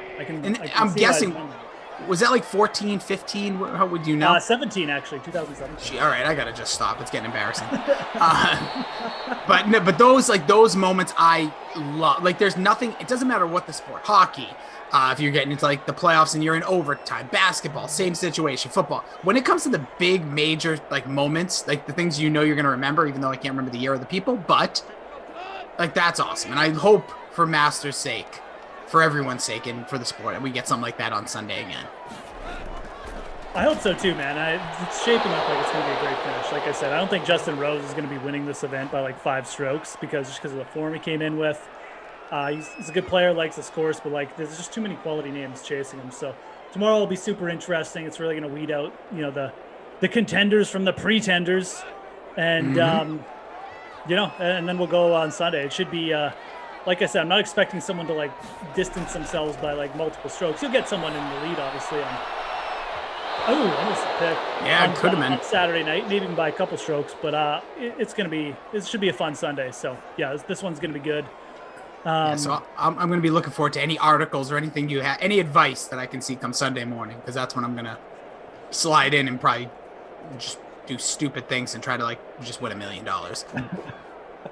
That's my strategy, or whatever the big prize. That's a good strategy. Just win $1 million. Come on, you got to try. There's your kicker, by the way, Schloman. Halfway through the first, nice long drive by the Rams. Schloman finishes it off. We're not able to score. Almost who said almost through an interception, but here we are, 3-0 Rams. We'll see when the football team gets their first crack at it. Just a quick segue over to football. I know that's a sport that's happening, kind of. Draft a few weeks away. I don't know if you saw the report, but looks like the Washington football team, the only thing I have out of really these two teams today, are all in on Trey Lance. I'm hearing all these I don't know if you want to call them draft experts because I don't know. I don't know what you want to call them, but these prognosticators and people saying in like the reports out of Washington that they're very much high on him, willing to potentially trade up in the first round. It sounds to me like somebody's bluffing. Like I always feel like these reports come out right around this time every year, Moose, where like some other team now jumps on Trey Lance, maybe where they actually value somebody else. But with that being said, I don't know how much draft stuff you get into, but like a guy like Trey Lance, it just seems like such the project. And especially Washington, knowing, again, the guy on the field here was a first-round pick 2 years ago, and Dwayne Haskins, or early-round pick.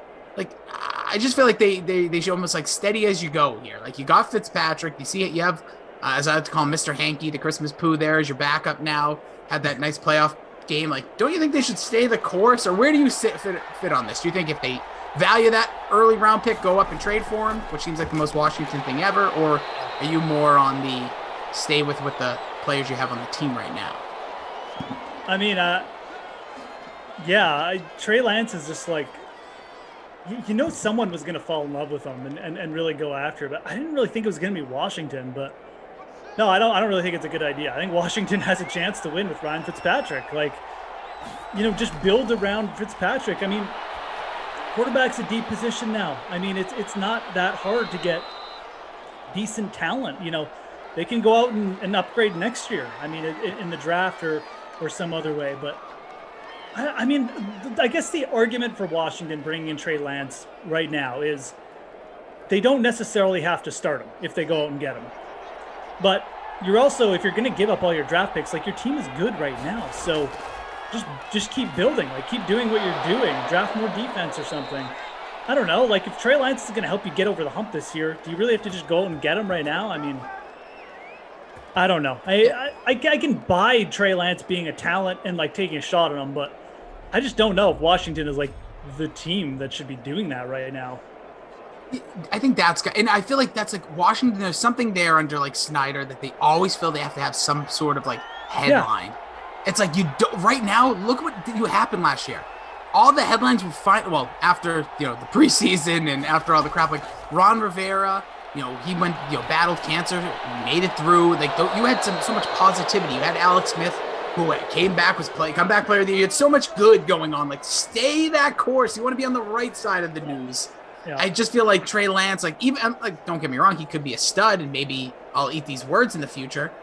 But I feel like, kind of, I don't know if you want to necessarily, like what you said, build around Fitzpatrick, but for the year, give it a year, see what it is. Like, see what this transition looks like. But I feel like it just would be a huge mistake. Especially if you have to trade assets. If he falls to wherever you're drafting, go for it. Yeah, if you don't have to trade that much to get up to him, like if you have to move up like 2 spots, that's fine.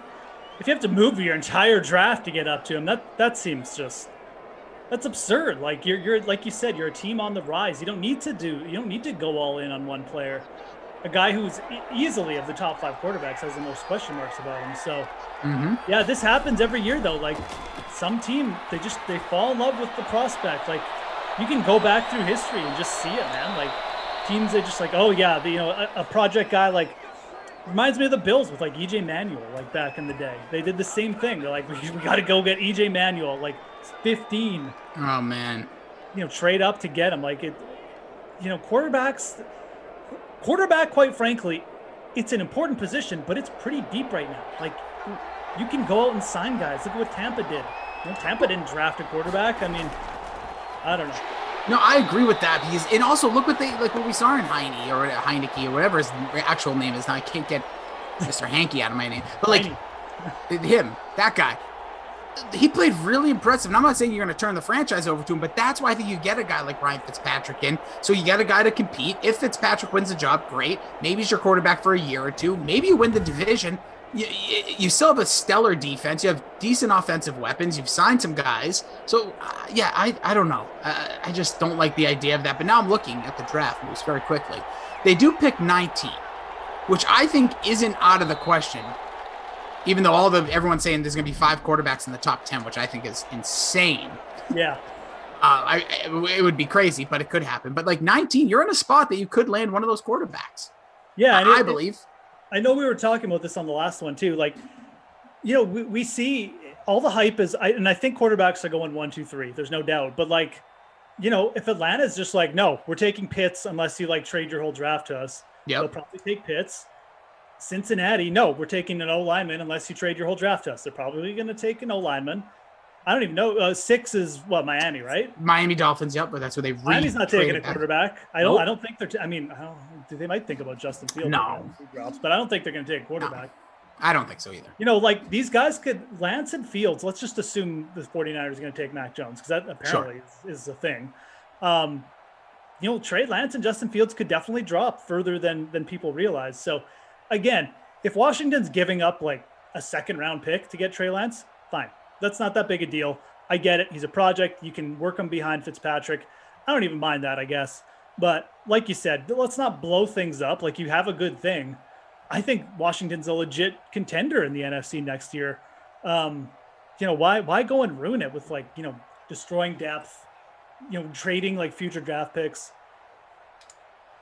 I don't know. It would be a weird situation. I don't think they're gonna have to do that to get Trey Lance. So we'll see.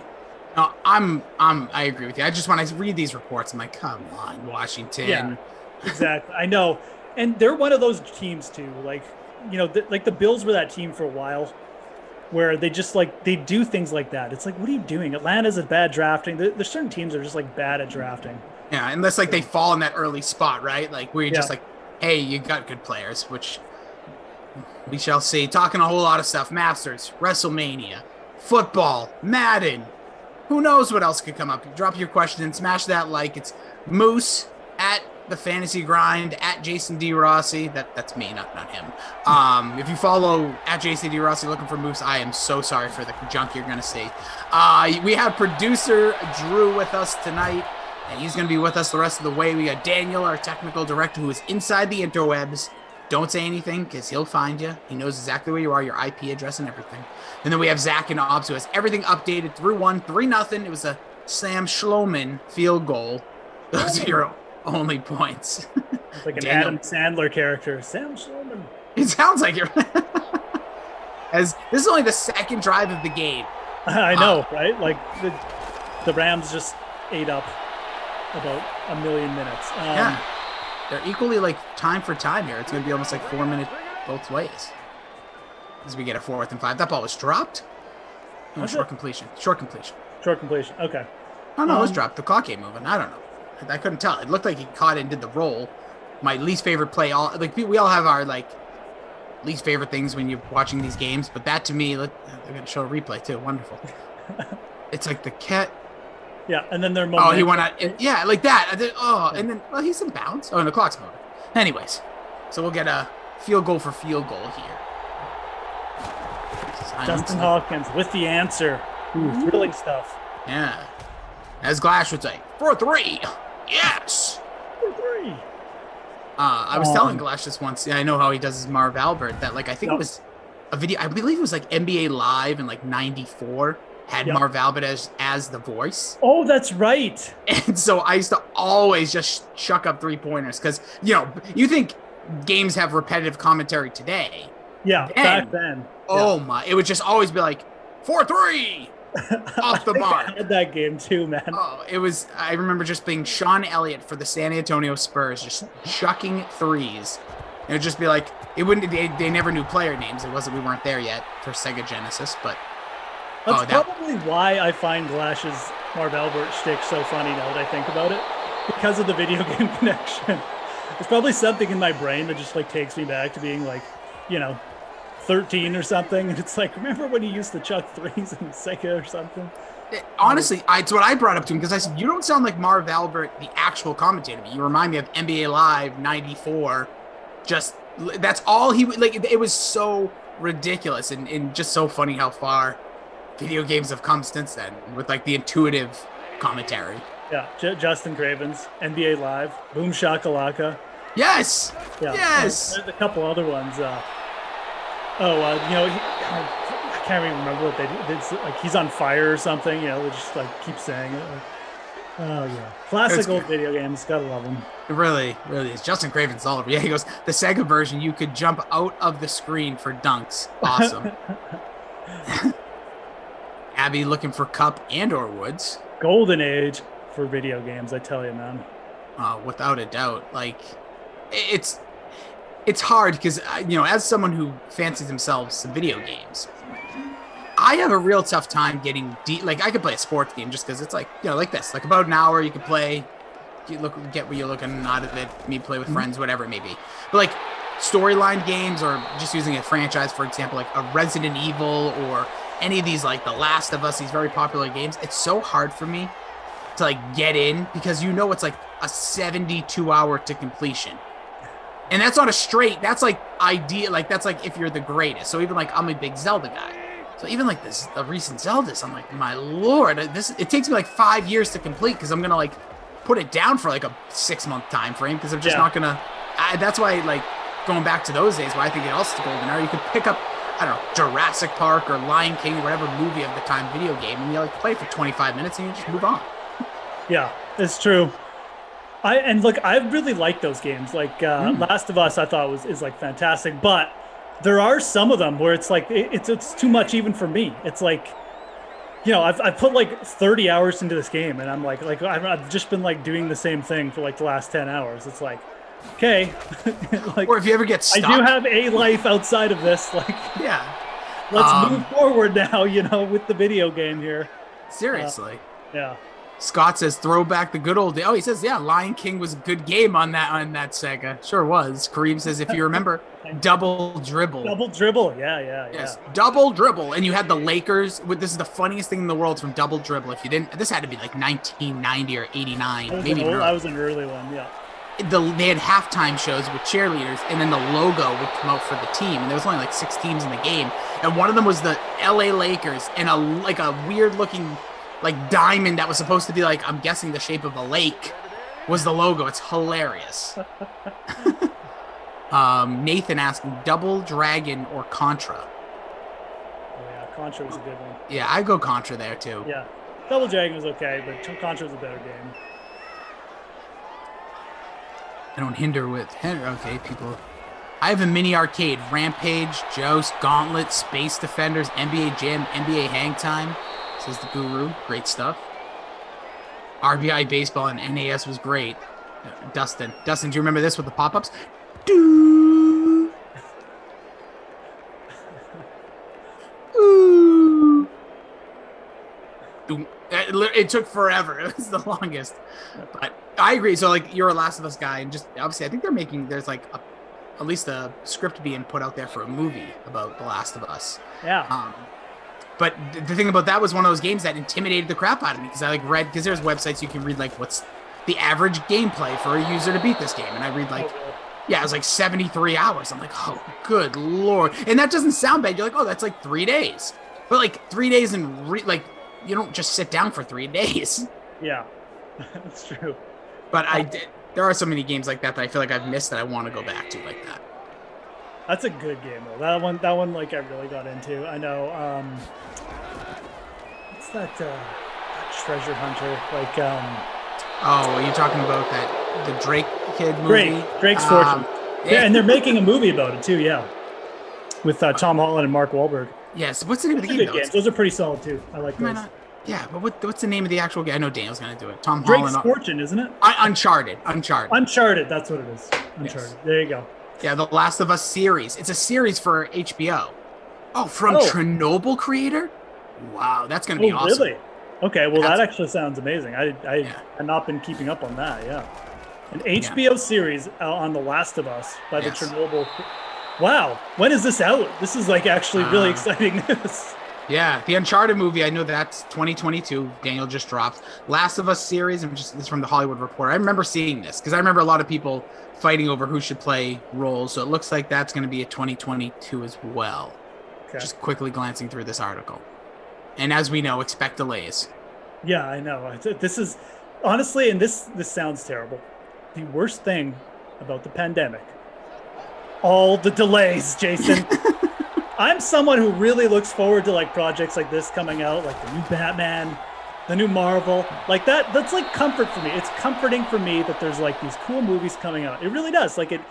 I get comfort from that stuff. And this is like I'm getting fed up, I'm not gonna lie. I want some stuff out. Like the Falcon and the Winter Soldier out, that's kind of getting me through the WandaVision. But now that I've had a little taste of it, I want some of these main events. Like I'm getting thirsty. You know?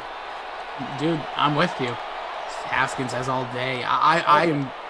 Oh, where's he going here? Double coverage, intercepted. Should have thought about that Rams D. I did think about it, but I had too much money left over from my Reynolds captain. So we're almost at the 2-minute warning here. Interception there by Dwayne. Remember the ambulance would run people over in Madden if you were in the way? That's an old school. That's Madden. That was, I want to say it was like maybe, I don't know if Madden was in Sega. I think it was a Super Nintendo thing. I never had Super Nintendo, but my friend next door did. So that's how we did it. I had Sega. He had Super Nintendo. Super Nintendo. Sega Genesis. Yeah, see, that was us. Biggie was singing about my block. I one time I had both, but I definitely got the Nintendo stuff first. Yeah. Oh, I was all about Nintendo to start. Like the early NES was the best. Yeah. I'm trying to think when I got a Sega. Oh. How I got my hands on a Sega. I just borrowed it from one of my friends. I can't even remember. In Canada, they didn't sell it, so you had to smuggle it over the border. Smuggle it over, yeah. Hey, you got any Genesis in there? No, sir, not us. It's actually one of my favorite memories. So me and my dad did a bunch of baseball trips, and we used to go to Toronto quite often. And going to Toronto, it's you're there, the questions, the getting out of the car, especially at this time. This was probably 2002, 2003. Right. Coming into America, they're yeah, get on in there. Yeah. But going to, I'll never forget that they're what are you doing? We're going to the Hockey Hall of Fame, and we're going to a couple of Toronto Blue Jays games. Well, how long you expected to stay? I'm what are you taking down our plates and gonna find us later? I do understand border what they're trying to do, but it was just so funny how many questions. So with a license plate, notice you said 3 days. Seems to have been 4. Andrew says that's their job, Jason. Yeah, I understand it's their job, but it's just a ridiculous thing to ask. What if I come? It's not the same guy on my way back, and it's going to be you didn't stay as long as you mentioned. What went wrong? Canada not good enough for you, Yankee? It is funny though, because I've driven into the States and come back before. Going into the States, just check you later, pal. Whatever, I don't care. You come back in, and they're okay, get out. We're gonna take your car apart. Seriously. Blacklight everything, and then we'll see. Yeah, sir, it seems that you was that a child in the back seat? What's your name, boy? Jeff. Are these your actual parents? Yes. I'm gonna have to see some ID. It's what are we doing? That's once my wife took our kids. She flew home. I flew home from vacation early, and then she came home with them, and we didn't think you needed a letter because she's coming home. Because normally when you fly with one kid, if one parent takes the kids, you generally need a letter from the other one or something like that, or you need to be able to explain yourself. But we're she's coming home, so no big deal. And then the agent started asking her where's your letter from the father or whatever. And she's we live here. We're going home. What are you talking about? You've already let us into the country. You're the one holding things up here, Go back. It's just backwards. They didn't ask her when she was leaving the country, but they asked her on the way back. What's going on here? They're excuse me, I need to know more of that. Yeah. Kareem says, tried to enter Canada and Michigan, and people weren't as nice as we all think. Whoa. No, but that's where Drew's coming. They are doing a job, but they're not going to be coming on in. Here's the door. But America, they're just getting There's a definite attitude problem with border patrol people. Let's just throw that out there. Sure. I get it's their job, but in general, those people need to be taken down a notch. Listen, I just want everyone to be like the Buckingham Palace guards, just silent. Yeah, just silent. Make us fill out paperwork. That's fine. Just stand there, intimidate. Because I think there's nothing more intimidating. Intimidate. That's right. Honestly, silence intimidates the crap out of me. Oh, completely. Those guys are super intimidating. What the heck? You just standing there? How disciplined are you, man? The training those guys must have to go. I don't even want to know how you are trained not to smile. Think about that, as we might get Hoyered here. Or could we get a touchdown? Goff up. That's going to be the half. We're going That's threes into the halftime. So your numbers are that. No touchdowns. Don't even look at your score. Don't look where you are. It doesn't matter. Legitimately, nothing happened. We're just talking, having some fun, enjoying our time. So give me the lowdown on the WrestleMania stuff. Well, first and foremost is free pools, so people can check those out. I think I can advertise that because it's free. You can check that out over on DraftKings. There is the movement. There is a movement for a little, maybe some more content coming out of that. But for you, the lowdown is this. So we have 2 nights, Moose, Saturday and Sunday. It's happening at Raymond James Stadium. I actually tweeted a video earlier at Jason D. Rossi, and they show someone did like a drone over the stadium, so you can kind of get a look of what the setup looks like with the pirate ship. Looks awesome. It looks absolutely gorgeous. I think I said, I'm so in on this. So you got 2 nights. They haven't announced main event for the first night. So with it being 2 nights, it could be a women's match that gets the nod for the main event of the first night. But the main event of the second night, the big main event, if you will, is Edge returning at 10 years to the day. This Sunday, April 11th, is 10 years to the day that he had to announce his retirement. Right, I remember that. So a big story there, going against Roman Reigns, who's like the guy today, the one who's forced, now turned heel. And then also added into the mix recently was Daniel Bryan, who is the most, I guess, beloved current WWE guy, and just the everyman, the guy, like the next door neighbor. Totally. So that match, it's a triple threat. Yep, triple threat for the Universal title, which I think is going to be. I've said this, I've been touting this, and listen, I'm not paid by them. There's no reason. I'm not a Peacock fan. I have disrespected the platform. I've watched it the past 2 nights for NXT, which is a subsidy of WWE. And it was good. You just can't pause. There's something really irritating about not being able to pause live television, which we're not used to these days. So if you can't pause it. How is that even a thing? You can't pause it? You can't pause, and you can't start from the beginning. As soon as it's like 2001, whatever TiVo wasn't around, all over again. You order this, you just start right away. You just wherever you start, you're in. So that can't be right. I swear, I tried to. So I thought it might have just been on my iPad, Moose. My iPad couldn't pause, no function, no start from beginning. So then I went over to my PlayStation. I'm like, there it is. Nope. Everywhere I've looked, I Googled it. No matter what, Daniel confirming he has it on his television. It is just, everything is live. That's the only way you watch. So that's the most insane at this point in time in 2021. Yes. Correct. I think that's the year. It still is. That's the most insane thing I think I've ever heard. How do you have a streaming platform without letting people stop and start and pause and start it where they want? That's beyond, and it's just it doesn't make any sense. A revolt over this? No, my friend. I think it's quietly happening a little bit, but I think once WrestleMania starts tomorrow night, you're going to see it, because not everyone's going to be able to have it on at 7:00 when the event starts. So someone's going to tune in at 8, and probably more and more people, especially our West Coast friends.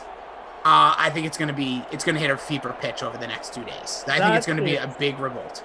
Absolutely mind-blowing that this is wow, man. I just can't even believe that you'd launch something like that without that capability. It's in wild. 2021. Again, if it's 2002, sure. Great. But wow, man, that's crazy. And this is for a paid streaming service, right? Yes, paid. So some people have so I have the premium version. I believe it's $10 a month. So yeah. And even Daniel says he's wondering to see how big, how their servers are going to handle the WrestleMania crowd, because you're probably going to get in America alone probably a few, I'll just say at least 1 million people that have never used your service before. Sure. Yeah, totally. That's just America, not international, because not that number might even be low, dude. It could be. People are starved for WrestleMania. It basically didn't happen last year, right? Or did it happen? Well, it did. It just was no crowd, and it was very bizarre. But it's going to be very hard to watch in the future of all the WrestleMania. So yeah, Raymond James Stadium is going to have about 22,000 per night, which would be nice. Which is awesome. Yeah. So a couple questions here. Jack M says, main event for tomorrow, Bobby Lashley versus Drew or Sasha versus Bianca. So those are basically the two that you would be there. So Bianca Belair is a young up-and-coming wrestler, female wrestler. She won the Royal Rumble, female. Sasha Banks has been established, with the evolution of women's wrestling that, we used to be like the popcorn break, and now it's like some of the best matches on the card. My guess, and this is just a hunch, I think it might be Sasha and Bianca, only because I think Bobby and Drew might go on first, because they're not doing any pre-show. So they have announced that the rumors are that they want to have the first time the crowd sees a match, like they want that first entrance to be huge, and I think that could be Drew McIntyre, getting his title back, we could say. So that could be a big part of why I think the matches might be a little different than prototypical years, because usually there's like 3 hours of pre-show, and like there's all these matches. So the first time the audience gets to roar and cheer a wrestler, I believe you might see that men's title match tomorrow night. All right. And for which title is that? Drew McIntyre? Bobby Lashley. That's the WWE title. So Bobby Lashley's back in, hey? Yeah, and he's the champion. Which is weird because you would think in like 2006 when he was really rolling there, that would have been his time. But yeah, won the championship just a few months back. Yeah, well, he went into MMA for a bit too and stuff. Yeah, Bellator. That's right. Yeah, he never really got on with the big promotion. Yeah, and it was funny. He talked about it because I don't think they would have let him have the flexible schedule that Bellator. So he was like doing TNA, which was a different wrestling organization, Impact Wrestling, and he was doing Bellator, and like he could do it. And they said, again, this is his words, that they wouldn't let both, but we shall see. One other question. This is kind of interesting. Moose, you could probably jump in on this one too. It says, who is the highest grossing income wrestler in the history, in your opinion? So obviously facts, I guess, aside. But... So like the guy who's made the most money? Yeah. Let's see. I mean, then it's got to be Hulkster, doesn't it? Like, I see. Daniel put it. I think it's Cena, just because of the. Yeah. Okay. I know Hulk Hogan could absolutely be right because he may have grossed the most money just because times were different, right? And I think that was the question, gross wise. So the only reason I'll say Cena is just because he did it for so long. I would agree with the Cena pick too. Now that I think about it, Cena didn't even pop up in my mind for whatever reason. I would actually 100% agree with that. Plus the timing, like wrestling was big when Hulkster was around, but like it turned into like the Empire with like Cena kind of thing. So you like obviously you have like the foundation. Yeah.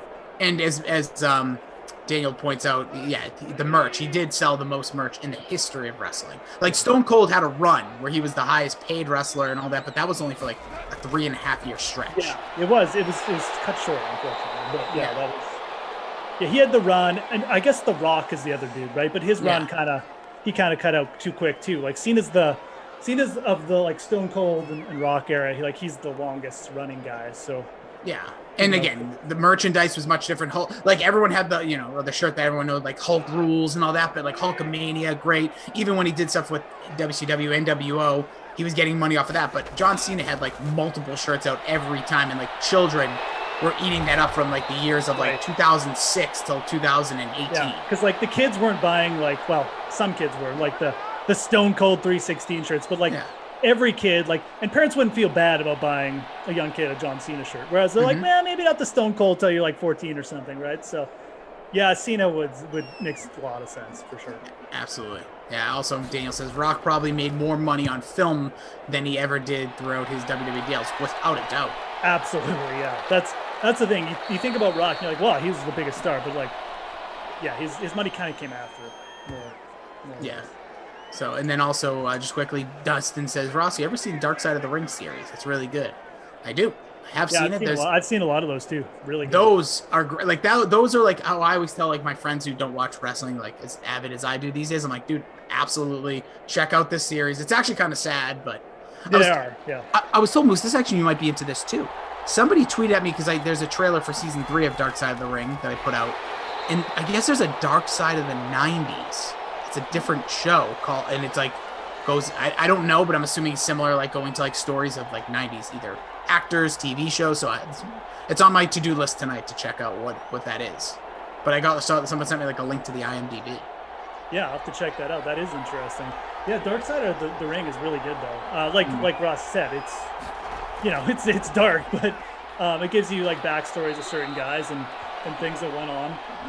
Yeah, I know the Benoit one is just like, it's just brutal, obviously, but everyone knows what happened with Chris Benoit and stuff. So, but yeah, it's all interesting, and I'm trying to think of what I watched this, like, I think I watched it pre-pandemic, but I went through almost the first 2 seasons. I think I might have missed a couple of the last season, but I can't remember what one of my favorite ones were that. The Dino Bravo one was pretty interesting. Oh. That's like, these are the things, like, and I think a lot of people, a nice completion here on the field. One thing I want to say about it, that if you're like on the fence, like, what is this? If you like true crime docs, it's similar to that style. Exactly, dude. Yeah. So a lot of these guys, unfortunately, there's either been death, or there's been just such dramatic lawsuits, or just guys that like had a downward spiral, or a certain event or a thing that took place that was just like so controversial. So it's very, very, like, my wife loves the show and she cares about wrestling, but she didn't know who Dino Bravo was. I barely knew who Dino Bravo was. So yeah, that's a good one. The New Jack one we watched together actually recently, because I wanted to show her that. That's I saw that one. Yeah, it's insane. That's crazy. Yeah, it really is. Yeah. And I know this year there's a couple that they've teased, like there's gonna be like Brian Pillman. Okay. Yeah, that'll be a good one. Yeah, that would be. The Kyle, Miss Elizabeth one was sad too. And again, it's just like an interesting, like, kind of crime documentary. Yeah. Seriously, it was that one. Yeah, that's so sad. Her and Macho Man and what happened there. Kyle asked. I thought I already responded. Kyle, it's going to be me and Freeze Pops tonight, and Madden After Dark. We're going to be breaking down the Bengals Mount Rushmore tonight. Exciting. Bengals Mount Rushmore. Get in those thoughts. Or off the top of my head, so when we do these, me and Freeze Pops get together, we do like Mount Rushmores of whatever teams like we haven't done yet. We're doing this all off season. It was really funny. Sometimes you're just like, Bengals. Like, right off the top of my head, I'm like, who is like the all-time greatest Bengal? And there isn't someone that stands out to me. I'm not saying they're not there, but not somebody who just like right off the bat is like, oh, home run, this is the best guy to ever put on a Bengals uniform. I couldn't tell you who that is. I really can't. No, I know, dude. No one's really popping into my mind. I'm probably forgetting someone, but like, obviously, like, recency, like the Chad Johnson's probably the most like boisterous, like he shuffled back in the day, but he wasn't necessarily good. Is it Boomer Esiason?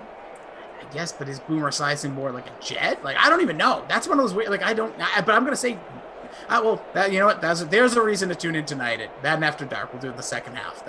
I might even just say like AJ Green, to be honest. Honestly, I'm thinking Carson Palmer's probably going to be on there. I feel like he's been the best. Yeah, Carson Palmer he just wasn't there for that long. Oh, I don't even know. Yeah, it's hard. It's going to be hard. Chris Collinsworth says Jordan J.K. A nice run. Some pretty good defensive players back when Palmer was around too, but like Carlos Dunlap. I mean, I don't know. I mean, it's going to be tough.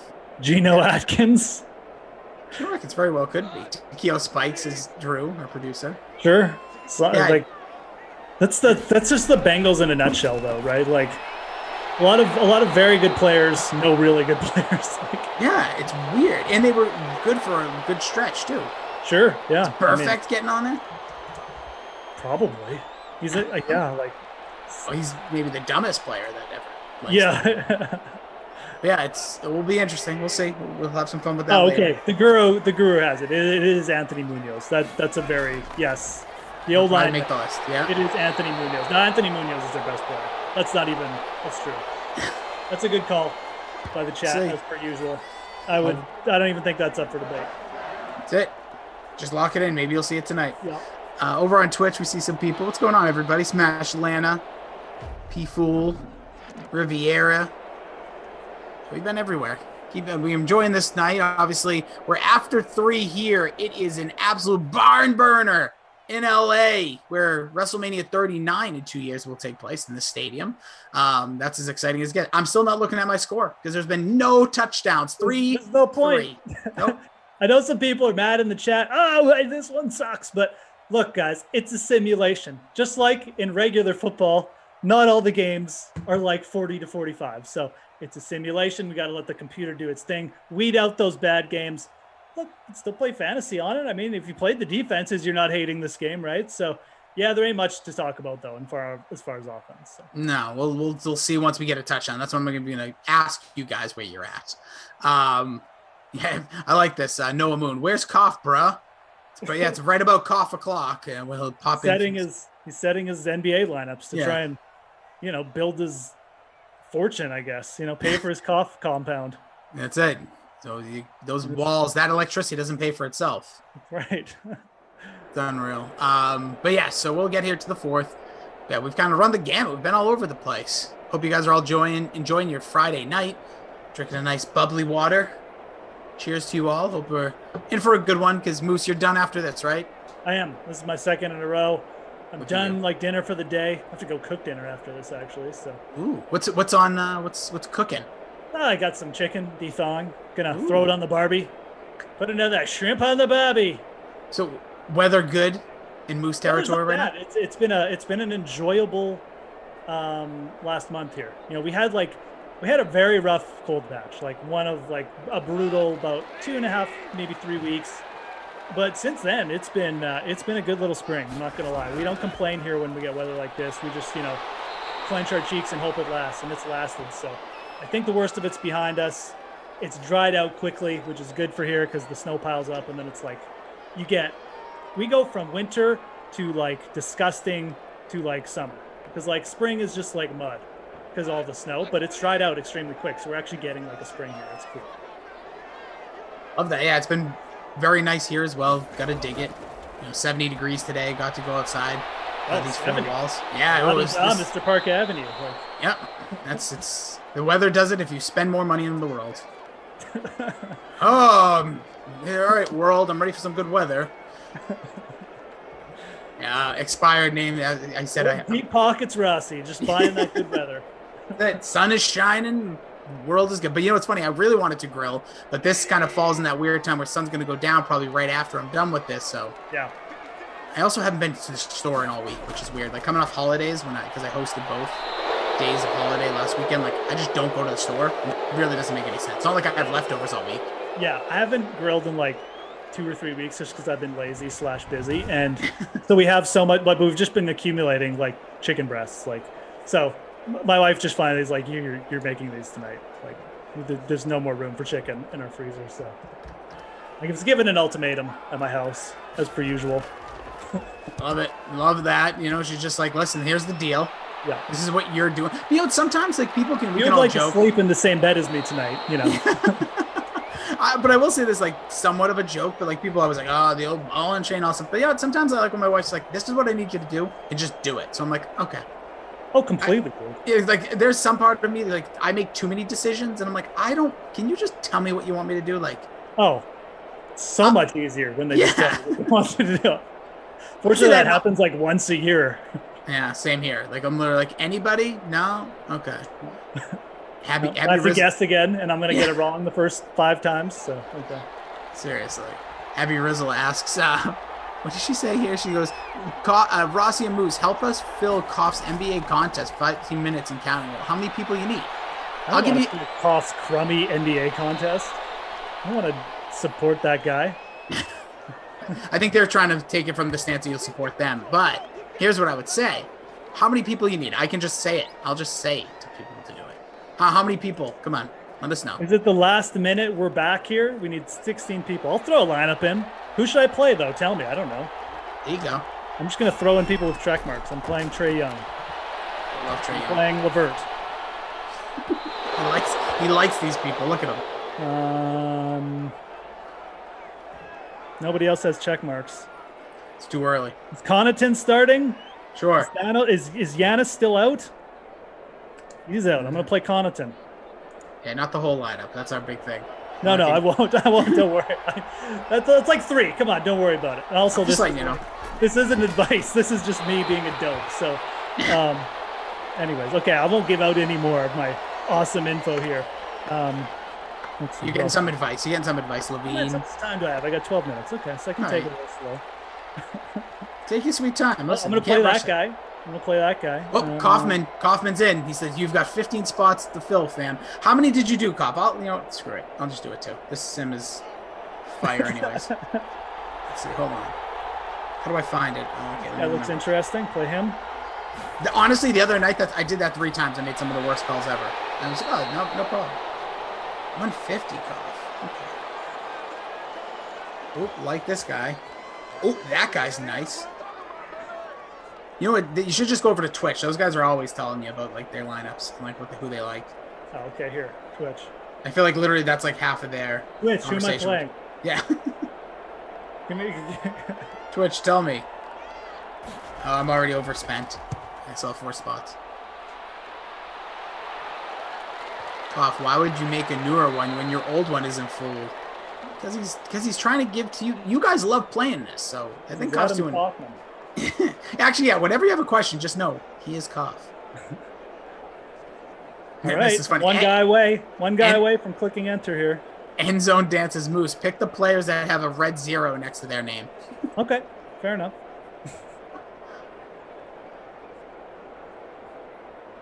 Play all the Celtics, says Winston. I don't think I'm playing any Celtics. Yeah, it's never know what day. Actually, that reminds me. I haven't checked up my baseball. Oh, here, today. I'm going to play one Celtic. Okay, there we go. Oh, no, I can't play him. Inspired name. Get your head out of the gutter. It's definitely Friday night. I can tell the Sim fam's on one tonight.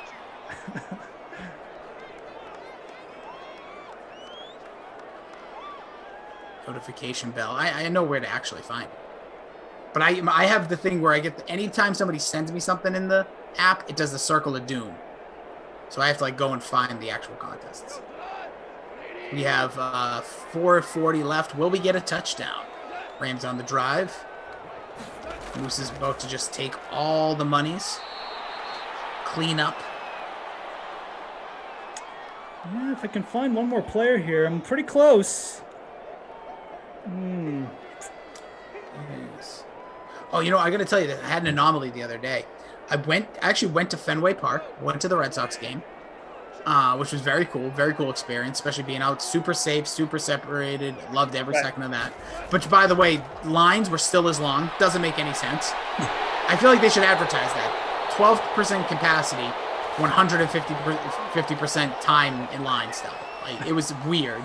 But I actually, for the first time, I don't know, like when you go to the store or, you know, how things are going up north of the border, I have my mask on all the time. And somebody recognized me. And this is from the job, my previous job, where me and producer Drew first made magic together. Now look at us now, everyone, sitting upon the ivory towers in the DraftKings suite. But yeah, somebody, I don't know about you. The point to this was every time I've been out, nobody notices me. Nobody noticed. Like, you don't see, or if you see somebody who kind of, oh, is that him? Is that her? And then you get like a text message, a Facebook message, or whatever, tweet, DM, hey man, is that you I saw today at whatever, like Kroger's or whatever store? And you're like, yeah, that was me. And whatever. This first time somebody's actually approached me, was like, Jason Rossi? And I was like, yes. I'm like, oh my God. And we caught up for a while, but that is never, like, someone's never actually asked, because I don't know if it was my voice, I don't know what it was, but it was really bizarre. Especially at like Fenway Park, because you're thinking you're not going to see anybody with like 12% capacity of normally 36,000 people. Right. Yeah, they came right up to me. I said it was the first time.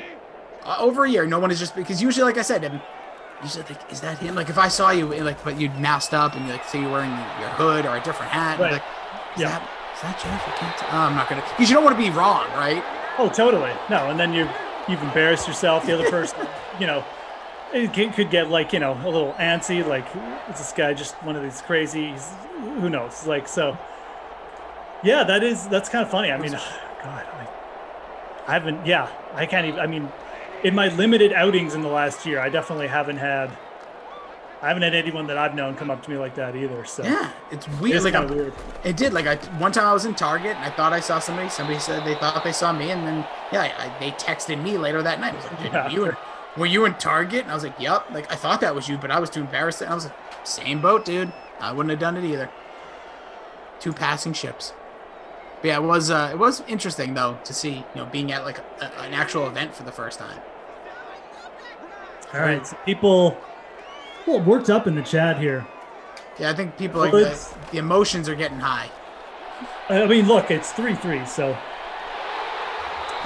we might this is like competing for lowest score ever here. I mean, like, a 6-3 game. I mean, was that you? I did that almost ended 3-0. Was that the game with you? We did one. I don't remember. I think it was like towards mid-fourth, and you might be thinking of a different game, but I know for a fact we had a 0-0 game once, Moose, with like 3 minutes left, and then I think it went like 10-7 in overtime or something. Yeah. I think like, that's and of course, like, extended much longer than we thought. Like, we're like, oh, we're out of here soon.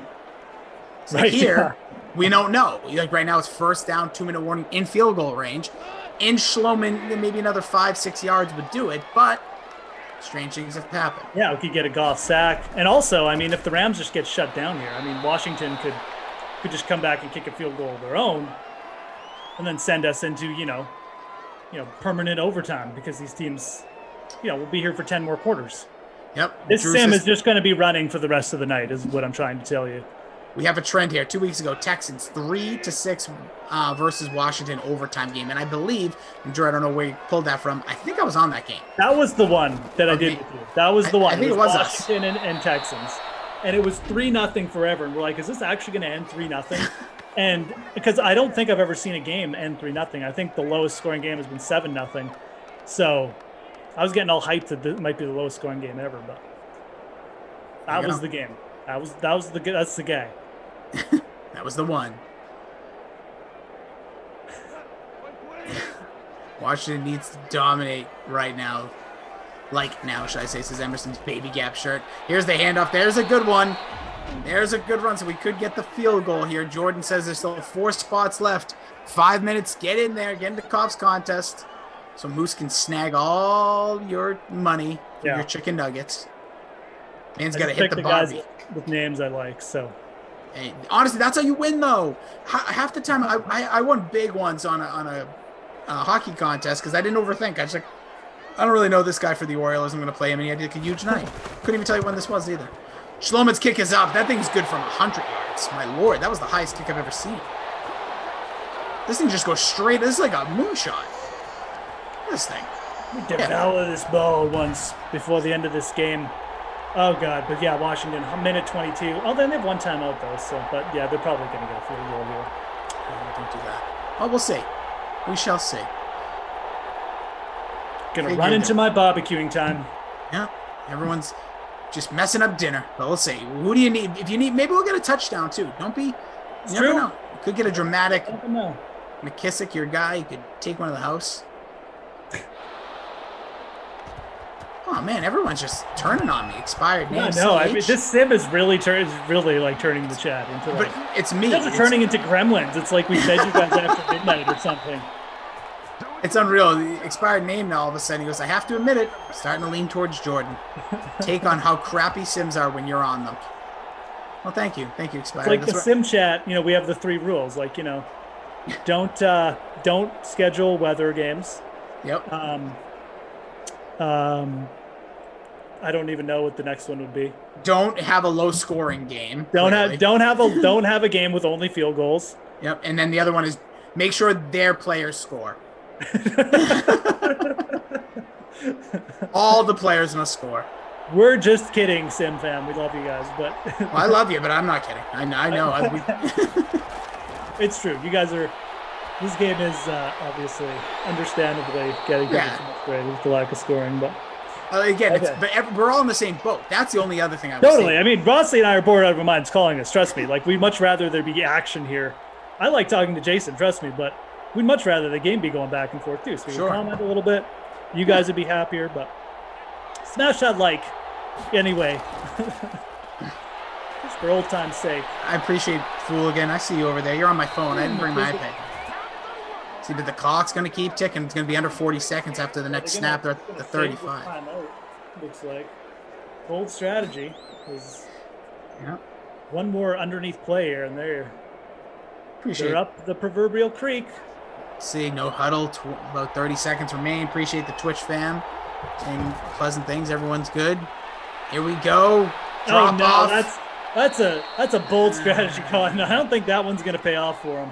They got to take the time. Oh, what are you doing, Washington? No, they're going to take it probably with about like 10 seconds. I've seen 11. this. It's always at 11.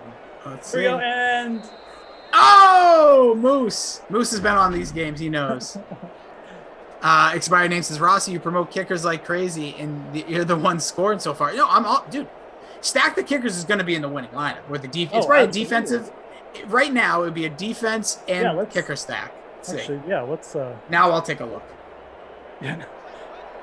There was no touchdown scored. Usually that's my my cue, but currently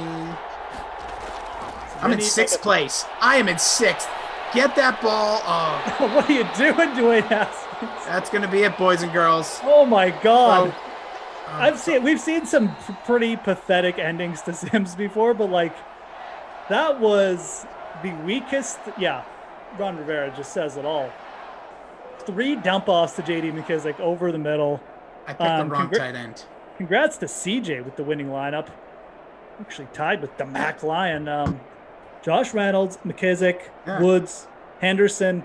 Oh, wow. The kickers aren't even in this lineup. No, dude, you want to know? I have this almost the identical lineup as CJ, and he has Sprinkler. I had Higbee, and that 5-point difference is the reason I finished in 7th. He finished in 1st. So who, Moose, with this one, good luck. Who is your player of the game?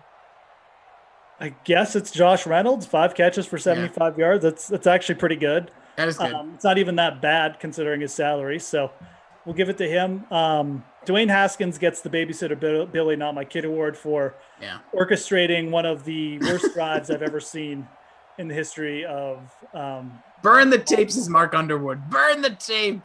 Yeah, Drew, Daniel, can you guys eliminate this from the archives of Sims, please? No, listen, like I enjoyed, like you said, this was a great conversation. Sim fam, I had fun with you guys. We talked Masters, we talked wrestling, we talked video games, and I think there was a Sim somewhere involved as well. Burying the tape like Rex Ryan, smart man. But we appreciate each and every one of you. Moose has got to go put another chicken on the Barbie. Hope that sounds absolutely delicious, by the way. So hope your dinner and your weekend goes well. I don't think we're teaming up this weekend, but you never know. I also don't remember everybody I'm working with. I know I'm on something. I don't even remember when I'm working, so I'll top you.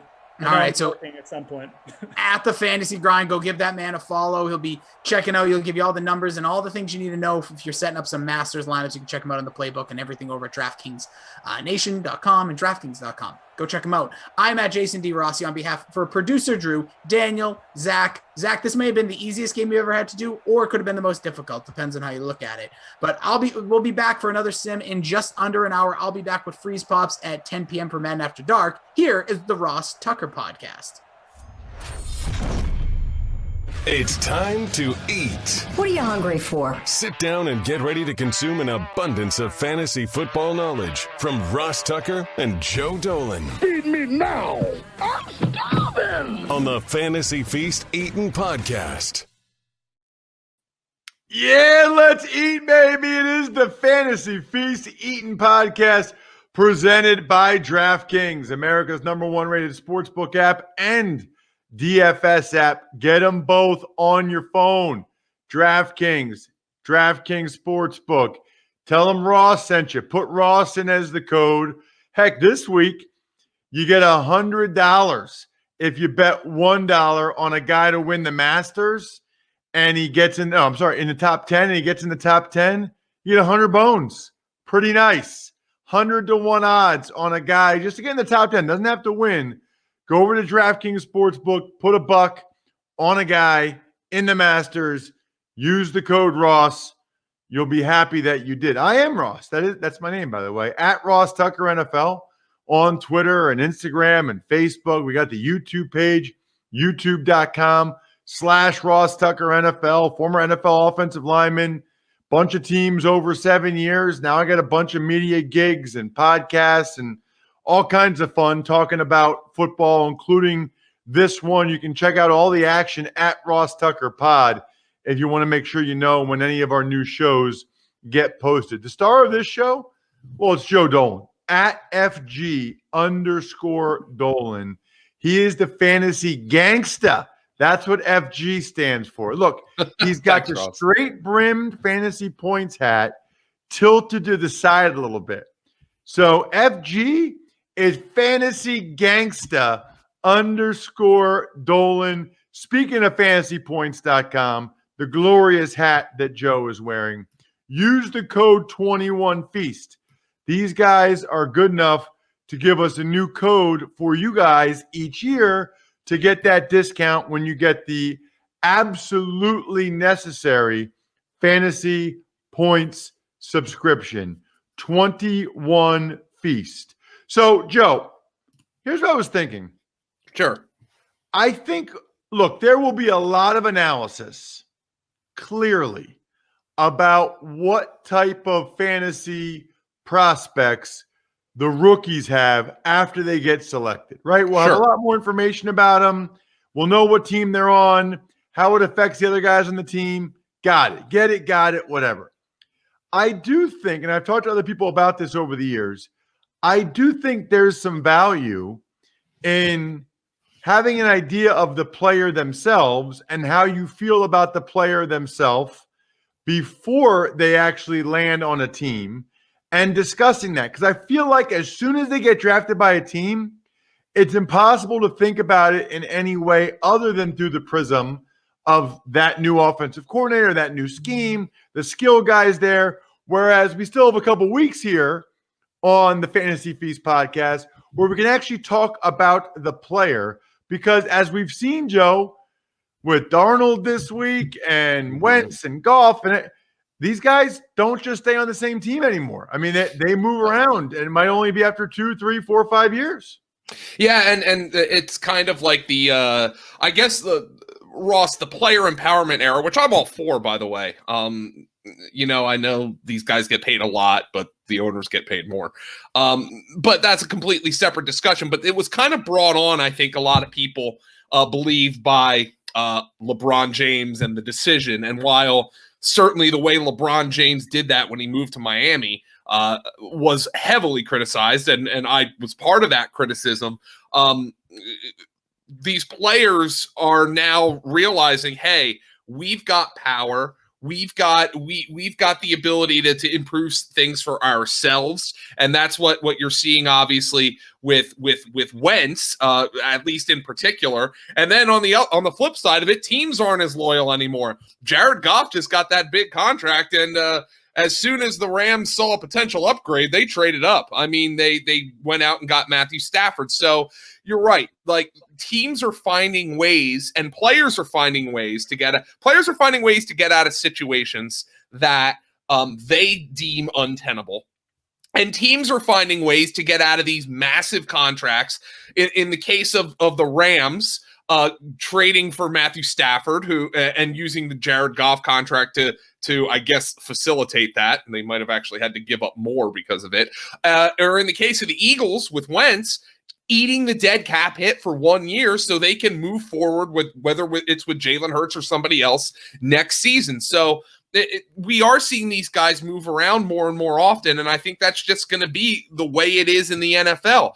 Do I still think most quarterbacks are going to stay put if they're good? Yes, I do. Russell Wilson apparently he's wanted a trade here from Seattle. I don't know if that's going to happen. Seems like there's still a small chance. But I still think most quarterbacks, if they're good, are going to stay put. But there is that chance. Maybe things just aren't perfect with the team. Things aren't perfect with the player. That player and team decide to separate at some point. So here's the other question I've got for you, Joe. I think this is where we need to start. Mm-hmm. I thought it was interesting. Yesterday on the Even Money podcast, I was talking with Steve Fezzik about Sam Darnold trade and everything. By the way, he thinks Sam Darnold stinks. Yeah. He doesn't think Sam Darnold is as good as Teddy Bridgewater. So he does not really understand the trade, which I thought was interesting. But we were talking about they got Darnold instead of a rookie quarterback. And next week on Even Money, we're actually diving into season win totals for the first time. And he said he thinks that he has chronically undervalued rookie quarterbacks, meaning a lot of times he takes the under on season win totals of teams that he thinks are going to play rookie quarterbacks a lot. A lot of times he bets against them week one. And then he talked about Burrow, and he talked about Herbert, maybe to a lesser extent Tua.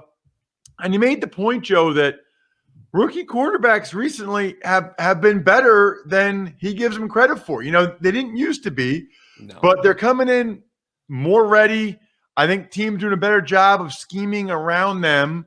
And so he's like, you know what? I'm not going to be fading these rookie quarterback teams as much. So I guess my first question, okay, is how have rookie quarterbacks fared historically from a fantasy perspective, and in particular, Joe, in recent years? Yeah, well, historically not very good.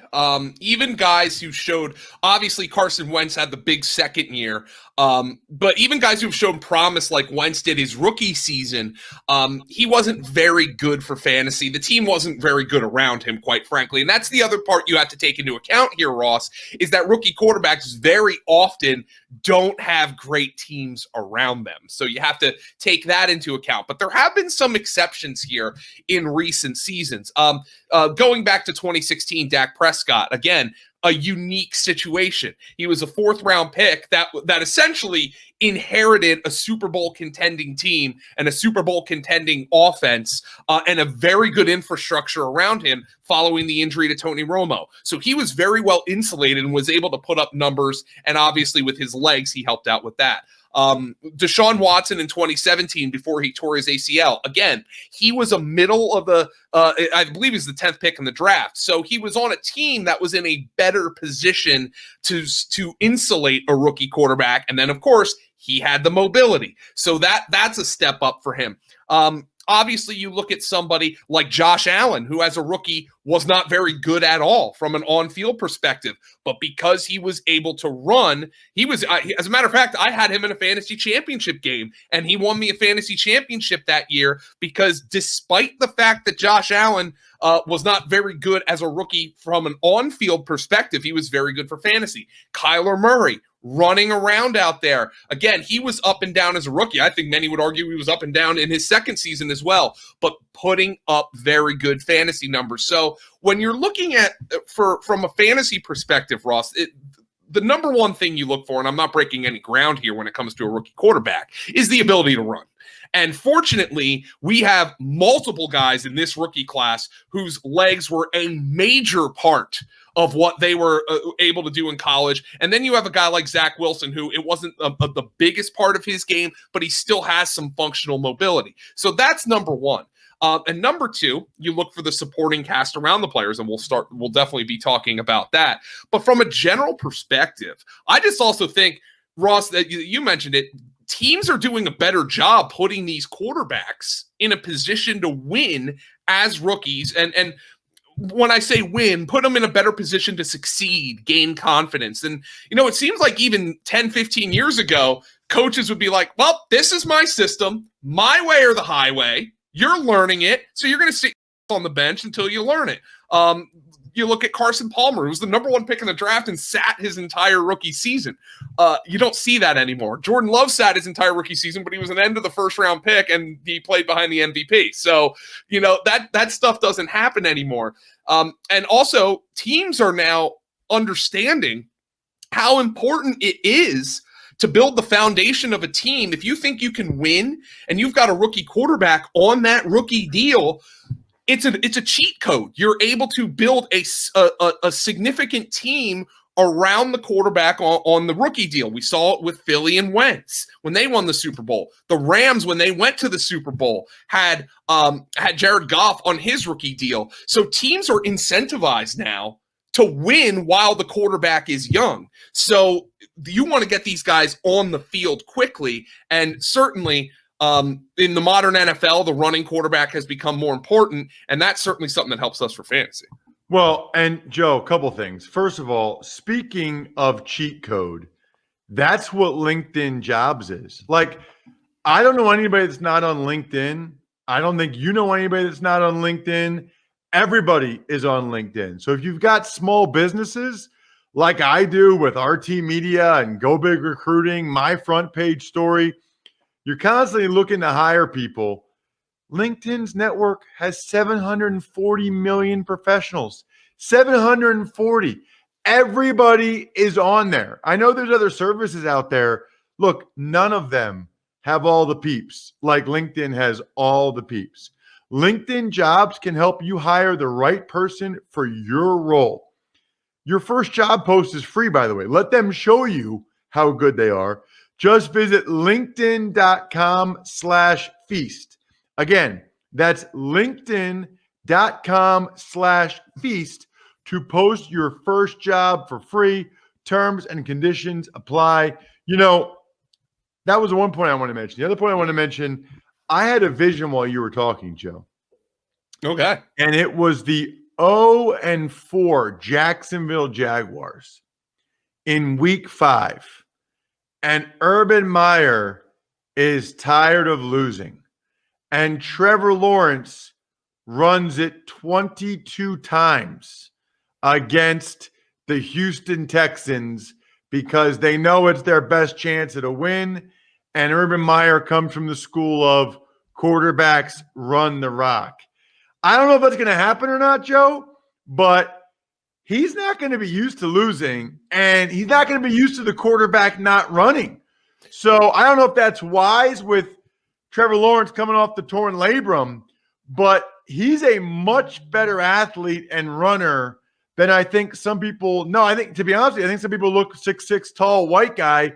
They almost forget what he did against Ohio State a couple years ago. I was just about to say that, Ross, and that was when I first started paying much closer attention to Clemson because my wife had just gotten a job at Clemson. I was still living in State College, PA at the time. So that was the first time I ever went to a bar wearing my old Clemson hat and going, yeah, go Tigers, because I'm a bandwagon fan. But when I was watching that playoff game against Ohio State, and I know exactly what you're talking about, when he took off down the near sideline on the television going from right to left for that long touchdown run, I was like to Tom Brawley, who was sitting next to me, I was like, did you know he could do that? And I think a lot of people were surprised. Now, he's not Lamar Jackson, okay? He's probably not even Josh Allen. Josh Allen's built like a freaking defensive end. So I don't think Trevor Lawrence is that, but he can run. And you come from, again, Urban Meyer, Tim Tebow, J.T. Barrett.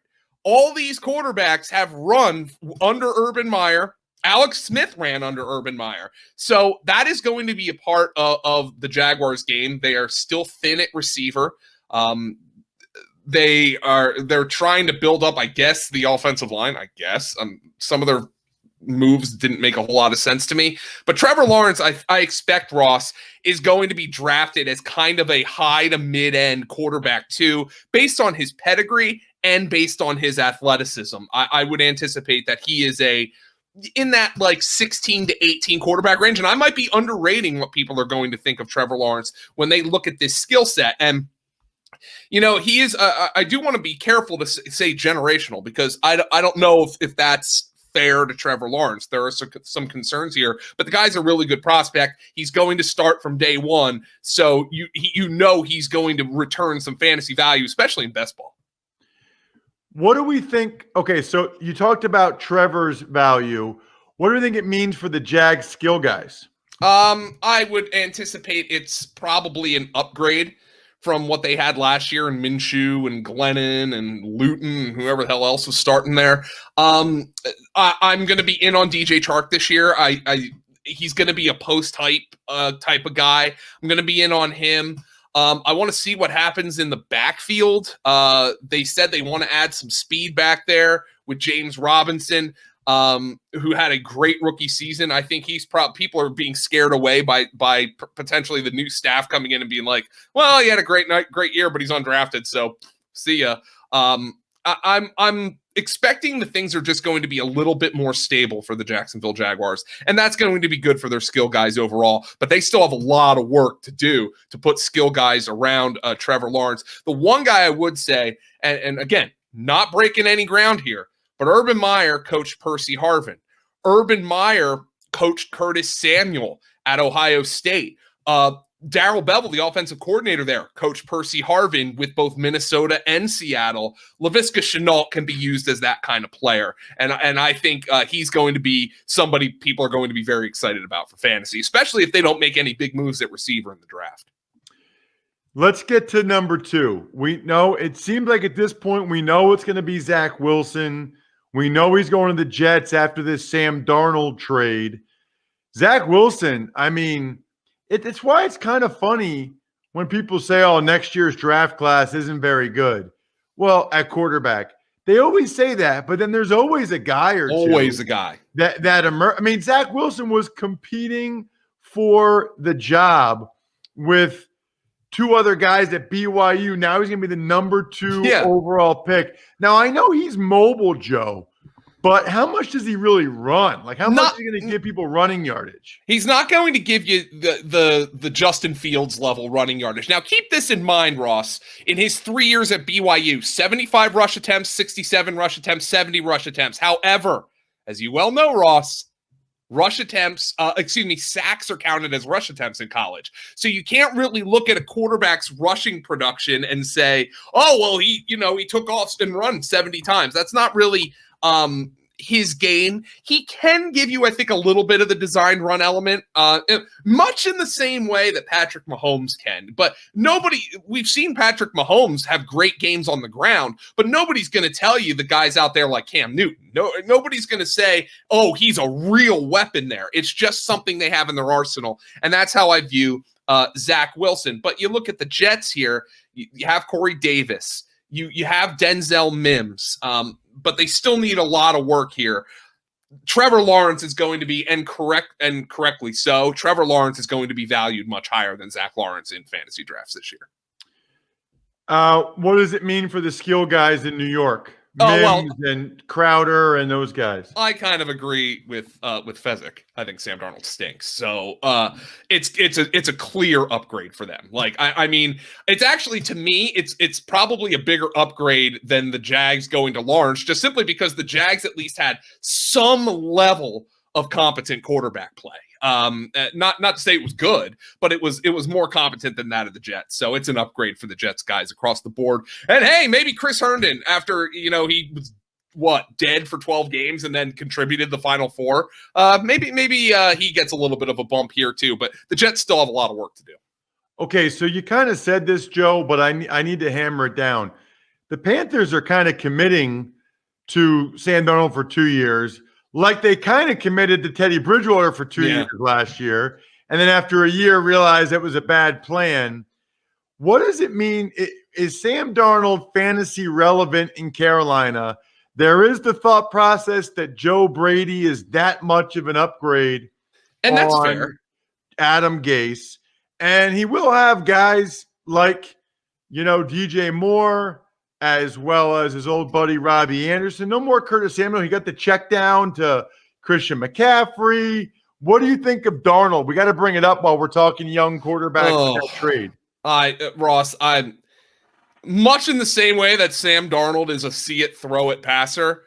I'm a see it, draft it guy when it comes to Sam Darnold. I have to see it before I draft him. I am not 100% certain that Sam Darnold is an upgrade on Teddy Bridgewater. And I am not a Teddy guy. But at least, again, what were we just talking about? That baseline level of competence. Teddy Bridgewater had that baseline level of competence. Sam Darnold has shown flashes in his career, but there are big time concerns for Sam Darnold. I have to see it. I did not like that trade from Carolina's perspective. I got to be honest, based on what I have seen from Sam Darnold thus far. Yeah, I don't know that it's an upgrade for DJ Moore or Robbie Anderson or McCaffrey. I think I'd lean more towards the downgrade section, Ross, at this stage. Darnold has ability. We know that. But I mean, it's a tough sell for me at this point. Okay. We got 3 more first-round quarterbacks we got to discuss. We believe it seems like most people think the Niners at number 3 are going to go Mac Jones, Joe. There's still some talk. Maybe it's Trey Lance.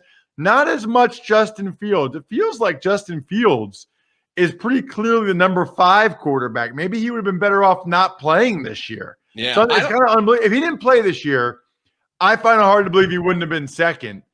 And it's not like he played bad. He had a couple bad games, and here he is. He's potentially number 5. But let's talk Mac Jones and in particular, if he goes to San Francisco, I don't know what to say there, Joe, because he's not a runner, and I think they're going to play Garoppolo for a while unless somebody blows him away. I think the skill set is less conducive to fantasy, although the skill position players around him are good. So maybe that leans more in Mac Jones's favor. Now, again, not a great athlete, not a runner, and again, oh, by the way, yet another guy who people knew who Mac Jones was last year because he played when Tua was hurt, but nobody was talking about him at this time last year as a potential top 10, top 5 pick. So just again, wait until next year to see what happens at the quarterback position. But I would probably put him below. I would rank him similarly to Zach Wilson, but below, Because I think there's more of a guarantee that Zach Wilson will start week 1, by the way. All right, so let me ask you about this, though, Joe. Yeah. Like, can you take Garoppolo under the he's going to be ticked off, focused Aaron Rodgers syndrome, or is Garoppolo absolutely undraftable because of the threat that he gets traded or doesn't start more than half the games? Unless you're in like a super flex league where you can handcuff your quarterback, Garoppolo's not. What have I seen from Jimmy Garoppolo that I would give him the benefit of saying, oh, he's going to have a double middle freedom rocket season like Aaron Rodgers? Like there's no comparison there for me. It's Mac Jones. If Mac, whoever the 49ers pick is going to start sooner rather than later, if not week 1. Let's get to 2 more guys. The next guy, obviously, maybe the most unique draft profile ever. I mean, he played 1 year at the FCS level, was unbelievable, played 1 weird game in the fall, and now he's going pro. Trey Lance from North Dakota State, Joe. Supreme physical ability. Again, I don't know how this guy interviewed. I did hear that Mac Jones absolutely blew a team away in his interview. But that's obviously going to be a big part of it. You've heard Greg Cosell talk about how Trey Lance actually has the under center play action pass game down pat, much more so than any of the other quarterbacks in this draft class, because he did that a lot at North Dakota State. So that's going to appeal to teams. And quite frankly, Ross, as we go down this draft board, as we just keep going down, you start seeing the better teams. So you look at Carolina, which I would think is probably out of the quarterback game, but I wouldn't say 100% so at this stage. And then you look at a team like Denver, which is probably maybe a threat to trade up. A team like Atlanta, where there might be a disagreement between the coach and the GM about what to do at the quarterback position, where these teams have some talent. And then I start to see these quarterbacks like Lance and Fields, who have these big time traits, the big time mobility, and you potentially land in a spot like Denver. Now that becomes super appealing to me. So if Lance or Fields, especially Fields, who I think probably has a shorter learning curve just because the level of competition for Lance, although we did see Carson Wentz come in and start week 1, he had more experience at North Dakota State. If one of those guys lands in Denver or another team that might be creeping down in that in the end of the top 10, maybe trade up like the Patriots, I might rank that guy above Trevor Lawrence just for 2021, only because, I mean, look, you put a competent quarterback in Denver where you're throwing to Sutton and you're throwing to Hamler and you're throwing to Fant and you're throwing to Tim Patrick and you're throwing to Judy. That to me is super appealing. So that is the team that I am really looking for to trade for one of these guys like Fields or Lance, these high-end trait quarterbacks, because that's a spot where a rookie can come in and succeed immediately, and that's going to attract me for fantasy. Speaking of rookies, by the way, if you are starting to lose your hair, don't make the rookie mistake a lot of other guys make and think, oh, it's nothing. No. You need to start right away. 2 out of 3 men will experience some form of hair loss by the time they're 35. More than 50 million men in the U.S. suffer from male pattern baldness, including yours truly. Here's what I love about Keeps. I was already taking the only 2 FDA-approved medications that can prevent hair loss. Keeps offers both. So you just take pictures of your bald spot on your head. They send, doctor reviews it. Then they send it right to your house. I don't have to go to the doctor to get the prescription for the pill anymore. I don't have to go to the store to buy the topical solution or to go pick up the prescription. So much better. I'm Keeps for life. I'm just telling you right now, I'm a Keeps guy for life. If you're ready to take action like I did and prevent hair loss, go to keeps.com/feast to receive your first month of treatment for free. Yes, free. That's keeps.com/feast to get your first month free. Keeps.com/feast. Do not be a rookie. Be a pro when it comes to losing your hair. Justin Fields, Joe Dolan, your thoughts? I don't know where he's going to end up. I don't know either. Again, and I don't know what these NFL teams are thinking, because you look at the traits and you're like, I can't believe somebody would think Mac Jones is a better prospect than Justin Fields. I mean, but I don't know what the NFL teams are thinking. So again, he's the guy, Ross, when I'm looking at landing spot, huge for him, because if he ends up starting day one again, just to bring up Denver, in a place like Denver, I am targeting Justin Fields for fantasy. That is a stone cold fact, and I would rank him, I think, in that spot ahead of Trevor Lawrence just for 2021. I'll be curious. Now, he's a guy that can really run when they want him to as well. He's not like Lamar Jackson. He's a much better thrower than that. But for these guys like Lance and Fields, especially, Joe, I wonder how much of the run game these teams will incorporate. Yeah, and it's a good question, Ross, because I want those legs. Like I want the rush attempts as much as a target for a running back is worth like 2.5 times as much as a rush attempt. A rush attempt for a quarterback is worth more than a pass attempt for fantasy. So I really want to see those guys. If you draft Fields and or Lance, the quarterback run game absolutely must be a part of your foundational offense. Like it'd be malpractice if you take Justin Fields and try to turn him into a pure pocket passer. So those teams are going to be the ones where I'm really interested to see exactly what happens. I think Trevor Lawrence could succeed as a pure pocket passer. I don't know why a team would do that, but Trevor Lawrence, I think, could succeed as a pocket passer. But if you have Fields or Lance, a foundational part of your offense needs to be the quarterback run game. Next week, wide receivers. I cannot wait. It's a loaded class. Another class, by the way, Joe, where people keep saying, rookie wide receivers. Yeah, that's not the case anymore either. We'll talk about it next week right here on the Fantasy Feast Eaton podcast. For right now, I'm stuffed. Thanks for listening to the Fantasy Feast podcast. Make sure to also subscribe to the Ross Tucker Football Podcast, Even Money, Business of Sports, and the College Draft. All available at Apple Podcasts, rosstucker.com, or wherever podcasts can be found. A lot of times on the show, I mentioned DraftKings. Here's what you need to know. You got to be 21 or older, New Jersey, Indiana, or Pennsylvania only. New customers only. Restrictions apply. See DraftKings.com/sportsbook for details. Gambling problem, call 1-800-GAMBLER, or in Indiana, 1-800-9-WITH-IT. By the way, if what I was talking about included a deposit bonus, doesn't always, sometimes it does. Deposit bonus requires 25 times playthrough, and deposit bonuses are paid out in site credit.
It's time to eat.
Well, hello again, DK Sim fam. Great to be with you. You have got just two, count them, two Madden simulations left on your Dream Stream day, and here to usher in prime time, you are stuck with us. Tom Carroll, Adam Kaufman, and all of you settled in, strapped on in, as our pal Glash would say, for what I hope there, Tom Ace, you smell terrific, by the way, is a really compelling contest between the virtual Niners and the virtual Jaguars. How you feeling? I got to tell you, Koff, next season with Trevor Lawrence in that quarterback spot for Jacksonville, in theory, this would actually be a fun lineup to make a game for, right? But unfortunately, this could be like a Trevor Lawrence, Mac Jones preview or something. 100%. And the Niners, great roster. Either way, even if they don't pick a quarterback at 3, which they're going to, I like the Niners heading into next year healthy. But in terms of this sim, I got Raheem Mostert in the captain spot. And I know that's maybe a little chalky, but I don't want to be the guy that doesn't have him in there. And I've said this on the last few Niners sims. 3 games. Yeah, he's just an absolute beast. And again, I said this the last time I had the Niners, maybe even the time before that. I saw him just put on a show a few weeks ago, and I felt like a chump not having him in the captain spot. Not happening again. He's in there for me. What about you? Sounds good. So my captain, I went with cousin Chris Thompson, Zach's cousin. He is, it was tough. I debated, I was leaning toward Raheem Mostert, as I often do when the Niners are involved, but I decided, you know what? I want to get some of the other, mid to higher price guys involved. I don't want to just have to, fire up the Lambo and go all value. And so as a result, I went cousin Chris. I still have Mostert, and, we'll look at it in a second here. He's probably like 95% owned or something wild, but he's not my captain. He is probably going to be the number 1 captain. In fact, let's dive into it. Let's take a look, and then we can rattle off the rest of our lineups now that lineups have obviously locked. So let's see. The prime time, the how many NBA contests we got going tonight free roll, and I have some things to say on that. We're going to get to that as soon as we get a few more people in here with us. Yeah, I got Off some is stuff. mad on the internet. I got some stuff I got to say. 30% for Mostert in the captain spot, about 90% owned overall, whereas cousin Chris is 72%. This is in our smaller, more modest free roll with 166 entries and about 11% the captain. But tell me, what does your full lineup look like after Mostert? So you mentioned the Lambo earlier. I had to get him in there. Obviously, I had the high price guy in my captain spot. Josh Lambo, $3,400 was my punt play. But the rest of the way, I like my lineup. DJ Chark, Chris Conley, Tyler Eifert, and George Kittle. So I got a tight end stack. I got the 2 wide receivers there from Jacksonville, and got a Lambo bringing up the rear here. So I don't mind this lineup. I really don't. Producer Drew says anything has got to be better than the contest that everyone just experienced in the 6 o'clock happy hour slot that was 6 to 3, evidently. So That's like I brutal. said, cousin Chris, brutal, awful. Cousin Chris in the captain spot. I don't know why I've just adopted his name as being cousin Chris. It's a good nickname now. But it really, it began with Zach Thompson, and it only really made sense when Zach was on because it was Zach's cousin Chris. And now, whether Zach is here or not, he's just always cousin Chris. I kind of like it. I'm locked into it. Raheem Mostert, George Kittle, Kendrick Bourne, new Patriot if you haven't heard, Chris Conley, and Dante Pettis. So much as I wanted to, it's very difficult. I did not go with Gardner Minshew, but I wanted to. I thought about it just to be able to really celebrate that.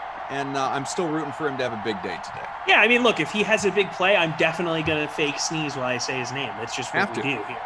I also don't have him in my lineup. But, yeah, we root for Minshew in these things.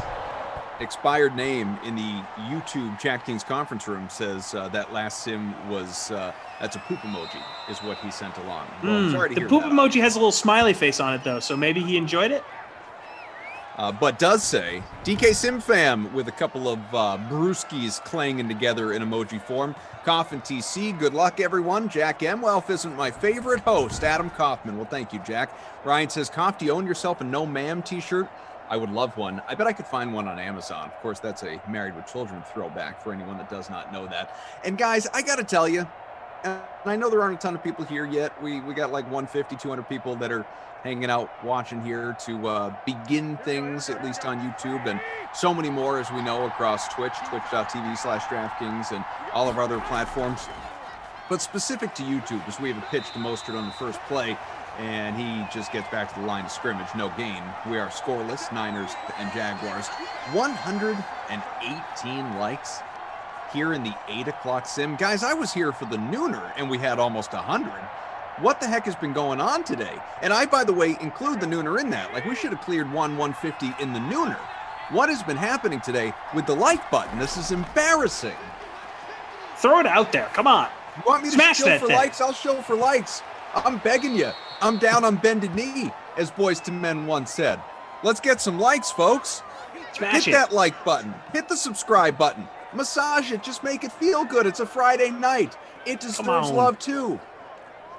We're all here. We're all having fun. That's right. First Throw down, out some pickup, positivity. 1st and 10 from the 45 on the way. Mostert in the larger free roll, by the way, is about 32% the captain spot, 81% owned overall. Garoppolo stays perfect, 2 for 2. He's got 30 in the air. Kendrick Bourne, my dude, he's got both of those catches for all them yards. My lineup is looking fierce. Mr. Nick, what's up, Coffin Carroll? So what happened with this NBA thing that got you all rattled up here, Koff? I'm going to save that. I want to get to like 200, 300, 400 people watching so that we have a bigger audience. You would like to establish the story with a larger group so you don't have to repeat yourself. Yeah, I want to address this for everyone all at once. You know, maybe first quarter break, halftime. I have some things to say about our last minute NBA situation. Noah says, Noah Moon, Glash says Glash. Well, Glash isn't here. Well, Glash, if you're going to produce a 6'3", Glash is off calling high school baseball right now in Barnstable. He was texting me earlier. Well, Glash, if you're going to produce a 6'3" game, then do you really expect many likes? Noah, it is a computer-on-computer simulation. It's not like, you know, Rossi and Moose being inept at playing Madden and they gave you a 6'3" game. No control over what happens. Captain Blood Masters is going on, Koff. Don't you know? Only the same 100 watched the last sim. I know. And I said that to producer Drew when I asked him. I said maybe there's a Masters factor here, but I'll tell you what. If that was the case, it's a Friday night. Everybody get the heck on in because you know what? Masters is done for the day. Everybody's in the clubhouse. The cut line has been established. We can get into the Masters later if you want. You can tell me how your lineups are doing. But at this point in time, no Masters excuse here on a Friday evening. So I hope you're all tracking your NBA and MLB and NHL lineups while giving the love to the Sim fam. Nice gain, Mostert in the air out to the 27. Coming in hot, TC. Coming in hot. And ready Very for a little hot. Falcon and Winter Soldier after this Sim because I heard episode 4 blew the doors off. So let's go. Is that also being released the same way as that other Marvel, the WandaVision show was released? Weekly. Yeah, Kind of stinks, but you know you just have to accept it. It is what it is. I like and how you know what else? all these streaming. I want to watch the next Game Changers, Mighty Ducks, but I'm going to wait on the kids, so that can be a tomorrow thing. All these streamers got us used to binging things, and now they want to just release things weekly. No. You guys established these rules. Well, Disney Plus did not. Disney Plus has come in, and this is how they have done it. All right, well, hey, this is how the game has been played, Disney Plus. You can't just come in and change the rules on Well, that's us. what Amazon did. Amazon came in and changed Well, you too, Amazon. You all shut up and do things correctly.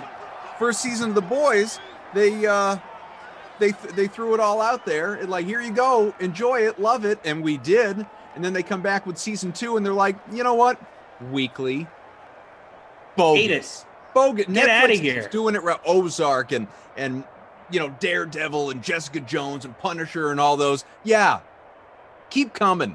Keep it. Just give us the All at whole once. season. Make Cobra Kai. Make me stay up all night. TC. I want to stay up all. I don't want to sleep until I've binged an entire TV show. None of this weekly, cable network TV nonsense. Get out What of is here it, the with that. 1950s? What do I only have 3 channels? What do you Get want to outta show it to here. me in black and white?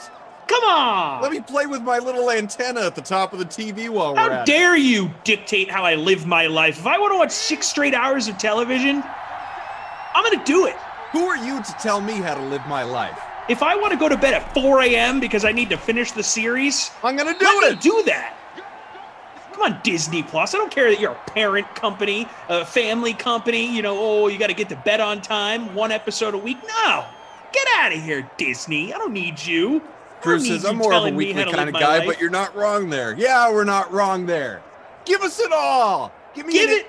Especially when it's 6 episodes. Like WandaVision was 9, Falcon and Winter Soldier is 6. Give them all to me. Make me binge it. Make me binge it like I'm doing it. Unreal. Just watch. I want it. I need it. I got to have it. Hit me with a 6-pack. Ah, come on. Second Unreal. poster. 1 yard pickup. We're still scoreless here. It doesn't take me a week to drink a 6-pack of Diet Cokes, Cough. I'm polishing that thing off in 1 night if I want to. I'll tell you what, man. I keep myself to a soda a day. But I don't go out and buy a soda a day. I go out and buy a 12-pack. Maybe I'll buy a 36-pack. If I want to crush them all in 1 night, I can do that. I regulate myself to 1 a day. And if we have a touchdown right here, the Niners jump in front. And yes, sir, you earned it. Your first of the day. We are in, baby. Dante Pettis value play. About to be 7-0 San Fran. But you know what? Tommy? If I want to crush all 12 Pepsis or Cokes or Sprites or Mountain Dews or root beers or ginger ales or whatever it might be in a night, I can do that. Would it be good for me? Probably not. But you know what? Neither's a lack of sleep. Again, I can do that to myself. I can make those decisions. This is your decision. I'm an adult. I am a grown boy. I wear big boy pants. If I want to do just 1 a day or 1 a week and preserve it the way Disney Plus is intended to do, then I can do that. You don't tell me how to live my life. Get him, Cough. Yeah. Get him. You kidding me? Get out of here with this Daniel once a week BS. When did Doozy and Doocy take over the sim? God. All right, anyways. What in the hockey sticks did I tune into? Joker coming in hot was the understatement of the day. This is a free country the last time I checked. Yeah.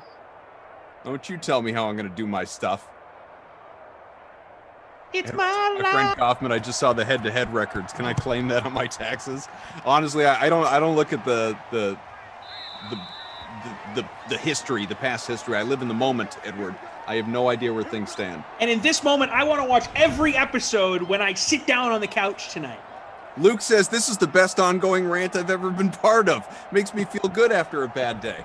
I want to know, because we're basically through 1 quarter. Do you think we can maintain this rant for a full 4 quarters? And last night, I go on Paramount Plus. I want to watch every episode of the Challenge All-Stars. They've been hyping this thing up on all of my platforms. I want to watch all of them. Only 2 episodes available. Next episode comes out next Thursday. No. I want to watch all of them right now. All of them. I want all of the episodes. Single one. I want TJ Lavin making jokes about the contestants all night until I feel like going to bed. It's unbelievable. I mean, look, I know what you're doing, Peacock.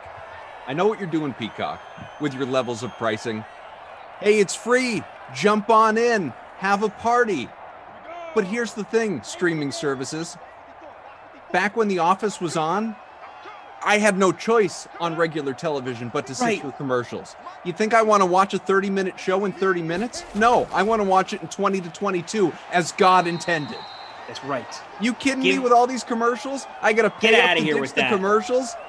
I haven't watched This The is Office with highway commercials. robbery, TC. I haven't watched The Office with commercials since before I had a college degree, Cough. This now is here I am unbelievable. paying a monthly rate to skip commercials. That's my God-given right at this point. No commercials on The Office. I want What's 22 next? minutes. What's that? Yeah, I mean, Drew says also commercials for a show that aired 10 years ago. Tough sell. Yeah, you're right. That's what are we? I'm the advertising chump paying for it. Come buy your fruit by the foot. Those ads aren't on TV anymore. What are we doing? What are we doing with ads that ran 10 years ago? I don't need it. Nope. Not me. No part of it. No chance. No way. I don't need Not to this guy. experience that. Not the way I'm built. No way. You know what I'll do instead? I'll stare at a blank screen. You don't want to give me all the episodes anytime I want? You know what? Fine. I won't even turn my TV on. I'll sit on my couch with my TV off and stare at a blank screen in protest. And I'll laugh at my memories instead. You know where there's no blank screen? In my imagination. My brain. Yeah. It's been overworked. Little do you guys know. Taxed. I got stuff going on up there, okay? Yeah. I can close my eyes and see And the it's back of my eyelids. pretty freaking Pitch great. black? Nope, because I got memories. Yeah. I got And guess memories, what? Tommy. The ads in my brain are just other memories. It's You think pretty I don't great. remember this stuff?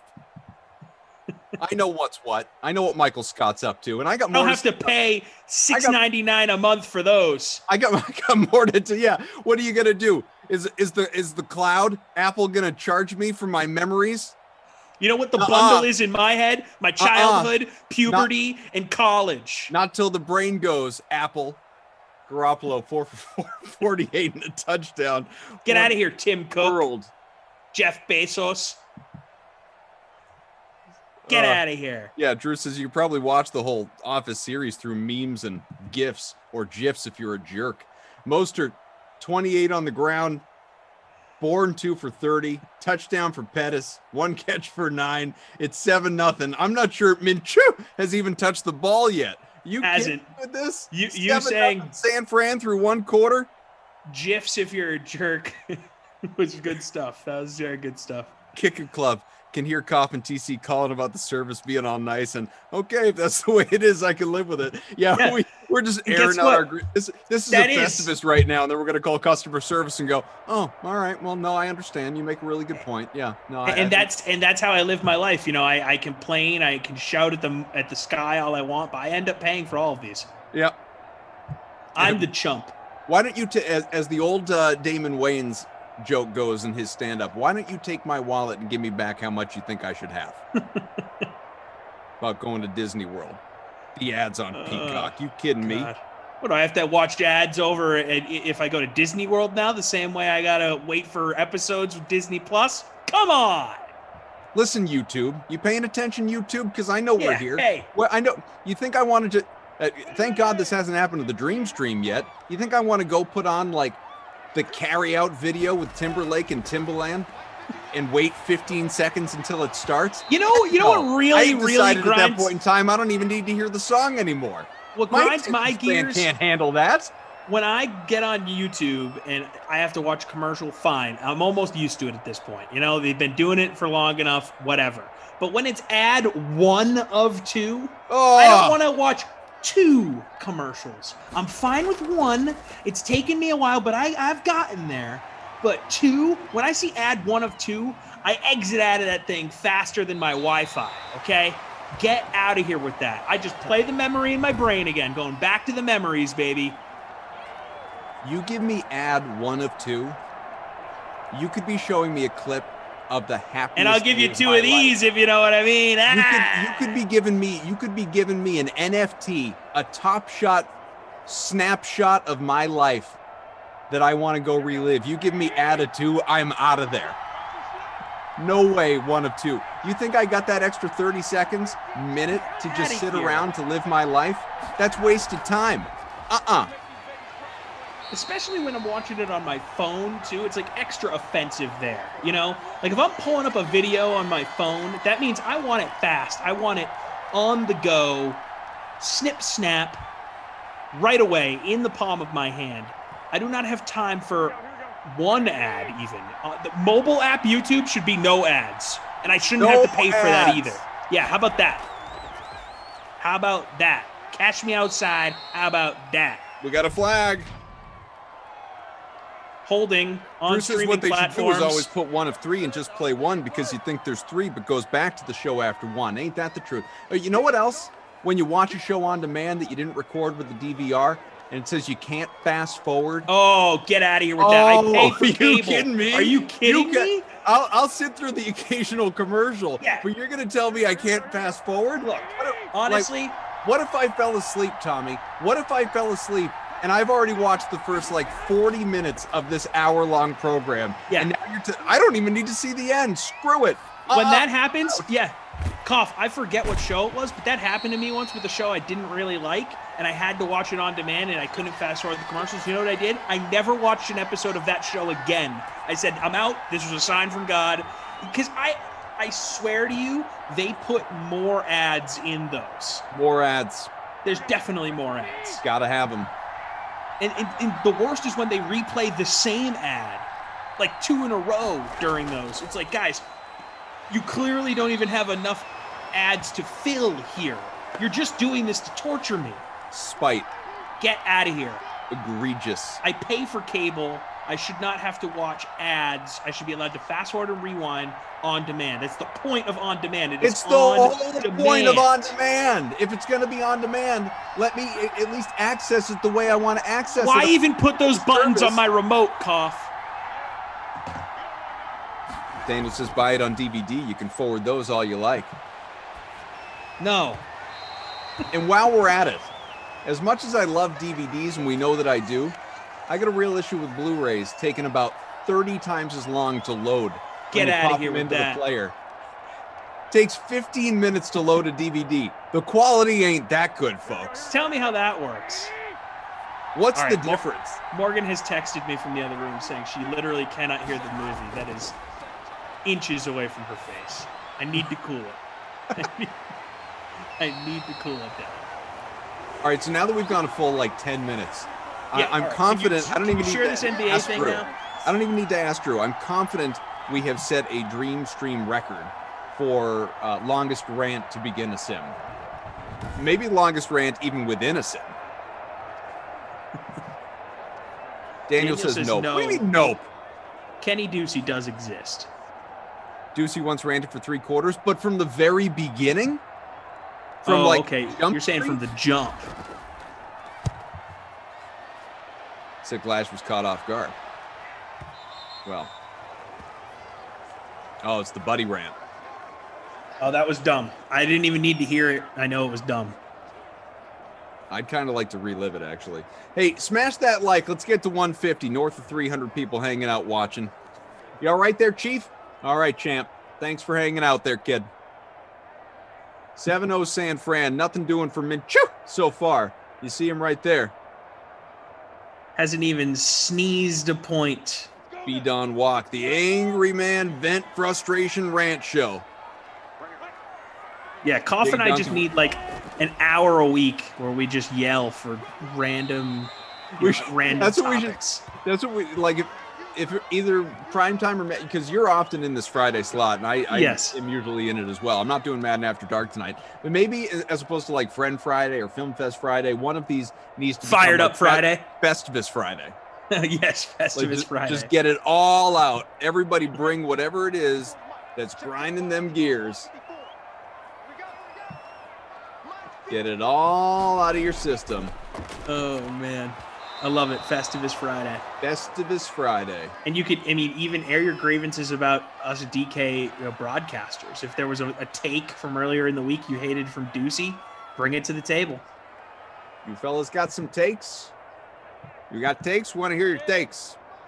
I want to hear this NBA thing, Coffee. I mean, we do. You've left me a cliffhanger here. I think we got enough people. All right, I think we probably got enough people. All right, so here's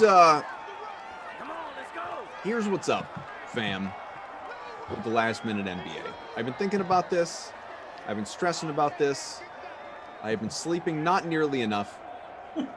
Not nearly enough, folks. A lot of mental energy devoted to this. You guys know how I feel about last minute NBA. I love it. I love it. I love that it is embraced. I love its existence. I love that all of you take part. I am in. I am in on last minute NBA. But what I loved about it when we started was the exclusivity. You know, we had 10 people filled up in a millisecond. I mean, it filled up instantly as we were halfway through the second. And if you got in, you were in. You didn't make it, tough. As Lindenbaum, this sim, watching paint dry and torture. Chill out, Lindenbaum. I got something to say. You're next, Lindenbaum. You're next, Lindenbaum, on a Festivus Friday. We'll get to you. I'm all about the last minute NBA, guys. I love it. I love it. And we have never not filled, okay? Which is a weird way of stating that. We've always filled, it's double negatives. We've always filled the contest. 200, 150, 100, 75. We've always filled it, and I appreciate that. Here's where it's become a problem, though. It has become a problem, case in point today, for anyone that was hanging out for the 6 o'clock. God love Rossi, Moose, all of you that were pushing to get that thing filled. You know, coming up on lock, still needing like 25 people to get to, 150 just to fill the thing up. And we did. You made it happen. We did. And that was great. I'm done. No more 150, no more 200. The whole point of this thing was that it's a race to fill it, and that a lot of people are invested and it's a good time. It fills well before lock. Obviously, if we're doing a bigger one, can't do the 150 and 200 anymore. Because even when we fill, it's like begging people to, like Moose is on the air, making a lineup, throwing in a buck, doesn't even know who's playing tonight. What's the point? That's not the point. That's not the point, the spirit of the last minute NBA. We want a competition. We want a good sweat. We want to grind amongst everybody who has put their best foot forward. He or she who shall take it or finish in the top 10 or 15 and in the money. Great. Celebrate. No more 150, no more 200. Tomorrow, we'll try 100. And if that thing doesn't fill long before lock, we're going to go to 75. Then we'll go to 50. And we will keep shrinking the thing until it is appreciated once again for what it was intended to be, which is fill it up. If you don't make it, you don't make it, you're not in. Tough luck. Try again tomorrow. Not begging people to get in. I mean, Rossi and Moose shouldn't have to be spending the 6 o'clock sim breaking away from whatever it is they want to talk about to worry about filling this stupid last-minute NBA contest. That's not their problem, and God love them for doing it. So, a Monster says, Koff, some people don't work on lineups till the half hour or so.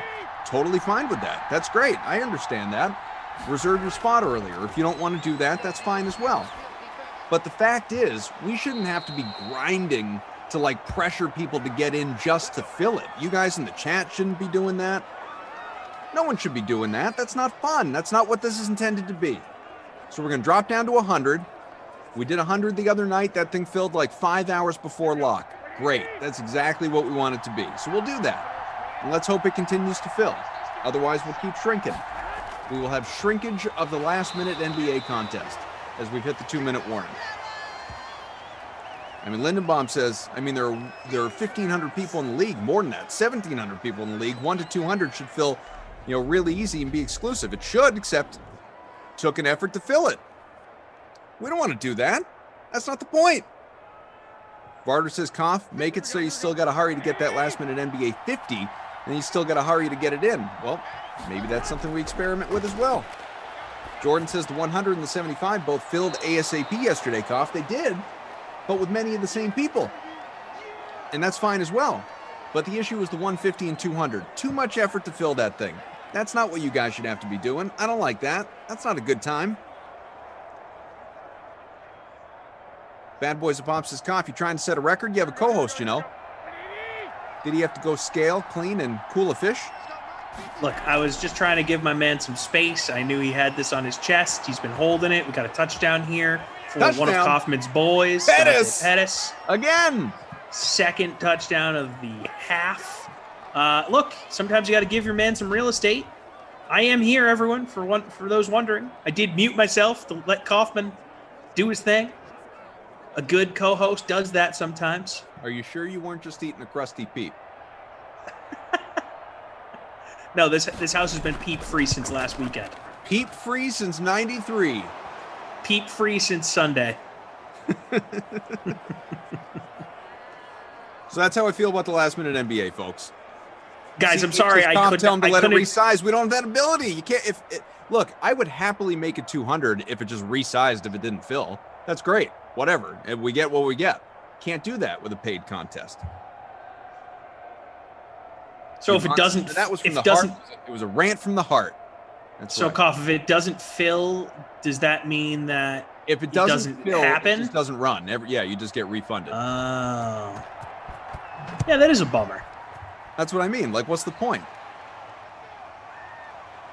Brian says, Koff, I joined the other night, joined again tonight. I will tomorrow. Not a big basketball guy, but it's fun.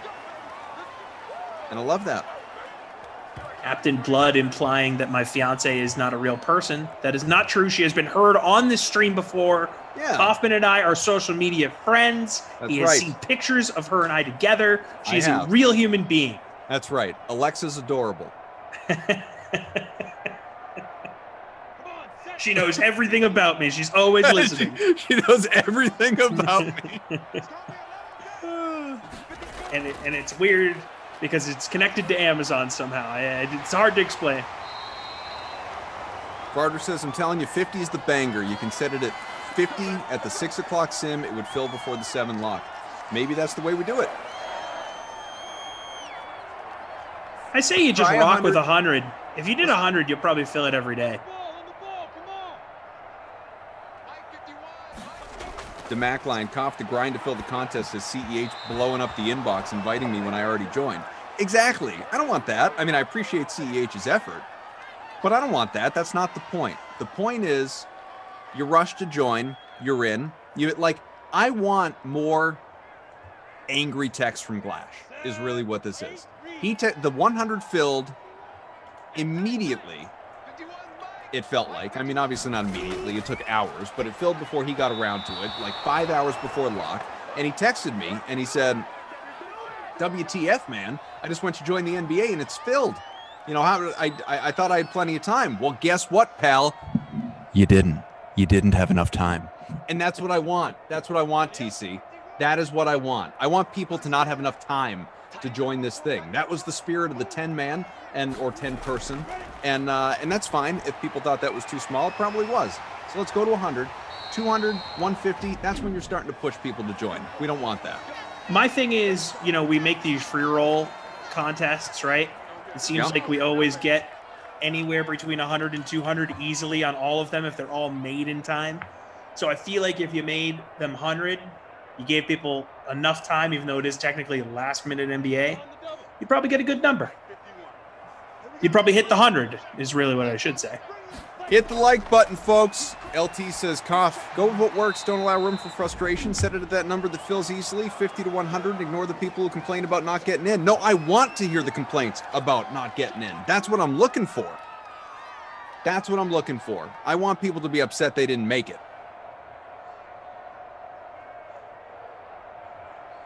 Yeah, me too.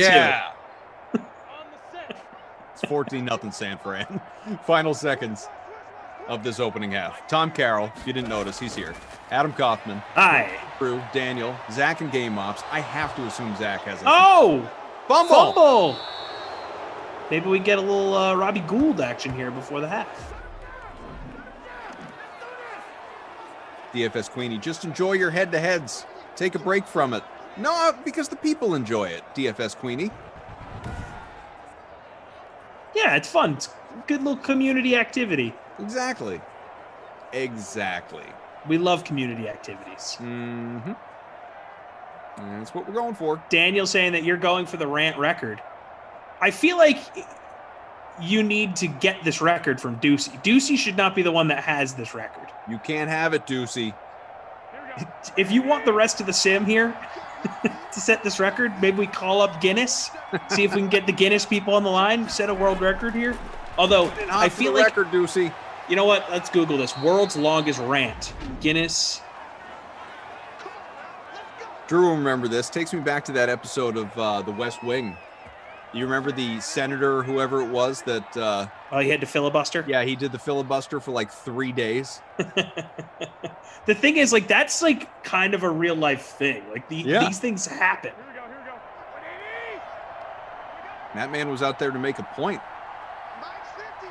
Trying to help the autistic community. 1st and 10, that ball completed. We got ourselves a timeout. How you doing here in this contest? I'm not looking yet. I was trying to find this world record here. Not great, which Bob. is posing itself more difficult than I thought it would be. Let's see where I am in the old contest here. Oh, clicked on the wrong thing. That's what happens when you roster Pettis, baby. Man, if I had Garoppolo... I'm in 93rd. That's what happens when you don't. Yeah. Ain't that the truth? I'm finding Nemo. How Friday the 13th set a Guinness World Record. No, that doesn't matter to me. Sick of whatever this is. Longest rant ever. Okay, that's just a Reddit thing. Longest text ever. Guinness World Record someone response. commenting on what I just said? The 10 Guinness World Records from social media. No. Yeah, I don't know. There should just be like a page that has every Guinness World Record. If that exists, someone tell me. Yvonne Koff's on fire tonight. If it doesn't exist, that's a website we should create right now, Koff. Automatic clicks. World record website. And it's just every world record. It's a running tally. And we keep it up to date with the Guinness people. We get on board with them. $1 million idea. Are you in? In. I got nothing else Easy. to do. That's easy money right there.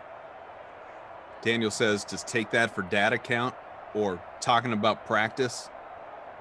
There's some good ones. We're talking about practice, Philip.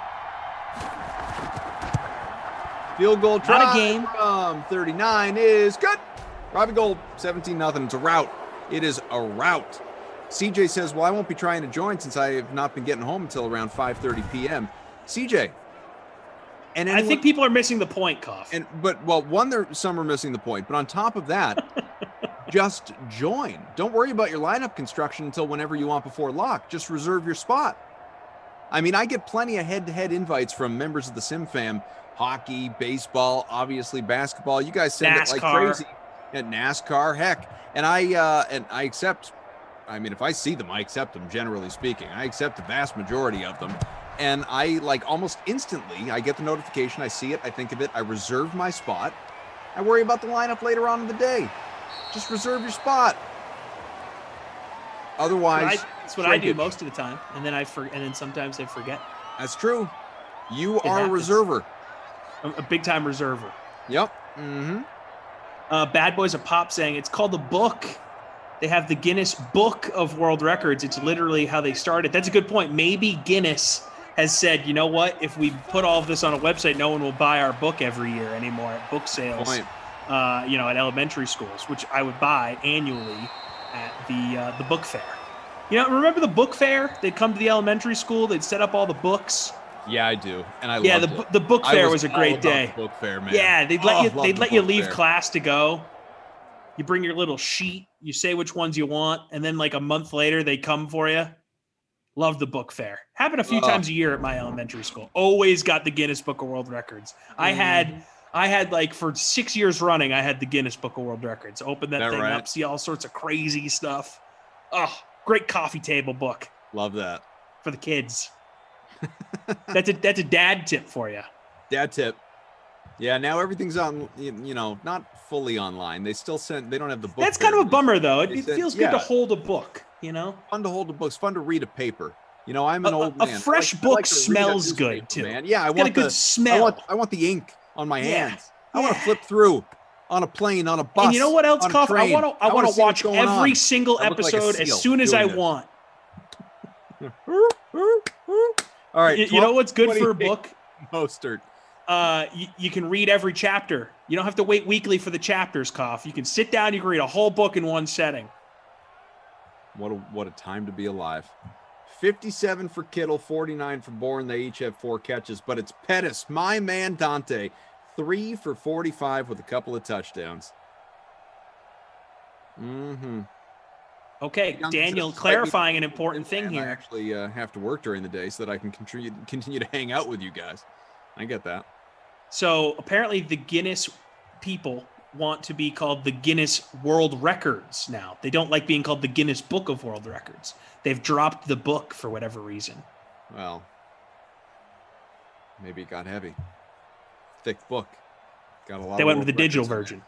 Drew says, I zoned out for a minute. Did you just say you want to read the Guinness Book of World Records on a train? No, what I said was I like to read a newspaper. I don't have a newspaper subscription anymore. I mean, that's gone out of style for most, but I don't want to have to read everything online. I don't want to be in front of a screen, believe it or not, at all times, people. Sometimes it's just nice. It's nice to hold something. Just nice to hold something. It's also nice to be held, too. Some people are like, well, I'm holding my Kindle. No. Not the same. Hold a book. It's a book.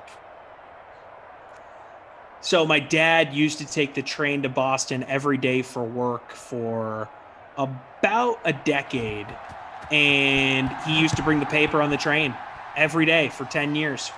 And he said when he started doing it, a lot of people would do the same, and by the end of his run taking the commuter rail, he'd be the only guy. He'd read his Projo by himself, only dude on the train doing it.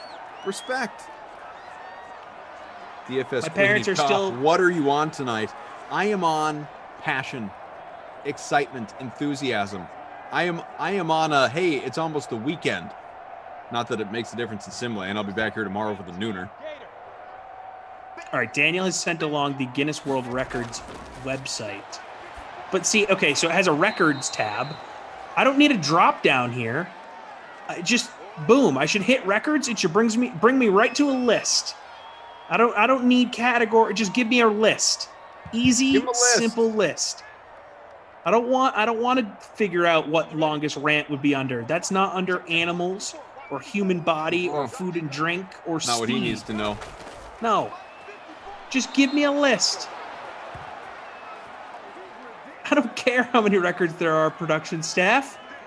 I make that thing 1,000,000 pages long. I'll Control F that thing. That's what Control F is for. You're gonna Control F it right out of here. I'm gonna Control F the crap out of that web page. It would be the world's longest list record. Drew saying on Slack, it's good.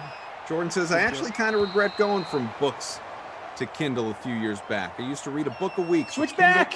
Makes it way too easy to switch from book to book. That's what I'm saying. Switch back. Also, huge humble brag there. Yeah, book a week. Listen to you. No, but now he's saying he does more. He's saying he switched to Kindle and now he reads more books. What a way to live. Brewster B says, Koff has to work an hour on a Saturday. He thinks his weekend is ruined. When did I complain about being here? Folks, nobody makes me be here. It's also not Saturday.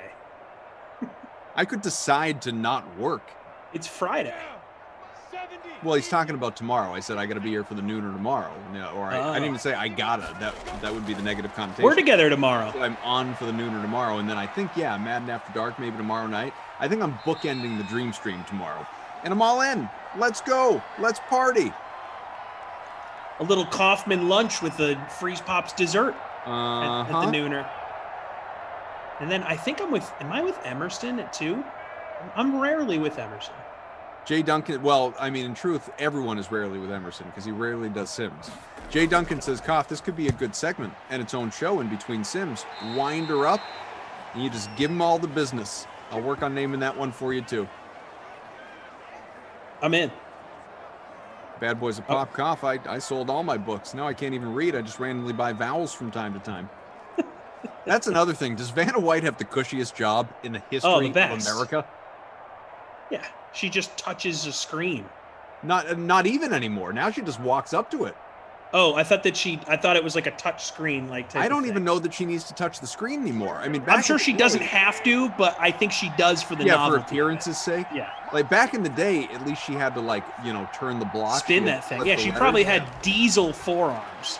Her job is, and no criticism here. Like, I'm jealous. Her job she gets paid so much. Is literally to look good. That's like, I mean, she's effectively a model. Like, that's essentially what her profession is. Guess what her net worth is? Guess. I mean, didn't she guest or fill in for Sajak and host it one time or however many times? because they were really at the, someone's got to do it. And it was just like the last It's like, minute. we already pay you a ton of money. Oh, Yeah, it was a few weeks ago, Andrew. You're here. You can read these cards, right? What do you think her net worth is, Cuff? Oh, man. I mean, Yes. have you looked it up already? I just looked it up, yes. It's going to be insulting.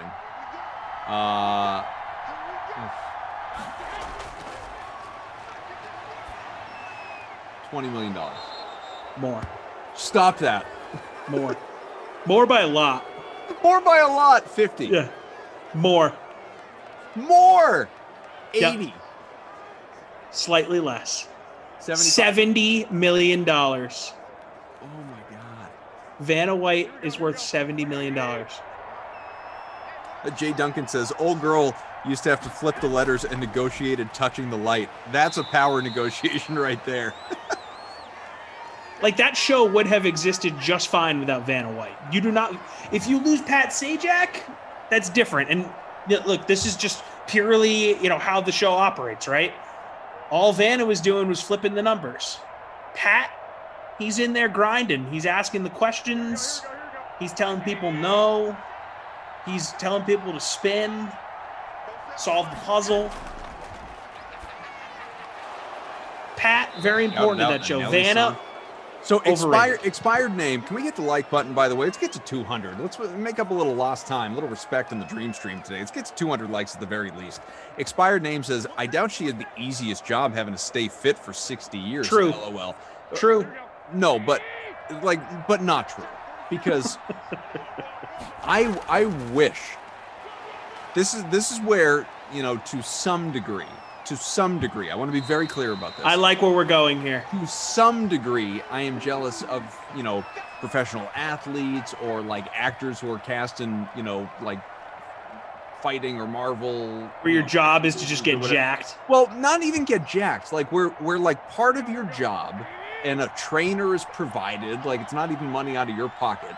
Like you are part of your profession is taking care of yourself, is to be physically fit and healthy and eat right. And like things that all of us are, tasked with the mental burden of. And in many cases, for those that do it, I don't, I should, but the physical burden, obviously, like how nice would it be, Freeze Pops, if, someone just came up to you tomorrow and said, listen, all these things that you do to earn a living, don't worry about it. I mean, keep doing what you want to do. You enjoy the dream stream. You enjoy the podcast and working with Mort, as I like to call him. I mean, do it.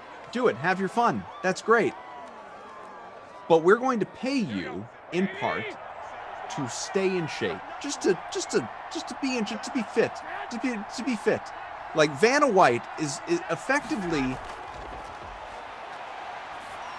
is constant. Oh my goodness gracious! First of the day, Debo Samuel, give that man his bike. She's basically compensated to continue to have a beach bod throughout her life. How nice would that be? Sounds pretty cool. I mean, Alana says her job is almost as cushy as talking about movies you like during a fake football game. Touche. Except also, though, you, Kaufman, not worth $70 million. I was just gonna say my net worth ain't 70 mil.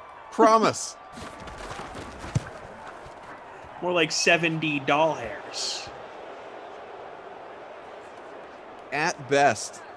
Kareem bringing up an interesting point. I did not know. Vanna was she has to clap. Good answer. Kareem saying Vanna was discovered on The Price is Right. Didn't know that. Because again, she she's a Price is Right model. She was discovered as and has made her bones as a pretty face. And that I don't know anything about her as a person. Maybe she is incredibly intellectual and just wonderful in every way imaginable. You wouldn't know it based on her job. Michael Dunn saying that she has a clothing line. She's a well-accomplished businesswoman. In your face, dude. Net worth is not 70 million yet. If he keeps winning these head-to-heads, I'm gonna get to 70 mil. Don't you worry. In DK crowns, he's gonna buy himself a hat. You guys are done. You are done. Drew. Yeah, move on from Vanna. She's an American icon. And I won't stand for the Vanna slander. It's true. If you can get it, like, do it. You know, like, Sign can't me knock up. her. She's got a Where great gig. do I sign? Please. This is all out of jealousy. All of it. Totally. We are envious.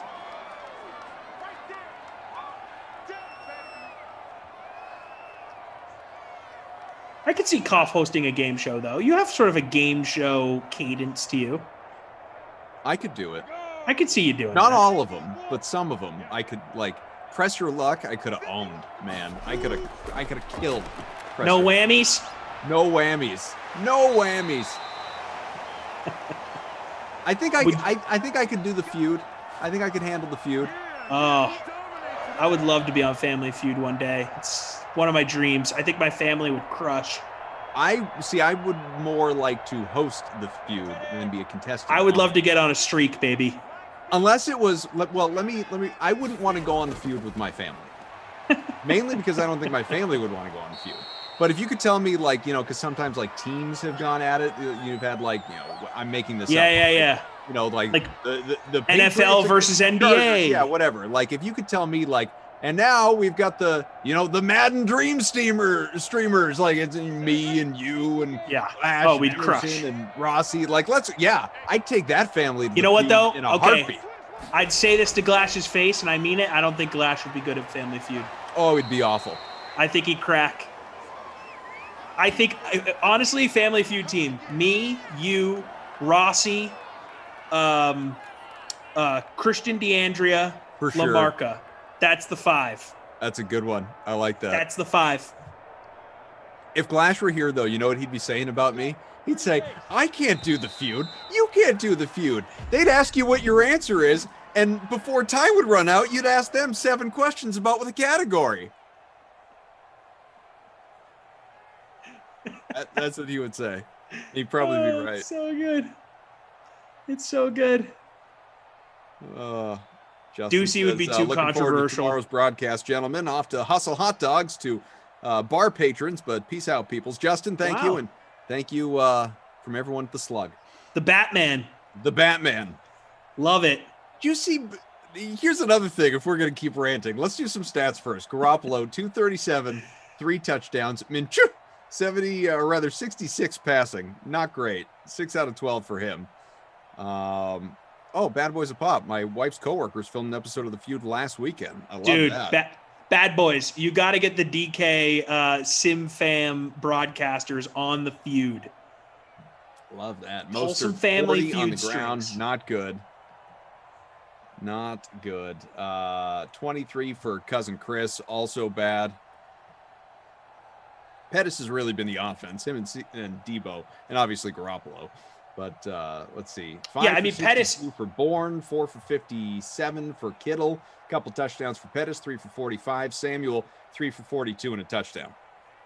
Pettis is the leader for the Wood Nickel at this point. There's no question. What's it? Ricky Robbie Kaufman has a killer voice, but he has that if looks can kill kind of face. Killer LMA. What, like American Psycho? Coming after Great you. movie. What do we have here from all you guys? DeAndre would be good at Pictionary. Is he a good artist? I did not know that. I don't know. I couldn't tell you. He's probably pretty good at charades. Christian is just a smart dude. Just a very smart dude. Just Absolutely. honestly, and this is no offense to you, Koff. It's no offense to myself. He's the smartest guy, I think, on the team, personally. If I had to pick the smartest dude, I'm picking him. You might be right about that. Dude is smart. Trying to think. Listen, I am not that bright. I will readily admit that. DeAndrea, smart dude. Try and fool one person at a time, folks. 24-0. It is a rout right now with the Niners in front. I'm occasionally quick-witted, not that smart. You know what? Just going back to Glash and the bat, by the way. Oh yeah, the 3 of us got the bat. Okay. Yes. It was you, me, and Glash from our man Justin. Bat's 1 of 2, 1 of 3, 2 of 3, 3 of 3. Now, how about Glash And I guess, our fault or my fault, I don't remember if you did something or not. How about Glass showing us up with the pictures that he's putting out there on social media, like in the bunt position with the bat, showing it like Brendan Glasheen, the Dream Stream, like not even after he had the, I didn't see these. After he had the, the friggin' title changed like 6 times on Justin. Because he didn't like what Justin wanted to call it each time. Did he put him on Twitter? Posting pictures of the thing, thanking Justin and you're so great, and everybody at the Slug. He knows how we feel. Justin knows how we feel. All right, where is this? It was yesterday, I think. I missed that. Oh, great stuff here. Unbelievable, this guy. So I did tweet out pictures of the bat, but I was not smart enough to do the bunt position here. Oh, and the zoom in of the bat and everything. Oh, he got all his movies I'm seeing too. Got them all in there. Good Unbelievable. Stuff.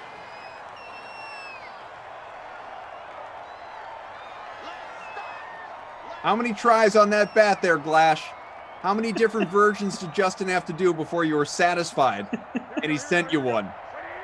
How many trees did he have to destroy? Yeah. How many bats did he have? Like, how many bats got sent overseas to impoverished children because you weren't happy with what it said underneath your name? I will say this. I did recently buy a stand. And stream and trash it? Sorry, I couldn't. It was right there. I couldn't read Hey, I put it on a T for you. No bat pun intended. Yeah, I did just buy a stand for the bat. Came in the mail the other day. Some nice plastic acrylic, for the barrel part and for the handle part. Looks good over in the bedroom. Send me slack me the link of what you bought because I've been trying to decide what I need to do with mine. Right now it's just sitting beside me, but I also need to post that thing somewhere up in my place. Drew says, poor Justin, he's just sitting at the table with 1,000 broken bats around him. Yeah, because he's smashing walls. They all say Glass's Not happy name with on. this one either? We got to do this again? Oh, man. Surprised he didn't say Brendan Glasheen. Jerk. Oh, it's so good. It's so good. I love that he made him do multiple bats. It's so good. This inspired name says Lamarca equals genius. Yeah, Lamarca's a bright guy too. So it's between those two, DeAndrea versus Lamarca. Those are my picks. Sorry, Ducey. You know it's not me. You know it's not Glash. You know it's not Emerson. Oh, you mean the on-camera talents? They're all face, no brains. That's what I'm telling you. Jeff's pretty smart. Reed. Yep, I would say Reed is bright. Yeah, maybe that's the divide. Those who are in the analyst chair are much brighter than the hosts. 100%. That means I'm smarter than you, Cuff. I believe that. we ought to get. I mean, you don't need even. Everyone should take the SATs. Yeah. Well, no, we just do. We can all get our IQ tests. Oh, that would be fun. We can find out. Yeah, we really should do. I feel like the Wonderlick isn't really the best giveaway. Yeah. I'm not sold on the Wonderlick. Although, well, yeah, because isn't Lamar Jackson? Doesn't he have the lowest Wonderlick score ever? And he's clearly not a dumb person. He's one of the best quarterbacks in the NFL. Freak of Nature says Emerson would be good on Survivor. That may be. That's a good question for the group. What do we have left here? Oh, I'd fail on Survivor. Quarter of this route. What do you think? Your Dream Stream commentators. What game shows would they excel at as contestants? Like Lamarca might, to your point, like Lamarca, Christian, these guys might do pretty well at Jeopardy, for instance. I would not. I would do terrible at Survivor. On like a Survivor or Amazing Race or something like that. I could see that. You know what I would crush at? Real World. because there's no real competition Well, element. that's You not a just game party. show. That's Yeah, a you just reality TV show. That's party not all summer. Game show. Yeah, Like Press Your Luck, Wheel of Fortune, Feud is Double mine. Dare, Family Feud, Garoppolo, Bundy, George Kittle, first of the day. No ma'am, no ma'am, they say to the Jacksonville defense. So I know you said my answer doesn't count because it's not a game show, and I don't care. I'm sticking with it. I want to be on the real world. You are a jerk. Just gonna put that out there. Garoppolo almost got sacked there. I just have to say, and I don't know if everybody out there agrees, but I hope you do. Independent of this being just a miserable sim, unless you're a diehard Niners fan, and even when they win in a video game, you get excited. Independent of that, I feel like this has been a really, really fun hour that we've spent together here. I agree. Really Sometimes you just got to let it off your chest there, Cough, Sometimes you just got to do it. Drew says, I'd crush as a square in Hollywood Squares. And I used to watch that show. I did too. Ricky Robbie saying that I'd crush it on Jersey Shore. Love that. Never fall in love on the shore, fam.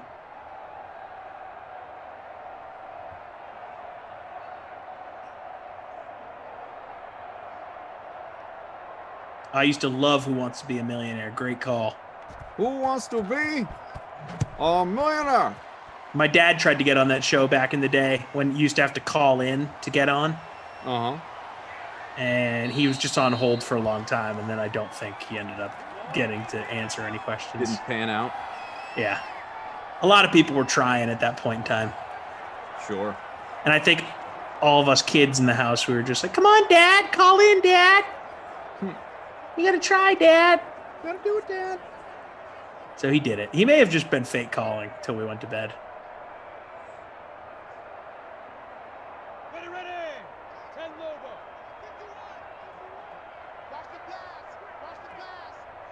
Man, oh man. 31-0. Few minutes left. This is a blowout. You just got there?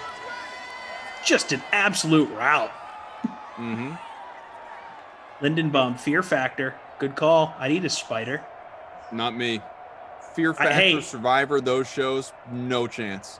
If you had to eat like a forest meatball, sign me up. Daniel says you guys ran out of steam a few minutes early. Need more rant. I didn't run out of steam. I got distracted. I was looking at the lock, any late swaps in NBA before 9 o'clock. My attention was deferred for a moment. Ralphie 508 saying, cough, Rossi, TC, and LaMarco would crush Man versus Food. I'm actually going to push back on that because every time I've tried an eating challenge, I fail miserably. Eating challenges are much more difficult than they look. Even for big guys, even for guys that can eat a lot, there's a difference between being able to eat a lot and being able to eat an absurd amount of food in a finite period of time. I can be a marathon eater if I want to be, or if I'm in the right mood for it, and if the food is good enough. Like, I can be a 3 or 4 plate guy at a party if I'm really trying. Oh, yeah. But in one sitting to, like, crush an absurd amount of food in, like, a half an hour or eat, like, 15 incredibly hot lava wings, like, I can't do it. I've tried. I think I've talked on this stream about attempting to eat that 3-pound burger. I forget who I was with when I was talking about that. Oh, I would love a burger right now. But it was just, it was painful. Might have been Rossi. Yeah, Rossi, I don't know if you knew this. Rossi has like a whole past as like a burger review guy. There was like a video series at a place he worked. Yeah, I vaguely remember him talking about that. Yeah, I feel awful for him. Wherever he used to work, deleted it from the internet and it's gone forever. He did like 50 episodes. Just gone. Never to be seen again. Cough on Fear Factor. Eat this pizza. Nope. Yeah, they should just have Fear Factor for picky eaters and it's all like awesome food. And it's people like you just like eating it as if they're eating gross stuff. What's wrong with you, man? Are you anti-lobster? I'm not a seafood guy. All seafood. Yeah, very rarely salmon, but not because I want it. It's just there. Yeah. What about chowder? Nope. Clam cakes? Mm-mm. Fried clams? But I hope you start calling me that. It's an adorable nickname. Hey, what's up, clam cakes? Hey, clam cakes. First and 10 minutes left here in regulation. I don't even know. I miss clam cakes. It's not like we're going to overtime. Clam cakes and chowder. Not a single meal better to eat in the Football world, crab maybe. cakes. That's what America does. Old Man Dog Fan says, seriously, how many people watch just for the game and not the commentary? Be honest. You know what, Old Man Dog Fan? Go ahead, folks. Answer it. I'm actually curious. I won't be offended by your answer. Yeah. Yes or no. You can say yes means you just watch for the sim. That's all you care about is the sim. And no means you are also here for the commentary. Go ahead, do it. Jay Duncan saying that on the hill out here in St. Louis, they have a meatball challenge, would feed 4 normally. It's ridiculous. See, that intrigues me. I feel like I could eat a bunch of meatballs. Yeah, from the forest.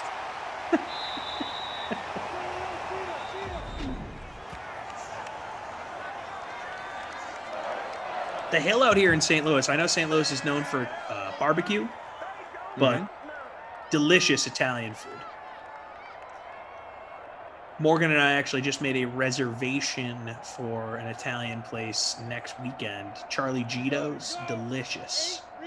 Delicious Italian food. First and goal. Trying to get rid of that shutout. Minch tipped away. 30% game, 70% commentary, says Kareem. Get your hand out of my pocket saying I'd be good at supermarket sweep. I don't know if I got the speed to be really all that good at that show. And I never know where anything is at a grocery store. Oh, my wife would kill at supermarket sweep. I stink. She knows where everything is.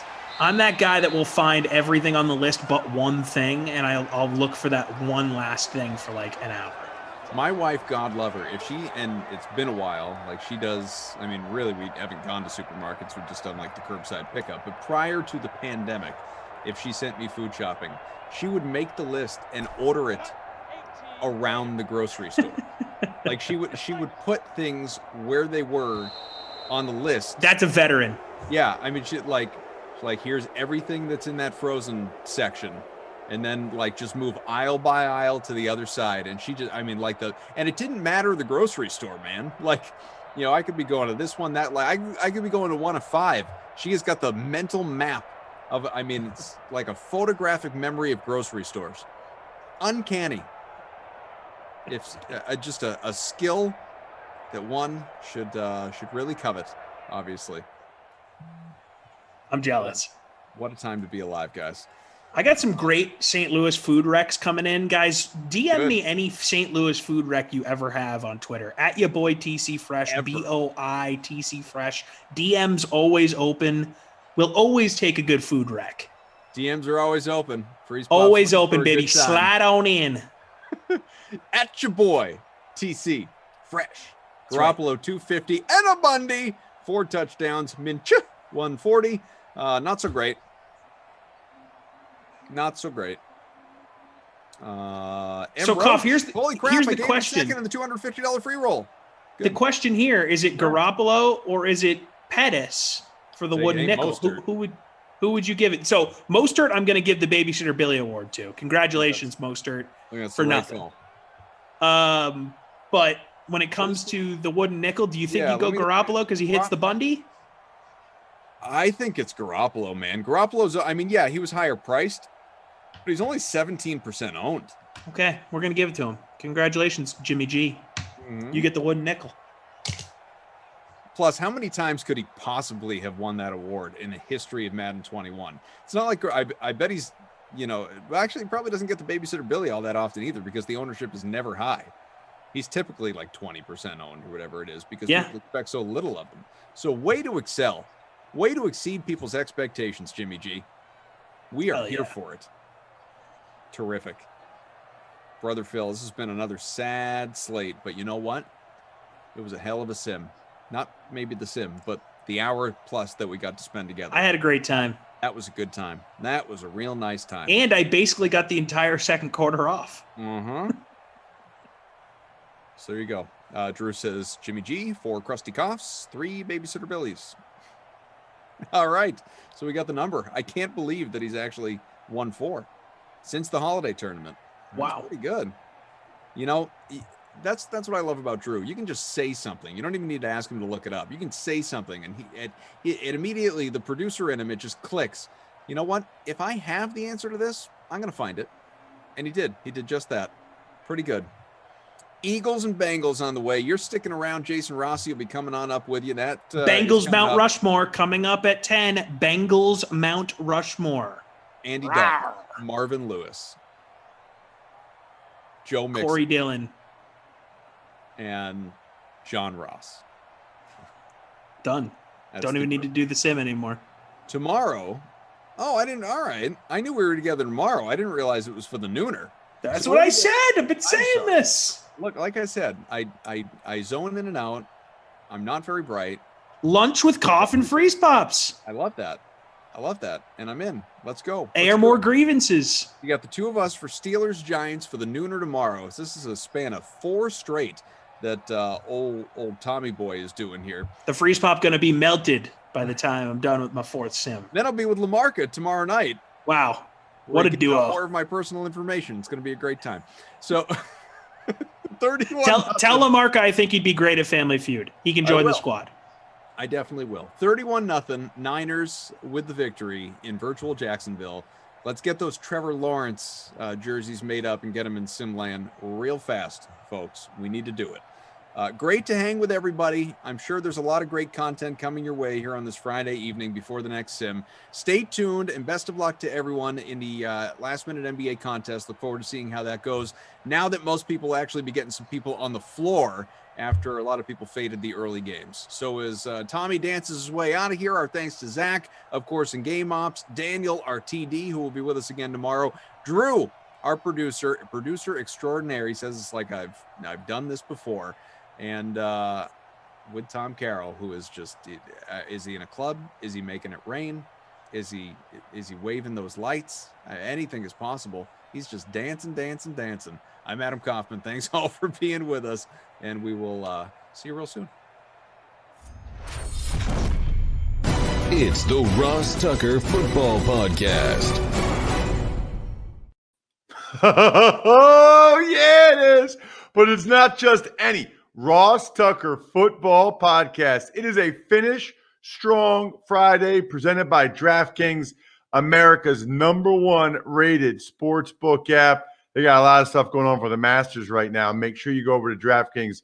Use the code Ross. I am Ross Tucker, former NFL offensive lineman, 5 teams, 7 years. Do 30 minutes of on-demand audio pretty much every day here on the Ross Tucker Football Podcast. Definitely every day during the season. In the off-season, it's 3 times a week. But then you got the Fantasy Feast.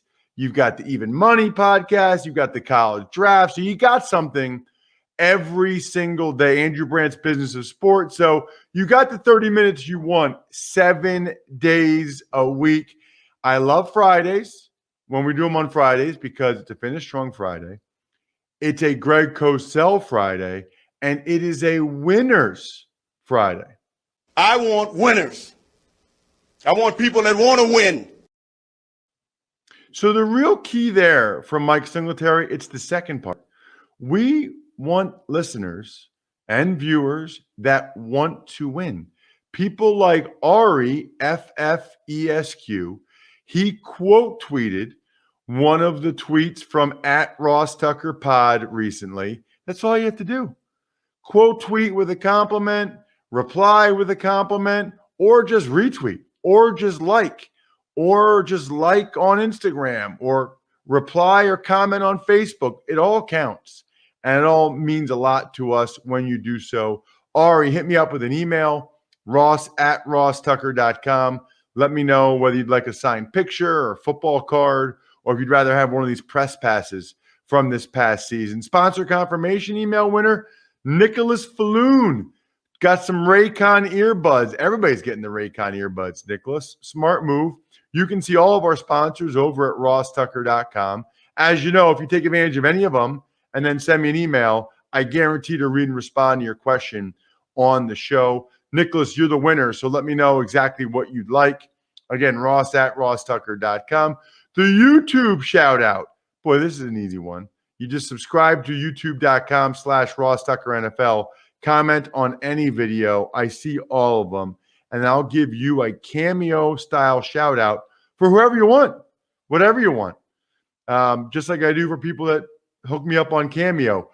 Toby Shea, you are the YouTube shout-out winner. Congratulations, Toby. Congratulations to all of us. It's a great Cosell day.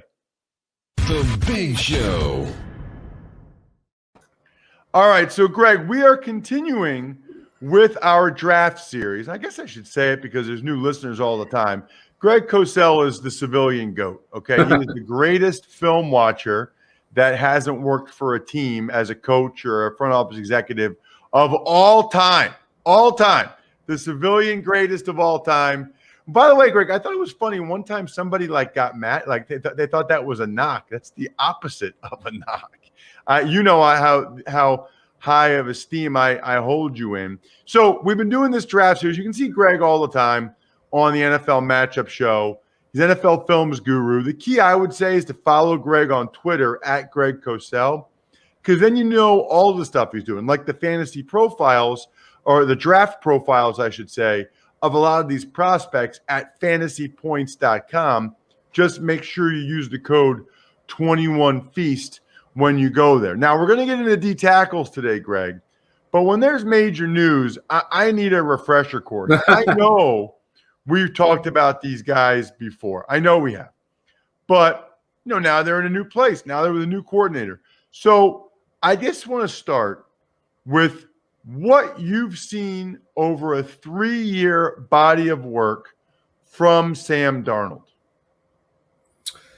I would say that Sam Darnold as a pro has been very much like he was coming out of USC. He's a big kid with a good arm and excellent movement, traits that you like, but he's always had issues with his lower body mechanics. He's always been a quarterback that doesn't move his feet with his eyes and often does not step to his throws. And in this world where we're so caught up with the idea of throwing off platform, people think that's wonderful. It's actually very poor. You should never throw off platform unless the defense absolutely demands it. If the defense doesn't demand it, your mechanics should be pristine on every throw. Your feet and your eyes should always work together. You should be stepping to your throws, and your arm angle should be the same all the time. He has always struggled with that part of his game. I think that he's struggled at times with his vision and what he sees. And I think it'll be very interesting what Joe Brady does in Carolina with him, Ross, because you can't do this on every snap. But I think with Sam Darnold, you have to try to define the reads and the throws as clearly as possible. And the way you do that is you call plays based on your understanding of the probability and tendencies of the defense you are playing in given situations. And therefore, ideally, your play call with the primary and maybe the secondary beats the defense that you anticipate. So you're defining the reads and the throws for the quarterback. I think that's what Sam Darnold needs at this point in his career as he makes the change from the Jets to Carolina. You said something, Greg, I thought was really interesting about throwing off platform. We really have lost our way, Greg. We really have. Sam Darnold can play poorly. And I like Sam Darnold as a kid, whatever. I've been around him. He's a great kid. Yeah. But what's really funny to me is we've gotten to the point, Greg, where if a guy like Darnold or whoever has one, maybe two really exceptional off-platform throws, everybody points to that play, that throw, and says, see, that's who he is. Look how talented he is. Look at the things he's capable of. You just need to get better people around him. Right. You just need to get a better scheme. Like, by the way, nobody ever says that about Brady because Brady doesn't have like a really awesome off-platform throw. You know, it's the consistent excellence and doing things the right way over and over and over again. That doesn't really excite people. But Sam Darnold rolls to his left. Sam Darnold rolls to his left against the Niners and leads a receiver going back to the right, and it looks awesome with the timing of it. And everybody's like, see, look how talented he is. That is, it's gone that way, Greg, more and more every year. That's wrong. That's incorrect. You are correct. And it drives me crazy. We've gotten to that point, and you're right, it's been the last couple of years. And obviously Patrick Mahomes was the one who really brought it to the forefront. Matthew Stafford's been doing that since he came in the league, but it wasn't cool back, 8-9 years ago, so no one talked about it. Now when guys run to their left and make a throw across their body, it was like Zach Wilson at his pro day when he ran to his left and made a throw that 25 quarterbacks could make. But because we're so caught up in, oh my God, those kinds of throws. But you should never not throw the ball with proper mechanics unless it's absolutely demanded. You mentioned Tom Brady. We know he's the greatest of all time. But what is one of the reasons? There are many. What is one of the reasons he's like that? Repetitive mechanics. He does the same thing all the time. And he's worked on that his entire career. You know what's funny, Greg? You know what it's like? It's like when I'd be in training camp and there'd be a rookie or a young player, really good feet, really long arms, and in one-on-ones, he'd have a great kick slide and punch, and everybody'd be like, wow, that kid is talented. But then like half the time, he didn't know who to block. Right. Half the time, they were able to beat him with an inside move or knock his hands down or whatever.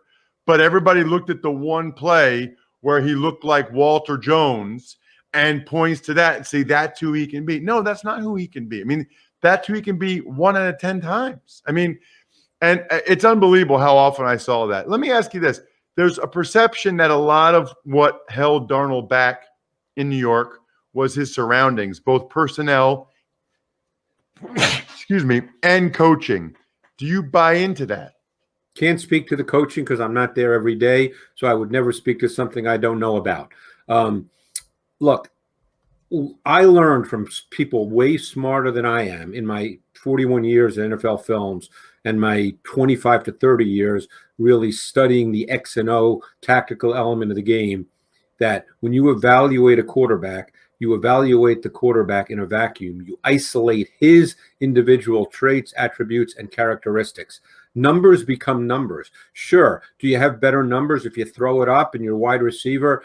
Terry Bradshaw used to joke about this. I saw him at a couple of banquets. He'd joke about, hey, I would, you would throw it up, and it would be incomplete. I'd throw it up and Swan would make a great catch. You have to evaluate a quarterback by isolating what he is. Numbers are numbers. They're not really relevant to what a quarterback is other than the result. It's always about the process. That's what coaching, you know that, Ross, you played. It's about the process. It's the coaching, the teaching. If that's done properly, the results will be consistently better. Just out of curiosity, how do you think Darnold compares to like Justin Fields, Trey Lance, Mac Jones as a prospect? Well, Darnold has high-level traits. Big kid, throws it well, moves well. The year he came out, 2018, he was considered by many to be the number one quarterback prospect in the class. The Browns obviously took Baker Mayfield, but Darnold was a consensus top 1 or 2 pick in that draft as far as the quarterback position. So he's got high-level traits. I always hate to use the word consistency. It's an easy word to throw around, just like the word instincts is an easy word to throw around. People like to use it. But it has to do with the execution of, as you said, doing things the right way, play after play after play. And at the quarterback position, there's 10, 15 things that go into that. So He doesn't execute things the right way, play after play after play, and that gets you in trouble. Greg, is he even better than Bridgewater, who they're replacing, Yes, or he's far more Trubisky, who talented. got $2.5 million for 1 year from the Bills? Yeah, he's to far back more up talented. Allen? Darnold's got a lot of talent. I mean, just pure talent. But as I said, the execution of that talent has been spotty for many reasons. So before we get to the D tackles, and purposely we're not spending a ton of time on them. It's not a great D tackle class. There's one more. The Niners made that big trade since you and I last spoke. They're now at number 3. Who do you think they're going to take, Greg? And or who do you think they should take based on what you know about these prospects and Kyle Shanahan's offense? Well, I'm not going to get into who they should because that's getting into Kyle Shanahan's brain, and I'm not doing that. Here's the way I'll answer that question. I think it comes down to Kyle's belief, which is unanswerable, in what the quarterback position now is in the league. Because if you're looking at Mac Jones on one side and Trey Lance and Justin Fields on the other side, what you're dealing with is how do you see the quarterback position in 2021 in the NFL? Can you still have a great quarterback, and we're going to put Tom Brady aside for obvious reasons, can you have a great quarterback in this league who is an efficient executor and ball distributor, but does not give you a playmaking dimension? Or has the league progressed now with defenses the way they are to the point where your quarterback, in addition to ideally being an excellent ball distributor and executor of your offense, does he also need to be a playmaker? And I think Kyle's answer to that, which we'll never know until he drafts, will determine whether he's a Mac Jones guy or a Justin Fields or a Trey Lance guy. So it's where you come down on that philosophical question. Let's get to the D tackles, Greg. Next week we'll hit up the linebackers. The draft will be here before you know it. Linebackers will be fun. There's a lot of guys this year. Yeah, is there a D tackle that stood out to you, Greg? Is there a guy that you thought, wow, that guy's really impressive, or that guy's the best one I saw? I think there's 2 guys that stand out. And again, this is pure tape study. I don't get into character things off the field stuff. I couldn't speak to that. I don't know that. I think 2 guys stand out to me. Christian Barmore from Alabama and Levi Onwuzurike from Washington. And they're different players because Barmore is over 6'4", weighs 310, has really long arms. At times, when he played at his best, he was very reminiscent of Chris Jones coming out of Mississippi State. He can play in multiple fronts. He's got explosive quickness off the ball. He's got strong, heavy hands. And you know what that means, Ross, as a former O-lineman, when a guy has strong, heavy hands that rock you. And he's got power throughout his frame, which is very, very sturdy. So he's got a strong traits profile. And I really like the player. So I'm curious to see how the league sees him. But the fact that he can line up in multiple positions in a league now that has moved a lot more toward multiple front looks I think is very enticing for a lot of teams, assuming there's no character issues. And as for Levi from Washington? He's a totally different cat. He is maybe only, 290 pounds, give or take. He's an athlete. I mean, he's another guy that he's got power. He also has really heavy hands, by the way. But I had to watch a lot of him because when I first started watching him, I thought, boy, he's 290. He's a powerful guy. Can he play that way in the NFL at 290? And then the more and more I watched him, his quickness and athleticism showed up. I would say the foundation of his game is power and force, but boy, did he show enticing flashes of first step and explosive quickness, both as a run defender and an inside pass rusher. And what really started showing up, even though he didn't have a lot of sacks, he didn't play this year, so I had to go back and watch a ton of them from 2019. But really started just to show up was how disruptive a player he is. He had dominant snaps. Now, as a defensive tackle, sometimes they don't put up numbers. Like you don't see a ton of tackles necessarily. You may not see a ton of sacks. But when you watch the tape, and you have to watch whole games, is you see the disruption they cause, the way they cause offensive plays to break down, or the way they control offensive linemen so others can make plays. He was really like that. And he played much stronger than his weight. As I said, he's 290, 6'3", 290. I think he ultimately transitions as a 3 technique. But again, we've seen so many multiple fronts that with the way he played with those heavy hands, he could even be, a 2-gap player. You don't think of a guy 290 as a 2-gap player, but boy, he had strong hands. A guy that jumped out to me this year, Greg, I had never heard of him before, was Davion Nixon from Iowa. He totally destroyed the Penn State football team. I mean, it was unbelievable how he dominated that game. I mean, who is this guy? Where did he come from? Who does he remind you of, if anybody? Well, he's an interesting guy to watch. He's big kid.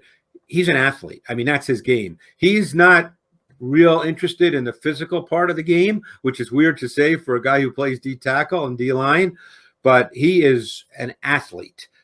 He's a gap penetrator. He's a movement guy in slant and stunt schemes. There's really not much power and physicality to the way in which he plays, and not a real commitment to playing that way, Ross. But yet he's 6'3", 313. So you're not talking about a little man. But I think he has to be scheme specific. He's a 1-gap player. You have to understand that he's not going to bring a lot of power and physicality, but he can win with quickness and explosiveness, and he can rush the quarterback. So in today's NFL, he's very interesting. I don't think he would start off as a full-time player, just because you're going to have to get this guy to play a little more with some commitment to the physical part of the game. But there's not many guys at 313 pounds with the light feet that he has. So what happened with Florida State's Marvin Wilson? I thought coming in the year he was like a top 10 pick or something, or highly touted, and you don't hear as much about him now. No, Marvin Wilson, he's an interesting guy because Marvin Wilson actually came out of, I believe, Texas, and he was a big-time recruit at Florida State for Jimbo Fisher at the time. I mean, he was a consensus 5-star. That was viewed as a coup by Florida State to get this kid. And, I watched him in 2019, but then, of course, I watched him this year. He never really became the consistently dominant D tackle at Florida State that everyone thought he would be. He's not really an off-the-ball quickness reaction burst player. He's not that guy. So I'm not sure he's a 3 technique. I thought that he looked heavy this year, but I guess he came in much lighter at his pro day, so people are hoping that he can be quicker. But the tape did not show a quick player. The tape showed a guy that at times looked a little slow and sluggish, and that I would never have seen as a 3 technique based on his tape from 2020. So I guess you have to decide what he is. It's hard for me to envision him based on tape as a 1-gap player, but I'm not sure he's a 2-gap player. I'm not sure what he is. But I think you have to reshape his body, and maybe that started. He has to become a quicker, more active player. He's shown flashes of that clearly, but you want to see the power, you want to see the heavy hands, you want to see quickness. He did not play with quickness in 2020. Greg, you bring it every week. Unlike Marvin Wilson, every single week you bring it. Outstanding stuff as always. Check Greg out on social. That's your best bet, at Greg Cosell. Thank you, Greg. Thanks, Ross. Appreciate it. I appreciate you, Greg, and I appreciate Keeps. And I have for years. You guys have heard me talking about it. Look, you can look at me right now. I'm trying to show you my bald spot. YouTube.com/Ross Tucker NFL if I duck my head down. But here's the deal. If you guys have been noticed, it hasn't gotten worse. That's because I've been using Keeps. You know what? I'm going to start it'll be product placement. I'm going to show you my Keeps topical solution. I'm going to show you my Keeps pill I take every day so you guys can see that I am a Keeps user. I started losing my hair late 20s, and I didn't start this stuff until early 30s. I wish I had started earlier, but there's 2 FDA-approved medications. One is like you rub it on your bald spot. The other one's a pill in the morning. They work. I mean, for me, I don't know if they grew any hair back, but they absolutely have done a good job of keeping what I have. And I'm telling you guys, you don't even notice you're starting to lose it until you've lost 50% of the follicles in an area. So all I'm saying is, when in doubt, start it. You'll never regret starting it earlier. You'll only regret starting it later. If you're ready to take action and prevent hair loss, go to keeps.com/Ross to receive your first month of treatment for free. That's keeps.com/Ross to get your first month free. Keeps.com/Ross. Tux Takes. Good morning, Ross. So we'll start with Nike, Beats by Dr. Dre, and H-E-B all suspending their Deshaun Watson endorsements. Well, we spent a bunch of time on Deshaun Watson on Monday with Seth Payne. Obviously, there have been more developments this week. By the way, I got a lot of positive feedback about the Mike Garafolo interview. Hopefully, a lot of you guys went back and listened to that or watched it on YouTube. But I don't really know what to say about the Deshaun Watson stuff anymore, other than it feels like there are new developments every day. If you're into the legal process, if you're into court proceedings and lawyer back and forth, then I'm sure you can check it out. I'm not that into giving the play-by-play of this thing, but it really is stunning. It really is stunning to go from where Deshaun Watson was in the public perception to now Nike, Beats by Dre, H-E-B, all these people suspending their endorsements from him. And it sounds like, I know Mike Florio, who's been on the show before, thinks he's going to end up going on the commissioner's exempt list. I don't know if Deshaun Watson's going to play football this year. Tux Takes. Tennessee Titans have a new senior defensive assistant, and his name is Jim Schwartz. So the only thing that's funny to me about that is he retired. Like he said at the end of the season in Philly that he was retiring. That was 4 months ago. So that was a short retirement for Jim Schwartz. But sometimes that's just what guys say when they know that they might get let go or they know it's a bad situation. They want to go out on their own terms. Tux Takes. Speaking of Mike Garafolo, on our show earlier in the week, we were doing a real time. He's talking about there's a play, or we're talking about Forrest Lamp, and where's he going to go? Well, he signs with the Bills. Bri, is that the first time, like in all these episodes we've done, where literally while we're talking to the guy, I mean, it's not a live show. You can't watch it live yet. Although if you guys want that, maybe we can do that at some point. But not a live show. Is that the first time we've had like break? I mean, obviously people have said things that are interesting. But is that the first time like if we were a live show, we would have been the first people to know that Forrest Lamp signed? There may have been one or two other things, but I think that got to that point because Mike had asked us if we were live. If he knew we were live, then he wouldn't have broken news. Well, he asked if we were live afterwards. I thought it was beforehand. I thought it was after. Anyway. That's it? Anything else you want to say? No, he was highly touted coming out of Western Kentucky. A lot of injuries with the Chargers. Kind of interesting. The Chargers had Feeney and Lamp start every game last year. Feeney played a lot of games for the Chargers. They didn't really seem to have much of an interest in bringing back either one. Tux Takes. Eagles signed a couple of guys, linebacker Eric Wilson and running back Jordan Howard. So I really like the Eric Wilson signing by the Eagles. Linebacker has been a problem area for them. 1 year, I think it's up to $3.5 million. He's still a young player. Played very well for Minnesota last year. I'm a little surprised that there wasn't more of a market for him. He did miss some tackles, but I would have thought there was more of a market for Wilson. I like these moves with Wilson Anthony Harris because they know Jonathan Gannon's defense. And if they play really well, then maybe the Eagles extend them. Or maybe they let him go and the Eagles get a compensatory pick. As for Jordan Howard, I think the Eagles just want to make sure they have some type of short yardage banger back, late game banger back, and not have to draft one.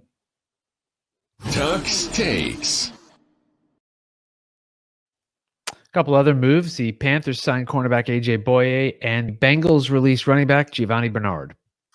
It seems to me like just yesterday when Giovanni Bernard got drafted by the Bengals and they were on Hard Knocks, that was a long time ago.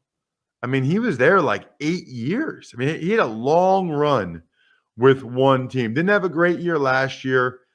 I mean, I think he'll get picked up by somebody, but he had a long run with the Bengals. AJ Boye has really buoyed his way around different teams lately. I feel like it was like Texans, Jags, Broncos, now Panthers.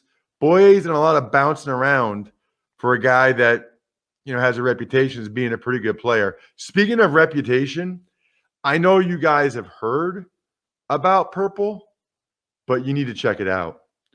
Only Purple has the Grid, a stretchy gel material that's amazingly supportive for your back and legs while cushioning your shoulders, necks, and hips.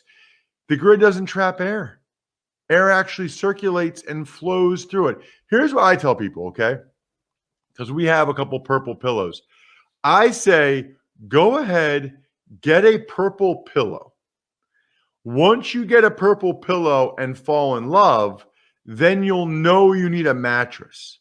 And right now, you can try your Purple mattress risk-free with free shippings and returns. Financing's available too. Purple really is comfort for an uncomfortable world. Right now, you'll get 10% off any order of $200 or more. Go to purple.com/Ross10 and use promo code Ross10. That's purple.com/Ross10, promo code Ross10 for 10% off any order of $200 or more. Purple.com/Ross10, promo code Ross10. Terms apply. Tuck's takes. Final bit of news, Notre Dame's lineman Liam Eichenberg not at the Combine medical check this weekend for a positive COVID test. Neither is Trevor Lawrence. I specifically brought this up for multiple reasons, right? Number one, to make sure you know that today and tomorrow, there was no Combine. So they didn't have the 350 guys going through and getting all of their medical checks. That didn't happen this year. So, but they want to know where these guys are at medically. So I think it's guys that are projected to be in the first 3 rounds because those are the biggest investments by the teams, as well as guys that they have known medical issues. They're all going to Indy today and tomorrow for all the Combine medical checks. Trevor Lawrence isn't going, even though he just had that shoulder surgery on his left shoulder because he's getting married this weekend. Boy, that is, I thought I got married young, Bri. I was 26. My wife was 25 when we got married. How old were you, Bri? 29. How old was your wife? 30. She's older than you? Yeah. Yeah. Wow. I didn't know that, Bri. You dog you. Anyway, Trevor Lawrence getting married. I think he's 21. That is young. Long time, I guess, high school sweetheart, but that is a young. I could do a whole podcast on getting married that young. But anyway, hey, when you meet the right person, when you find the right person, you got the right person, I guess. But the thing about Eichenberg, I think, is interesting, Bri, is I guess I wonder if the positive COVID test affects him in any way. In other words, like there's still a little bit of unknown about the long-term impacts. I wonder if it's a slight downgrade for the team that are thinking about drafting him. Like if they have Eichenberg and some other guy on the board the exact same, Are they going to go with the guy that didn't test positive for COVID versus the guy that did, not knowing what the impact of it might be? I don't know, just something I thought. I don't know the answer to that.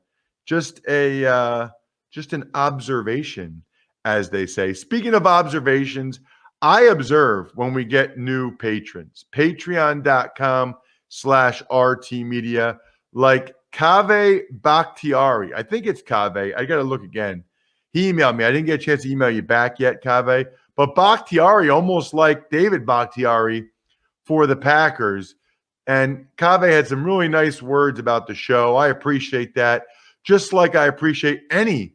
I was thinking about having a happy hour Sunday night, Bri, but I don't feel like I've gotten that much of a reaction from the patrons on our private Slack channel. So I don't know if I will. You guys gotta mount up and say you really want to have a happy hour if you want to have one. People like Pizza Boy Brewing, Sporticulture, Vision Comics with an X, and HumanHeadNYC.com. That's an interesting name of a store for a vinyl record shop. HumanHeadNYC.com. Big week next week. We're doing season win totals on the Even Money podcast.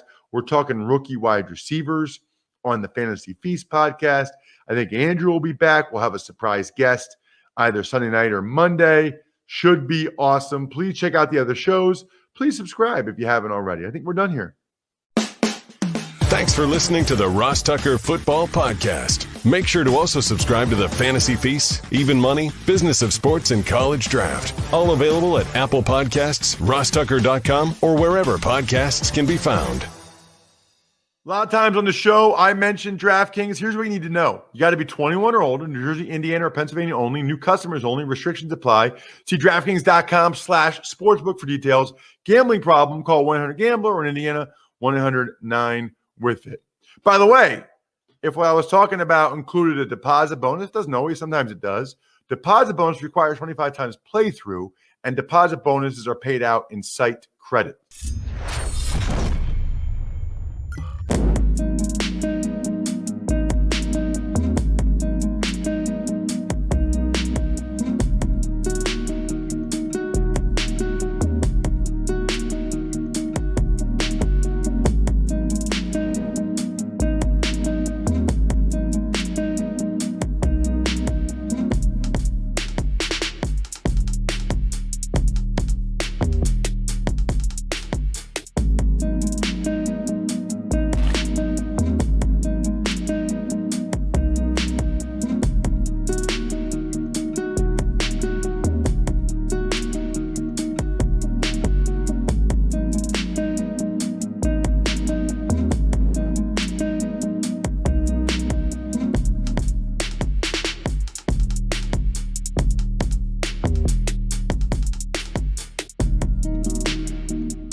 Hello, oh, welcome in, DK Sim fam. Hey, whoa, we're back.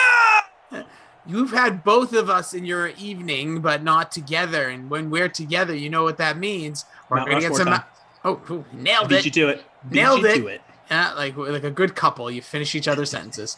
I am Jason Ross. You can follow me over on Twitter at Jason D. Ross. You can check out the pop culture pile driver. Start over. Start the whole broadcast over. Yeah, 10 seconds. Give me a count. I'll be back. The Pop Culture Pile Driver podcast on iTunes, wherever you get your podcast. And with me, my tag team partner. Oh, there he is. At your boy, TC Fresh. He's on one tonight. You can check out his podcast, Great Dame Nation. You make sure to subscribe. Go over on iTunes. I was listening to an old one today, but we can talk about that throughout. We got Bengals. We got Eagles. That means we got Mount Rushmore. We've done the Eagles. We'll review that, but third quarter, we'll hit the Bengals because it might take us till tomorrow to put a Mount Rushmore together for this. Honestly, can we just only do half a quarter for the Bengals? Like, it's what a bad franchise. Honestly, they might be. Actually, worst. Another one just came to my head that needs to be discussed. So I'm going to write that down. You handle this. Yeah, there it is. Kyle says, Jason, when is BG on for Mad? Never. He is done. Everybody, it's over. We are done. Brendan Glasheen is no longer doing Madden After Dark. Stop. I was just looking at the schedule. I'm just saying. Obviously, there's a lot more fun programming coming to you next week. We'll talk about that. But we have Bengals, Eagles here. Lineups have locked. Mr. Fresh, your boy, TC. What did you do here with the old lineup? I went with CJ Uzama in the captain spot for $9,900, 9.9 a sim. But it feels like more than that. Like the eye test on CJ Uzama in these Bengals sims lately for me feels like a must roster and consider for captain highly every single time. Whoa. Yeah. Oh, yeah. Yeah. Great value. Then you get Marquise Goodwin in there. You got AJ Green in there, Deshaun Jackson, John Ross, Carson Wentz. So okay, I like it. Honestly, I had so much money left over at the end. That's why I threw Deshaun Jackson in there. I was gonna get someone else in, but I was like, you know what? I have the money. I might as well throw Deshaun in. Yeah, dude, way too much money left, and that's why I do. It happens with some of these sims. So my line, I want to check. Recently, I want to see what I finished in that 7th place last time. So I got to try to top that when I'm in 12th right now, with no score. All right, so I went Captain Ertz, Deshaun, John Ross, the now recently departed, not from the world, but from the Bengals, Giovanni Bernard, Goodwin, and I also have Uzoma in here because you know why? This dude used to be that dude. He has completely fallen off the map, but maybe tonight is the night.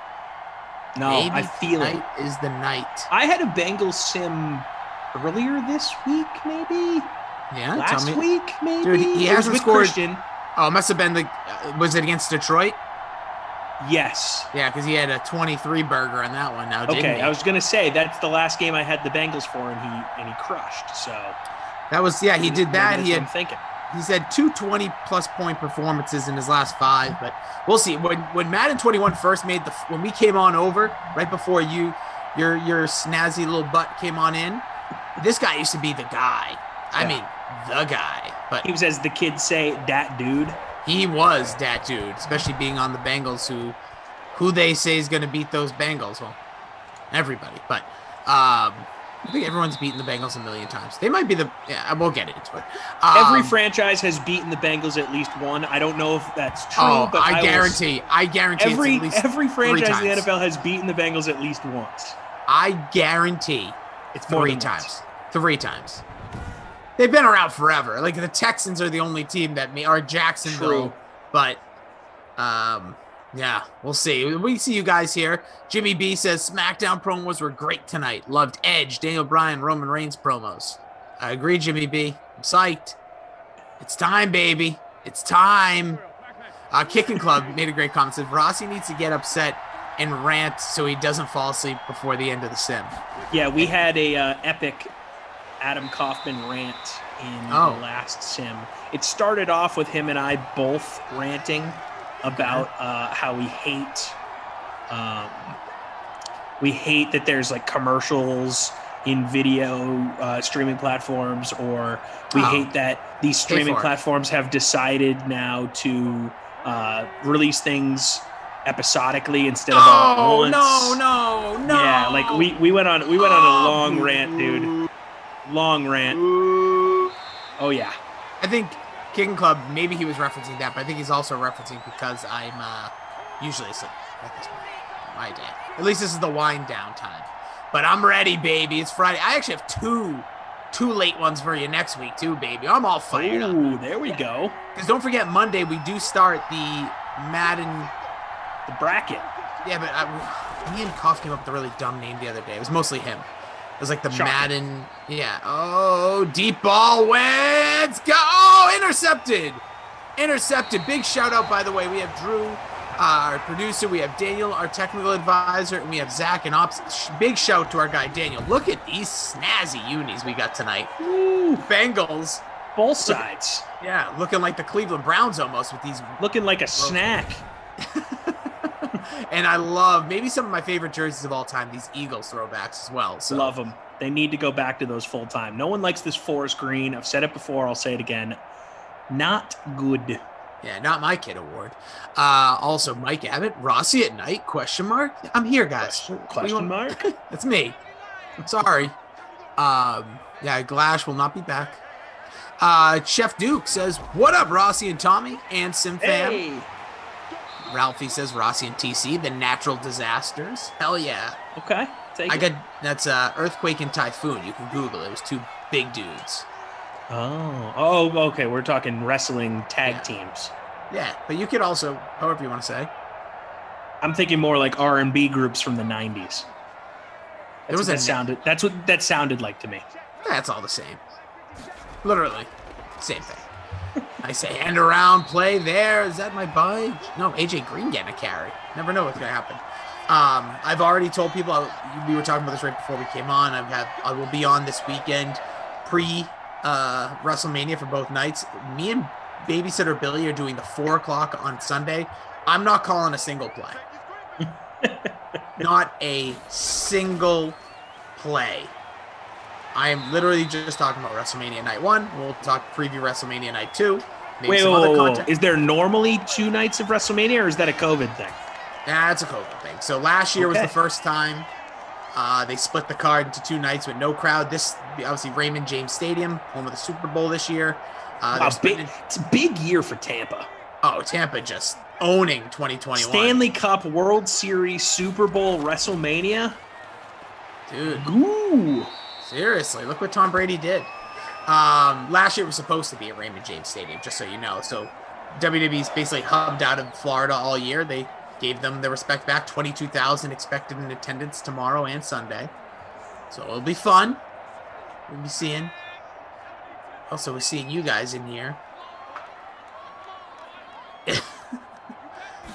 Red, White, and Green says, what do you mean Glash will not be back? He still works, right?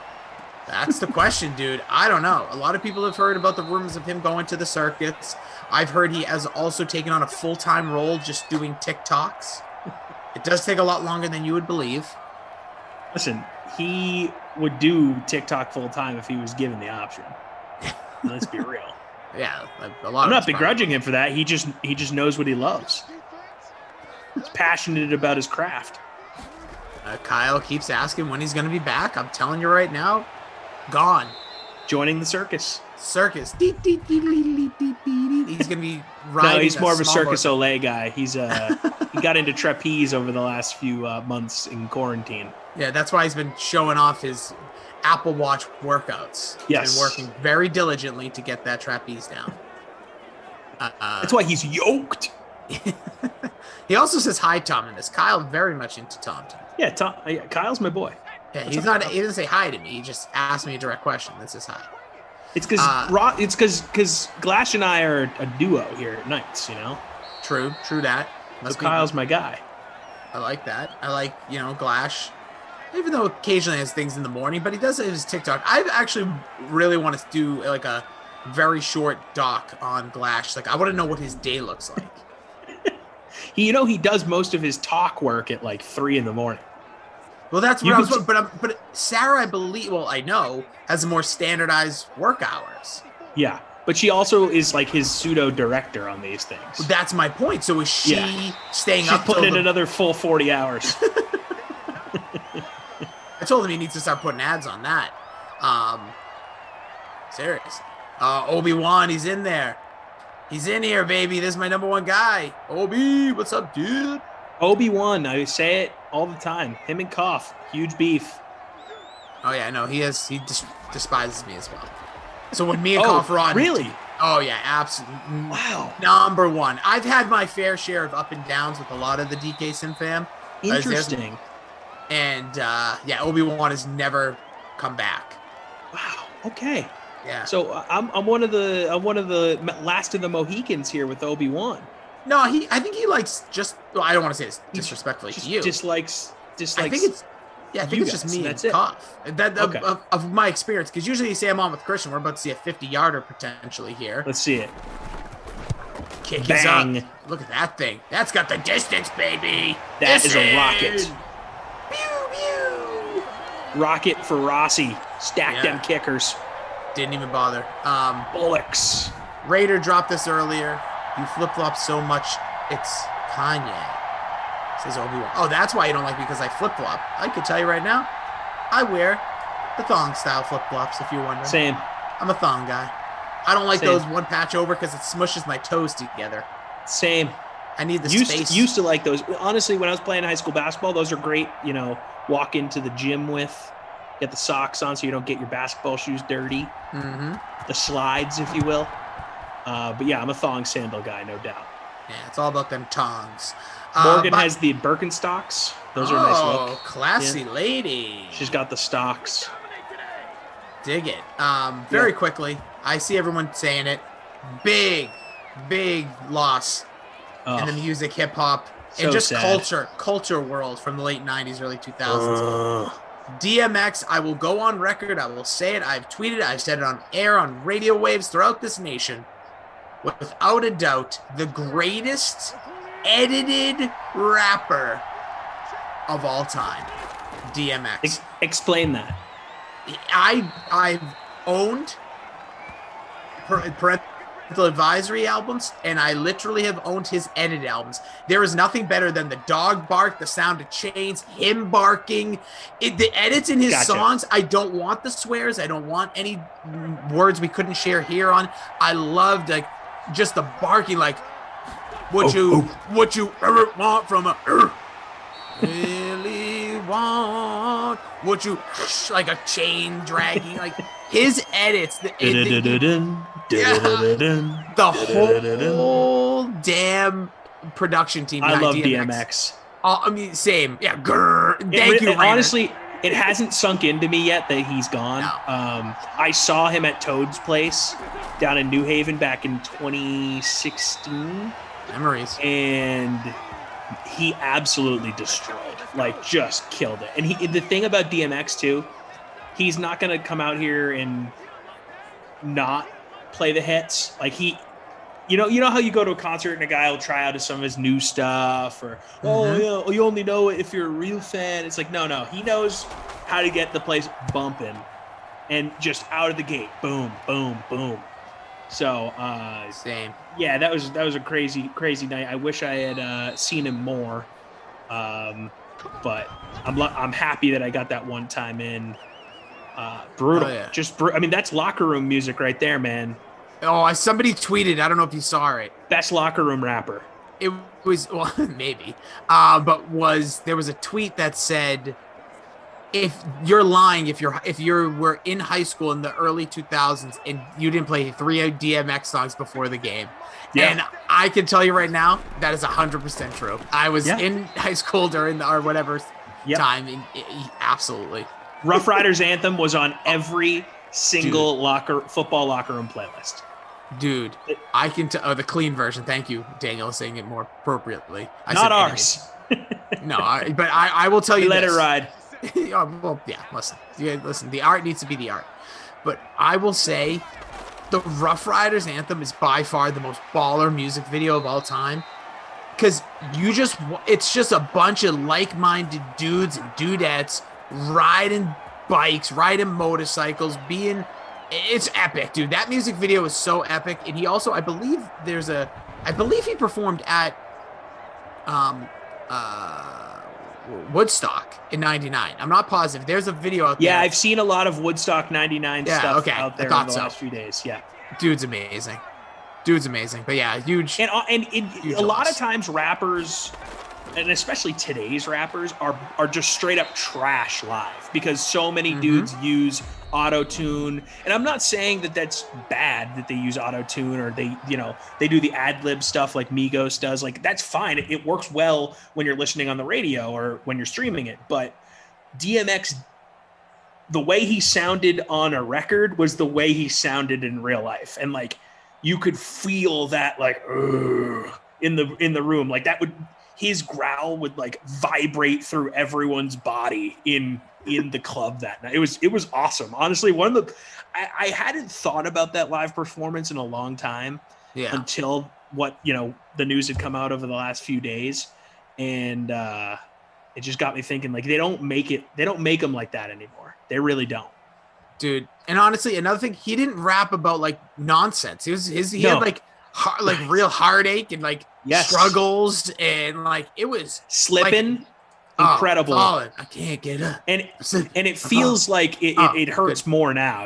It's just it's sad. Point. It's just straight up sad. Anytime you lose someone to stuff like that, it's just brutal. It really is. And obviously, just quick PSA: you're going through anything, reach out to friends. Need anything, plenty of hotlines, all that. But honestly, just reach out to a friend. If you feel like you're alone, you're not. DK Simfin, we're all here, dudes. And dudettes, like, slide in those DMs. I'll cheer you up. I'll listen to you. DM's always open, baby. Yeah, it's all good. Remember that always. That's legit. And I've had great conversations with people in this DK Sim fam who have gone through stuff. Like, I'm not putting anyone out there on blast, but like, people have utilized this as a resource, and we're here. We're always here, guys. Always, all of us. I don't care. Like, even Kaufman, that goofball. He might not listen as well, but he'll still be there because he wants to be needed. If you want someone to talk to you for 45 minutes and ask you questions, touch with Koff. Seriously. No, but all jokes aside, that's for real. But yeah, DMX, obviously a lot of demons there. Everyone was hoping. Like, it was so long too, because usually, and I don't mean to sound any way disrespectful, but there was stuff like 1 second. You're hearing, like DMX not doing so well. You're like, crap, that's usually like, okay, within the hour, there's going to be a report. It was like almost a week. So you're thinking he's going to pull out. We're going to get out of this. I think I saw something yesterday from his manager was like, he put a video out, like, he's not gone yet, blah, blah, blah. So I figured he was going to pull through. Yeah. And unfortunately was not the case. And obviously still thinking of him, hoping that things, would have turned out, but for his family and everybody, all the fans, sad. Yeah, it says, Bad Boy says, true story, fam. Too damn close. We're all touched by this, for sure. For sure. Kyle, see you there. I have a 40-ish minute drive tomorrope. I think you're going to say 40 minutes rant. I was going to say, hit it. Let's go. And I plan on blasting DMX the entire way. Oh yeah. I'm looking forward to this drive to just throw on. I'm gonna make a DMX playlist tonight probably. Yeah. And just let it ride all out. And some of the best DMX stuff isn't even his songs. Like, he has that Rudolph the Red-Nosed Reindeer rap. I'm sure people have seen. Epic. Just so many interviews he's done. He's just real. Like, I was reading something on Twitter today where he was giving an interview to someone and he had no idea who Barack Obama was in the year like 2018. So that one, I don't know. That might be gimmick, but maybe not. No, I don't think it is. I really don't. DMX was so real, man. He didn't care. He was just in his own world. It's the president. It's not like it's some like random like popular music. I swear to you, I believe it to be true. I choose to believe that he did not know who he was. That's it. We all want to believe. El Bongo says, love you guys. No, we love you more. No, I hate that phrase. We all love each other equally. Oh, whoa, what's this? Oh, sorry. Can we please get some points as Yes. CEH? Well, I can't promise you anything. My last game that I did at 6 o'clock was 6-3 final, so maybe we can get them, maybe we won't. Rudolph the red-nosed reindeer. We see you over there, Reeds T, CJ, Winter Bold, Dog, first time over on Twitch. What's up, everybody? Ed Zone Dance, I fully support that decision. Mute the sim, put on some DMX in the background. Make sure your bass is turned all the way up. Red, White, and Green says, Ross, can we get a moment of silence for DMX tonight? Terrence is right there. Listen, well, there's no buzzword. Normally we'd remove the buzzword and do a moment of silence for a minute, but I'm down to do a minute of silence for DMX. I'm down during the quarter where we're doing the Bengals Mount Rushmore, since they don't need a full quarter. we can give up a full minute for DMX. Dude, I'm down to give you about 5 minutes of silence for DMX. It's gonna start about 10:55. I'm gonna give you, if you hear any snoring, I'll pour out this entire water bottle for DMX. Love it. Big shout. By the way, I just want to go back to last Saturday where we were doing, what is going on here? I'm getting so many notifications. I just joined another Discord. Bad call, but good call. What's going on? How do I mute all this? I have 139 notifications in a group chat about the Celtics. Oh, yeah. Dude, so I'm assuming some bad things are happening in that game. I think things turned around at the very end, but okay. I was watching. I haven't had it on. Yeah, do you want me to tell you anything or not? Yeah, go ahead. There's no way I'm going to read through all that. Okay. Yeah, they won, but it was real bad. They were down by way too much to the worst team in the league. It was real bad. So you might. This team stinks. Like, they're bad. And I know that we don't want to turn this into a Boston thing. This is just a general NBA statement. The Boston Celtics are worse than their record says they are, and they are going to lose in the first round of the playoffs. End rant. Yep, stinks. Starfighter says, last time I was at Toad's place must have been 12 years ago. My late father's drummer who drummed for Wasp. Awesome. I was just listening to a tape of my father's band until I heard it, so can effing drum. Cool. Hell yeah. No, I appreciate that. No, Starfighter, all that's great memories, and that's why I cannot wait, everybody, until we can all get back to events. I miss concerts so much, and that's the great thing about concerts. You can bring up a venue or an act, and it just puts whoever hears that, and that can trigger something. And it puts you in a place. Maybe it's a song, whatever it is. Like, music is the best, man. Sure is. Actually, I've been saying to people, I went back to a Red Sox game this week. Oh, my brother was there on Tuesday, Wednesday. I was there Wednesday. It was cold. It was cold. Yeah, day game on Wednesday. Oh no, because he was there in the evening. Okay, so yeah, I specifically only go to day games because baseball's meant to be played in the day, in my opinion. I like that.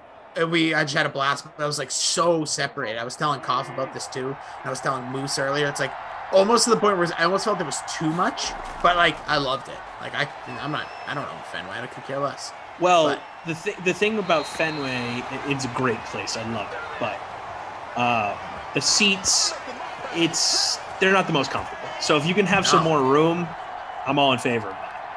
Yeah. All right. Very quickly, Corey, let's not do that. Let's not compare and contrast. Just enjoy what you enjoy. You like DMX? Great. No, it doesn't mean he's greater than or better than anything else. That's all I'm gonna say. Just saying. But yeah, Fenway was great. We had an absolute blast. And you know what? Anytime you don't like the seats, just have a row to yourself. And that's what they did. They also zip tied the seats, so you couldn't move around. Oh wow. I was very curious to see how they did it, so I really feel bad. Go ahead. I'm going to a live sporting event for the first time next week. I want to say next Tuesday. Nice. Can you reveal said event? Yeah. Oh, it's 2 Tuesdays from now. I'm going to a St. Louis Blues game, and I was curious if they were going to do stuff like that, because we bought probably the worst seats just to get in, cheap seats, $60 or whatever it was. But we planned on, moving up because there's not going to be like any fans in there because it's limited seating. But I was wondering if they were going to be strict with seats because of COVID restrictions. There isn't? What's the deal? So I mean, it looks like Fenway. They were zip tying seats, so they clearly are. Okay, dig. So maybe the Blues are doing the same thing. I don't know. Maybe it's a different state by state. What? I love it. Sounds like Fenway was strict from what you're saying. I think it's 12% capacity. So. Oh, Kyle wanted us to know that the Rays won 10-4. 10-4, big fella. David Georgie, I'm going to say this because you said it. Your starting pitcher is tossing a no-no right now. There you go. I jinxed you. Don't tell Freeze Pop, but that is true. I did see. He said that I jinxed Trevor Bauer the other day because I mentioned that he had a no-no going through 6. But the general rule of thumb is you're allowed to talk about the no-hitter once it reaches the 6th inning. Another general rule is that we're in the media side. We're just having a conversation. We're not in the clubhouse telling them. But I do the rule. I do like when people say, "You're a jinx." You jinxed them. Yep, you did it. It's your fault. What do you have going on in the podcast this week, by the way, Rossi? This week, you always have interesting things going on. Always switching it up on me. We are the king of interest. Top 11 this, top 57 that. We are. That's our thing. We jump around odd numbers, prime numbers too. So this week we did top 11 WrestleMania opening matches. So the first match on the card through the first 36 WrestleManias. Gotcha. Okay, so you went a little wrestling. Yeah, we went wrestling. Do you guys go wrestling heavy often, or is it just like a WrestleMania special type thing? Well, so originally this podcast was Rossi on Wrestling at one point. So and then the feed switched. Yeah. So when I used to work for the mothership, right? Yeah. And they, were disrespectful and denying. I made my own podcast because I wasn't good enough to be on theirs and give them the hits, the morons. And so we did that for a couple of years. And Babysitter Billy, we both had interest in expanding a little bit. So originally it was going to be 2 wrestling pods, 2 very pop culture-y pods per month. Then we just kind of jump around a little bit. But yeah, we you know what though? Pop culture pile driver kind of fits that mold of it could be a wrestle and a pop culture. I like that. Exactly. Now I understand it. Yeah. So originally it was going to be 2 regular or anythings and then 2 wrestlings. Then we just kind of follow we make a schedule, we work around. But since it is WrestleMania week, we did the top 11 there. We're going to drop 2 pods. Actually, I should probably pop one up right now. It's already been recorded, but we did our favorite WrestleManias, just overall events. So that actually, I'm gonna load that as we speak. And then I'm going to be doing a WrestleMania 37 preview at some point tomorrow. There you go. So yeah, lots of stuff. What podcast platform do you use to upload? Just curious. People probably don't care. But what do you use? Well, I use Obi-Wan. He says Rossi and Sweaty Dude Turkish Oil Wrestling. Obi-Wan, me and you, Turkish Oil. Emerson gets the referee because he started the Turkish Oil. We're in. I use Podomatic. If you want to know why, it's because I started my very first podcast probably in 2006. Damn. Or maybe that's a little dramatic. It was an OG. No, because I just did it for my fantasy league. I just made a fantasy weekly podcast for just us. I didn't even think that you could I never really thought. No one knew. Yeah, even podcasts are out there. It was all still very locally driven, and there wasn't a lot of national thought process. Anyways, right. So Podomatic is the first one I downloaded and I used it, and then eventually I just stuck with it and went back to it. Actually, I used some other platforms, thought they all stunk. So came on back to Podomatic. I use Spreaker. Yeah, see, I've heard such good. I never went there. It was too late. It's good. A lot of people, because you have more customization, right? What you upload and stuff. So my company, it's through my company, so I don't know if it's paid for or not. But for those out there, if you're looking for a good podcast uploading platform that puts everything on all the platforms you want them to be on, I highly recommend Spreaker. It's the first time I've used it with this job.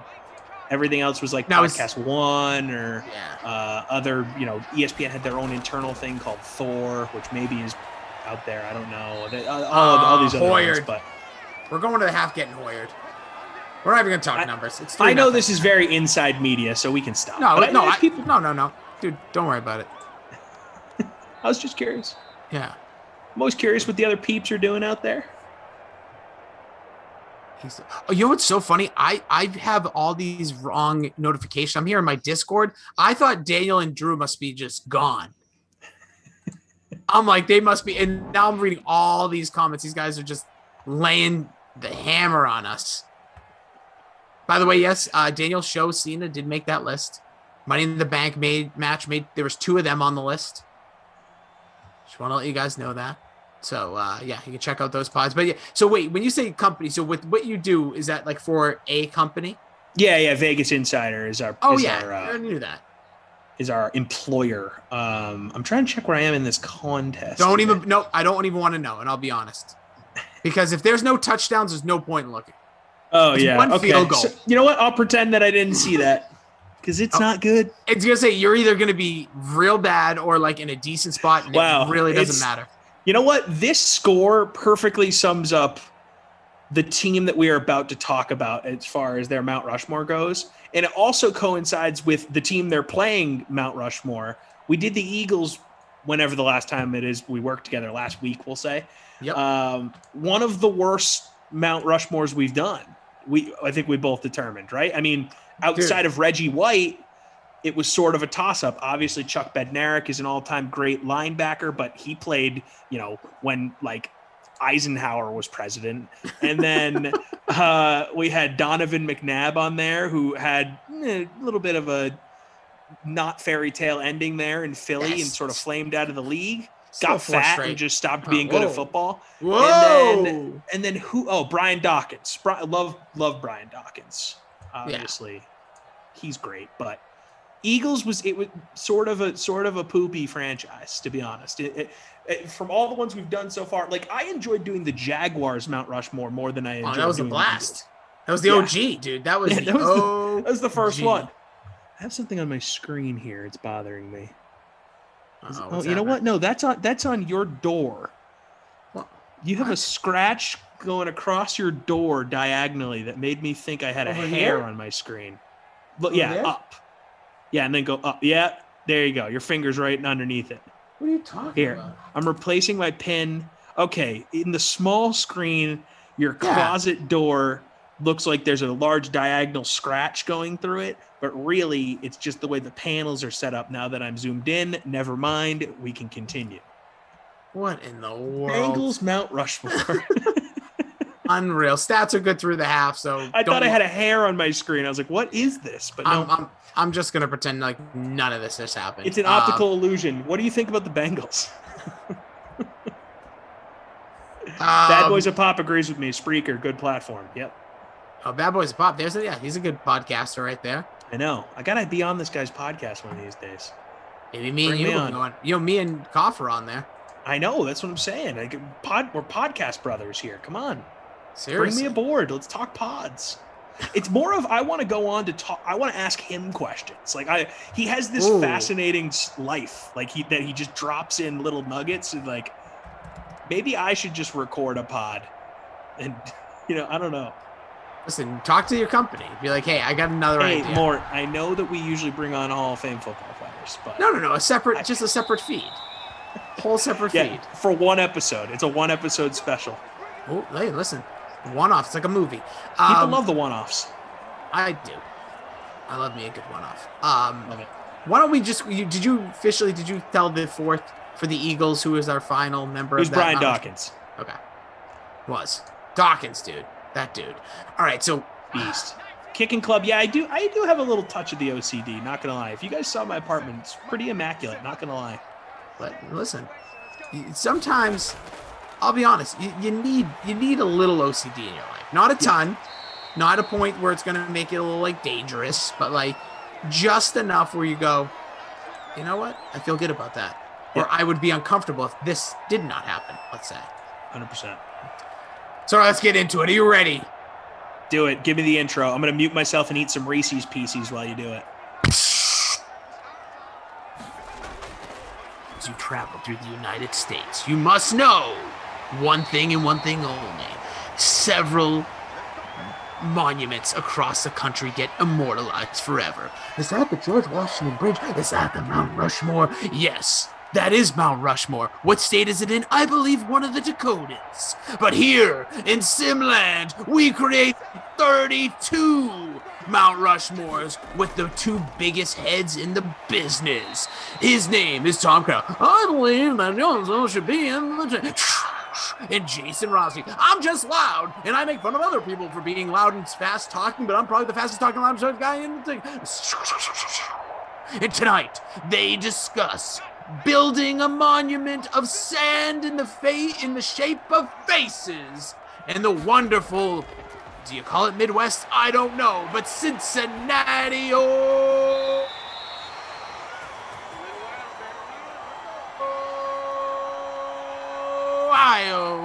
And here they are. Who will be on the Mount Rushmore for the Cincinnati Bengals? Here is Tom Carroll and Jason Rossi. Wow. Boom. All right, we're here now for the official, unofficial DraftKings Mount Rushmore. We're talking about the Cincinnati Bengals. Tom Carroll, was it easy? How do you feel? You know what? No, it wasn't easy because this franchise is trash. 442 winning percentage all time. That's bad. Under 500 people. It stinks. And to be honest, if it weren't for Marvin Lewis, it would be a much lower winning percentage because they've been about 500 since he took over. I don't have that number in front of me, but he definitely helped the winning percentage. So take that into account. One of the worst franchises in the history of football. Honestly, you know what's funny? Because, there's a recency bias, I believe, with the fan base we have here, the Sim Fam, Twitch and YouTube. But, sorry, I was trying to read some of these comments. I don't know what's going on over there. But I will say, most of the best players on this team you should know, in my opinion. Like, people at least by name, but I feel like they've been really good more recently than ever, right? Oh, no doubt. They had those runs in the late 80s, I get it, but like for the most part, they've really, really been good, like consistent playoff team the last decade. 100%. No, Bengals' best consistent football has been Marvin Lewis forward. Yes. And honestly, if you're a Bengals fan, I feel like you got to like where you are as far as the future of your franchise. Maybe Zach Taylor isn't the guy, but you got your quarterback. You got a lot of nice young pieces in there. I do think the Bengals will be in the mix at some point here in the next few years. Now, I do too. Looking back into their past, I think there's really only one lock. Let's see if we both have it, because I think we discussed this with Moose earlier and producer Drew, and it was the only one that I thought was an absolute lock, but I want to see if you have it. Anthony Munoz. Done and done. There's not even close, which is, I don't mean to make this sound any way disrespectful. First of all, Anthony Munoz, stud. Just look at him. Guy looks just absolute. Amazing. Still to this day. I mean, you see the guy in commercials, just heartthrob. Savage. Heartthrob. Yep. Still could get it. Hall of Famer, as you know, All-Pro. 11-time Pro Bowl, which you can say what you want, like, oh, well, he's not. But here's the more impressive thing, Rossi. He played 13 seasons. He was an All-Pro 11 times. 11 times All-Pro. We're not talking Pro Bowls. We're saying the best at his position. 11 out of 13 as we get a touchdown here in Simland. But, yeah, by the Bengals. They must be motivated because it was a run. Anthony Munoz out there just destroying dudes. But, yeah, 11 out of 13 times is noted as being the greatest. He also started 183 of 185 games. Woo! I'm sorry. At that position, it's incredibly hard to do. Ridiculous. Left tackle is insane. He also caught 4 touchdown passes. Just saying, it's pretty interesting. But yeah, he's the guy. I think he's the be all end all. He's Mr. Bengals. No doubt. Anthony Munoz is the dude, and it's sad. I was looking at his Pro Football Reference page, and it lists out their playoff stats. He only played in 8 playoff games in 13 years. And look, he was a part of those two Super Bowl runs, and then outside of that, nothing. Yeah. And honestly, I'm going to say this too, the way you ended that, it's kind of where this rest of this list is going, because I think everything's up for debate. Yes. Personally, because we'll just, without even getting into names right away, like there's a handful of quarterbacks. Well, not a handful, but they're basically quarterbacks are the ones you could put on there. Yeah, there's a bunch of, honestly, I only have one quarterback. And it's the guy that I don't think people are going to think of. Well, I'll say this. We could literally, and we're not going to because I don't really think that's right. You could technically fill the rest of this with quarterbacks if you wanted to. If we both chose. We could. I will say I didn't have a coach in here. We could get into ownership.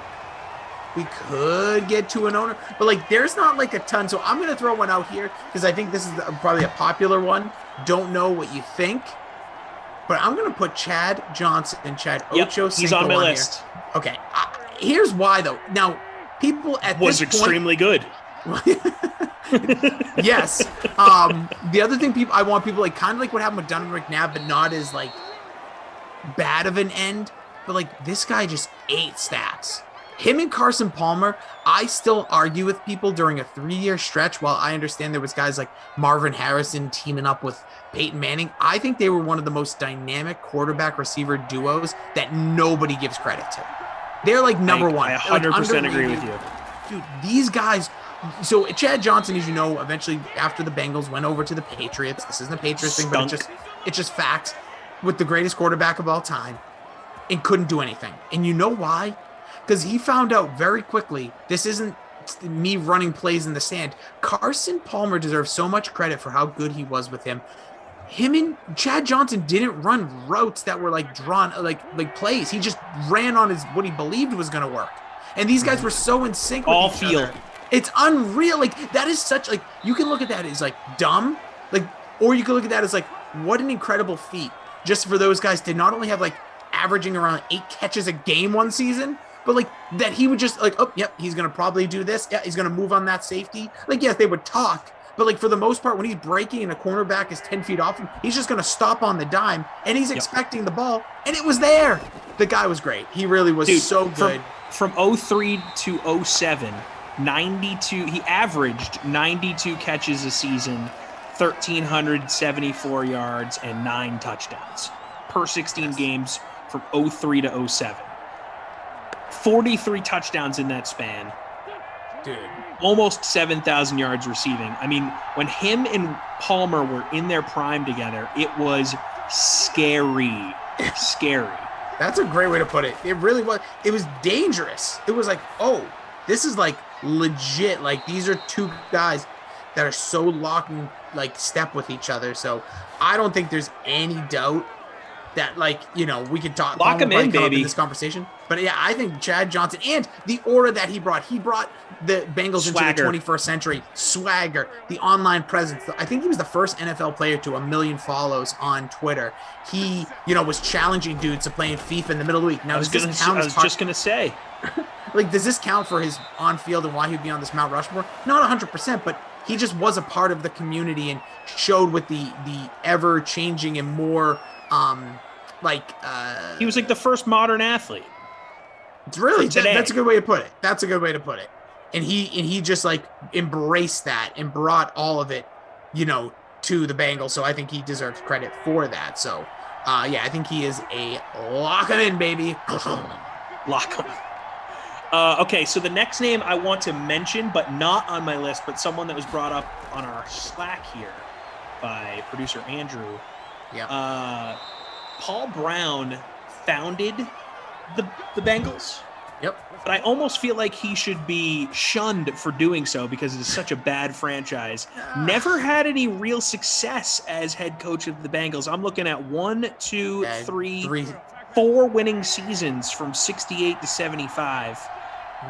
8 years in Cincinnati. One of the greatest coaches of all time was unable to have the franchise be a consistent winner. I know he founded the franchise and that helped grow the league, But dude, if you're going to found another franchise, don't make the colors exactly the same as the franchise that you own that's 40 miles away. Well, more than that, but you know what I mean? And it has your team, the team is named after you. Like, you already have Browns synonymous with orange, your name. Okay. We can't also have the Bengals be orange and brown and be, owned by the Brown family. No, can't have that. So you did a bad job branding the franchise. You did it in the same state. A lot of mistakes made here, Paul Brown. I'm going to get on you for this.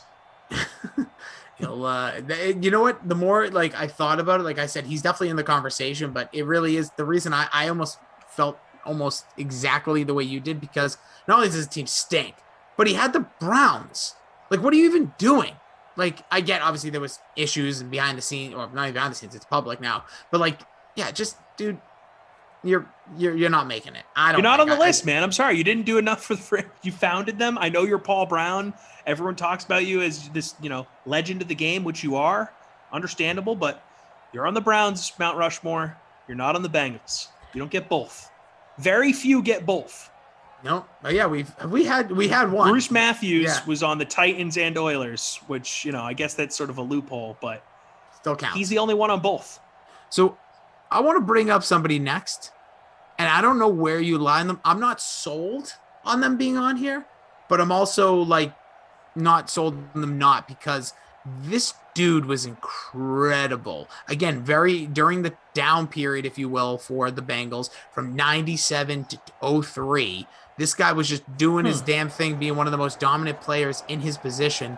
That player would be Corey Dillon. Corey Dillon, rookie. I'm just going to run these numbers, right? We're going to run these by you.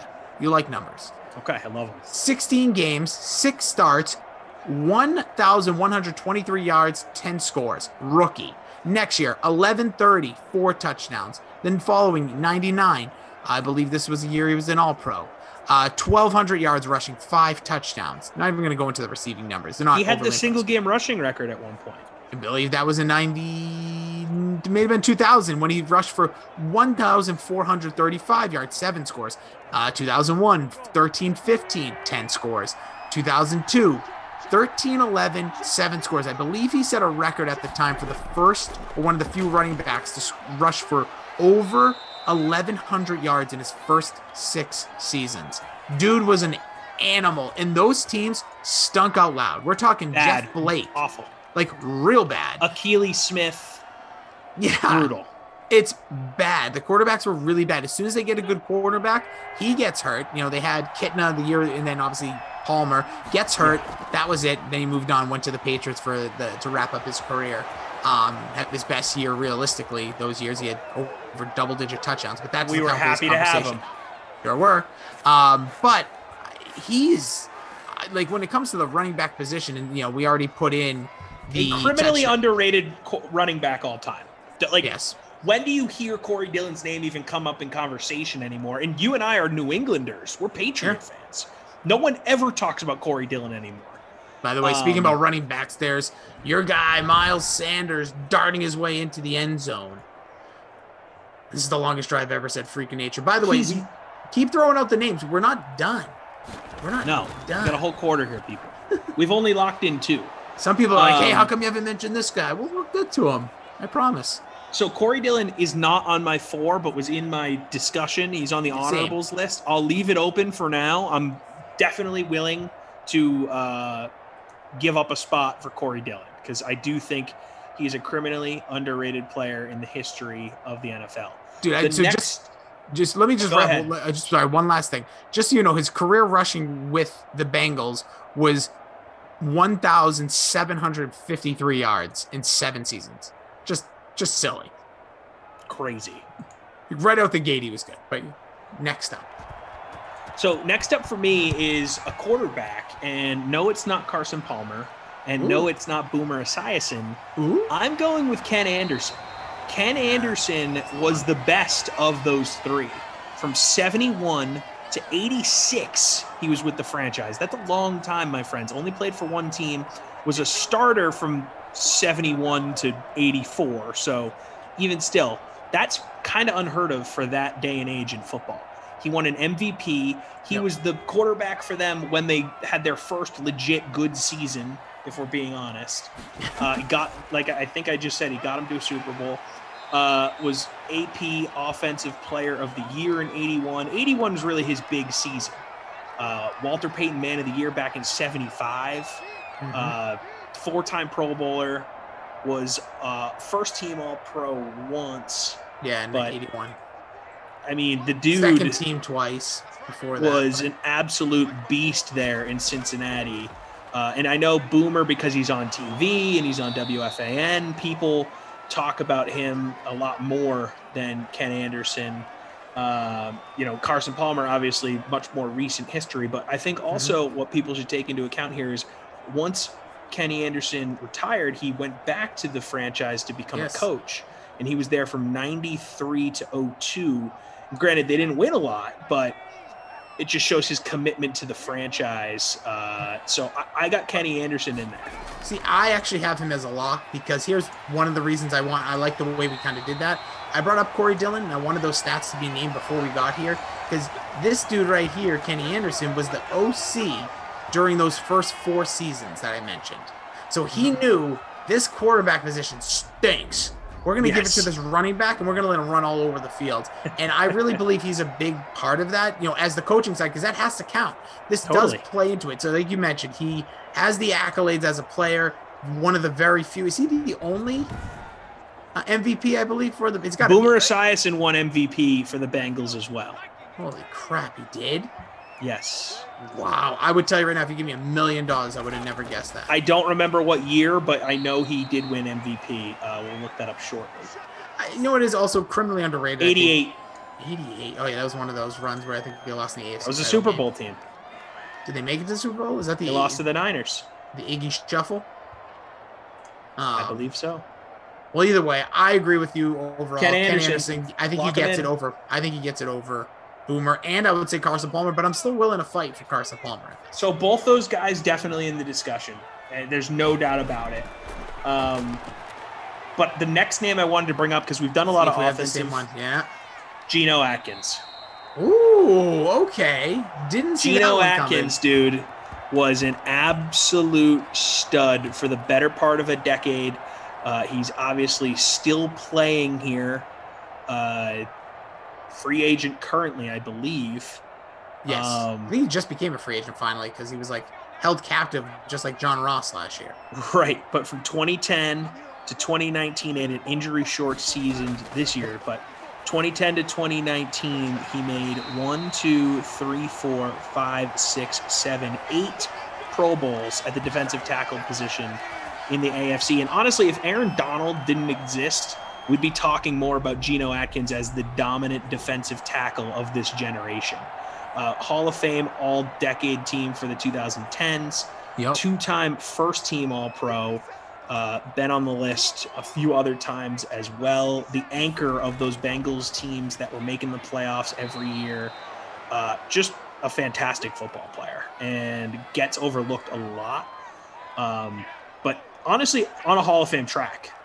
Yeah, it's going to be hard for me to fight this because not 3-time first team All-Pro, I should say. Yeah, he is a difference maker, and again, we're just looking at such a recency bias to things like, oh yeah, he's been good, but the last couple of years you haven't heard from him. It's been crazy. It's been a weird couple of years. So I agree with you. I think he probably he at least to me, I would still fight for the point of a guy like Corey Dillon because I just thought he was such an impactful, never had a bad, his very last year, yes, I understand, but it's such an incredible impact on this organization, was the guy for a few years, literally the face of the franchise when they were really bad those years though. I think that has to matter.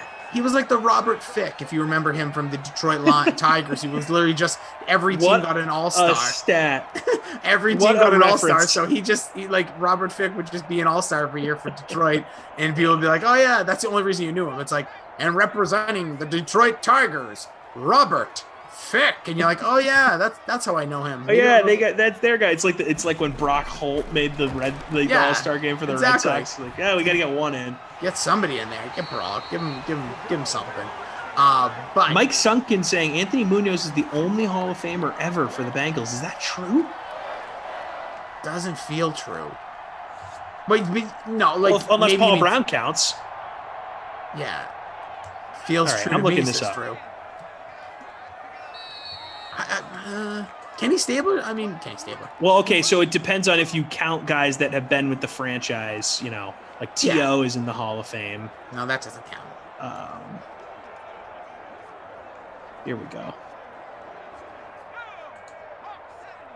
Why is this difficult? I think he's right by like a career Bengal, but like Chad Johnson's not going to make it. Carson Palmer is right on there, you know, but he did a lot.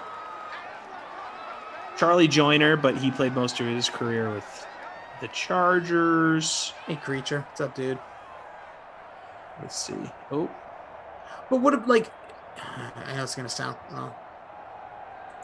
like, because I was going to say, other people we could just mention just in here, like, we're just going around the quarterback carousel here, but like even Andy Dalton, this dude was money. He's in the discussion. He absolutely is, and a lot of people again want to laugh. There's a touchdown there for the Bengalis, taking that lead a little bit further. There's my guy Gio Bernard. It's going to be 17-7 with less than 2 to play here.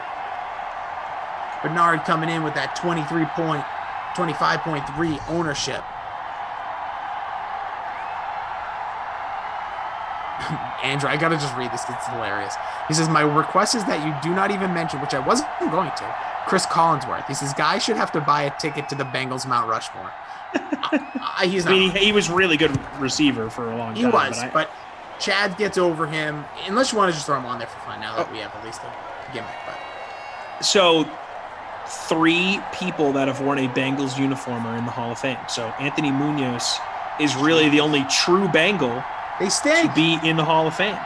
Because the Bengals stink, or they had guys like I said, they had the Chad Johnsons, they had the Corey Dillons, but these guys aren't making the Hall. Even though part of me is just going to throw this out there. Corey Dillon's better than Terrell Davis. He has better career numbers. There's no question. He was better than him. Period. I understand there was some nice Super Bowl. No. The numbers don't lie. Okay, but if we're talking about at his peak, the TD, numbers don't lie. When TD wasn't injured in his 4th season, he was the best player in the NFL, and he carried the Broncos He won an to a MVP. title. I get it. 2,000-yard rusher, MVP of the Super Bowl. If it didn't work for the NFL Network, he wouldn't have gotten it. Probably, honestly, you're anymore. probably right. You're probably right. Stinks. It's a nice flash. But you're in the wrong pan. about that. He's a nice flash in the pan. It was a real fun time. He was the 4th guest in the history of the Great Dane Nation podcast. Well, that deserves more credit than his playing career to get him to the Hall of Fame. Stinks. Corey Dillon, I agree with you, is an overlooked guy all time. There's no question. Yes. So what do you think here? What do we want to put in this? I'm going spot? Geno Atkins. That's you know what? my guy. I have no fight for you. Like there was someone saying Charles Joyner. Yeah, he was more a Charger. He was only there a few years. 4 years. He's more of a Charger. Yeah, how crazy is that? Munoz, Joyner, and T.O. Hold on, breaking news.